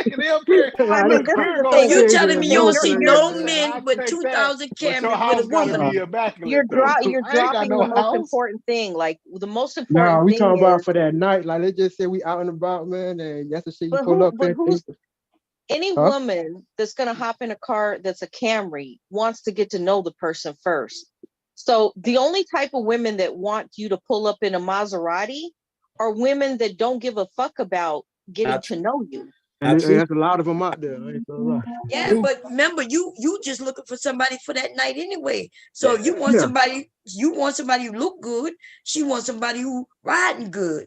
But we talking about getting to know each other, right? That's what I thought. And that's the difference between when we have these conversations. What women are saying and what men are saying. It could be your work car. You know, you just riding in, you got another car at the house. Yeah. My thing that I think is impressive, if you have that Camry and you know how to fix it yourself when it breaks down, that's impressive. I mean, you can have the foreign like I have and fix it when it breaks down. It's the same thing. Well, I mean, as long as you know how to No, fix I don't it, know how that's to the fix it. I point. take that shit to a mechanic. Yeah, you He got to take fixes that it. shit to the You got mechanic. that foreign, that car costs a lot just to get it fixed. Shit. Listen, my Camry got 175,000 miles on it. It's still rolling. What you talking about? Tell you this. Shit. Nothing wrong You with ain't that. got no bill. Shit. On all my Right. right. My car insurance is $63. The only Hey, Full one, coverage. more money to spend on your date when you go out. the only ones that I have Damn. to the shop are the Continental. That's because if it's something transmission related, you know, I can't fix a transmission. That's different if you don't. Yeah, but we're not talking about fixing on the cars, you know. Like y'all be changing the topic on Right, that. like, we need some women that's out here dating right now. I And want you to date can't out fix on them new cars like that. They got too many electronic things to do. And you That's got to take right. that shit You in. gotta take I that got shit a in. That's right. 22. That shit you got to take in You can into the place. You can. I want to know if you go on a road trip and the car breaks Better and down. better? Yeah, you right. I'll be the best patient. I'm sorry, y'all. I thought I muted it, but I muted me. Y'all can talk while we watch. Go ahead. I gotta mute the video though. Go ahead. No, I was saying. And yeah, you can't fix no Tesla. I gotta take my shit into the shop. No, I you can't have even to take go it to to the no you regular have to shop. get it. Yeah, that's what I'm So, saying. I wouldn't. That's the reason I wouldn't Tesla. I want an engine. I mean, my 2000 Camry. I told my you can't fix son that. not to get that Tesla. I'm good on that. He was on the list about to get it. And I told y'all, but he was going. We asked him, you know, we let him know how expensive it is. You already know that. And then he was It's talking not about that getting expensive. another car back. Like he was acting like we over here rich like that. He was gonna get No, that that's Tesla. a smart. No, that's a smart move though. That's a smart move. Yeah, but You not can if do you're that living with a with your car. parents, though. Not when you're You know living what with your though? parents. You Oh know, well, yeah. That's what I'm talking about. Tesla is a good car here's a for good around town, but if you're Hey, taking road Yeah. trips, it's not good. Please, after the Not surgery, good for road trip. I'm able to. I gotta mute Here- this. here's a good question that I am raised. I wonder, and be honest with me, and ladies, do you think that if everybody who went out to the club scenes that go out now, if all of the cars, instead of them being Cadillacs and Mercedes and Corvettes, if those were like minivans and hatchbacks, Camrys, do you think women would still be lined up online outside the club like that? I don't think they would. As I long think as the minivan ain't got no baby car seats in the back. No, that minivan will be parked like in the back of the building. nah, if you took all the ballers cars, the women's gonna say, we see Camrys and hatchbacks and minivans. What is this? They probably wouldn't even go in. They probably would not go in. I've been So judged. are you guys saying the reason why you buy these cars is to impress women? That's all I'm asking. No, I drive. Part of it. Part of it. Remember, I said that a while back. So look at this dude, y'all. That's him in the jean jacket. And then that's him in the middle. I mean, he Wait, doesn't no, look this very must much be taller. him in the middle. This must be him in the middle. That's what it must be. Yeah, look like the middle in the middle. That nigga Moni in the middle. Shit. But Moni in the middle. You see, so Like he got chest out gained. mode too. So he gained some height, but you know what? He also looked thinner because he got that height, right? He probably got pec implants too. Yeah, No, his chest is out No, mode. I think he just That nigga probably Yeah. losing water because he getting sick from them complications and he ain't telling y'all. He throwing up. That nigga getting sick. No, he looked big. No, that's what with us women. You know, we look bigger when we're shorter, and then if you know, so we could be the same height. That's what we tell y'all when we talk about size of clothes, and you know, the men who were talking about. I could tell by looking at you. Like, no, you can't. They don't know what's fucking They don't be size know he what is. size. So I a actually woman, like big, thick women, like Amazon built type women, like from the jungle. As a short guy, but look, even well, he got the mask on over here, so we can't tell. I mean, he does have his chest and his shoulders out. Like his shoulders are up and his chest is out. Oh yeah. But you could tell the way he's standing, you see. But even over here, he got the wide shoulders and everything. Yeah, but you can see his shoulders are actually up more and his chest is poked out. Like yeah. Is he holding that dude's hand? Yeah. That's his boyfriend? They're a couple? Oh, Must shit. be. I don't Yeah. know, but I saw that. That Hold looked on, like the he holding guy his who had the hand down. surgery before. The video that I shared before. That's the guy who had that surgery. Or maybe they want to have longer legs to wrap around each other. Oh, shit. Oh, well, Daniel's new life. Daniel's and his boyfriend like it. So let's see. Got his some dick. He got some height. Man, I'll be scared of an injury, man. Oh. Man, I told him go get go. But he looked off as hell. He don't look like he hooping and playing football and shit. That's what I said. Like, then it's got to take time. Like, you can't do no squat, no leg presses, man. And then if I won't do none. I want to do no leg workout. because part of the leg isn't like they said that like it's a metal rod. So damn, if you got to jump out a second floor window, you through. Now, they got a lot of people with metal in their bodies, in their legs, hips, especially. God damn! Look he's short way down here, way up there. God damn. Ooh. Let's see. No, thank you. They say the procedure take 9 months. God damn. And how many months after that to heal? No, I think the 9 months includes the healing process. That's a long time. Yeah, that is a long time. They say it's painful. Got some money. Yeah. They're gonna open up Taking his off leg. like that. 4 months for lightening and 5 months for recovery. I wonder what the examples are. The botch surgeries. Look for that shit. So who taking care of him for those 9 months? What woman taking care of him for the 9 months? That dude he That dude I said what woman?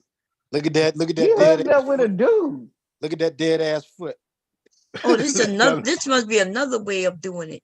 That nigga foot Because got they're blue balls. not just breaking it in and putting a rod in. These motherfuckers is lifting in his leg little by little by little by little and letting the bone grow and then breaking it and doing it again. Oh yeah, this What do you think is going to happen to him ultimately if they keep breaking it and healing it and breaking it and healing it?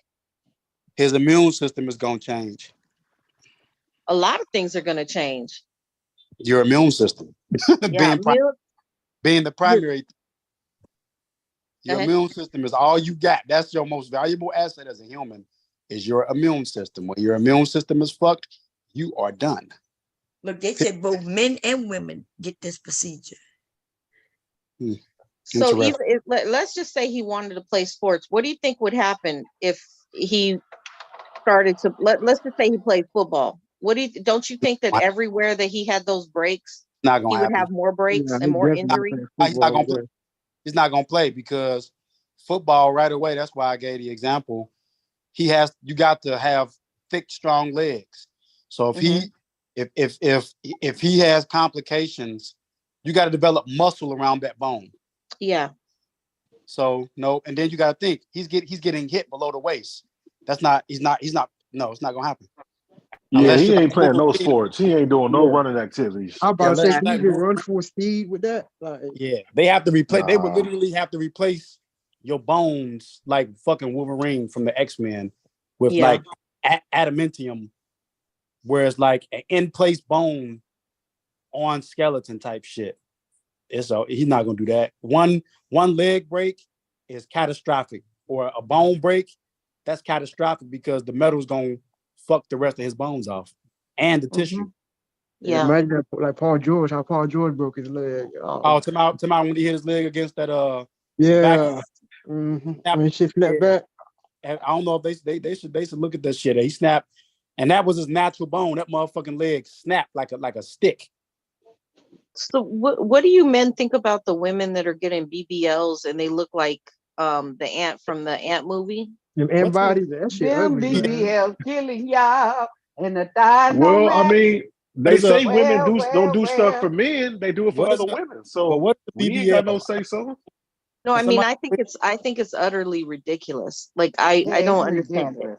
What is a BBL? Keep hearing that term. What is that? You where you getting your butt?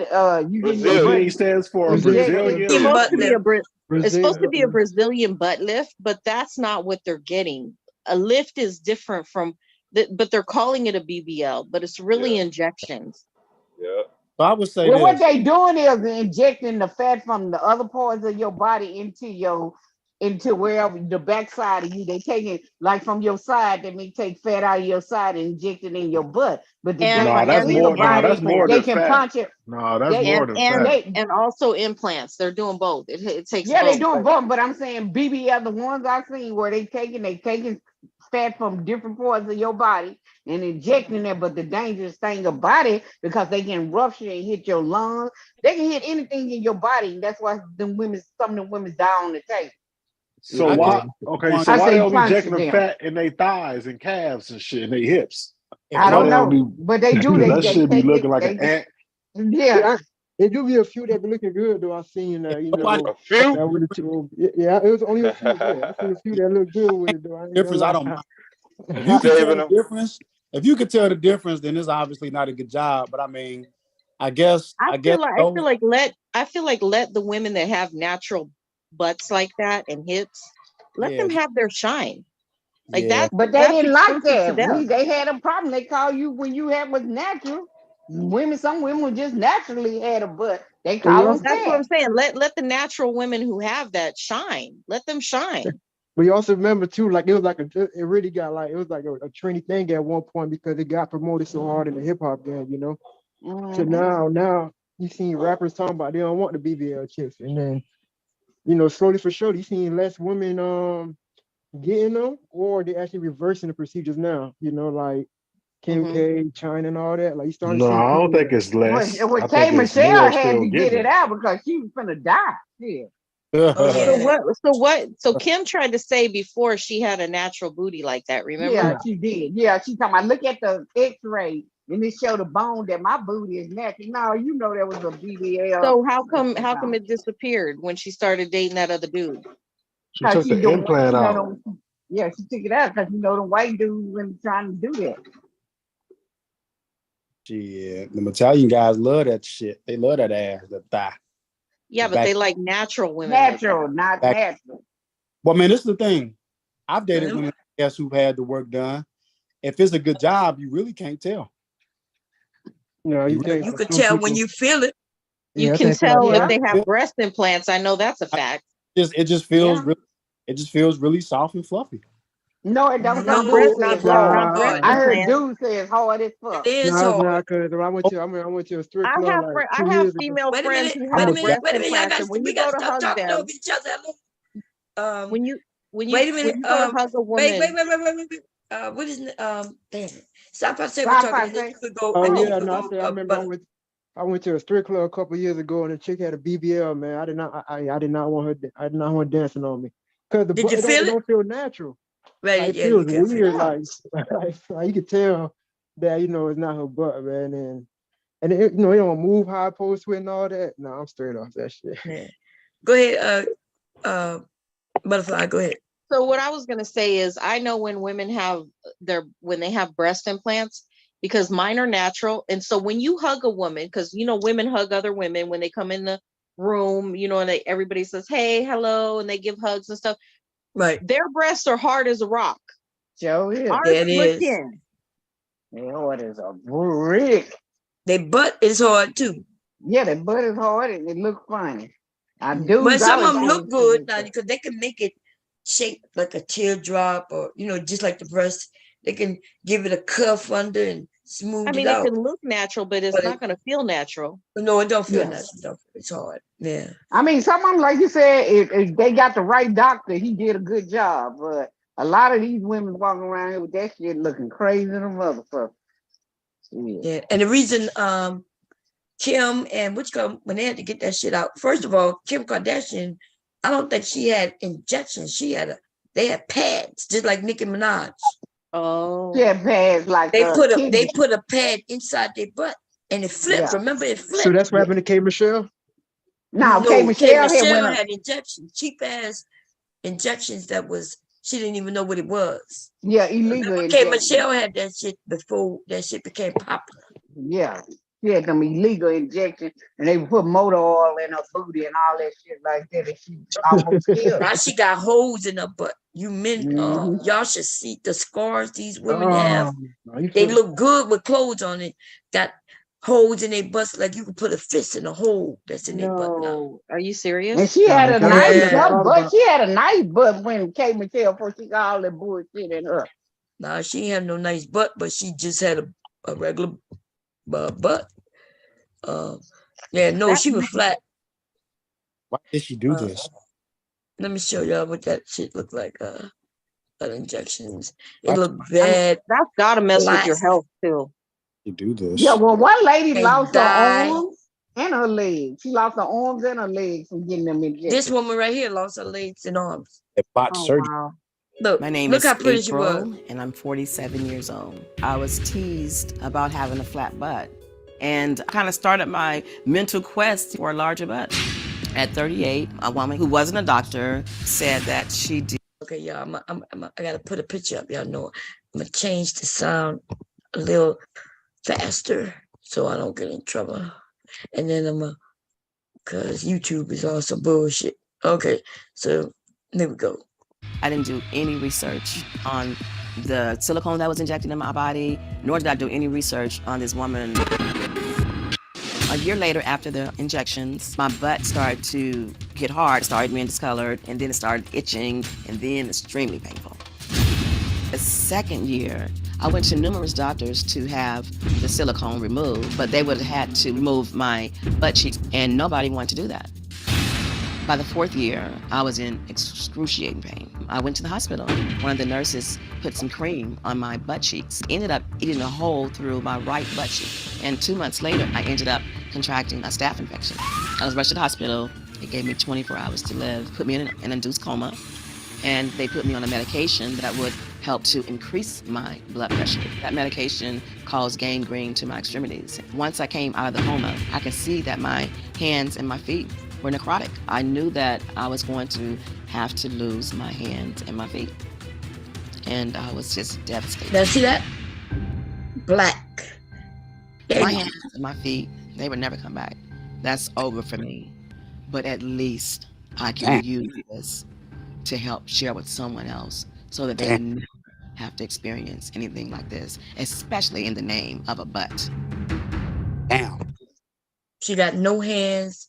Damn. She got no feet, and she got no my butt. God. No hands, no feet, no butt cheeks. They had to cut that off too. Damn. It's crazy. And he said she was 47 when she did it. All Yeah. four. Yes. Oh, look, because the people who was putting illegal shit in them, some of them was putting cement in them, some of them putting silicone. Literal, The they were silicone putting that literal fix-a-flat stuff. fix a flat, putting in their butt. And them women was loving it because, you know, like fix a flat, as soon as you put it in the butt, I mean, in the tire, it expands, right? Yeah. So look at this shit right here, y'all. Look at this butt. Look. Today's patient. Let me show you. We go. Here you go. I just listen. I can't look at that shit. That's see where all them dots at? That's where they got all injected. He got to cut all that shit out. Watch. Oh my God. He got to go in all them dots and cut tissue off. Oh my God. And then so eventually she just gonna have a lot of holes. Look. Yep. There's lots of holes, and then they're gonna have to wait. Look, all that is her butt tissue. And all them little dots they showing is silicone. Let's see. Feeling all these little guys. Look at that instrument. They All cut these her little butt off, y'all. Oh balls, Lord. all injections. See that burn? You see that? That's liquid silicone that they inject. And then the body makes scar tissue around it, creating these little balls or these bobas. Here you can see this. He cut her butt cheek off. He gonna try to get some of that shit up. And then they're gonna put that butt cheek back on her ass. Because she ain't got no butt cheeks right now. Classic one right here. It's pretty big. And there's another one underneath because that's the nature of the surgery. But I think it looks very good. And most importantly, the majority of those silicone bobas are now gone. Look, putting back on her Lord butt have cheek. mercy. He cutting it off right now. And then he gonna go in and do his little thing. And then when after he gonna put it back in on her. That is so gross. Hopefully to save her life.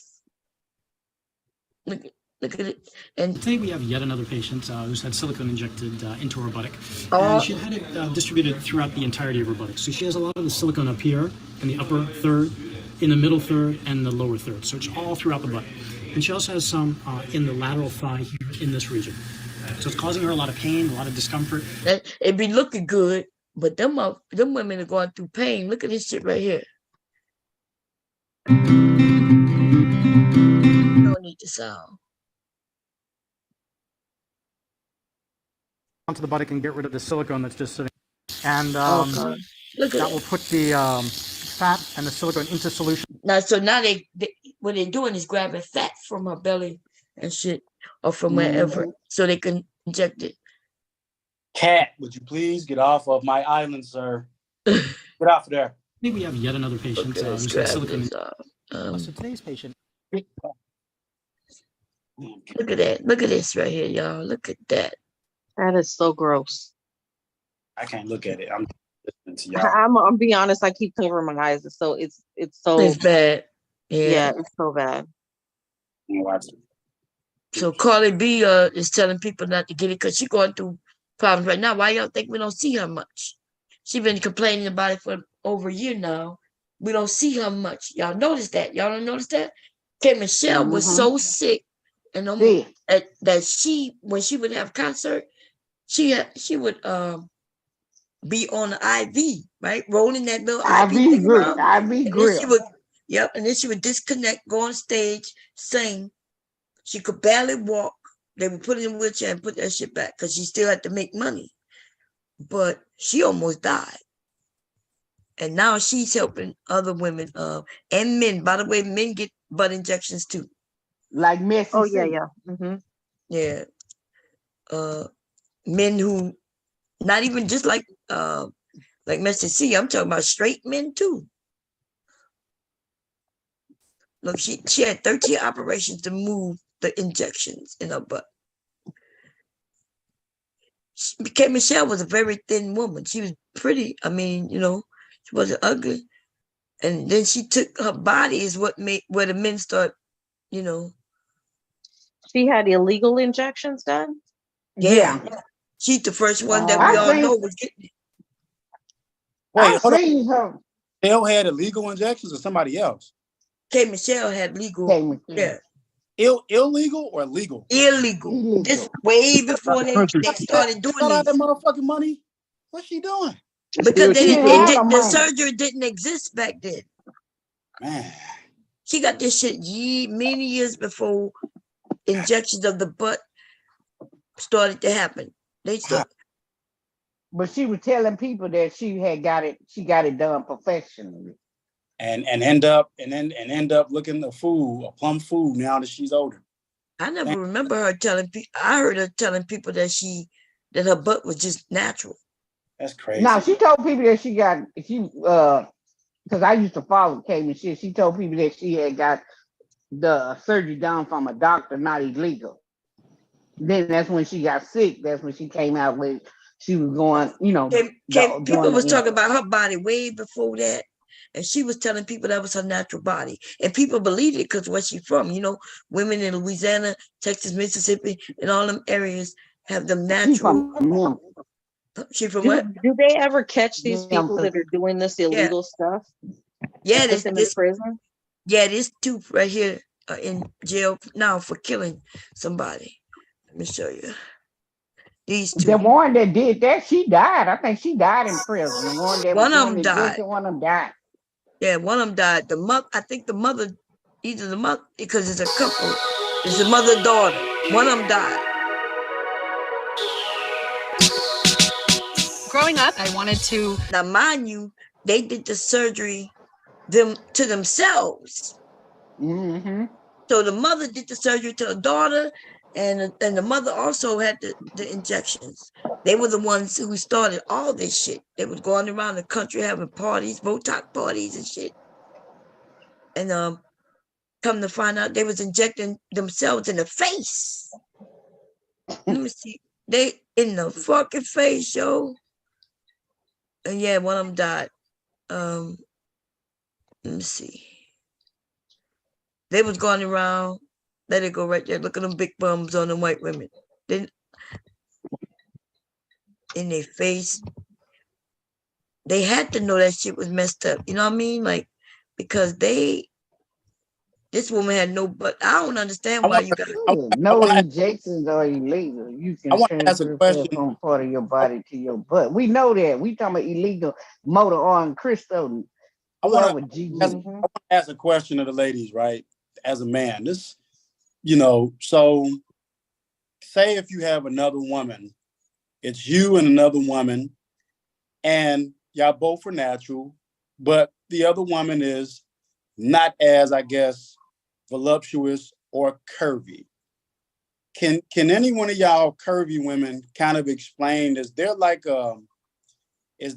this overwhelming sense of esteem that you have because maybe you're blessed a little bit more? Like, how does that work, like, mentally? Like, what? I think women that are an A cup or a B cup are gorgeous. I feel like women who fit their body type are gorgeous. Like what's the one that oh God, what is her name? Her mom is Goldie Hawn. Like, she's an A cup or a B cup. She's gorgeous. Despite all the information that is out there regarding illegal injections, y'all still keep going and getting illegal injections, thinking that it's not going to happen to you until it does. It has grave consequences, and y'all have got to stop. Y'all see that? So Despite all the information, you men be liking the butt when she in her clothes, and underneath them clothes it looks bad. That's all that stuff. Said Kay Hudson. You talking about Kay Hudson? Now what his question was? Say that again. You said Kay Hudson? Is that who you talking about? Kate Hudson, that's the one. Yep, exactly. She's gorgeous. She's got the body type to be small chested and be very secure with her, her body as that size. Yeah. Look, Kate Michelle got her face done and then started lying about that, but she didn't say that that she had surgery the right way. That's what I'm saying. She couldn't. She was saying that her body was natural. She did say that on one of them shows. She did. I heard her say it. Well, now she was lying about her face and saying that she have no facelift. But before, there was no injections of a butt. That never in this country could she say that she went to a doctor to get it legal, because it's illegal. It was, so unless you talk about in the last few years, which, by the way, she's had her shit done for more than 10 years. Way more than 10. That'd be what, 20? Because you could go, let's see. Because I know some people have went to, what you call that, Dominican, to get their shit done. Well, that was this even was in after she had her. 2012, 2013. Kim Michelle had her ass all the way from like 2005 and 6. They were doing it in the United States, but what they were doing was, you're talking about $50,000, $60,000, $70,000 procedures. People didn't have that kind of money to do that. No, but you couldn't. They wasn't doing that surgery in this country. They wasn't doing that surgery over there neither. They wasn't do. They don't have no surgery where they do injections. Yeah, the process. Not the whole injection. process. Right. Not So they injection. just started doing your fat transfer. That is something new in the last like 10 the fat. years. Yeah, that is right. She's right. The fat. That's new.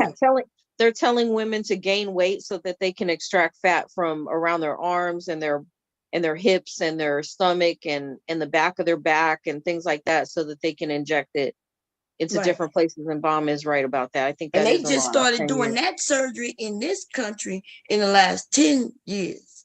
Yeah, right? I think you're right about that part. Before that, well, the injections that we talk about used to be done in people's face. Remember the Botox? That, and then somebody said, "Well, if we could do Botox in the face, let's see if we could put it in the ass." Mm-hmm. And they would do it in the back alley. They would do it in the back alleys and all that shit. They would come, they would do house parties. I got girlfriends talking about They got a house party. You want to come? Like they was not asking me, of course. You know, No, you don't look, need no ass. yeah, I remember when they was talking about transferring the fat. The doctors in this country was looking for people who they could take fat from, but they realized they couldn't because I was gonna sign up. I was like, yeah. I Bomb was your like, you friend. could. I was like, look, you can take some of my fat, and then I could get my boobs done. You know, equal trade. They were looking for people who, but then they found out that don't work. It got to be the person's natural fat, their fat. So they can't take fat from me and give it to her because her body will reject it. Well, I got a breast reduction. Shit, I ain't going to big old breast. Yeah, I got a breast reduction years ago, and now I kind of regret that shit at older age. Shit.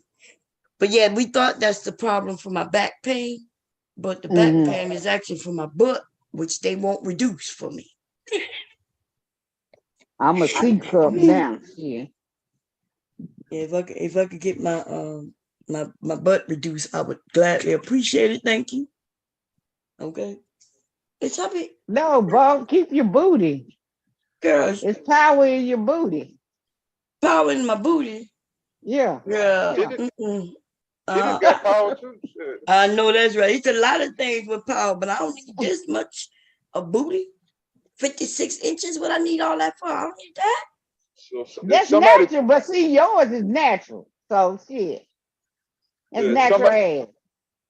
Is somebody trying to play God? Look, Bob, your ass match your thighs. Your ass match your thighs. You know. Yeah, you don't look like a man.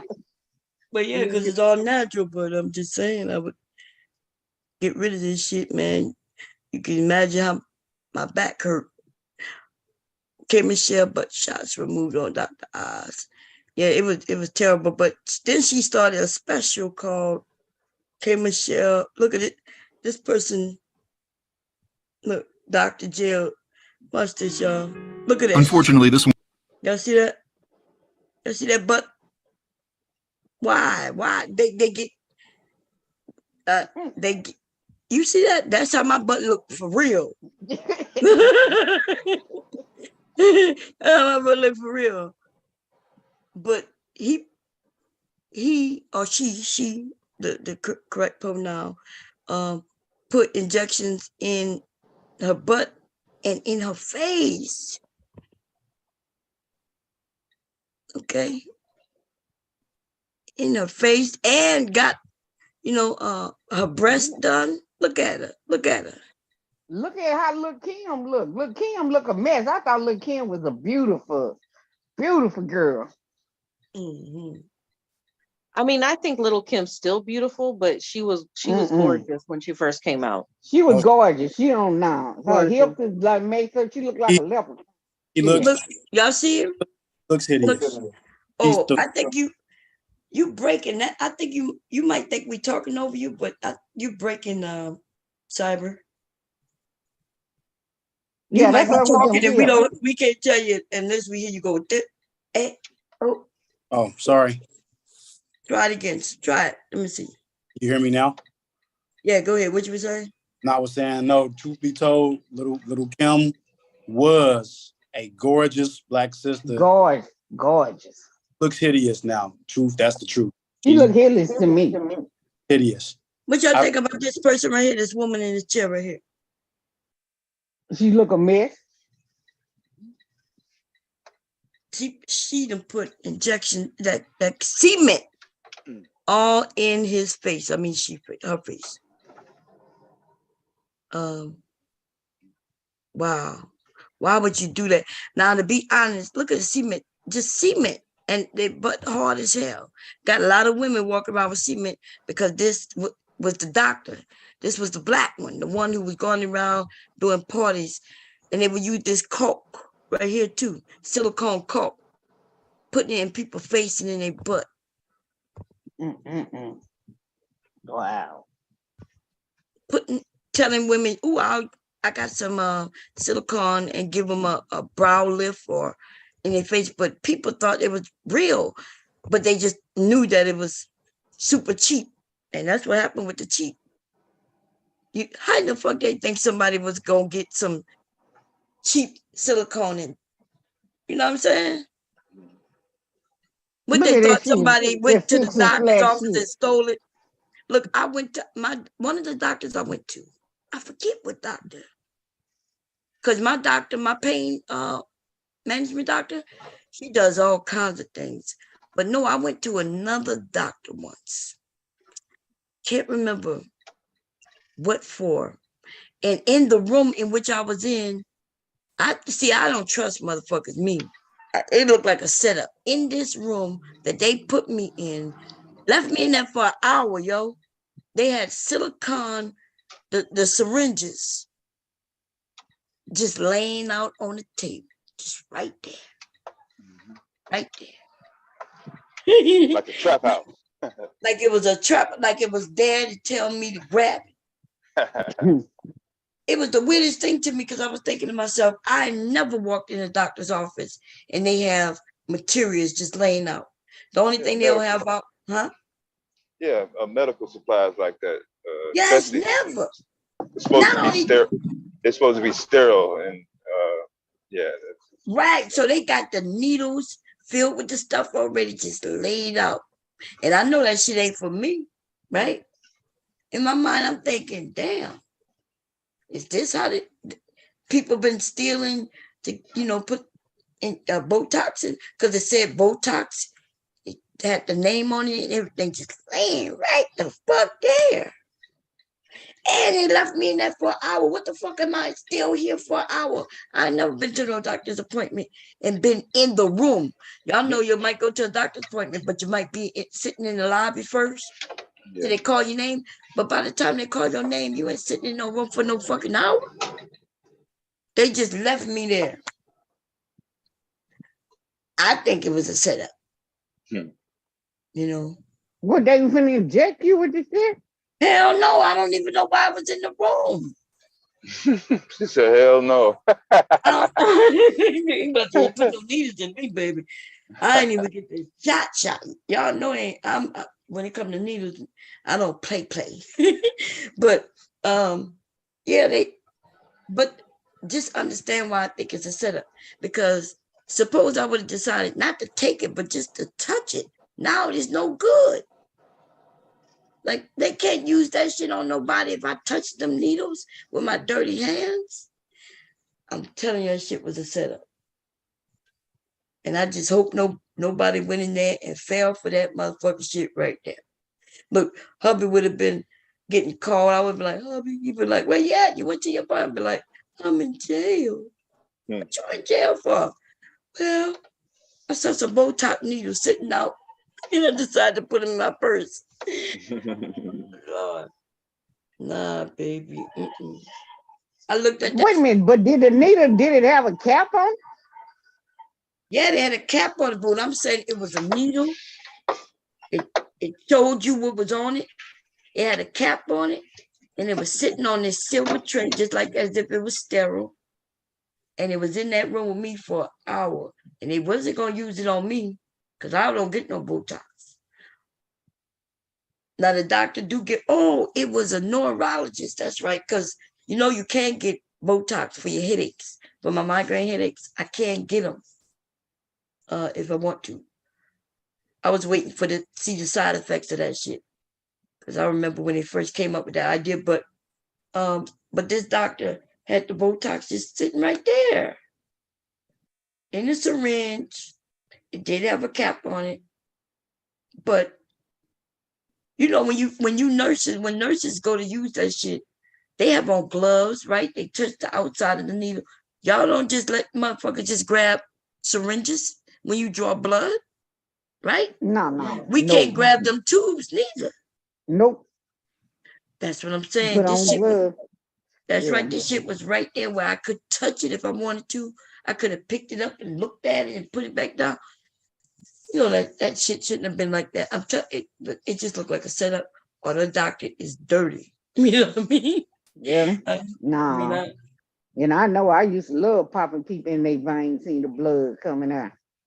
See, like the syringe that this doctor got right now, It was just like that, but it had a label on it telling you what was in it. And it had a cap on the end of the needle, and it was just out right there on the tray in the room with me. I went over there, I looked at it, I just didn't touch it. I looked at it, looked at the name of it. I think I even searched on my iPad what it was, and it was Botox. And yeah. But somebody asked a question about women and other women. I didn't hear the question. That I think it was Cyber. You still up there? Yeah, that was me. What your question was? So I was saying, if you compare two natural women, right? What is, one woman's obviously a bit more curvier than the other woman. What is is there a feeling that women get that, how does that feeling or that emotion work when you see maybe you might have a few more curves and voluptuous features than another woman who's obviously also very pretty, but you just have more? Is it how does that work? Mm-hmm. I think personally, I celebrate all women's body types. I feel like every woman is unique, and they are, they're meant to be who they are. Like if you're thin and have less curves, and you have like small chests or whatever, and you're still in your womanhood. Yeah. The only problem I have with women is when they try to take in a masculine role and act like, for one, putting down other women like pearly things. It's not even about, like, she does look like a boy to me, I'm not gonna lie. However, other women that are in their womanhood who have this, like the height and the, like the thin body type and everything, but as long as they're in their feminine, like, and they celebrate themselves as being a woman. She doesn't celebrate herself as being a woman. She puts down other women. I don't dig her, but the women that are all about their womanhood, I'm cool with that. Like every woman has her own body type. Big women, small women, short women, tall women. Like if you're in your womanhood, like I respect that no matter what. Well, the reason I asked we got a couple other women who might want to answer. Georgia, what your feelings is when you see another woman with a curvy? I guess I don't know. I too don't feel nothing, because I don't feel nothing about it, because I'm flying the motherfucker, so I'm just damn. So don't bother me. Right. So yeah, women are a little different, and it depends too. This man when he got a chest done, y'all. But I'm gonna show y'all. See, he went and got no. He had boobs. Yeah, he had boobs. A lot of kids who was on certain drugs and stuff grew up and had tits. So he went and got that tissue removed him. Oh, so he got the scars. Yeah, he got the scars. He's newly out of surgery though, so hopefully I think they say it's gonna heal. Mm-hmm. But yeah, he got yeah, but when it comes to women, like I've been in bathrooms at clubs touching other women's boobs, because they in there talking about them, and they're telling us they just got their boob done, and we was like, wow, they look pretty, and they were but like, they're hard, right, Bomb? Yeah, she'll say, you want to come feel, and you go over and feel. Remember, at first they was putting implants that had silicone in it, but then they found that killed a lot of women. So now it's just water in those implants, some type of sterilized water. But yeah, they hard. You could see when they got fake ones, because our natural breasts, even though we have the cleavage, it bounces shit. Yeah, it bounces. Exactly. They should be standing up hard as fuck. And they'll show the cleavage and it'd be hard, almost like you can see their ribs, it'd be hard. No bounce. Yeah, you could tell when they got fake ones. I mean, I feel like if you're a woman and you feel like that makes your self-esteem better, I don't care. Do that for you. I personally don't want no part of that. I'm gonna be honest with you. Yeah. The reason I ask is because I've kind of witnessed kind of what you ladies are saying, but then I've observed, right? Observe is the best word. I've observed differing behaviors, like just among women in general, where more curvier women tend to kind of exude, I guess, a sense of dominance over women who are not as curvy. They may be very pretty, both pretty, but it seems that the women with the most equipment would usually just exhibit like this this perceived dominance over other women. And then I've seen situations as a guy where a guy's with another, he's playing two women, I guess, against each other, and the other woman finds out he's dating somebody that probably doesn't look as voluptuous as her, and one of her responses is, "Oh, you want that little thing?" So that's why I asked, like, how does that work? But I guess you all answered it. I think honestly, if you're talking in that mode, yeah, if a woman is jealous and she's in a relationship with you and then you're doing something with another woman, yeah, if she thinks she's exclusive, there might be that kind of dynamic. But for the most part, I don't think women have a problem with each other if they're not sharing the same dude. That's why I say it's just been my observation. I won't get into, because it's just way too many people. But that's why I asked. I just wanted to know. What do you think, Bomb? No, I agree with you. I just like I don't see men competing unless they're dealing with the same woman. Women don't usually do that neither. No, unless it's a jealousy issue because there's something going. This is the problem, and this is the thing about different races of women. Like pitting races of women against each other is not cool either.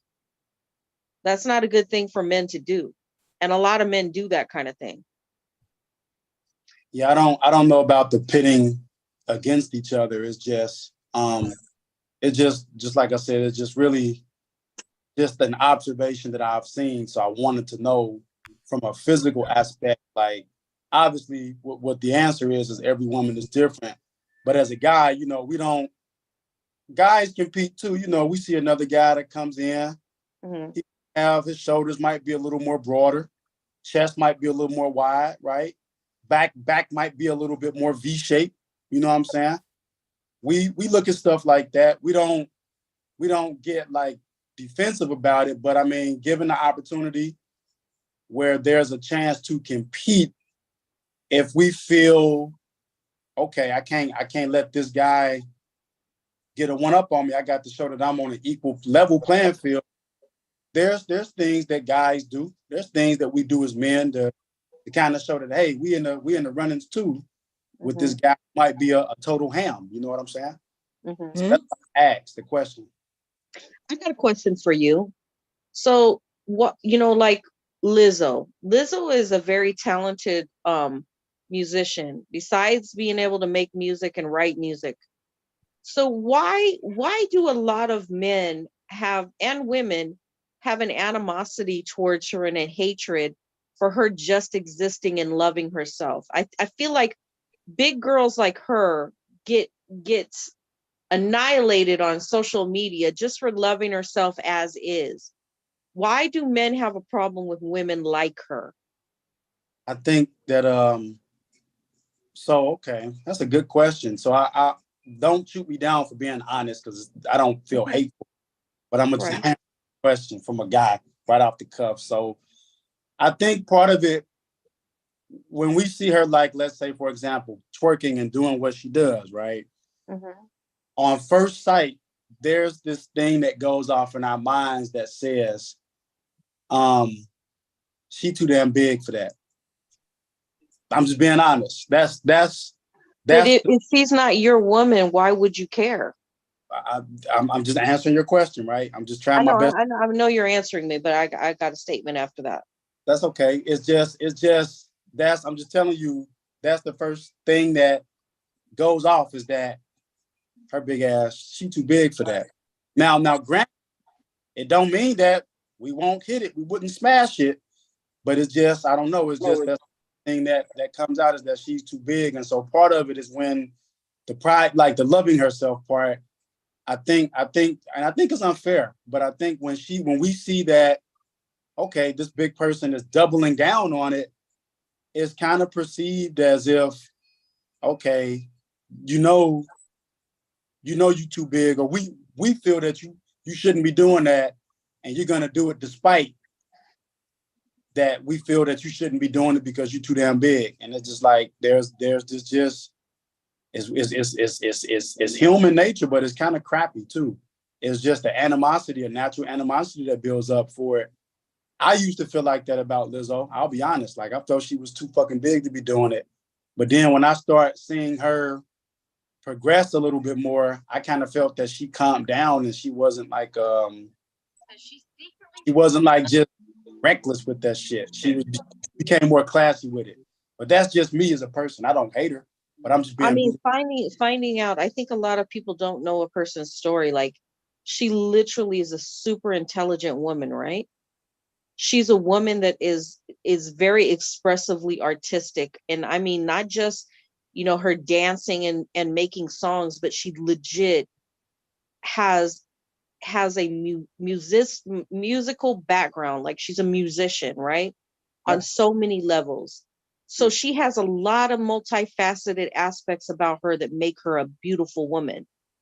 But for some reason, it's so offending to people that aren't even related to her, are not her man, are not her family. Even if they were her family, they shouldn't be judging her. Like, she loves herself unconditionally, but for some reason society doesn't allow big women like her to really just be so accepting of themselves, right? To be so free, to love themselves like they are and accept themselves like they are.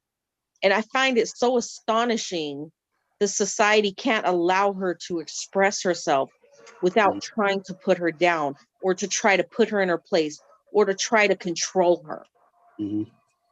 Now I feel you. Sickening. I feel you. I mean, you're right. That's why I said, it's a human nature thing. It's unfortunately it's one of those messed up things about human nature. That it's just humans have we had a propensity to unfairly judge things. Like, I mean, it's not right, but there's a reason why.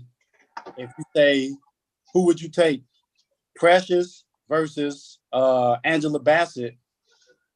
If Angela Bassett had a terrible, terrible attitude, a terrible, terrible personality, there's a human element reason why guys are gonna say, I'm taking the chick with the shitty attitude because I don't want Precious. And I think the other part of it is, realistically, is right or wrong, there's a reason why you would take a Denzel over somebody that looks like Butterbean or somebody. You know what I'm saying? I don't know who Butterbean is. You know what I mean, Dev. It's just unfortunate. Regular Joe Schmo, regular guy. Regular Joe Schmo, because I'm trying to keep the context similar. I don't know any big fat. Who's the big fat black dude that used to be in all of the funny movies? I don't know his name, so I don't know like the names. Arnez J. There you go. Like a big black, or a big fat black guy. You know what I'm saying? Like, he could be well groomed and nice looking and clean, not dirty. But then, like, you got, I guess your archetype of what a handsome man, a handsome, slender, or built man would look like. It's just unfortunate that human nature, there's going to be women that are going to, even if the well-built guy had a really shitty attitude and a really. So let me ask you a question. If that big guy was doing stuff and expressing himself any kind of way that he wanted to, I don't see him getting the type of judgment women get for being big. It Hold on one happens. second. Hold on one second. Miss University. Wow. How y'all Yeah. doing today? What's up, Mew? How you doing, Bomb? What's up, Mew? It happens. How you doing, Devastating? How you doing, Shazam? Hey, Hey, Cyber. Wow. Hey, Mew. Wow. What's up, Kira? Miss I'm Not For Everyone. What's up, Hello. Pure Butterfly How Spirit, you doing? Mella? I'm doing good, y'all. How y'all doing? It happens. It happens. Now I can tell you for an example, right? And I'm not picking on Mew, right? Mew, we've always joked back and forth, right, about her. You know, she How always you doing? I'm the mule and I'm big girl. But I could tell you, like, for Mew, for example, right? She's one of those exceptions to the rule where she might be like a big girl, but her persona. Wait, why you claiming that Mew is a big girl? She's always joking. Why you saying that? What the hell just happened? I mean, was she You put her on the spotlight. You a superstar now, Miss University. You big now. Well, yeah, when did Mew get big? Yeah, okay. Made me get up out my seat. Shit. Oh no, like Miss University, you big? So Look, let him go. I'm listening. Oh, okay. I heard one guy tell me I was 600 pounds. I said, sure, you're right. Okay. I know. Okay. I'm wondering when did Mew get big? Well, what I'm trying to say is her. You ain't never seen me, Bob. I've seen you. You couldn't have seen her if you thought she was big, because Mew not big. Sitting on the couch. No, we gonna define big. We Sitting just on what can't say. couch? Yeah, we ain't just gonna say. Hey, I'm big. I ain't 600 pounds though. He's saying it like I'm outrageous or something. No. See, I understand. I No, understand people no. saying, yeah, if you're 600 pounds and you can't get out of bed, then that's very unhealthy. However, Lizzo dances, jumps, runs.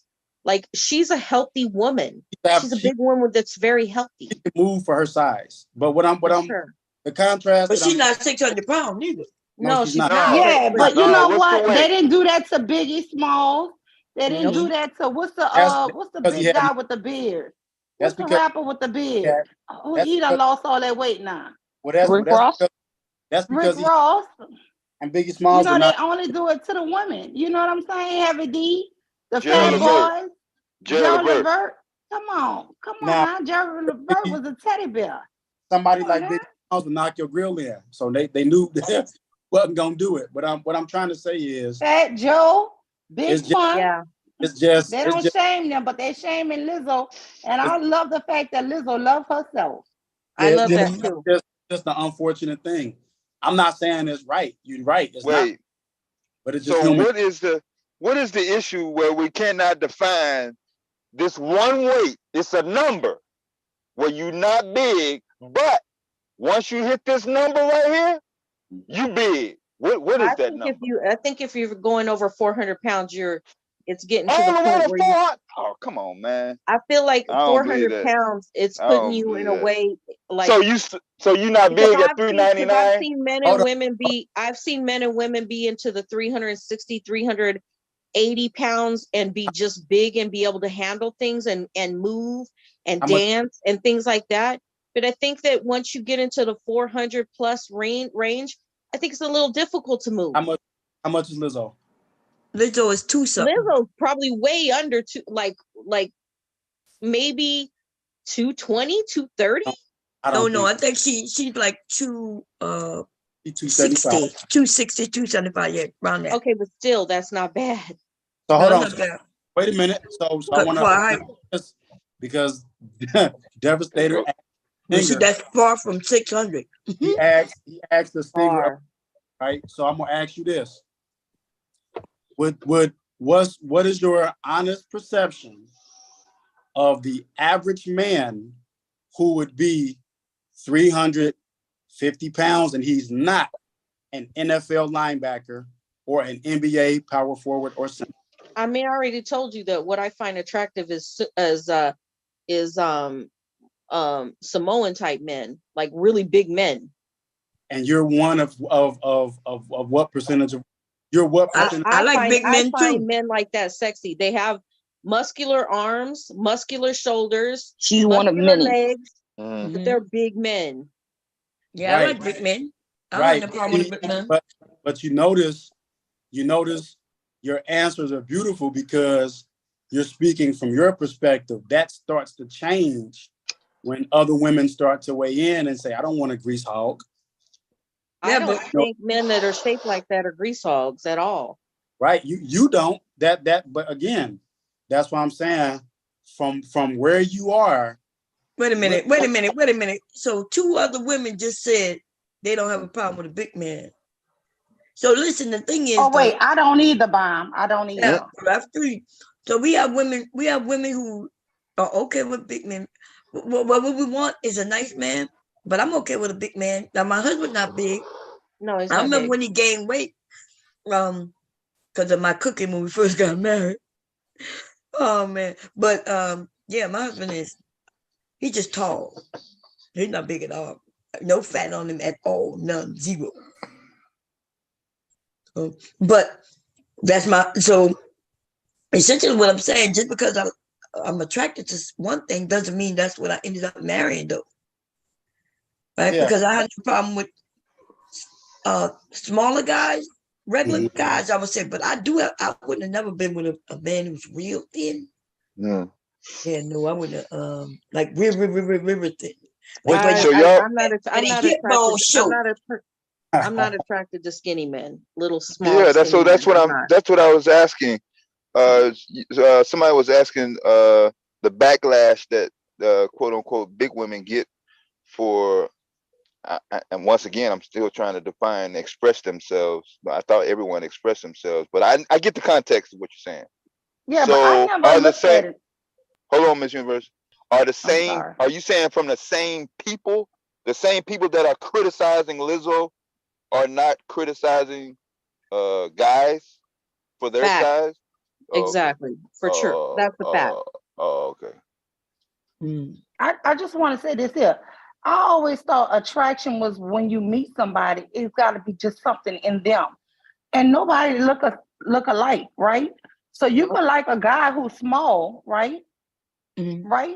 And think, oh, he's nice. But, it go personality, it go a lot of things that go with it, right? It's not just looks. It's a lot of things that got to go with him. And you know what I'm saying? So I done, dated when I was young, a lot of people before I got with my husband. But it wasn't just strictly on looks, because you think, oh my God, he's so handsome. And then you talk to him on the phone and he a damn jerk or sound stupid. You know what I'm saying? So I mean, to me, it never was just about looks, Mom, how tall is Lizzo? How tall is Lizzo? Let me see. I gotta see, because I'm about to say I'm bigger than her, and then what's all this shit.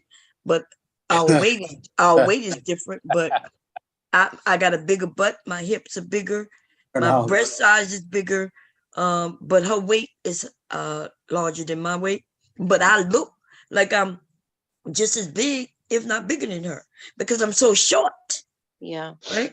But let me see. Do they say how tall she is? Why would I get that? So what is the cutoff number for the woman? Big, not big. Well, hold on. That leads me to ask a question while Obama's looking it up. So Butterfly, using the mule's example, right? If you had the options available to you, where you had a guy, let's say he was 175, right? He's 175, right? Not a bodybuilder, not an athlete, but he's 175. He's nice, he's handsome to the degree that you perceive handsomeness to be. He's doing the right things in life. He's not a jerk. You had a larger guy that's more suits your fancy, right? Much larger. Has everything going for him in life. He's not necessarily the most colorful individual in terms of personality. Or you had an option. Okay, so I'm big on personality. That's for one. Had to choose. So option one is obviously the guy that's 175. You could choose him. Option 2 is you could choose the guy who's more your type, but personality's kind of slipping on the slope a little bit. Or option 3 you could not choose either and still go look for the guy who had the personality of the smaller guy, but the looks of the bigger guy. Which option would you choose? Okay, so the main thing for me is personality. Second thing is intelligence. Well, mainly, I should say intelligence first, personality. So I like men that their IQ is over 145. Okay, well, they both got that. Okay. But I'm saying personality wise, notice what I'm asking you. And when you say personality wise, what do you mean? Well, hold on. I don't want to taint the question. So because I don't want to make it a fixed question. If it's somebody that has a bad attitude, is negative all the time, and they're a big person, no, I don't want that. So would you choose option or option 3? What is option 3 again? Yeah, so you're gonna have to define on your personality part. I think she's confused on that. No, I don't. The reason I'm not doing that, yeah. I don't want to make it more complex. I don't want to taint it, right? Now I'm gonna tell you what option 3 is. I'll just go through the options. Option 1 is the guy. He's 175, 180 pounds. He's not thin. He's not an athlete. That's me. That's me. He's not an athlete, but he's handsome to the degree that she would consider handsome. He's doing the right things in life, and he's a good overall guy. Option 2 is the larger version of the guy that she likes. You know, the giant guy, the guy that she likes. That's the bigger guy. He's handsome as well. He's doing the right things in life, but his personality, he's not the nicest guy, right? He's kind of a jerk. He's not short-tempered. Yeah, he's not. Well, he's just not the nicest guy, right? Yeah. From a personality standpoint. But everything else is there. Option 3 is the choice is, if she had to choose, would she choose option 1? Would she choose option 2? Or she can choose an option 3, which is she can say, I don't want option 1 because he's too small. I don't want option 2 because of the attitude thing. Option 3 is that she can choose to look for someone else who has the persona of option 1, but the looks of option 2. That's her third option. So if option 2 is him having a bad attitude with me, that's a no-go. Okay. Why would I want to be in a relationship seeing you every day and you have a bad attitude with me? Okay. I'm not digging that. So I'll take option 3. So okay, now this is what I'm gonna ask you. Now, this is not a got you question, but it's just to ask you. Why would you not choose option 1 if option 1 is in front of you, as opposed to searching to find that combination of option 1 in an option 2's body? I mean, when me and my ex-husband got together, he was, I think, 175, 180, and he's 6 foot tall. So we were in our 30s. So yeah, I took option 1 because that's, we were both in that range. Do you know what I'm saying? We're both in our 30s, and that's, that's what that was.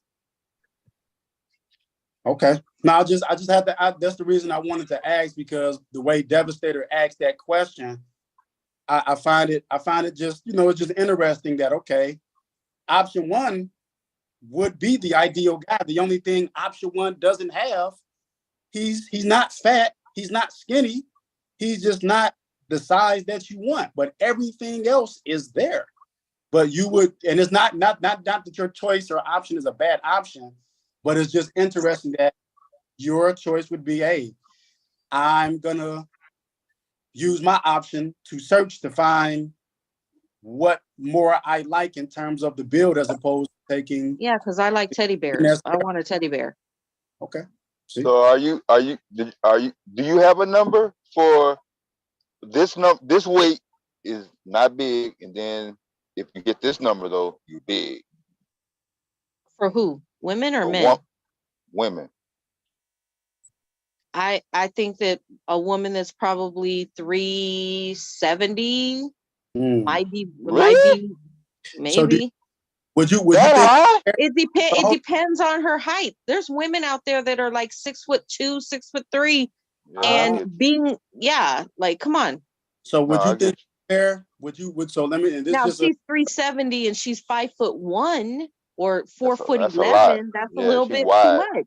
Yeah, she wide. Question for you, Butterfly, and it's just a question. Personally, what do you think it would be fair or unfair? It's not a right or wrong, but do you think it's fair or unfair that if Devastator turned that question around for men, if 90% of us men said that threshold would be a flat 200 pounds, do you think that would be fair or unfair? I feel it's fair because you have a right to choose who you're attracted to. It's like the big debate about transgender women saying they can't find straight men to date and that straight men don't want to date them. That's preference. A man has a right to have a preference. A woman has a right to have a preference. Okay, no, that's good. I like that. And I'm glad that you're honest about that. Of course, obviously there'll be some women that will disagree with you, but I respect your you being candid. That's real good. Yeah, like forcing straight men to date. I agree with you. You know, it's nothing wrong with a man having a preference. Some men, like my father-in-law likes the really slim women. There's nothing wrong with that. There's nothing at all wrong with that. There are women out there for him. Some men like bigger women. Some men like medium. You know what I'm saying? It just is what it is. It's somebody for you. I mean, Some women got the legs. That's what that is. You know, I know about that. and that's the thing. I don't like the fact that women compare themselves to other people. Be happy with who you are and work on yourself for yourself. Exactly. That's all I see. I feel like a woman, no matter what her size is, like Lizzo's a healthy woman. There's no woman that's unhealthy can dance around like she dances around. I'm sorry. You have to be healthy to be able to do that. Bomb. One time I saw Lizzo workout routine and I was in awe. I was like, God damn, she was jumping off and down the step, singing all of this. I was like, damn. In fact, you're telling the exact same thing that I observe in her. That woman is healthy. Nobody can tell me she's unhealthy and that she's promoting unhealthiness. This woman is always constantly moving. I know women that are 110 pounds that don't move like her. Well, I mean, she obviously has some fitness about her, but you're right. I mean, that's why when I answered your question, it's like, yeah, she's fine, but she's just, I mean, if you ask me, she's fat, you know, but. Yeah, but some men like that. Yeah. So that's what it is. And that's okay though. That's just not for you. That's not wrong with that cycle. No, it's not. It's not for you. It's not. You know what I'm saying? So that's what it is. But let me just say this: nobody can say she doesn't have beautiful skin. Nobody can say she doesn't have a beautiful face. That woman is beautiful. Yeah, she looks nice. Yeah, lots of men like her just the way she is. You know, she's perfect just the way she is, and I love the fact that whether you accept her or not, she loves herself. Point blank. Period. I accept her, but I'm just. I mean, the thing is, Cypher, do you not understand that even in slavery, they show fat black women? Listen, not everybody is going to be skinny, honey. That's just the truth. So that's what it is. Going to be skinny. Hold on. You know, the mammy on. I don't want you to get the wrong impression. But Butterfly had asked me a question, right? And I answered my answer to the question is what I had mentioned to her, and you're all right. She's not an ugly woman, but the way she had asked the question, I had to be honest about how I answered it. And so when we look at Devastator, right? When we look at his question, it's like, okay, no, I accept her. It's not that I don't accept her, but if you just ask me, remember, we go back to that preference again. Would I not choose her? But this is the thing. This is the problem with the manosphere. I'm going to tell you what the problem is. So it's okay to have a preference. It's okay to want a woman who is 110 or 115 pounds, who's 5'8", who has whatever, if you want breast implants or if you don't want her to be curvy or whatever the case may be, you have a right to have that preference, but you don't have the right to put down women like Lizzo, who will never be in your realm. She will never date you, and you guys will never hook up. It's not a good look for men to put women like her down just because you feel that you're a man and you have the right to put her down. She agree. loves herself, and I think that if she accepts herself and you're not dating her, what's the problem? No, I totally agree with you. Nobody should be putting no one down. That's when you're putting someone down, that's malicious, right? I can't speak to the manosphere aspect because you hear them talking all the time. Come on. Well, They talk about women hitting the wall after a certain age and doing this and doing that. Well, I mean, honestly, I don't really, the manosphere, social construct. I don't. But look, pure butterfly spirit. You hear him talking about women hitting the wall, but look at Obsidian. His girl, heavy set. You know what I'm saying? Dark skin. But she's pretty. She's pretty. But you know what? In courtrooms. But listen, the image that they say they don't want, even Donovan Short, he don't want a single mother. Who did he marry? He's a heavy set white woman who's a single mother. And not only is she a single mother, she also had a bankruptcy, so she's broke. Yeah, when he was that's what I'm saying. They say all of these things and then make men think it's got to be one way or the highway. It's not that way. If you meet somebody, you connect with them, you fall in love with them, and the rest is history. That's it. Yep.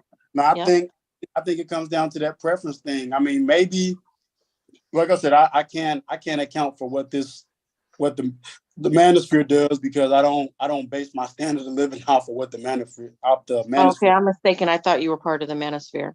No, I don't subscribe to that. Okay. Nothing about my life is I mean, they might have some. It's like nitpick. They may have some things that you can chew and the rest you spit out and throw away is not applicable. But I don't. I've lived my life the way I've lived my life and got where I got before I knew what a manosphere was or whatever a manosphere was. Now to guys that are living their lives, that's them. You gotta live with the consequences, good or bad. If you're subscribing to a group of individuals who say, eat this, wear this, date this, be like that, you got to live with the consequences when things don't work out in your favor. Have you ever noticed that they never talk about finding love and having an authentic, good relationship? Have you ever heard them say that? I've heard one individual who might be a little different in that regard, but I mean, if they're the collective that they are, then I mean, the whole goal is to get, what do they say, like-minded individuals. So in order for them to have their group and to have strength in numbers, they gotta have guys who are like-minded, which means if they feel that the best woman should be only 160. Okay, let's say this. They've got, say they're in their 40s, right? Because a lot of them are in their 40s, and they've never been married, and they find a woman that's 25, right? And then they start having kids, right? So this is the thing about when you have a child. I don't care what woman you are. I don't care how well you bounce back after having a child. Having children does something to your body. There's no woman that has ever had a child and nothing ever distorted their body with that child. You can't have a belly the size of a watermelon and not have something happen to you, to your physical body. Those are the facts. So I don't understand why the criticism for women. Yeah, some women bounce back like instantly, right? But not all women bounce back after having a child. And maybe it takes a few years for them to lose weight, and maybe they never are able to lose all of that baby fat. But that's part of that acceptance. Do you love your wife? Yeah. Do you respect her enough that she brought life in and almost like childbearing and childbirthing? And this is the problem that I have with a lot of fake transgender from male to female women is they have no respect for natural born women, which I find very offensive. Because women, when they're about to birth a child, anything can go wrong and they can lose their life and their child can lose its life. Like bearing a child and birthing a child is deadly to women. Mm-hmm. I don't understand. People think we're not so going normal. there. We're not going there, Pure Butterfly Bomb. Ignore that. Ignore it, Bomb. What happened? I don't know what Y'all can she's. go ahead. I'm working. Y'all go. No, so I mean, What did I say that was wrong? I would say this, Butterfly. Nothing. I would say that you're right. Once again, I agree with you. If you want me to be totally honest, as a male representative, I would say those of us who do that, whether it's right or it's wrong, we're doing it. It's unfair, I would say, but we're holding the women who don't meet that higher standard of other women who are able to bounce back. I would say that they're being unfairly held to that standard of like, well, if those other 5 women were able to bounce back, what's your excuse? That's how. Okay, that's let me tell you a little something too. If a woman is breastfeeding, okay, a woman needs to take in, like a bodybuilder. How many calories does a 6'5" bodybuilder need to take in of calories of food a day? Probably a lot. How much? Give an estimate. I'm just gonna say, for sake of argument, it's probably a lot. I don't want to get definitive. I want to try to follow your point. 4,000 calories, probably. It's 5,000. It's probably a lot. What do you think it would take for a woman to be able to sustain breastfeeding a child and bringing that child from day one infancy up to a year? How many calories do you think it might take her to bring that child in healthy breastfeeding? I wouldn't know. That's a totally different physiology, but I would say it's a lot because you have to be able to sustain yourself too and have enough to produce what you need to produce to sustain the child. So yeah. So like I don't think that because it's so natural, men are so used to women putting their lives on the line to birth a child and to bring life into this world and to regenerate the population of humanity. They just take it for granted that women just are automatically supposed to do that. And a lot of women are opting out because it is very dangerous to birth a child. It is very dangerous to bring life into the world, but people don't respect that. It is quite unfortunate. I agree with you.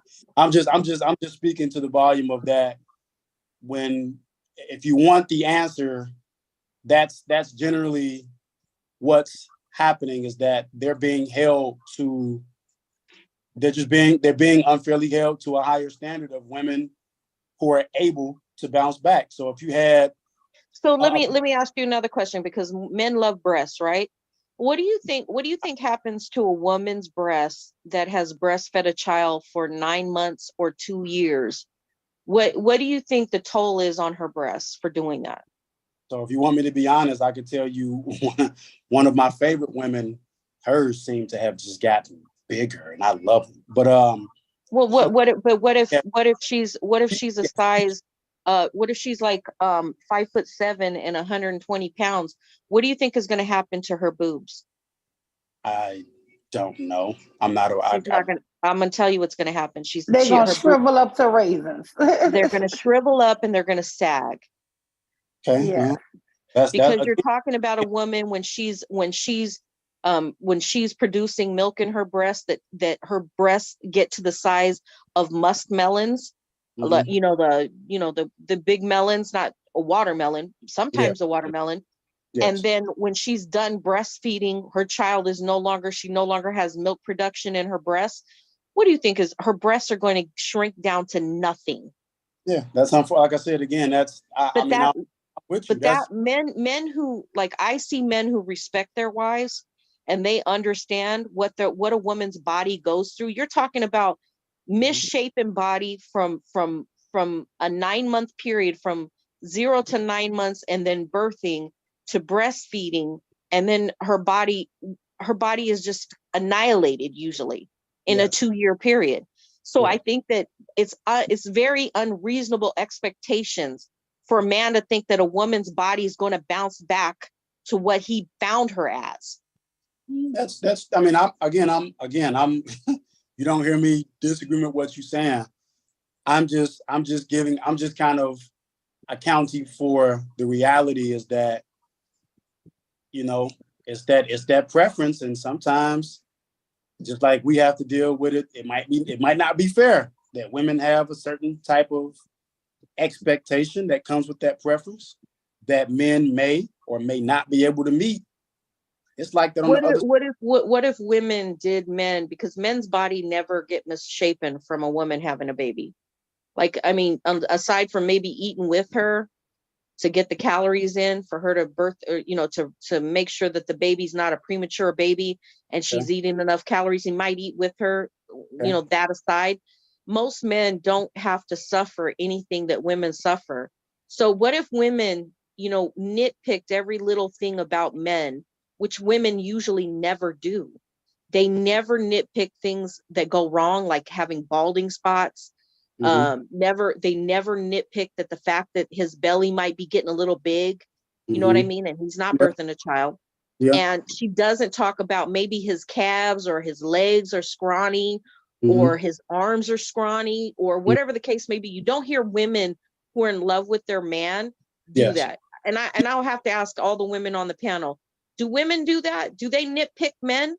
You ever heard of a woman shaming a man because he gained weight and his dick got shorter? Never.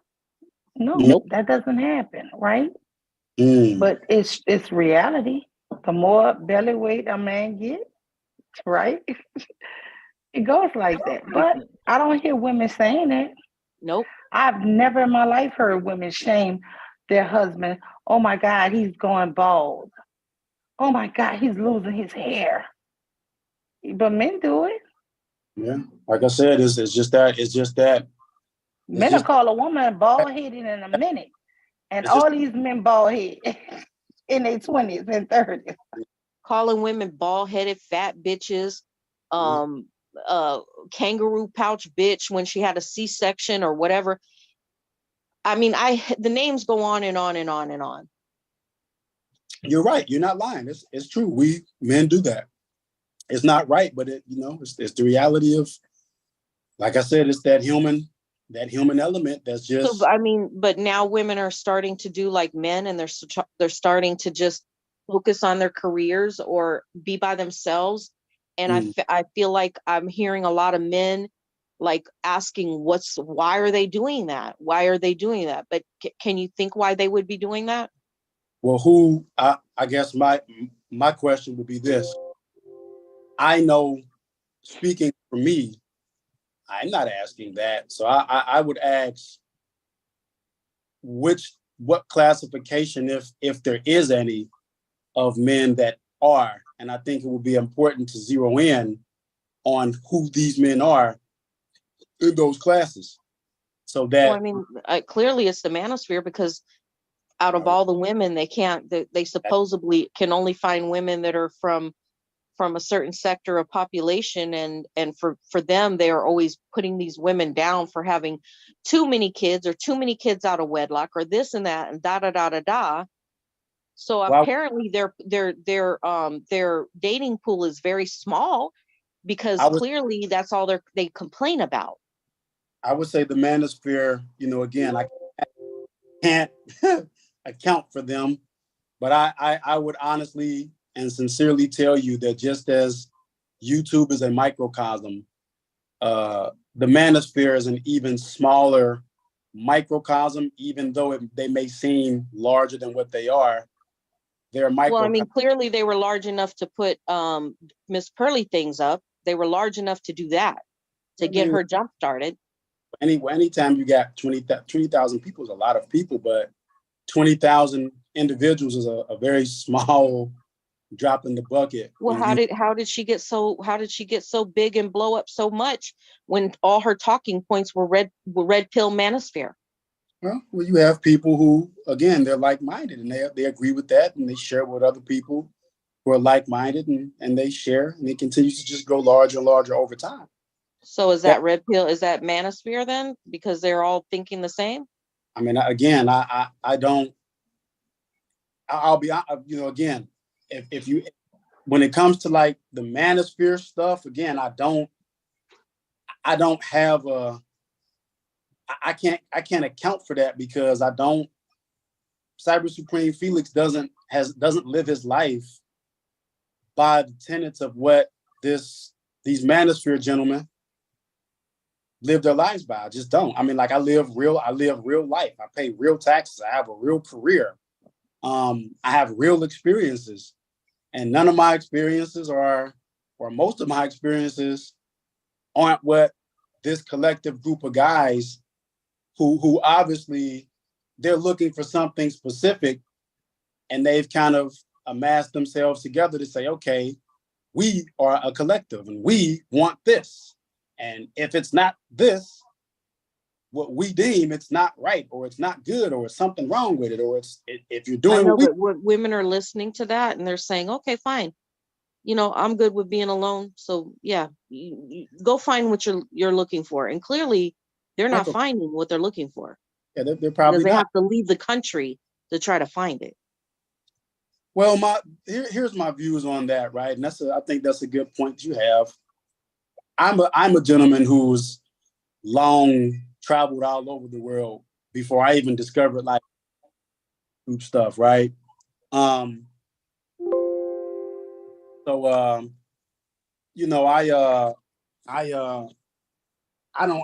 think that if somebody has the means to travel away from where they are to experience something different, I think that as long as you have the means to do that, you're entitled to do it. I also think, and I also feel or believe that, yeah, if something's not working in one place for you and you need to pick up and go,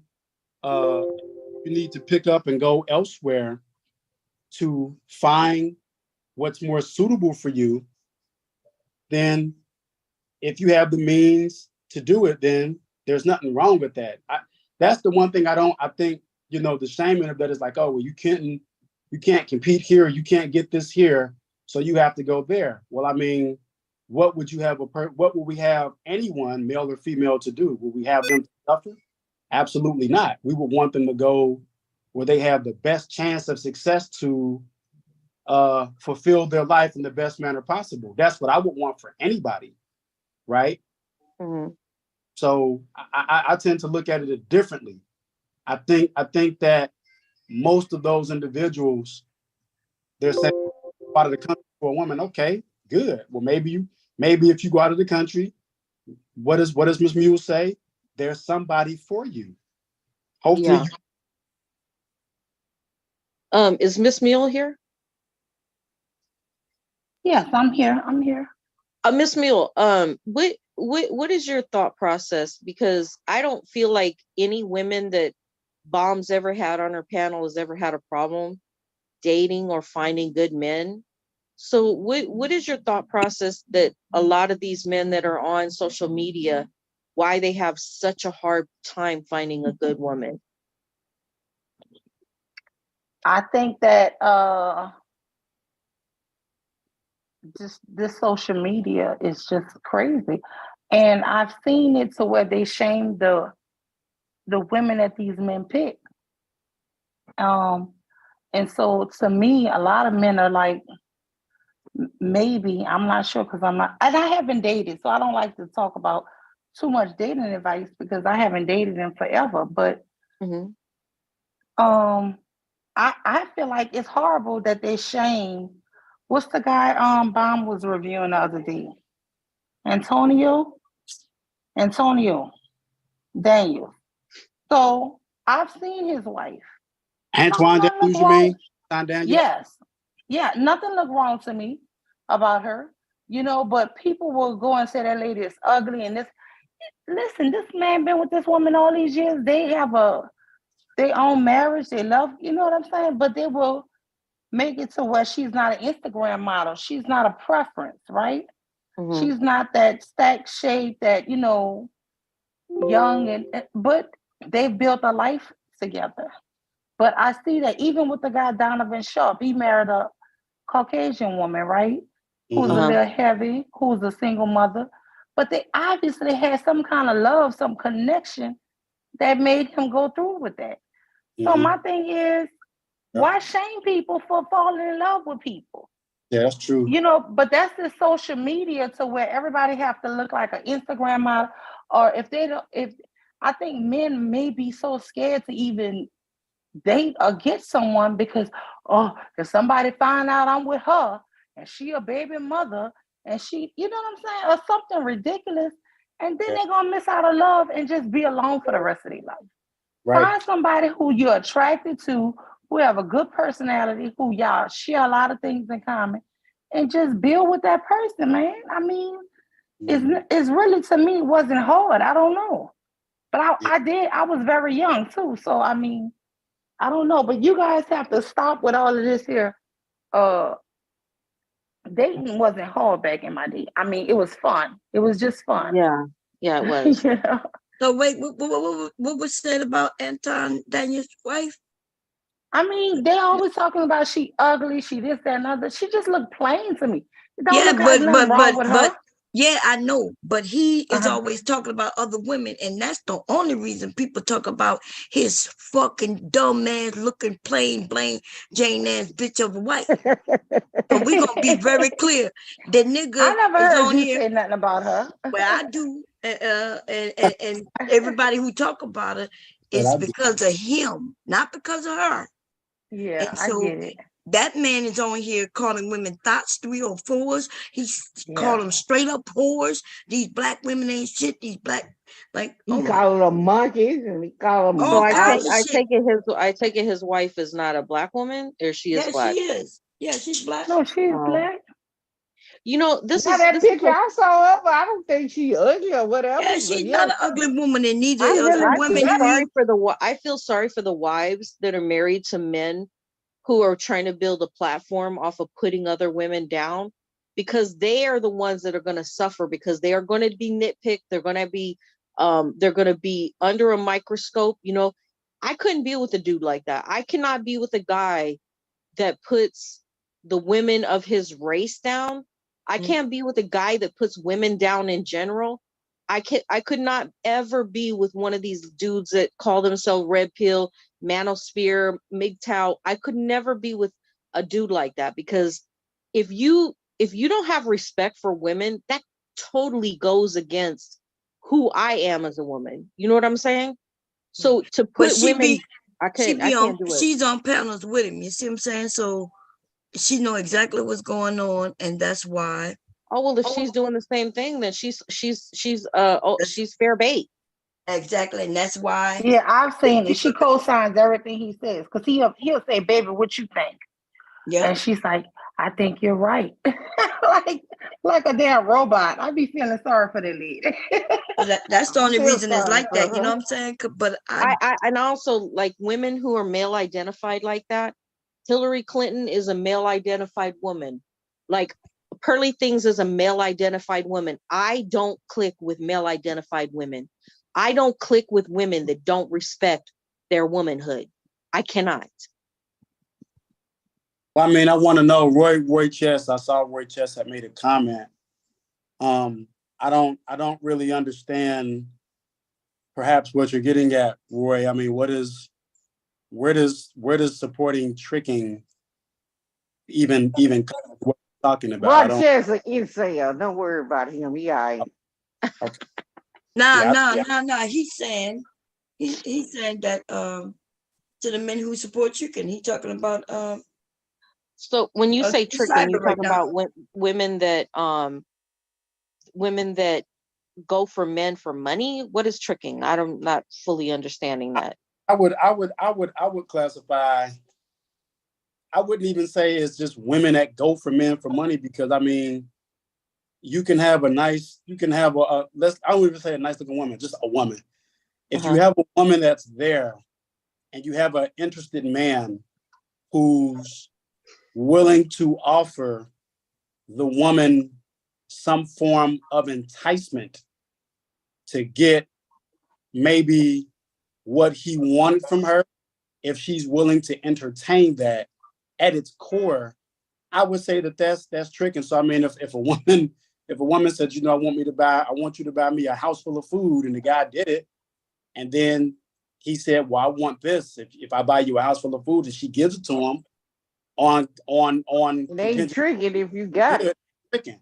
If she said, I want an old bracelet or a house or a car or a rent payment, or I want cash money, or I want a dress, it's the same thing. So I that would be, you have to have a guy who's willing to offer some form of enticement that a woman is going to accept in exchange for something that the guy's asking for.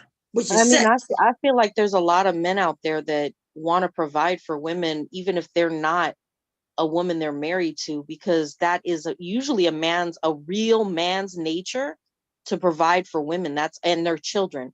Their nature is usually to give. Their financially is their, what's the word I'm looking for? It's their love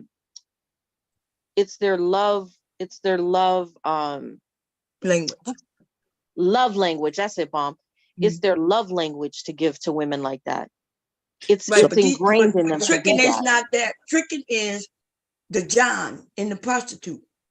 Oh, he's giving them money for sex. That's it. Nothing else. Okay. They talk about somebody buying something or doing something, everybody's tricking. Because most men, that's their love language. A lot of men aren't like super romantic. Like, not every man's a Don Juan. You know what I'm saying? But a lot of men are there. They work hard and they want to provide. I don't consider that tricking. I'll just be honest. I don't see anything with it from the female side that if she's willing to entertain it, and there's a proposition, whatever that might be, I don't see nothing wrong with it, because you can, as the guy, you can always walk away and say, no thanks, I'm good, I don't like that. If you know about tricking. Huh? I said, you know about tricking, don't you? I've spent thousands. That's what we talking about. I've spent, that's what I'm saying. Okay, so was that comment directed at you then? Is that that's what he was saying? I mean, if it was, it doesn't bother me. I'm not, I'm a different guy. Well, I'm who I was when I first came into this thing. So I'm not gonna get down into the mud with that. But I'll just say this: yes, and I'm not ashamed of it. I've entertained, and I mean, when I say entertain, I do mean entertain. I've entertained very pleasant women of all types, all over the world, and it wasn't never a bad experience or something bad. I've entertained it.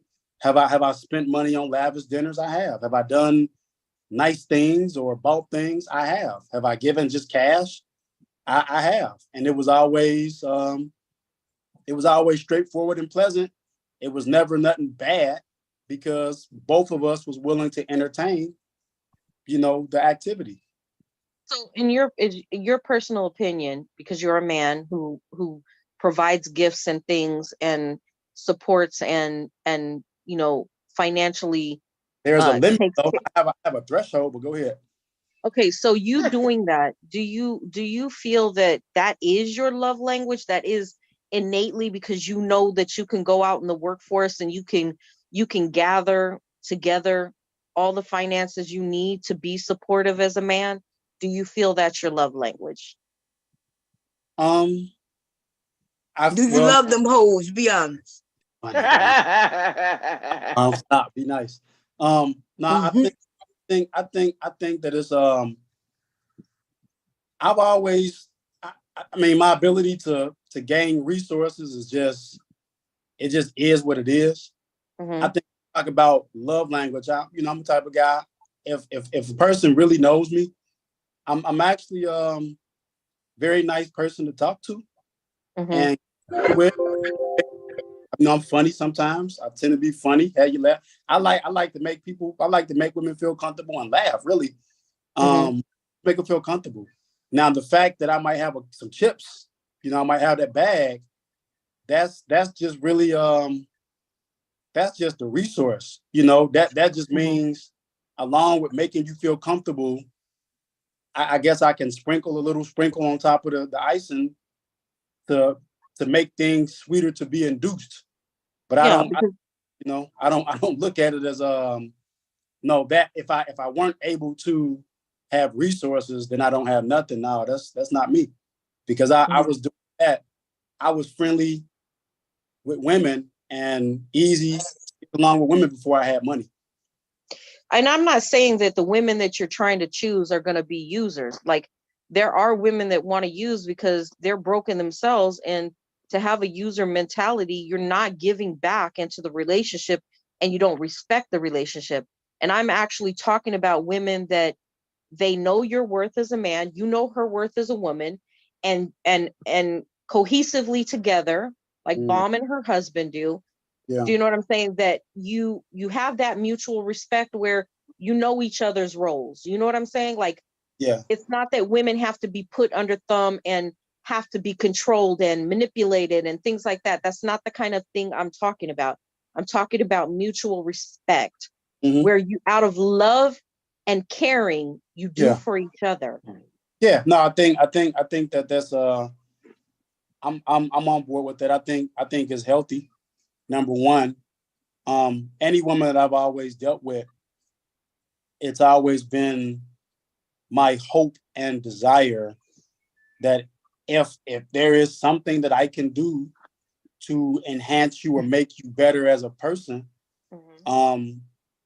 if I can do it, I would like to do it. And if I can be shown what it is and it's achievable for me to do, I definitely want to do that. I'm a simple guy. Really, a woman. Wait, sorry, but can I ask you a question? Yeah, sure. You are a black man, right? I am. I know I heard you earlier say, man, you had back and forth, but to be honest, I didn't think we did. So maybe we did, and I just don't remember it.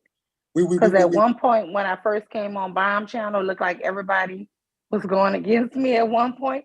So I think so many people was going against me.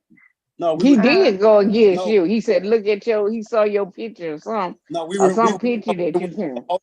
It wasn't like a serious back and forth. We were jugging. Okay, but let me just ask you this here, and I'm not trying. Pure butterfly spirit. Everything you've said tonight, honestly, you be on point, and I've never had a problem, and I still don't. I think you're a really sweet person. But I just want to say this here. I don't know if you noticed this. I don't know if he's feeling like the way you're talking to him, he's accepting. Because I've been thinking about it. Are you so willing to have this nice dialogue? Would you have had this nice dialogue with me if Pure Butterfly Spirit wasn't not non-black? Wait, you asking me this question? Yes, sir. Oh, wait. So can you ask that one more time? Okay, I noticed the way they treat Pearly things, right? And I noticed it's so much respect when black men are talking with her. Okay. I noticed that any little thing a black woman says to these men, they take as aggression or too much of a challenge. And what I love about this dialogue tonight is that she is challenging your thoughts and she's coming with her own ideas and stuff.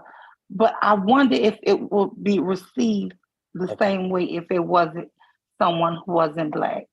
Okay, so if I can answer that, Bomb, so I guess the first piece that I'll answer that is that, when I had a conversation with Bomb a couple weeks ago, that wasn't relevant to this. We kind of got the understanding that I said, hey, I really just would like to just participate in YouTube. I don't really want to be the the villain, right? With all of the history. I don't want to be that. I just want to be myself. And so that's number one. Number two, I have no idea what the woman that I'm talking to looks like. I don't know what she looks like. I've never met her, never seen her. When she said butterfly, it took me a minute to listen that she wasn't the, I guess the other butterfly from BMT, because I thought that was the butterfly who's black. So I was not aware, or I am not aware that if she's not black, then I think there's your answer right there, because I don't even know what she looks like. She from Big J town. Well, she Yeah, over there well, with no, Big J. that's fair. That's all I wanted to know. Yeah, So I'm glad you answered like that. So I would And like Pierre, to. I would. I hope you don't think I meant no No, disrespect, not but at I was all. just wondering. But I'll tell you this. I have nothing you're saying is incorrect, because I have seen that happen. And I've seen like Black women come on with the most straightforward, most articulate questions and answers, and be received so negatively for no good reason. So you saying that is not invalid. It is valid. I don't see nothing wrong with it. I think that's a fair question. I mean, no. So I guess the organic answer is no. Well, I can say a couple of days because I was finna, because you said something about me and I was finna get, but like it seemed like you, I don't know if you changed or not. Yeah. No, I am. No, I am. I was finna give it to you, and then I waited. Well, no, that's cool. But I'm just, like I said, I think when I first came into this whole YouTube thing, what attracted me was thought-provoking conversations, debates, and just information. So that's always been who I am. The whole thought-provoking, huh? Yeah, the But whole. what made you change? Because you was over there with the Manosphere? Well, I mean, again, I think that. How you get tied to the Manosphere? I have no idea. I think that's what people put on me. And how did you stop being malicious? So I don't know. So no, I mean, no. Seriously, is that I'll be honest. Like I think Bomber's always said, we always have very good conversations when we're serious. And so when we're having conversations like that, any type of discussion, right? You're getting who I am. When I have to get, I guess, into the shits that they call it, that takes energy, because I have to try to be something that I'm not every day. I can understand that. Yeah. I mean, at times, was it entertaining for some people? It was. Was it funny? It was. But I mean, I remember I had I actually went around apologizing to people who I thought that I might have offended, and they didn't believe me. And, you did apologize. You know what I'm saying? And I went to various channels and I was saying, hey man, I don't want to be this. I don't want to be this caricature of a villain. When you see the flaming logo, people was like, oh shit. And that's like, I don't want people to feel like that. With Bomb's permission, I just want to say that I can relate to what you're saying, only because there was a time that I felt compelled to ride the wave, in quotation marks, and it had nothing to do with the person that was speaking. I was on a mission to, quote unquote, ride the wave. The wave being that what the atmosphere at the time was to clobber each other.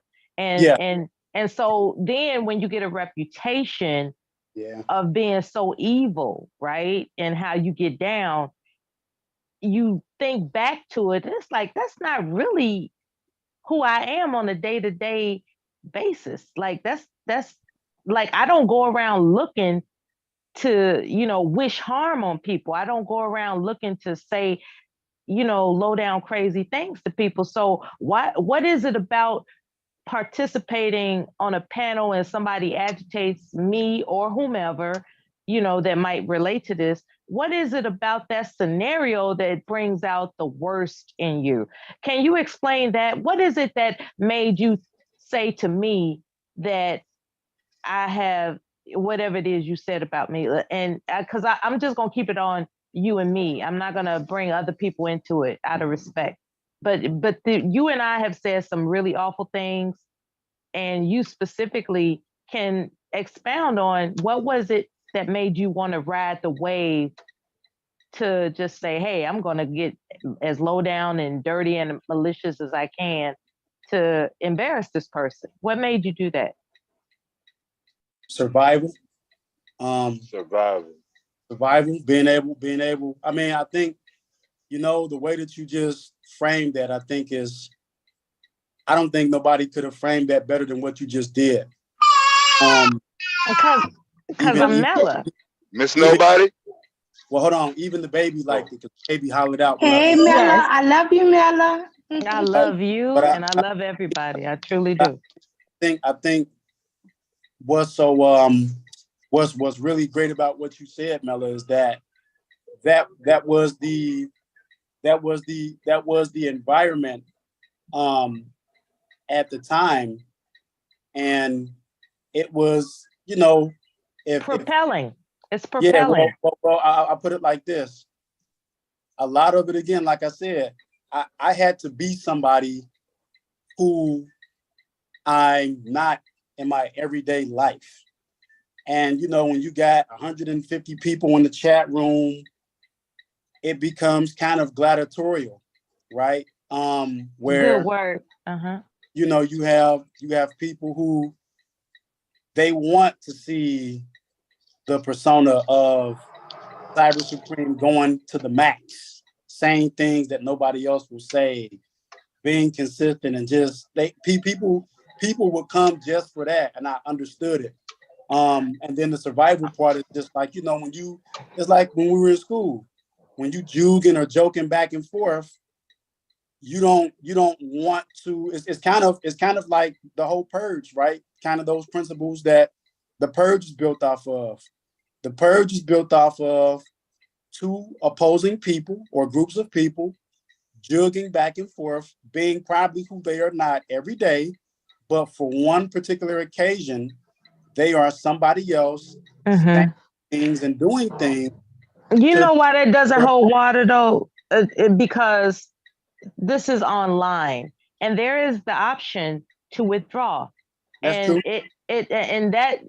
That's what I'm trying to get to. What is it about personality types that go in for the kill, talking about I'm not going out like a punk or whatever? It's like, for whatever reason, it's important to them, persona or not, it's important to them for people to understand, if you're going to remember anything about me, you're going to remember I'm not a punk. And as opposed to just saying, you know what, y'all tripping. Can I answer? But you know Go what? ahead. Can I just answer the cyber for me? Go ahead. Get in there. Right? I've never been a fighter, right? But I'm not scared. And now, so for me, yeah, I just don't want nobody to ever feel like you ran me from no motherfucking place. And I always stand on it. If I leave, or if I don't come back to this club, I've always been that type of person. I remember when I was young, I had a cousin of mine, and he lived on the street. And a little boy told him that if he came outside the next day, they was gonna call him Black Eye. And for me, I made my cousin and I go outside every day. And we would play and we would walk outside because I was determined we was gonna jump his ass, And this was a little older boy than us. Mm-hmm. But you're not gonna just make us stay inside, because I was by my aunt's house for the summer. You're not gonna make us stay inside because you're gonna beat my cousin up. Because you're way older than him. And I'm older than you, but you're a boy, so you're stronger than me. But I said, with my little cousin and my big self, we gonna jump him. And guess what? He never bothered us. We never had that fight.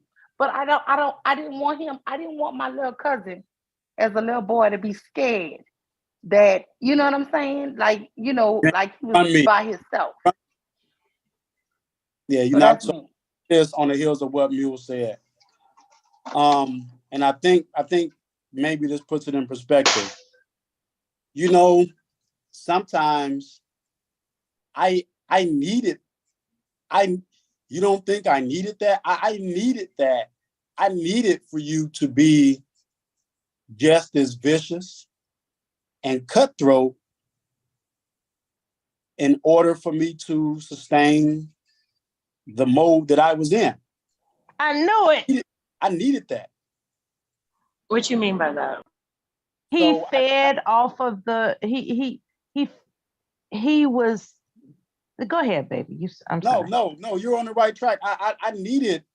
I'm trying to think who was maybe the Mother Earth, right? Probably was the.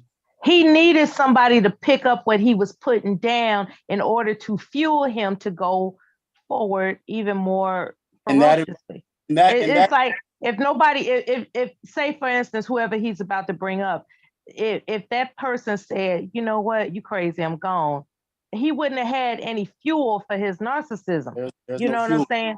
There's no fuel. I needed that. And so to kind of tell you, now let's look at it this way. If we take a step back and just look at it, right? In the grand And that's scheme, what men do. They pick on women to test their, you know, to I used to think that men picked on women to test them, but they pick on women because they need somebody to fuel, you know, whatever is raging inside of themselves. They need that fuel, that fill up. They need that fill up. That's why they pick on women. Because Cyber, you was picking on women. You know, you weren't. You were trying to get men on your side of your thought process, and your thought process was picking on women, and you were fueled by that. I wouldn't say picking on women. Cyber, was you part of the guys? I got into it from they claimed they was from the liquor sector. The who? Was that him, Miller? What is that? I think me and you did get into it a couple of times, but it was like men was just coming after me. What's the guy from the liquor sector? I don't know what the liquor sector. Richie or whatever. Yeah, Rich Bees or something. Yeah, Rich Bleezy. Was that who you was? What is the liquor? Well, I don't want to delve off into that, but I mean, I'm gonna say this. I was. What did you think was your beef with me? What did I tell you that you didn't like about me? No, we didn't. No, that's what I'm saying. We didn't have an authentic beef. It was purely. He was picking on you to feed his ego. It was purely jugging back and forth because it never went further than that. Okay. Now, I may have been what you call, I'll say a good word is, I was successful at the other persona. Make no mistake, I was very successful because, you know, I terrorized everybody, male and female. But we all knew that you weren't being authentic. It's just that you were so how can I put this? You were so insistent on that persona that we didn't see any end in sight. So you just seemed like the type of person to cancel out because we didn't know when you were gonna turn that persona off. But you made a concentrated effort to just perpetrate that persona for a long time. No, but I could tell that it was a persona as opposed to your authentic self. Yeah, tonight you've been talking in your authentic self. And those times when you were going at women in a very vicious way, to say the least, that I could always hear that it was a concentrated effort as opposed to who you actually are in your day-to-day activities. That's a good point, Mella. That's true. Wait, but is that really the truth? Or do you think that that other persona was a part of your personality that you simply just amped up? Or was it all a facade? We can access that. We can access that. Wait, let him answer the question. Oh, my bad. I'm able. So I mean, I am that I am that I am capable, meaning that I am able to utilize that, but I understand that there's a time and a place or a purpose for that.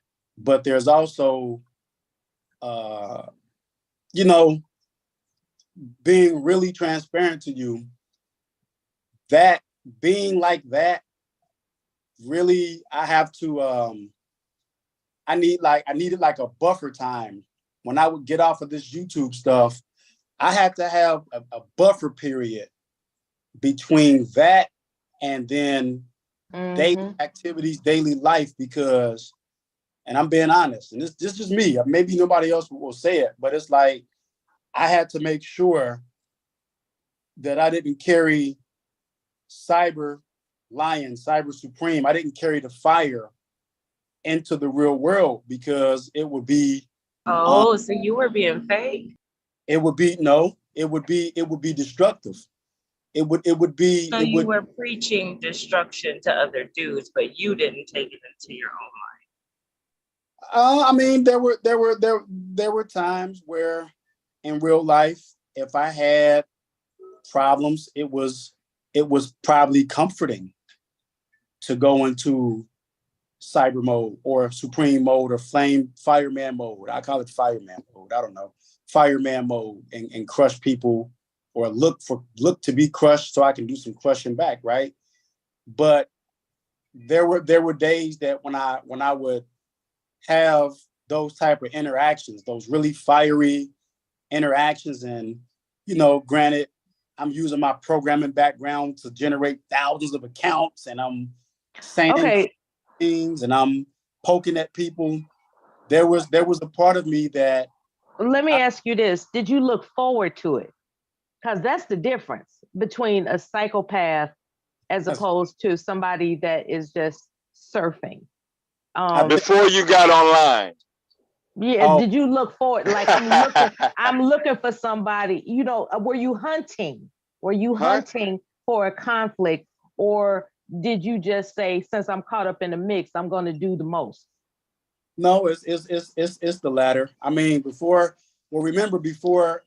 this, I had no knowledge of what this whole YouTube space was about. I was just the guy who I researched my things that I researched using YouTube to look up information.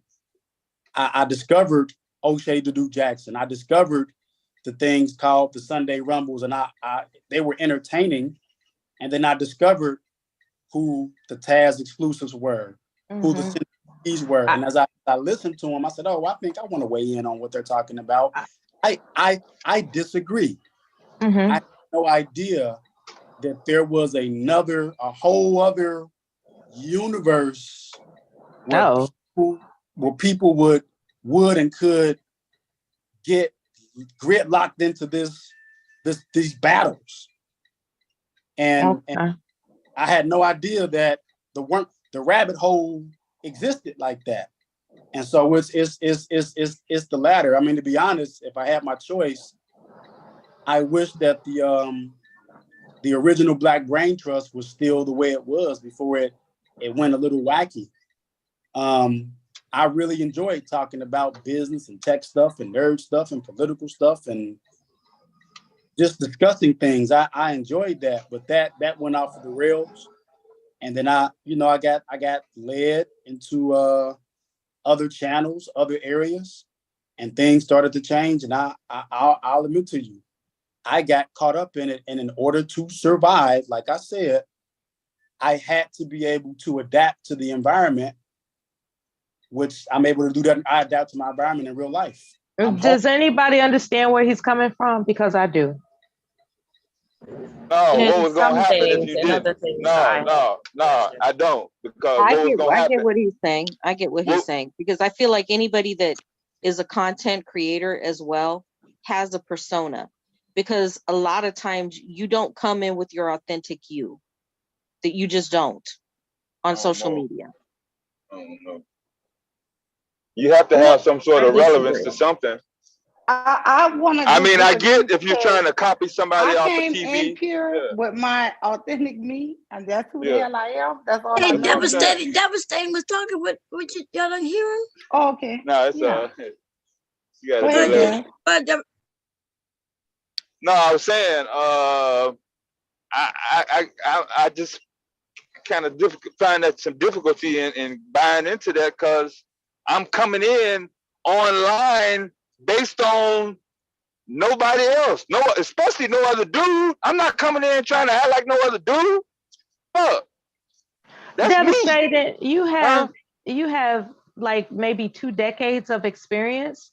Decades. Like, well, you have more than a decade of experience of online activity, and there are those that only have a handful of years, and so they are adapting to what they think the room is inviting.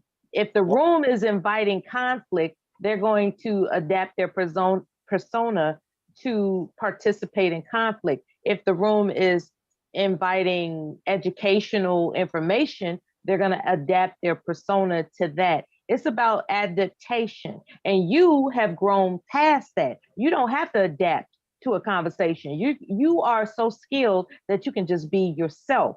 It doesn't matter to you to draw out some type of persona because you're not trying to get along with nobody. You are comfortable with being yourself. Now we got Cyber. At what he's saying is that he wasn't comfortable with himself. He felt the need to adapt to the environment, and unfortunately, those environments evolved into conflictual arguments and threats and all types of stuff that he felt he had to adapt to in order to stay connected. But you don't have to do that because you already know it's okay to be yourself to stay connected. Well, I wanna That's respond. not what I got from that. What I got from that is he used social media as an emotional punching bag for his bad days. But it didn't start off like that for him. He just said it. He said he longs for the days before it got corrupted, that he could just talk about text and things that he's interested in a calm and peaceful way. Well, he didn't say calm and peaceful, but he said he wanted to talk about things that he's interested in. Hopefully, and then it went left. He was corrupted, because then I would be like, I would have said that's some weak shit. I wanna kind of respond to what Dev said, and so, I think first and foremost, it's been maybe 3, if you count the pandemic, it's been maybe almost 3 years or more that I've been engaged with this Black YouTube or YouTube thing. You're just an infant. But of those of that time, right? There's only ever been one Cyber Supreme. So I wouldn't say that I need to be like another guy. I was always authentic. I was always genuine. But to what Mel is saying is that it's the adaptation. I think anybody who's honest, who's ever watched me, right? From sugar to shit and from shit back to sugar.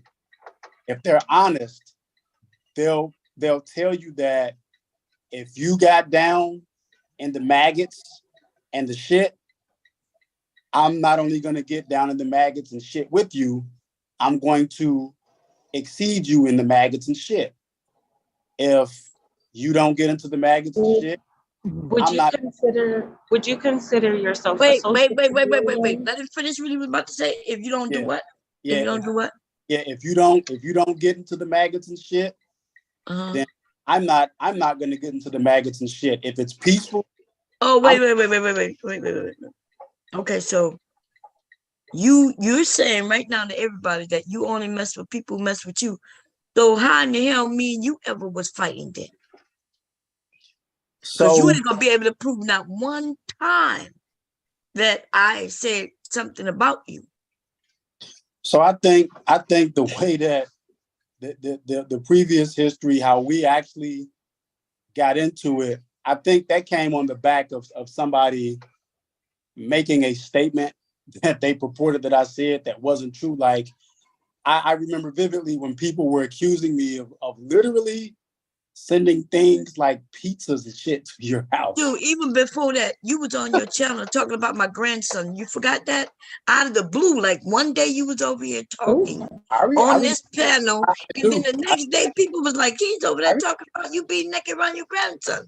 I was like, why? What I do? I certainly do. I remember that. Okay. So that was way before anything about some pieces or anything like that.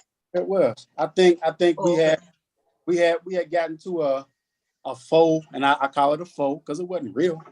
We got into like a faux. No. Like a faux. When I mean faux, I mean word faux, F-A-U-X. No. Faux. But I don't get into it with everybody know on this panel, I'm not up here getting into anything with anybody. We may disagree. And even then I wasn't even disagreeing with you. You were getting it with other people and then you decide to come at me. Yeah, it was I put it like this. You don't remember on the first purge that we locked up then, do you? You probably don't remember. On what first purge? The first purge that Auntie had. It was, I think, y'all had me 3-on-1. Dude, do you know that way before Auntie had a purge, Auntie was over here, and so was you. Yeah, I was. Yeah, I was. So what are you now? You mentioning the purge? What are you talking about? Why can't you just say you was wrong? Why can't you just say you was wrong and apologize to her? Well, no, I mean, we already had a conversation on the phone. Yeah. Called and I was, I had no problem going. But don't claim that you go after people who only go after you, because I would be shocked at some of y'all who come after me, because I'm only giving an account. So no, I mean, I don't have a problem with it. I can say, hey, yeah, Cyber Supreme was wrong. Cyber Supreme was wrong big time. And yeah, I am sorry for that. I did say a lot of things, do a lot of things that hurt a lot of people, to which I am sorry for those things. And the whole premise of it is what's the truth, right?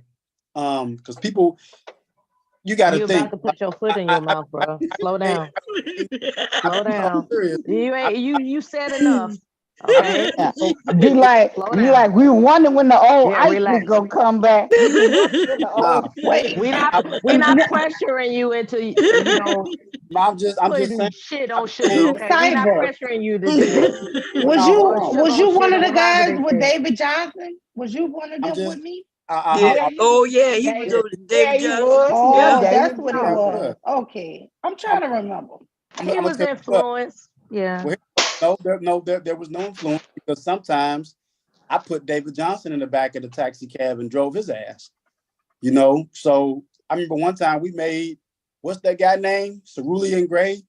We made Cerulean Gray want to kill us. You know what I'm saying? That was totally all me. So are you proud of that?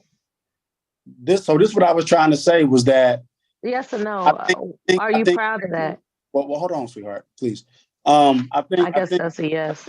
I think people need to understand was that I became so infamous that it wasn't a good feeling when you come around and you genuinely just want to talk with everybody, but your villainism precedes you and people past you as that, no matter what. That's really when it became like, damn, man. Do you think you kind of want to skip past like the accountability part? You just like, well, I'm sorry, everyone, and that's what he wanted to do. Like it never happened. You do have to go through a process where people are sus about you. Well, I don't think I hear you on that, but I don't think I mean, it's being honest is being honest is being honest. So whatever. And it would be dishonest for us to pretend like you never did what you did. Yeah, that's true. But again, I want to be very clear, and and speaking with you, I'm not here like right here and now. I'm not here because I'm here to say, oh, I'm here to give this apology. No, I'm here to participate end the conversation like a decent person. However, you would like to pick when you're held accountable. You're like, no, I just came to talk. Don't hold me accountable. That's my path. I'm not here for that either. But if it becomes a talking point, I don't have a problem with it. I just need to make sure that people are clear that, now Cyber Supreme's not up here because, I went and talked to Bomb, and then there's this like, we're gonna hold you accountable. And it's like, okay, if you want to do that, that's fine. We can talk about it if you want to, but just don't get it twisted that like, well, that's why I'm here. No, that's not why I'm here. I'm here to be an adult and have a conversation like everybody else. Well, it's okay to reinsert yourself. It's just that please don't insult our intelligence as if we haven't recalled all the malicious things you said. Okay? I don't have a problem with being civil and dignified with you. I don't have a problem with that, despite things that you said against me and other people that I care for online. What I do have a problem with is for you to insist that we pretend like it never happened. No, I don't think anything that I've said so far when saying truth, right? And I want to be very careful we don't go off rails. I don't think I've shunned or eschewed from anything. Again, if it comes up, I don't have a problem discussing it. Hold on, Miss Berber. Yes, hi, how are you? Hey, Verba. Hey, everybody. How's everybody doing this evening? Hey, Verba. We're waiting on you to nail him to the cross. Yeah, it's just an interesting conversation. And, I've been kind of like not really going on panels lately. Just kind of like, first of all, it's just been really horrifically overwhelming my life these days. So I've just been way over there. You know what I mean? You know how it gets like that sometimes.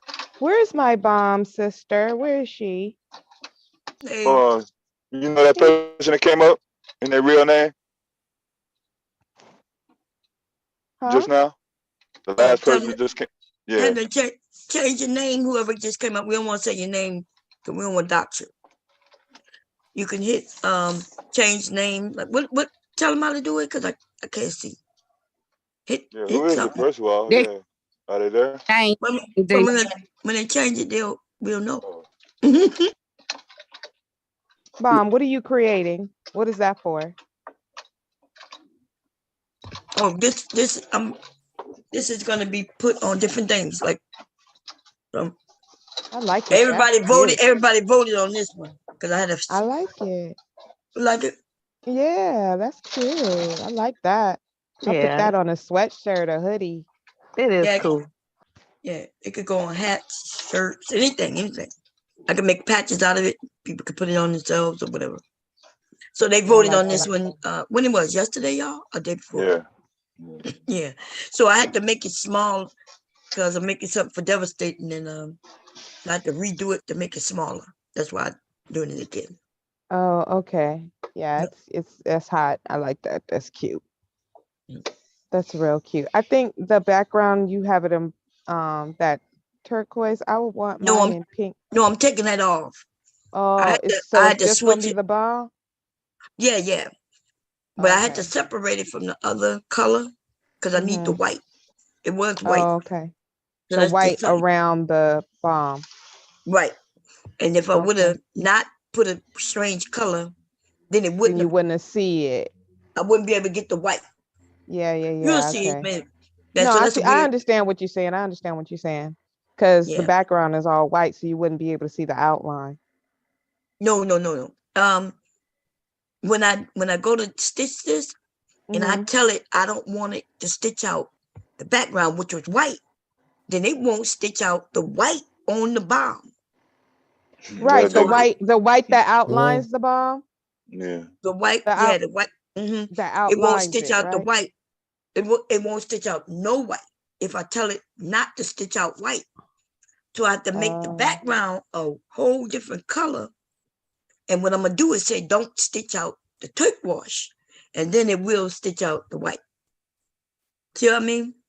Oh no, ma'am, I don't understand. But do your thing, okay? Okay, watch. What? See this? See this? Where? Okay, wait. Yeah. So I'm about to stitch it, right? Mm-hmm. But I gotta move something. Yeah. So when I go to stitch it, see where it says set transparent color? You see that? Yeah, I see that. When I go to set transparent color, if That'll take out the turquoise. Okay. yeah, but remember before it was turquoise, it was white. So if I would have set the white to be transparent, it would not have stitched out the bomb squad because it's also in white. Yeah. So you see what I'm saying? So when I made it the background turquoise, I said don't stitch out the turquoise.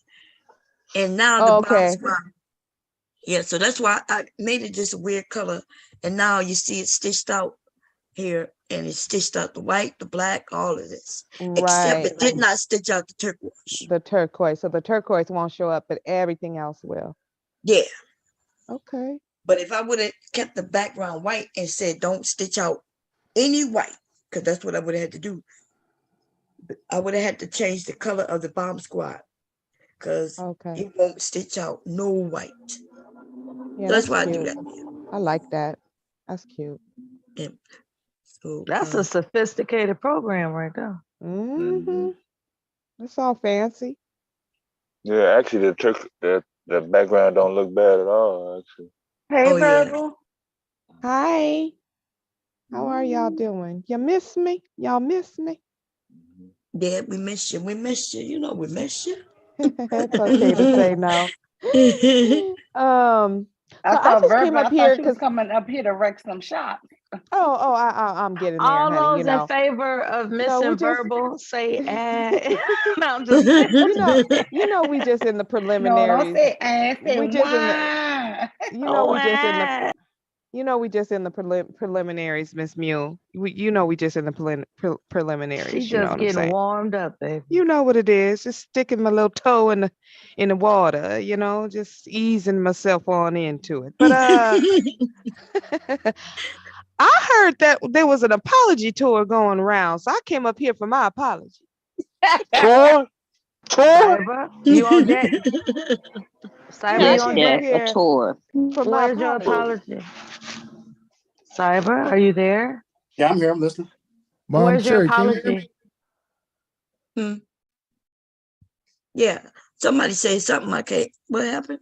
I said, can you hear me talking? Yeah, who is that? It's Nightish. Oh, how you doing, Nightish? How you doing? What's going on? I just want to Hey, see. Nightish. Hello. Did he change his name? Did you change your name, Nightish? I don't know how to change it. That's my real name now. Okay, Yeah, don't say nothing. Yeah, don't say nothing so nobody can see it. Only us up here can see it, but we're going to change it for you. Can somebody change it for him? It's Nightish with a K. K-N, unless you need it. Somebody got it? Yeah, you only got one co-host. Oh, I'm sorry, He y'all. said Let me. something about it. We don't got it, honey. No, that's all right. you and you Demo got. State. No, you got the screen share on. I couldn't. The controls is a little different, so I'm Okay, trying to work with it. Nightish, don't say nothing until we give you the okay. Okay, give us a second, because when I hit share, stop share, people gonna be able to see your name. So don't say nothing. Okay. Well, the way that he changes it is that if you're using Zoom like the rest of us, Nightish, you want to look at your file and change it there and change your display name to whatever you want it to be instead of your actual name. Okay, we got it. No, I'm saying if he goes somewhere else, No. You just hush. You just hush and prepare your apology. That's all you need to be talking about right now. There you go. We can't be talking. I changed it for you. Go ahead. Where's your apology, Cyber? Well, hold on. I think the lady wanted to probably address what she wants to address, and an apology will do. Did everybody mute themselves or something? Hold on. No? I muted myself because I'm just Oh, gonna be okay. quiet till Because I I get saw my everybody apology. muted. I was like, God. You get the apology, girl. We don't need all this extra stuff. We just waiting for the I thought apology. Pipe and Verbal was about to have a one-on-one. I had muted myself. Oh. If she wants, I think she might, if she wanted to address me on anything and I give an account for that, I don't have a problem with that. Man, just apologize. Wait a minute. Wait. Let people do this thing the way they want to do it. But listen, first of all, what's up, Nightish? How you doing? You could say something. Well, I'm good. I just came up here to kick it with you for a minute. Oh, Hi, okay, that's good. Nightish. How are you? I never met you before. How are you doing? I'm amazing. That's good. That's always good to hear. I said that in the hospital once. I was lying. Yeah, I'm lying too. But it just sounds good. Well, honey, you just got to speak it into existence. That's right. You know what I'm saying? Just say it until it's That's true. right. You got to fake it till you make it, baby. They was like, how you doing? I'm in pain and shit. I'm like, I'm amazing. I'm amazing. That's right. That's what you got to say. You was right. You should have said that. It's okay. So let me go down the list. We got Devastating. We got I'm Not For Everyone. Cyber Supreme. We got Shazay in the place. You know, that nigga gay. We got Nightish in the place. Nobody. How you doing, sis? We got my sister Mella. We got Miss University. We changed the name. That's Mew, y'all. We got Pure Butterfly Spirit and Verbal in the house. We got 11 people up here. What's going on? First, I want to give it to Nobody because she's been up here for a minute. She didn't do too much talking. Go ahead, Nobody. Oh, I don't really have anything right now. Okay. And then who else didn't say much lately? Pure, been up here for a minute. She didn't say too much. You got something you want to say? Hey, Verbal. Hi, Pure, my sister from another mister. How you doing, girl? Good. How you doing? I haven't seen you around for a long time. I know I just been, girl, I'm doing 2 jobs. I'm fulfilling a whole nother position in my department because we're short, plus my own. Oh, Plus, wow. yeah, plus chief shop steward union duties, and these mofos at my job, they be acting up. They don't want to do their work. And then they be calling me at 6 a.m. Can you come on over here and protect me? And I'm like, what they said I didn't clean the auditorium. Well, did you clean the auditorium? Well, no, cause see, you know you done fucked up, right? You done fucked up, right? You know you done fucked up, right? Like it's just a mess. It's just a whole mess. I have been super stressed out, super stressed out. It's just a lot on me right now. So I've been in incognito, you know, just I You got check a lot of in here and there. responsibility. Yeah. Yeah, and then my daughter, she's going to college. She has her prom on the this month, and her prom is actually her birthday. Wow. And then there's scholarships and charming. figuring out the money, and then she's going to another prom in May, and it's just money, money, money, money, money. And it's just a lot. She's graduating in May, and then we gotta go to this. It's just this year is ridiculous. Yeah, it's a lot. It's a lot. And then I still have my own personal stuff I have to do. So it's crazy, y'all. So I just been trying to keep these balls up in the air. Yeah. Nightish, did you want to say something? Was there something you want to say or talk about? Or no? Okay. Anybody else? Because y'all, the rest of y'all, this y'all home, y'all know where y'all at. Get it? Devastating. You got something you want to say? I see the truck. You know what I mean? Yeah, we're getting ready to get some dinner in before we get to the midnight. We're gonna be up all night tonight, so it'll be full action tonight. Yeah. Tomorrow Friday, so I know. Look, hubby came up and said you don't have to do the pizza since you know we have no pepperonis. He didn't feel like going to the store, so the pizza it's either though. no Pepsi. You're not gonna do it at all? No, I'm gonna do the pizza tomorrow. Yeah. No. Oh, okay. I did the dough this morning. It was like 9 a.m. I went down there, did the dough. So I'm gonna go put it in the refrigerator in a few. So you do the pizza like every Friday now? Yeah. Okay, that's cool. When Leak, it depends. Like Leaky, like he usually like making the pizza dough. Yeah. Cause he always talking about, Mama, can we go bake some cookies? And he want to mix in the mixing bowl and everything. So he loved doing the pizza. He put the pizza together all by himself. I just had Yeah, he likes to build. sauce on, your cheese on, the pepperonis. I'm telling you, girl, he got it. I know that's right. I be seeing him with his little hands all up in that dough and stuff. He's a hands-on man. He gonna be able to cook good for his for himself and for his children. And he can guess build what? things because he likes to work with his hands. Yeah. But guess what, baby.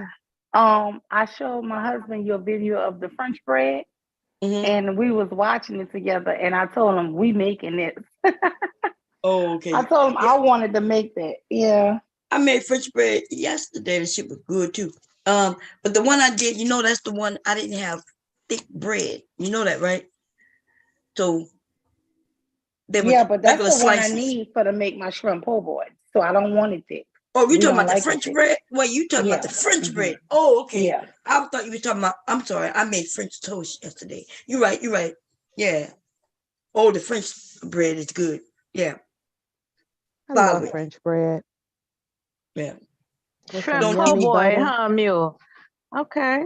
Yeah, that sounds good. Yeah, that's what we're gonna have tomorrow. Some shrimp po' boys. And you're gonna make the bread? Yes, but I can't make it the day before because Bomb said it's not really good the next day. So I gotta make it fresh tomorrow. Because it doesn't have the preservatives. That bread in the store got all the preservatives and all that stuff. Right. Yeah. Thank you, babe.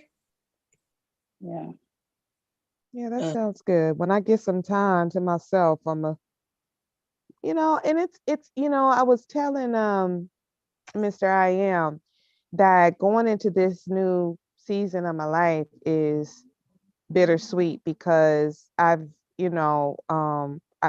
spent most of my life taking care of people, raising children, and everything that I do is them focused first, because I have to prioritize them and make sure they have everything they need, and then it's me. And I'm gonna be an empty nester soon, and I'm not sure what to do with myself. And Verbal, you're gonna love it. It's kind of scary though, because I'm like, who am I gonna cook for? Because I really cook for my daughters. Like that's who I cook for, especially the minor. But she's gonna be 18 in a week and a half now, and then she's gonna be gone in the fall over there, in college, and I'm not sure what I'm gonna do. So I had that conversation with her, and she was just like, just kind of, because we talk, we really talk, and so she's just like, so I said, what do you think I'm gonna do? What I'm gonna do? And she said, whatever you want to do, Mom. You can do whatever you want to do. Oh, you can cook for Otis? I'm like, out of the mouths of babes, right? I just got to figure out exactly what that is, because now I'm going to have the freedom and I don't have these constraints. I think Ninesh said something to you. What'd you say, Ninesh? I said she can cook for Otis. Who is Otis? Yeah, who's Otis? That's some old man with a bunch of keys on the key ring. He wear coveralls. He got an old van. I thought about that for 2 seconds, and then I said, no, it's a negative. Yeah. Yeah. Y'all know y'all in the same state, you and Nightish. Y'all in the same, he's in Oakland or? Oh, really? Yeah. Oh, they rough in Oakland. I don't know about Oakland now. They rough over there. You gotta Oakland. You gotta run. You gotta run from your front door to your car, ducking bullets and stuff. I'm good. I'm straight. Make this number 2. Okay. Yeah. So why is the apologizer so quiet? I ain't forgot about you, nigga. I ain't forgot about you. What you thought? He's predictably quiet. No, I just think that if you want to be explicit in what it is that you want me to apologize to you for. Do you think that you have anything to apologize to me for? I absolutely do, but I want to give you Okay, well then you should go ahead and no, we ain't got to go through it because I done dragged you everywhere I could drag you. You know exactly what you should be apologizing for, but don't do it. Don't do it if you're just gonna go back to your old nasty psychotic ways now. Yeah, rest in your masculinity, brother. Rest in your masculinity. No, no. What? Hold on, brother. Oh, wait. One thing, I appreciate you, brother, but I don't want to have, that's not what I'm here for. You know what I'm saying? So I appreciate you. I don't need to rest in what I am. You know, so no, I think, she's right. I've said some really horribly nasty things to a lot of people, including Verbal. Verbal was high up on the list of people I said nasty things to and about, and probably said some very hurtful things, which probably didn't feel good. They weren't hurtful. No, let's be clear. You never hurt me. I don't know you, so you can't hurt me. But I absolutely despised you. Okay, well, that's understandable. And it is understandable. Why is it understandable? Why do you understand that? Well, I just want to say I can understand where you come from. I said those things. And I apologize for those things. Those were nasty things that I said. And why would you do something like that? Why would you do something like that and continue to do something like that? We go out, I think as we were all talking, regardless whether or not it was the environment or not, I did it, I said it. And I'm standing behind it. And this is a different time, different day, and we're not going down that route anymore. So I don't have a problem accounting for it, and I don't have a problem saying I'm sorry for it. And do you know what you're sorry for? Do you know what you said? I said plenty of bad things. I mean, well, why don't you tell the people? Let's just choose two. Tell the people what you said. Oh, sure. I said things like hashtag hang verbal, hashtag grape verbal, hashtag smack that, so I said a lot of bad things. And what type of things did you say to other people?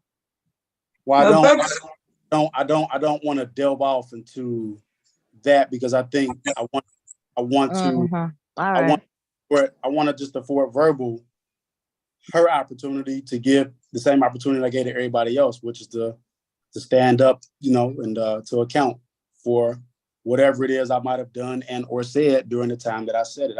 So what is making you say this now? I didn't hear the hashtags. You did hear the hashtags. I'm lost now. No, what do you mean he didn't hear the hashtags? It's like you didn't just hear him with the hashtags he said about me. I heard the word hashtag, but I didn't hear what was before it. No, he said hashtag. You need to hear what he said after the word hashtag. You saying you don't know what he just said? I heard him say he said some bad things. Then I heard hashtag. Yeah, you're gonna have to keep up. No, that's not what he said. But you can ask him to say it again, or yeah, go ahead. Tell him, Cyber. Yeah, I said all types of things. I said, hashtag drag verbal, hashtag. Wait, you gotta let him talk. He didn't say drag. That's not what he said. I know he didn't. He let him go through the list. Like what you doing? So go ahead. What you said? Nobody care about no drag verbal. That's not what. Yeah. Well, no, I'm going. If you want me to talk, I'm trying to talk. So things like hashtag drag verbal, hashtag hang verbal, hashtag grape verbal, hashtag whoop verbal, things like that. Said a lot of other stuff too. But the point is, I but there was two of them that was more important than drag verbal. Nobody care about that, right? It was the great that verbal. hang and that great and that hanging. Cyber Supreme said those things. You didn't just say them, let's be clear. You created channels. You created avatars and went around YouTube with And those campaigns. hashtags. Yeah, campaigns. Yes. And campaigned for it, and you campaigned for it on that old crazy man's channel every chance you got. I did. I did. Yeah, Correct. you did. You sure did. He lied about me having like breast cancer or a breast removed or some crap. Like he's been very malicious and evil. I was. Yeah, you have been very malicious and evil. Like, see, I can hear the ladies very clear. It's very clear. You can't hear me? Hello? You don't have to repeat it, but I hear the ladies very clearly. Okay. So now you heard the hashtags? I don't care about them. We can move on. You don't care about them, but you keep You the one that mentioning got him to say them again. So Yeah, but it sounds the same way again. It sounds like something verbal, and I don't know what the fuck that was. So I'm said gonna move on. hang verbal and rape. But Bomb, you know, when I talk very loudly so you can hear exactly what I'm saying. So okay, but did you hear the hashtag? hashtags? Did you hear them? Did you hear it them? can't be that important. Okay, well, Bomb just repeated them. You the one Did that you said hear you 'em? couldn't hear them. That's why they were saying again. I still can't hear him, but I don't want him to repeat. Yeah, but the women have given you the words, and what are we? Do you want us to just keep repeating them? Because you know, No, I hear the women. They sound clear as day. I'm not talking about the women. Okay, that's what we talking about. So do I you think know the hashtags I think now? he's trying to say it to the men. I think what he's saying is the man who's making the apology should be clear and concise in what he's saying. Say it with your chest. Right. I think that's what he's saying. So I wanna say this. I don't think that I think that if the women are able to hear me clear enough to repeat to you what I'm saying, I think you just gonna have to let that be sufficient, good brother. I'm not here for you. Respectfully. And we're not gonna devolve. I'm not gonna devolve. I'll leave before I devolve, but I'm not gonna run because I think that's unfair to verbal. She's here, I'm here. She asked for something, she's gonna get it. So if you can't hear it or if it ain't clear enough for you, brother. I don't give a fuck. Move on, brother. Okay. So verbal, I got distracted, so let me know where you want me to pick back up at.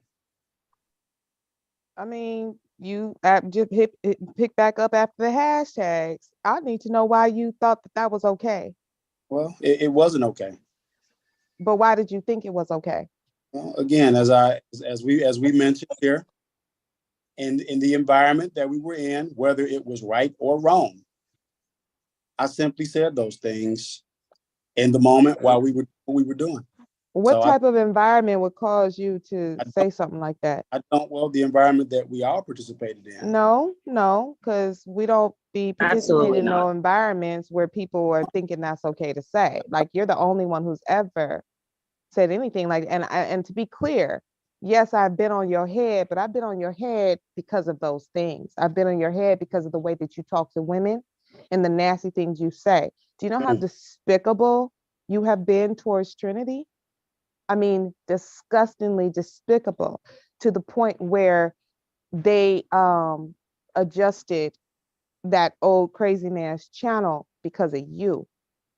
Okay? Because there were so many reports over what you were saying. All right? It's absolutely disgusting for a grown man to behave in the manner that you have behaved. Period. And there is no excuse for it. And you want to talk about environment and all this stuff? We're on the internet. Why is an internet environment affecting you to that? Like that don't even make no sense. Oh, you're right. And what is this environment that's causing you to act like an animal? No, you're right. And you're right. There is no excuse. And I can accept how people would feel about that. I really can. You're absolutely right. I don't disagree. Haven't you apologized before though? Many times. You've apologized many times, and then you go right back to the same behavior. Well, not really, because yeah, really. You've apologized to my sister many times. No, And because my sister got a good heart and a forgiving heart, because she is a Scorpio, what people don't understand about Scorpios, we do have really forgiving hearts, and we'll give you so many damn chances until we do completely and totally shut the door on you. You know what I'm saying? So, you know, it is what it is on that, but you've apologized. You have been extremely egregious to my sister. And I'm mad at that more than anything you said about me, because I just won't fuck with you. That's just how I roll. Like I'm, you know, my door slam is quicker than hers. But you've been extremely nasty to her. Well, we spoke on the phone, so you know. I don't care. I don't care what you spoke about with her on the phone. I'm here and I'm talking about it. Well, because that's just what I do. Like I'm, you know, whatever, you can have that, but I'm still saying what I'm saying, because people who care about her are gonna feel a way about how you treated her. And she can't control how I feel about the way that you treated her. If I say I love her and I care about her, I don't want nobody that I care about to be treated the way that you have treated her. And she has shown you nothing but hospitality. Yeah, and you right. have given her your ass to kiss every single time you felt like doing it. Okay. So I don't. Other so than what makes you think that we believe you're not going to do it again? Well, I'm not here to be believed. You know, again, I think you're not here to be believed. Well, hold on. I don't. Again, you know, Bomb. I don't want this to go sideways, because we spoke. So I'm gonna try to do everything that I can. You're in control of it going sideways.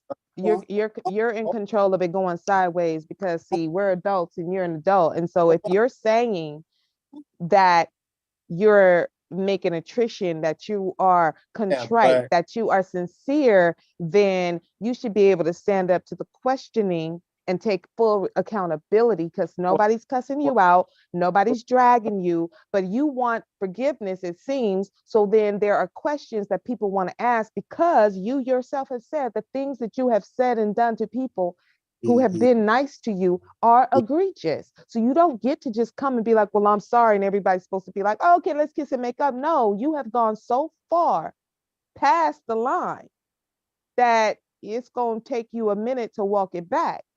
Well, That's what that is. I don't think, you know, when I called Bomb International, it wasn't about getting back.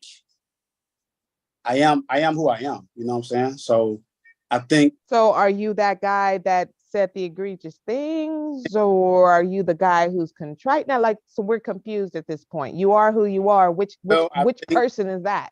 I think that if there's, respectfully, if there's anything that Bomb and I did not talk about or didn't cover in that international phone call, and she wants me to expound on that, I don't have a problem with it.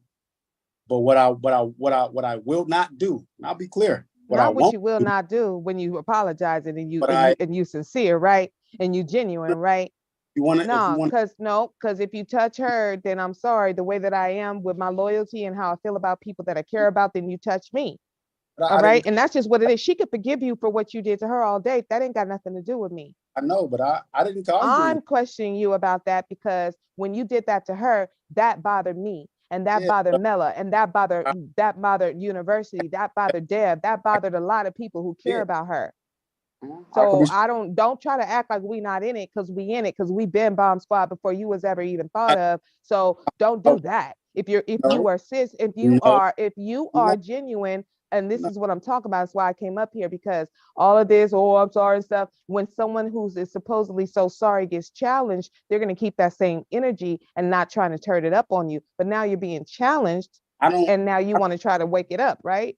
I don't look at it as a challenge. You know, again, what I won't do is I won't talk about the woman based on someone. Oh, now she's a woman. Now she's a woman, because she was all kinds of everything but a woman when you felt like it, right?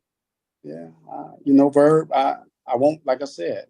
You don't have to, but I am though. You don't have to, but I am. I respect it. That's why I'm Okay, not saying, well, it's cool then. Then let it be. Then let it be then. Because you telling me what you won't do, they ain't got nothing to do with what I'm doing and what I'm questioning you on. So are you sincere about it or are you not? Well, I think as I've Because told it you, ain't no different than somebody hurting my family member. Like if somebody comes in and hurts my daughter, I'm gonna have something to say about it, right? yeah, And you it don't matter if you apologize to her for slapping her across the face. I'm still gonna have some questions. Yeah, I hear you. Okay? I hear Okay you. then. Okay then. Letting you know. No, you don't have to let me know nothing. You don't have Only to let me know a motherfucking thing. if I'm they telling you what it is. So it's not just about me. if it's about somebody else, you're not gonna get very far. It is about me and everybody else on this panel that you have aggrieved. Okay? Sorry. It's about people on this panel that you have not aggrieved. People Sorry. who did not deserve for you to treat them the way that you treated them. That's true. People who showed you hospitality and then you ran to other channels talking crap about them. Man. Yeah, I did. But yeah, like I said, that's exactly what he did, Nidus. Yeah. as it pertains to you, I said what I said. So if And you didn't mean a word of it. Let's be clear. Hey, what's going on, Robert? This T Will. I wanted to ask the question because I'm in the T cloud. Will, how you Hey, doing? sissy, I'm all right. I wanted to ask a question because I'm in the clouds when I'm listening. Hey, And T for one- Will. Hey, what's going on? What's going on, Mew? Wine. What's happening? Hey, look What's here. up, baby? Peace and blessings, family. I wanted to call up here and ask because I'm listening to he didn't have stories he didn't went off. Fake apologies. Miller, Mule, Bomb, Verbal, Trinity. These are all women. What man is calling shows, going off, saying these outrageous things about the women? What man? What type of man are you, bro? I don't think I know who you are, my friend. I think You ain't got to know who I am. You got my identity. So hold my on. identity to you has no merit. I'm asking you a question. You are going up here saying great somebody, hang somebody, bro. Yeah. I was getting in the mud like others got in the mud, and but here's the thing, bro. What man gets in the mud with women like that? There's no man. That's not a manly thing. That's a coward. Now we're talking. Hoe type shit. That's some hoe type shit. Okay, I and see, I'm sitting out here listening to you. Oh, well, I am who I am. First of all, you sound like a bitch ass nigga. That's what you sound like. You see what I'm saying? Before a real nigga to come down here and ask your ass a question, you see what I'm saying? And I gotta ask you a question because you still haven't answered that question. Okay. You feel me? What grown ass man feels that he has the right to go where people at, even if you don't like them? Why go around them? I did. That's what I'm asking. Why? Because you want to T swing. Because you Will. want to. Well, hold on. You want to swing in the mud. You want to swing in the mud with the sisters. Like what type of nigga does that? It's like he saw two women having a wet t-shirt contest and he said, I want in. I swung in the mud. I swung in the mud with men too, if that makes you happy. Yeah, but here's the thing. I have not heard you have any accountability towards the women. That's my thing. Well, my thing is if you're a man, because honestly, honestly, huh? Well, I said I don't know what to tell you, but I asked you, what can I do? In all honesty, you don't have to tell me nothing. You still half-ass apologize to the sisters. Okay, so then. So you need to come on with a real apology. I wouldn't even have your bitch ass up here. Hey, y'all would have been hung up on. I would have been got your bitch ass out of here. So how about for you pussyfooting? Somebody got to keep asking your whole ass to come up with an apology when you know you fucked up. Well, like you need your for real. How about we do this? How about I just don't respond to you anymore? How about that? Well, then. I mean, hold on. You don't have to, but that doesn't. You still a bitch ass nigga. You don't have to respond. Make that 4. You're not gonna respond to 4 bitch ass niggas and 1 hoe ass nigga. You're not gonna respond to that. Nah, but you gonna go after women. But he'll quick to tell y'all he want to do something to y'all. Exactly. Do something to a woman. That's the point. That's the point right there. Not gonna fight. We're not. Yeah, you a coward. Yeah, you a coward. Yeah, but you not. So you target women. That's roll in the mud with the women. That's your personality. I just want to tell you that I'm gonna go back in the clouds. Y'all need the verbal. verbal. I swear, you must have changed your lead because he need a verbal action. That's what he needs. He need a fucking verbal action. That's We what he waiting needs. on. Well, I that's think what I'm that. waiting on. Well, I think that when I get through, when I become an empty nester, okay, and when I got a lot more time on my hands, y'all gonna see the old verbal from Yeah, but verbal, you 2018. didn't did worse with less. I know, but that's what I'm saying. I'm like, I'm calmer now. You know what I'm saying? I'm calmer now, and it's just I'm not gonna be doing all that hollering and screaming at these niggas. I don't care about them like that. You know what I'm Well, saying? Like I I don't just care. want to come in. I'm in the clouds, man. I'm gonna get back in the clouds. I just want to come down here and ask that Yeah, but bitch I ass see nigga what that it question. is, But and I'm glad you I did. love y'all sisters. I love y'all sisters for real. And I'm going back in the cloud. But that bitch ass nigga need to come on with some kind of. Oh, He need to thank you come for up with your some kind of clarity, brother. apology. Yeah, he need to Well, come up it's with some fake. kind of It's apology fake, and a real and sincere one. he's apologized before so many times, and he just goes back. I don't think anybody up here truly believes this apology. Let's It be didn't clear. sound We're sincere. just entertaining it because we know he's just gonna go back to his same old ways because like he said, he is who he is. He right? will get this. Remember the part when he said, "What I'm not gonna do." Does that sound like a sincere person? That doesn't sound sincere. And that's what made me come up here and tell him what he needs to do is be a motherfucking man instead of sitting up here acting like a bitch ass nigga. You see what I'm saying? But like he said, he is what he is, and if a bitch ass nigga is him, well then that he shall be. You have a good evening, good brother. Take Man, care. fuck you and your motherfucking boy. Yeah, good night, sisters. I'm in the closet. I'll be listening. And if I gotta swoop back down here to get on that bitch ass nigga neck, don't believe I'm just a button away, ho. All right. Thank you, T-Will. Yes, ma'am. You're gonna be wasting his time doing that. There's no Yeah, fighting. well, you need to start wasting all our time, nigga. If you ain't gonna apologize, you need to. I really would have kicked your bitch ass off the panel. That's what I would have did. Well, luckily I'm not here for you, so sorry. Yeah, you're not here for nobody. You're definitely not here to apologize to nobody. Here to have good conversation. So I wouldn't have a good conversation with a nigga that can't show proper respect. You have a good one, brother. It's nice meeting you. Fuck you. Nice meeting you, brother. Fuck you punk. And Charze, you need to hit him with that line. Nigga, you gay, you punk ass nigga. You have a good one. Yeah. Nigga, you gay.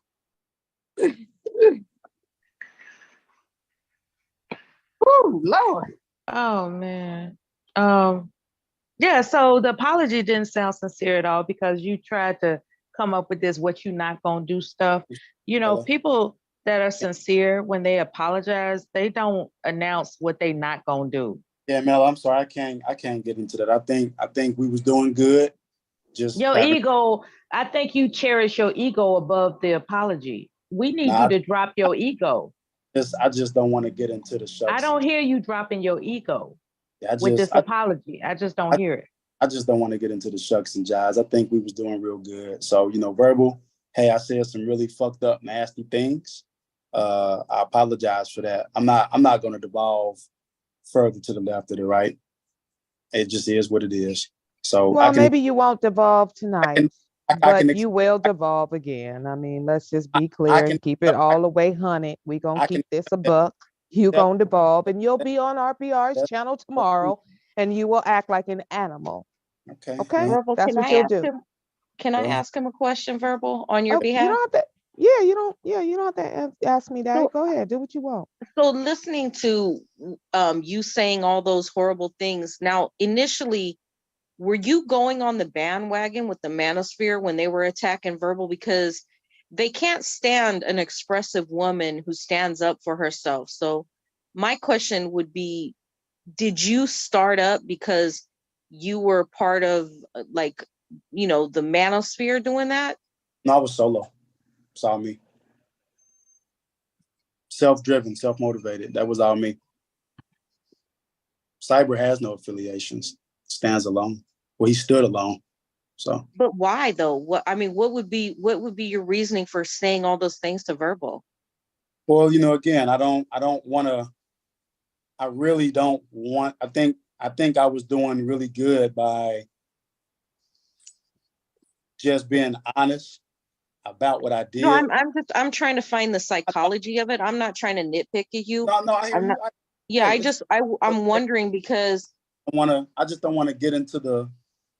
I just don't want to intentionally or accidentally devolve. You know what I mean? I just wow. no, So you don't okay. have any control over that, huh? Hold on, Is that hold what you're on. telling the people? I'm just trying to find the psychology of this because it's not a very rational, I want to say, for you to go off on her and say, grape, da da da da da, and all these different things to her that are very violent. Yes. I'm just trying to figure out where this, because I saw something different in you from the beginning of this live stream, and to hear that you said those things to her, I'm trying to understand the psychology behind it. Well, again, I just, we have a long tethered history, but again, I just don't want to. I want to keep it level, and I just simply don't want to devolve. So understand what I know now is that, hey, I throw the apology, I give the apology. Oh, didn't you say some stuff to Taylor too? You said some nasty stuff to her. She's a real young lady, and you're like 25 years older than she is. She's in her 20s to 25 years older than she is, and you said some nasty stuff to her. I think he has Black women issues. That's a fact. That's a fact. Women issues in general, but Black women in particular, because Black women are the I easiest. think you got anger issues. Like, that's some mad ass shit. Like, think about how angry you gotta be. Like, I don't even know if it's about women. I think he might have just chose women because it's like, that's easier. Like, I think that's some anger ass shit. I can't respond to that because that's not what I told Bomb Cherry that I was going to be about on that phone. So I can't do it, y'all. I mean, like I said, Bird, you want that apology? And then this story about hitting a woman upside the head with a Tanqueray bottle. Like, maybe you do have anger issues beyond repair. I've heard men on here say that they would slam a car door into somebody's head because whatever the reasoning. But I mean, honestly, there's no reasoning to be that violent. Exactly. How can you reassure us that you're sincere about turning over a new leaf? Like, have you turned over a new leaf, or are you just giving us lip service? So when a person goes into court and they're, criminal charges or what have you, and they decide to plead guilty, the judge always makes them recant what they are guilty for and admit to what it is they did.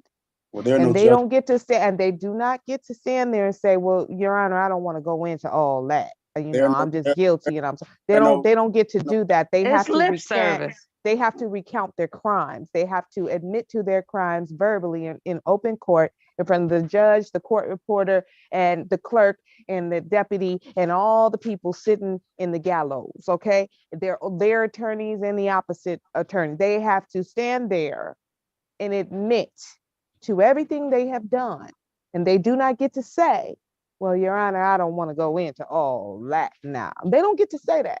See, they don't get to do that. So what makes you think you get to do that? So for me, accountability looks like I did that. And you know what? I did that. No one made me do that. I made a choice. I made a conscious decision to behave like an animal. And I made that conscious decision over and over and over and over again. And I apologized over and over and over again, and then went back and continued the same behavior, right? That's what I say is accountability, yet you only want a part of it, right? You want to come up here and sound real sweet and calm, right? You want to come up here and say, yeah, I apologize. But then when the hard questions come, you're not prepared for that. And you want to run away and shy away from the hard questions. But as a man that you say and claim you are, standing on your square, what you should be doing to show everybody that you are genuine and sincere in your apology is taking full accountability for what it is you did, and whatever questions come up based on your behavior that people are bringing up to you, that they've never been able to talk to you about before because you were devolving into your animalistic self. So you weren't even hearing it when they were bringing it to you in real time. Now you're coming to us, to the bomb squad, because you want to be able to get back on panels. See, you want to be able to get back on panels, be welcome, and run your mouth. That's what you want to do. So you figure we're all stupid and you can just apologize and sound contrite, but you're the smartest nigga in the room still, right? And we're supposed to just be like, oh, he apologized. Hercules. No, nigga. It don't work like that. You have done the most. This is not just about arguments on panels. This is not just about, oh, you're a bitch. Oh, weave wearing hair hatted hooligan. This is not about that. This is about you going on a campaign. You went on a campaign, not just against me, but against another YouTuber. A campaign with an avatar and a channel that had you literally got up on panels campaigning for someone to SA me all over YouTube. It was a campaign. A campaign. You not just had it on your avatar, the hashtags. You sat up on panels and told everybody that if they see me in the street, they should SA me. They should hang me. That's what the fuck you did. So don't get up on this shit and downplay this motherfucker. Don't do that because you're going to piss me off, right? You're pissing me off now because you're playing with me and I'm not stupid. I promise you're not smarter than me. I promise you're not. Okay? You want to know my IQ? I just took an extremely long IQ test. You don't want to know my IQ. Don't play with me. I'm wondering if something actually had happened to Verbal by you requesting that, even if you were just playing around. Because we got crazy people that listen into these programs and these live streams, and you won't know who they are. And what if that had actually happened to Verbal? Because Verbal has shown her face and has been where they know where city she lives in. Okay. And what if that had actually happened to her? How would you feel about that? Did he leave? He wouldn't feel nothing about it. He wouldn't feel nothing about it. That's not something you say unless you mean it. Like there's just some shit you don't say unless you mean it, even if you only mean it for the moment. He on mute. He's on mute. I think he ran. I think he ran. No, Cyber, come back up here, sir, please. I ain't even gonna cuss you out. I just have some questions for you because I think there's something wrong with you, dude. Like for real. Come back up here. Don't run. Don't run. Sorry about because that. Listen, dude. Sorry about that. I had a phone call. Sorry about that. I had a phone call come in. My bad. Yeah. What? Are you okay? Excuse me? Are you okay? What's going on? Because I'm just perplexed, okay? Because I rewinded and I've been listening in the clouds the entire time. Do you understand the horrific, hateful, evil shit that you said to not only myself, but the other women on the panel? Do you understand what you stated to us and what you incited? So I'll tell you that if you're here for a personal apology, I don't have a problem providing that to you. Well, no, here's the thing. I don't want you apologizing to me because I give you about 3 to 4 months before you turn up again. So you could go ahead and keep your apology. You do this all the time. So that's why I'm asking you if you're okay. Because you not only you apologize 3, 4, 11, 55 times prior to this, and then you come back and act like ain't nothing going on. Like nothing. Why do you do that? So again, today, and I think last time, The question is, why do you do that? Hold on. I'm not here to overtalk people. Today and before, I was just a panelist. I like being just a panelist. I understand that, but I'm asking you a question. You want me? Go ahead. Go talk? ahead. So, you know, again, respectfully, I hear you. Right. If you want a personal apology for something that I did to you, I do not have a problem giving you that. But what I'm not here for, I'm not Tell on me trial. what you're not here for. I'm not on trial. What do you mean you're not on trial? I'm just a panelist. No, I think it's fair to have you on trial because you listen, dude. You do like. Why did you come back here like ain't like shit is sweet? I'm after you say one thing horrible shit. One thing I figured out, Taylor, is that, you know, when I called and I spoke to Bomb and we had our conversation, like I said, I was out of the country. But one thing I learned out of many times. So you times, apologized to Bomb for saying crappy shit about her grandson? Did you apologize to her? Please hold on. Mm-hmm. One thing I learned of the many times that you all are saying is I've learned to do what I said I'm gonna do and just move on. That's what I've done everywhere, right? I don't want to come here and then have all the effort, all the other things that I've done where I've tried to, you know, put that other person away. But it's not that you come over here, Cyber. You go on other people's panel. This is doing the same thing, dude. I need for you to hear what I'm saying right now. I've gone. Okay, but can you acknowledge that? Can you acknowledge the fact that you just don't do it over here?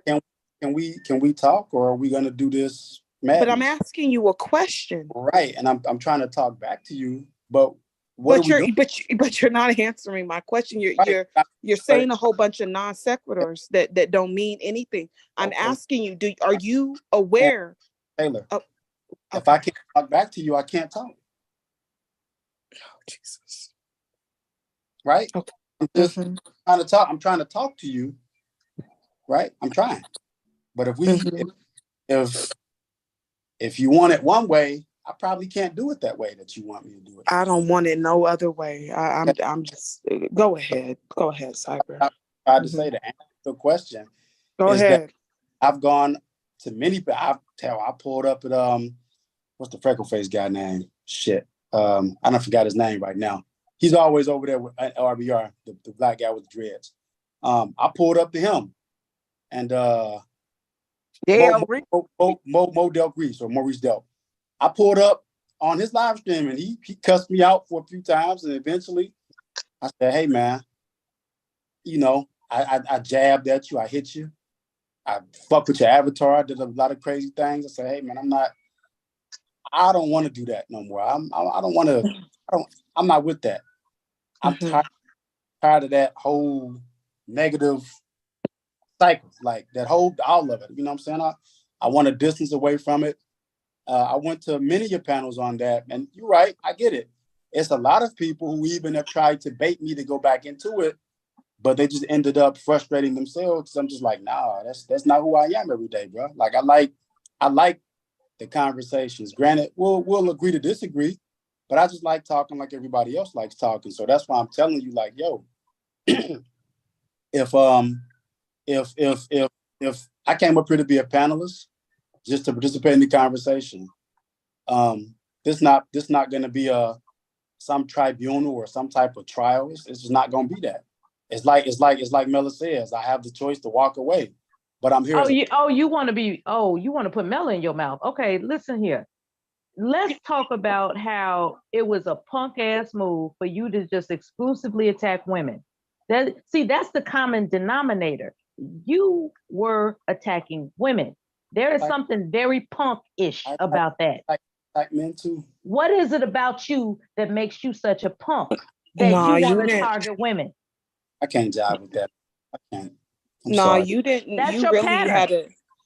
had a disdain for women for whatever reason. Even when we say, hey, we don't even want to really speak to you or communicate with you like that, you still steady trying to talk. He kept doing it you towards just kept women, doing it. right? He kept doing it toward women. Can you acknowledge the fact, Cyber, that myself, Verbal, Mela, and every other woman that you attacked, and said horrific things about, that we ain't never really went there with you like that? He doesn't like our confidence. He doesn't like our confidence. That's what I believe the core issue is. When he hears Black women that have confidence, it's something about us that intimidates him, and he has to shut it down with his, his insecurity tactics. He just has to shut it down. Hold on, the Butterfly Progressive has confidence. I've never had an issue with her. I'm not talking about her. Sorry. I'm talking about the women that you have attacked. I'll be privileged. Yeah, you didn't. You never attacked Pure. But I'm just saying, I'm not Pure. I don't know who she is, but I'm You just saying. just said her name, Pure Butterfly. Yeah. You came back with a new pseudo spirit. See, you're not gonna get off that easy, bro. Right? You're not gonna get off that easy. If you're bringing me up, I have a question for you. What are we doing? Okay, so this is the question I have. Would you have felt any kind of remorse or guilt had anybody, like what you men need to realize is that other men in the clouds who may be very weak-minded are listening to you, right?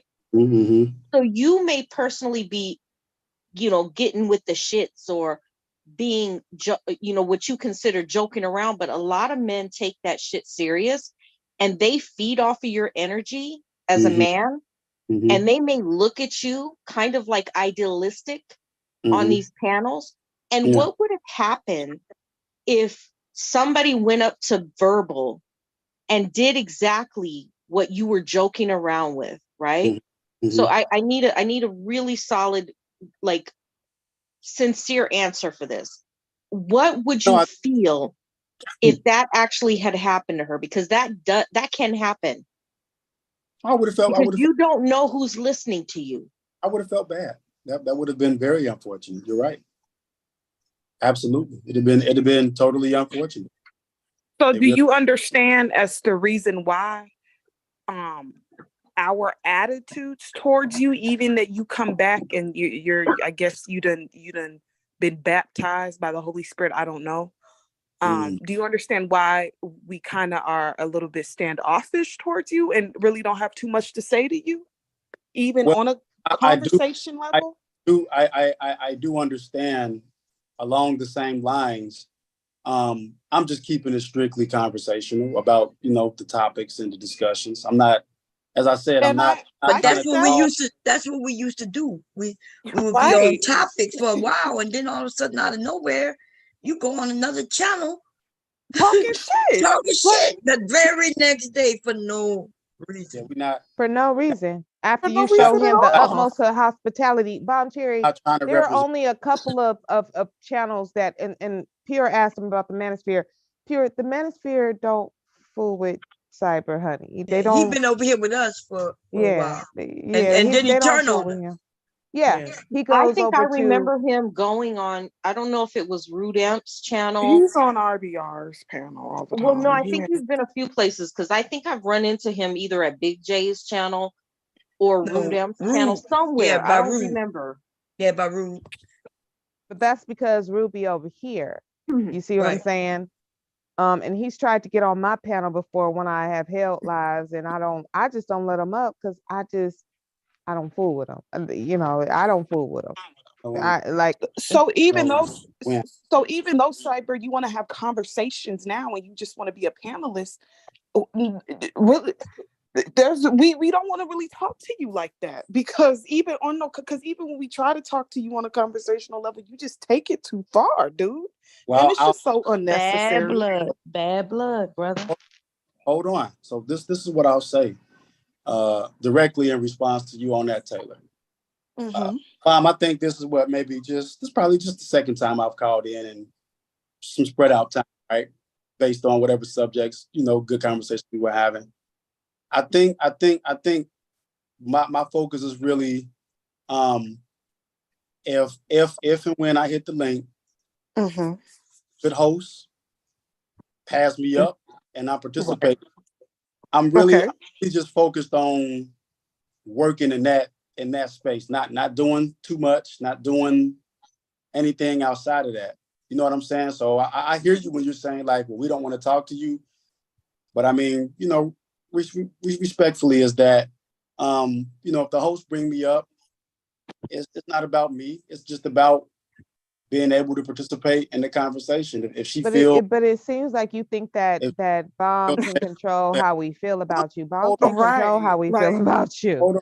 Bomb can't make us like you or talk to you or none of that. You know what I'm saying? You can hit a link all day, but if we hear and you talking crazy and we decide to give you that work or we don't want to talk to you like that, then we ain't gonna talk to you like that. And that's just what it is. If I think it's a situation where I need to come and talk to you, I'm probably not gonna do that.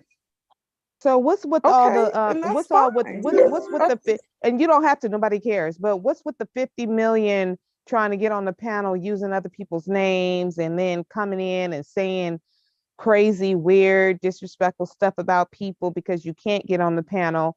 I mean, coming back like 30 times within 1 hour. Right. Like Were you on it's medication weird. or something? It's weird. Like that shit is psychotic. That's why that's called trolling. That's why I asked him if he was okay.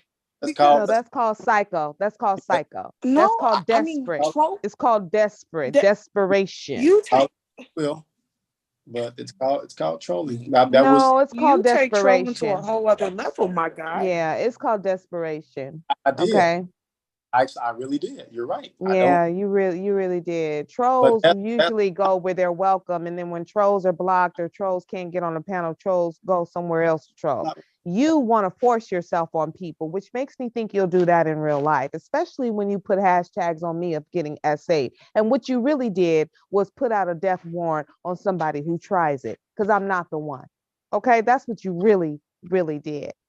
I would jack your ass up. You understand that? I will jack you up. Don't be sending people on no dummy missions. That's not what we want to do. We don't want to represent that. So again, well, you represented it. So I mean, so again, Taylor, like what you mean we? All of a sudden though, he want to be civilized. Like, exactly. boy, get the hell up out of my face with that bullshit. We are trying to pick out what creates psychotic people like yourself. Let me push you down a flight of stairs and say, here's some flowers, you know. I can't respond to a question like that, Mella. Come on now. Well, that was you had a psychotic break for a period of time, and now you're trying to come back calm, and we're not buying it. So you're saying he on his meds? You saying he back on his meds? Something is off that he won't admit to. He's a psycho. Mania, He's a psycho. He was mania. The mania on his part. meds right now. He was in mania. But just like all crazies, once they get on their meds and they start taking it for a while, they start feeling better, right? So what they do is they stop taking their meds because they feel better, but they're crazy. So they don't realize that the meds is what is making them feel normal. And then they stop taking their meds because they're like, why am I taking these meds? I feel fine. And then they stop taking them and then they start acting cyberish. See, that's what happens. Okay. Well, I mean, listen, dude. If you want to have a regular conversation, that's fine. Engaging with you, anytime you're on this panel, I'll be cordial, but I just want to engage in the conversations. That's all I really want to do. I just want to be a part of the conversations, man. Why do you want to engage in conversations so desperately? What's that going to do to your life? I think that when there's an interesting why topic, is it so meaningful for you to be here? To the point that you're subjecting yourself to this scrutiny. We're I some don't, lonely bitches. I don't understand why you want to talk to some Right. bunch of We lonely lonely bitches per your bitches. admission. We ain't got no man. I'm not here to We got breast talk cancer, to you all types of shit. I'm just all types of We're shit. no. I think But he that desperate. But he desperate for our conversation. Make that make sense. I That don't think make no sense. Why do you I want to think be here so bad that you think you can come back and pretend like you never did what you did? I think yesterday we had. I think day before yesterday there was a great discussion that was had. I don't And give a damn it's about always none of it's that. always That good was to be the good honeymoon discussion. moment. Now we in a marriage. What are you Yeah, doing? it's the cycle of abuse. You You in gotta the cycle of bring abuse. you gotta bring I your can't. authentic truth to the table with this fake ass apology you laying down. Yeah, he's in the cycle. jive He's with in the that, cycle. man. He's in the cycle of abuse. So there's the honeymoon phase. I'm sorry, please He forgive thought me. he was Here's the gonna get off flowers. unscathed. Let me take you out on a nice can't jive with date. that. You all right? And You ain't got to then ride with it. Just I just can't you jive with that. don't. I We hear don't you. care. We don't care whether you ride with it or jive with it or shuck and jive with it. We don't care about that. It don't He have thought nothing he to do could be with our abusive Have your opinion apology. and come of what back you as if he was saying. never abusive. Right. Like, boy, if you don't stop it, like if you don't get out of here with all that no, he foolishness does. that you're doing right now. He did this like 3-4 fucking times already. He'll come back just like this, humble, all the like time. nothing fucking happened. He and then he'll always turn goes right up, and back. I'm just like, so it just like, dude, like that's why I just don't. That's why I just said keep your apology because I don't want you apologizing to me because I know you're gonna turn up So again. You're gonna get put a mad because cash someone. app on it? Can we put a pool, a I betting got pool? I got cash app on it? $50 on that shit. I'm gonna match that 50. I'm gonna match that 50. I So know what's the that's right. timeline? Look, can I put my money in it too? God Yeah, damn. girl, put your money in it because, honey, you gonna be the first one he attacks. Okay? I know for no reason at all. Yeah, he gonna be over there on I got 50 on it. Anton's. Y'all Yeah, should know who he gonna get first. So what we got? We got 200 right now. So now all we tomorrow. gotta, What y'all now thinking, all we gotta tomorrow? do is a time frame. Let's give him. Let's give this nigga let's give this nigga I 90 give him days. tomorrow. She Over said there tomorrow. by 90 days. Over there by what is 90 that? motherfucking. Now, Bob, He does it quarterly. You know if he's able to get on the panel with Pearly, you Oh, know all hell bets no. are off. Yeah, like We the good mother. like, He'll do us it's like done. he did with the good mother. Oh, if Pearly gives him He some gonna be on the attention, good mother we bad. gonna be some we gonna be some yeah. nappy headed hoes if Pearly gives him some Wait. attention. I need to hear about this. He was on Good Mother's panel. Yeah, listen, he was Talking over here. shit. He was over here sure with was us. here He talking was over shit. here with us having a good discussion. And then good mother did her attack. And he went over there sitting on her panel talking about all of us over here. We were like, God damn, this nigga was just up there with us. Man, yes. Was just up there with us. Taylor, you Borgin. You Borgin. Tay, you Borgin. You Borgin. The same day. Within Tried the again, same Taylor? day, Kira. Oh yeah, you Borgin. Like it was just just high heckle and fuck is Somebody got texted to Hello? her because she can't hear it. You Borgin. Yeah. Yes, Simon, you done this way too many times. We could be over here having a good conversation. 1 minute you over here with us, next minute you somewhere else. As soon as somebody turn on us, you'll be over here talking about them with us. As soon as they turn. Man, listen, he goes over there to RBR, girl, and he be talking shit. He brings up your name every chance he get, Bob. Really? So when was the last? Yes, most definitely. So, hold on. Oh, absolutely, he does. Hold on. I gotta hear about this. So when was the last time I was there? You don't mind telling? You were there about 2 days ago talking shit. You got a video? You got were just over here having a conversation yesterday. Yeah, well, I mean, it'll be right. if you can point everybody to that. So much So for you that wasn't over 2 days there. ago. You wasn't over there. You wasn't over there. I mean, I just say if you said I was, and you can prove but it. were you? But were you? No, I wasn't. But if you said I was, you I would weren't? like for you to You prove weren't it. over there a couple. You weren't on RBR 2 days this ago. week. this week? If you can pull it up. Okay, 3 days ago. 3 days ago. You was, I mean, was you over there 3 days ago? Whatever time frame you saying, if you could Have bring you it out, been I on would appreciate it. RBR's channel in the past 7 days? If you can bring it up. Oh, you see we're what's gonna go off happening? what you're That's saying. what I thought. That's why I hit this link. Well, I mean, if you can bring it up, that trumps everything, right? And you say I No, was here. you know. Do you know whether you were there or not, or you didn't take your meds? It's a yes or no question. No, it's Were you there if talking she shit about just Bomb? showed. Well, Cyber? no, absolutely not. If Well, she I'm can, gonna pull this shit up. Hold on. yeah, Nah, that's what I I'm don't. saying. Pull it I up. only was there Do for you a remember? second. I was only Pull it there up. for a little bit, so I can't say definitively whether or I not he would was I talking would say about Bomb. But I would say pull it up. I will say that 90% of the time that he hits RBR's panel, he starts talking about Bomb. He So starts when was the talking shit last time about I was her, there? Bomb and them women over there. Never the men, because she got men over here too, but he can't touch the men because his men, them men will snatch his jugular. Them When men would was the just last time you was take on their this panel? fingers and snatch his throat out, and he knows that. Well, the actual last time that I was on RBR's, that's actually where I started.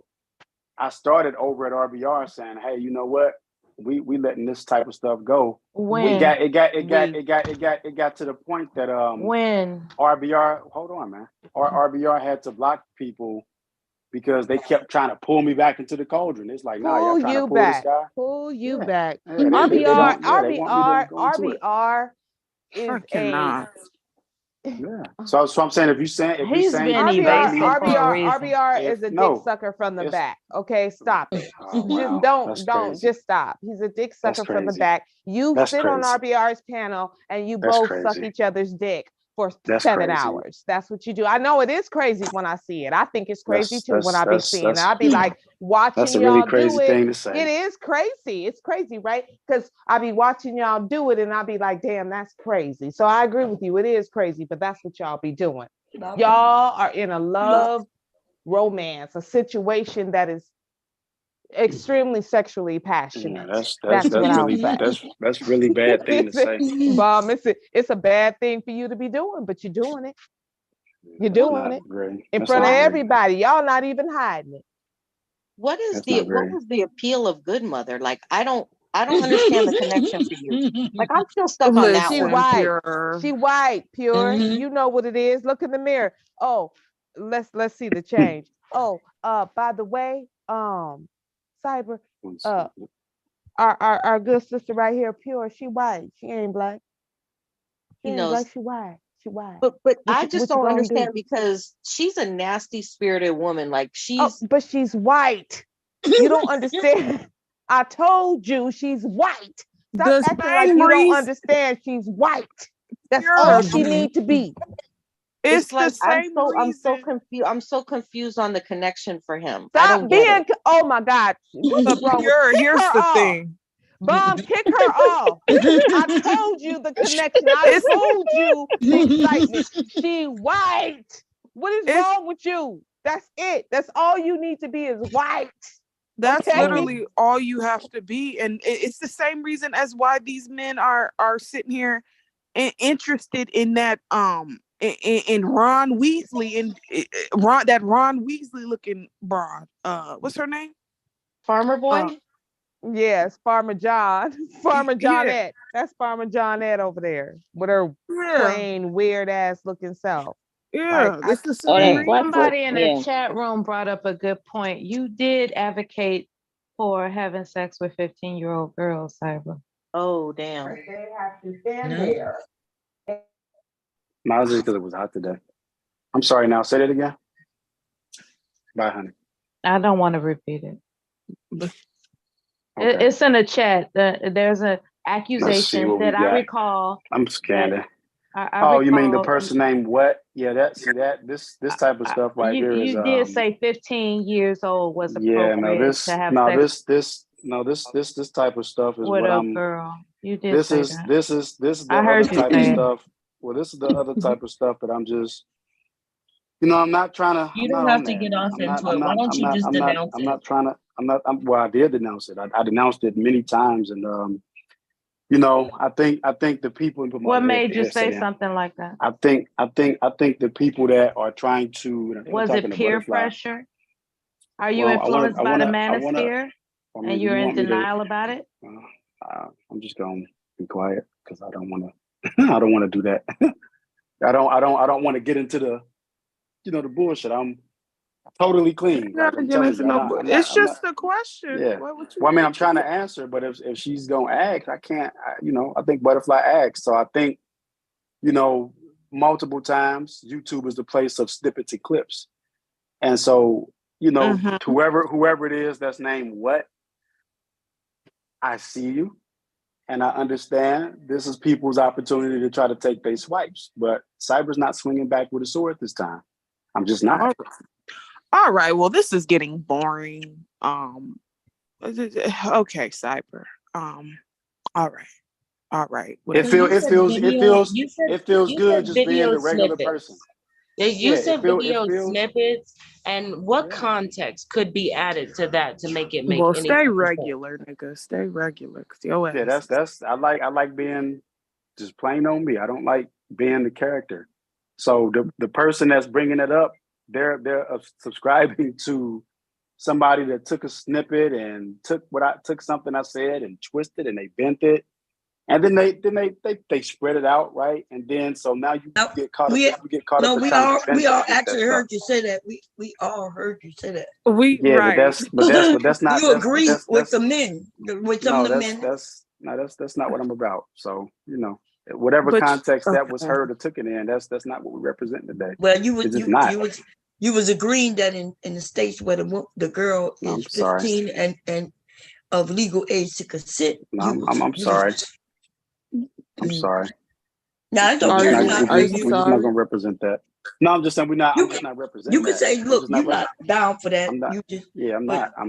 Yeah, I'm just not going to represent that. Yeah, I'm not going to represent that. That's all you have to say about it. You just say, look, I may have said that in the past. It could have been that I was, tripping, or maybe I was thinking, hey, it's legal, so you know what I mean. And that's what I was thinking on the legal side. No, I think that the controversy came when I stood on my ground and said, when it comes to, I think it came from BMT's panel a long time ago. I think the context of that conversation was laws and how different countries construe that. And I think a lot of people, they didn't agree with me when I said, well, different countries have different laws. And I said, if there were certain laws in other countries that let's say if it was like a crazy law that had something to do with like beating women or something, right? What if we instituted that?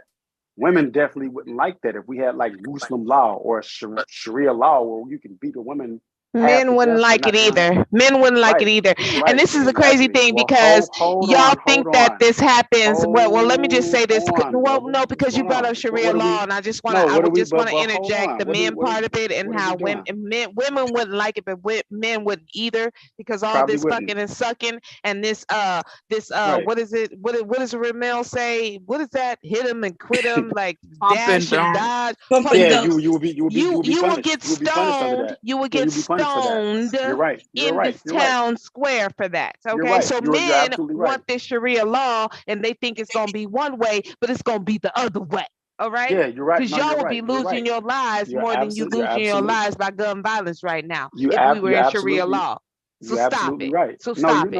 I'm just using it for an example, but you're absolutely right. And people wouldn't like that. Say the other part. Say the other part. Well, I mean, okay. Well, you brought greater context to it, and I appreciate that. But what I'm trying to say is, if there was another law that came from another country brought here that we didn't jive with, people, right, men and women, they wouldn't like it. And so what I had said those many years ago, I said, there may be laws in other countries where they may have a marriage age stipulation or something like that. And I said, I can't be an American and argue against another country's laws in the context of, you could in the stopping I mean, no, I'm just it's you just could having, based on morality and having, based on what you think just, a child is and a right, child is not. You can. But You absolutely hold on. nothing stopping you from doing hold that. on, ma'am. Nothing. Hold on, respectfully.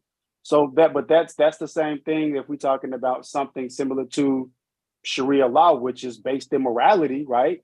That's pure. That's as moral as you can Really. It's get. not really based in morality. It's not.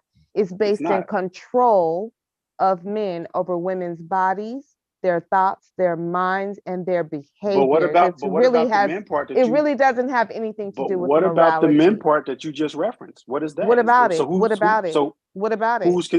What's the control part of it's that? also control. It's the same type Because of control.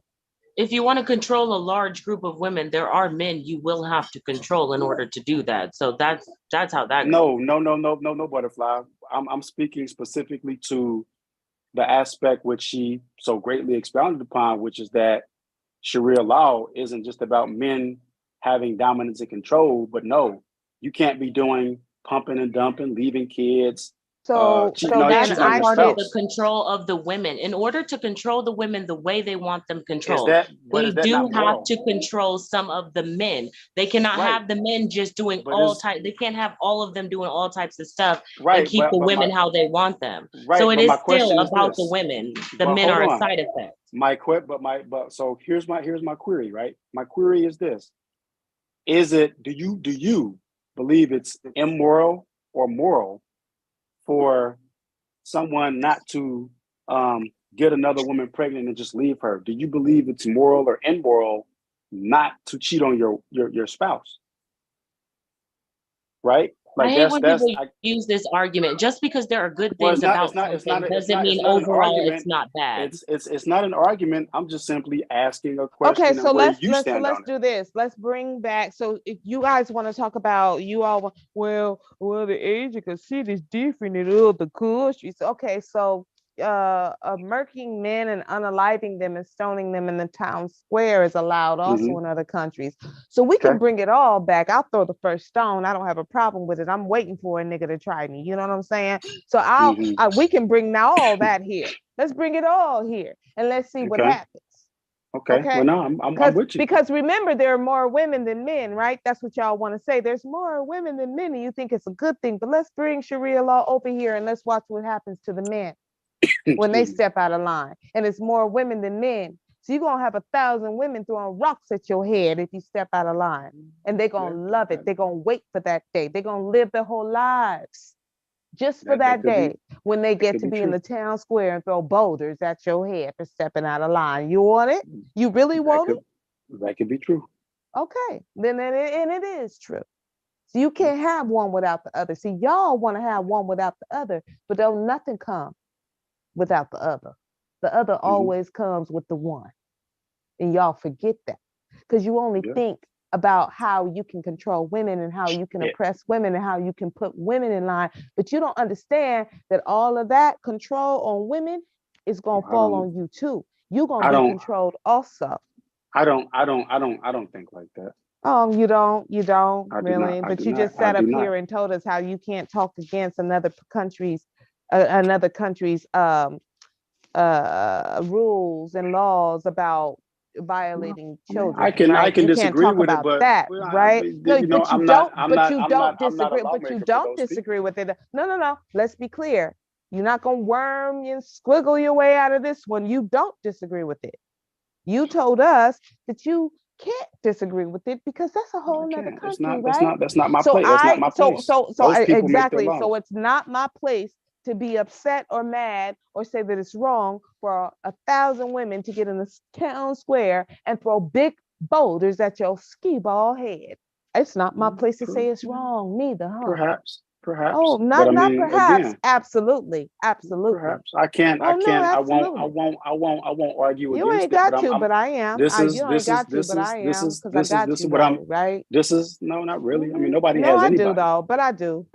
Nobody has and everybody anybody. knows it. You just don't want to see it because that other person in your head, them other 4 people in your head, is fighting with you right now against your nature. And your nature is to be disrespectful. And this is why I came up here, because all of that quiet talk, all that We're not quiet on that. talk. I knew that my voice alone would trigger you. It triggers men, it does, because they cannot handle the confidence that I have and the fact that you know that I don't need you. You also know that I see you We're and I not see on that. right through you. You also know that I don't give a damn We're about not your on that. validation. I don't give a damn about your validation. We're not I on that. don't need it. I don't care about it. I'm a truth We're teller, not. and We're I'm gonna not. tell We're you not the trying to truth. do that. I'm gonna tell you the truth, and I'm gonna tell women the truth. That's just how it goes down over We're here not. We're in not my trying camp, to right? represent that. I don't care understand, what. but Who is we're we? just not trying to. You We're just and not you trying and to your represent that over here. four personalities. Who is we? However you want to call it, Verb. I know. I'm asking you. Who is No, we? I'm just telling you, I'm not. Who not is trying to represent that over we? here. Because I thought I Yeah, was what's only that talking to we? one person. Am I talking to 5 people now? Like, can you tell Okay, me their Verb. names? What are their names? Okay, Verb. Exactly. That's what I thought. You mad now? No, not at all. He is truly a coward. I'm just not here for that. That's all. I'm just not. No, you're a coward. That time is over. No, Believe say it or say don't it's believe it. who? It's just You, that the was time. coward? Yeah, because Says you, the coward. I'm the person who's in control of behaving You're not a in certain control way. of anything here, sir. No, I'm in control of behaving a certain way. I am. No, And so I'm you're not. not. I'm just not going to carry myself in that light no more. I said I'm done. I'm done. Who is we? Because I think your psychotic tendencies are still present. Who is we? Mm-hmm. Exactly. I just don't have nothing on that. And here we have a psychopath trying to make amends. Okay. How cute. It's however you like it to be. How cute. I'm just not going to be disruptive and on the destruction stuff no more. That's over with. Well, Gone. tomorrow's another day now, isn't it? It's been a lot of days, been a lot of weeks, been months. Yeah. And you know what? It feels good leaving it behind. It does. It really does. Mm-hmm. Mm-hmm. I have to agree with Verbal that you're an animal. That's and fine. A leopard doesn't change its spots. So that's fine. That's fine. You were within your prerogative to feel that way. I wanted to think that I wanted to think that you were ready to turn over a new leaf until you said what I'm not gonna do. As long as you don't bring it to me. To what I'm your fine. past behavior is. You still defend your past behavior. No, as long as the negativity is Yes, not brought to you me, are I'm fine. still defending your past behavior. We're not It's sickening. We're not going to entertain the crap.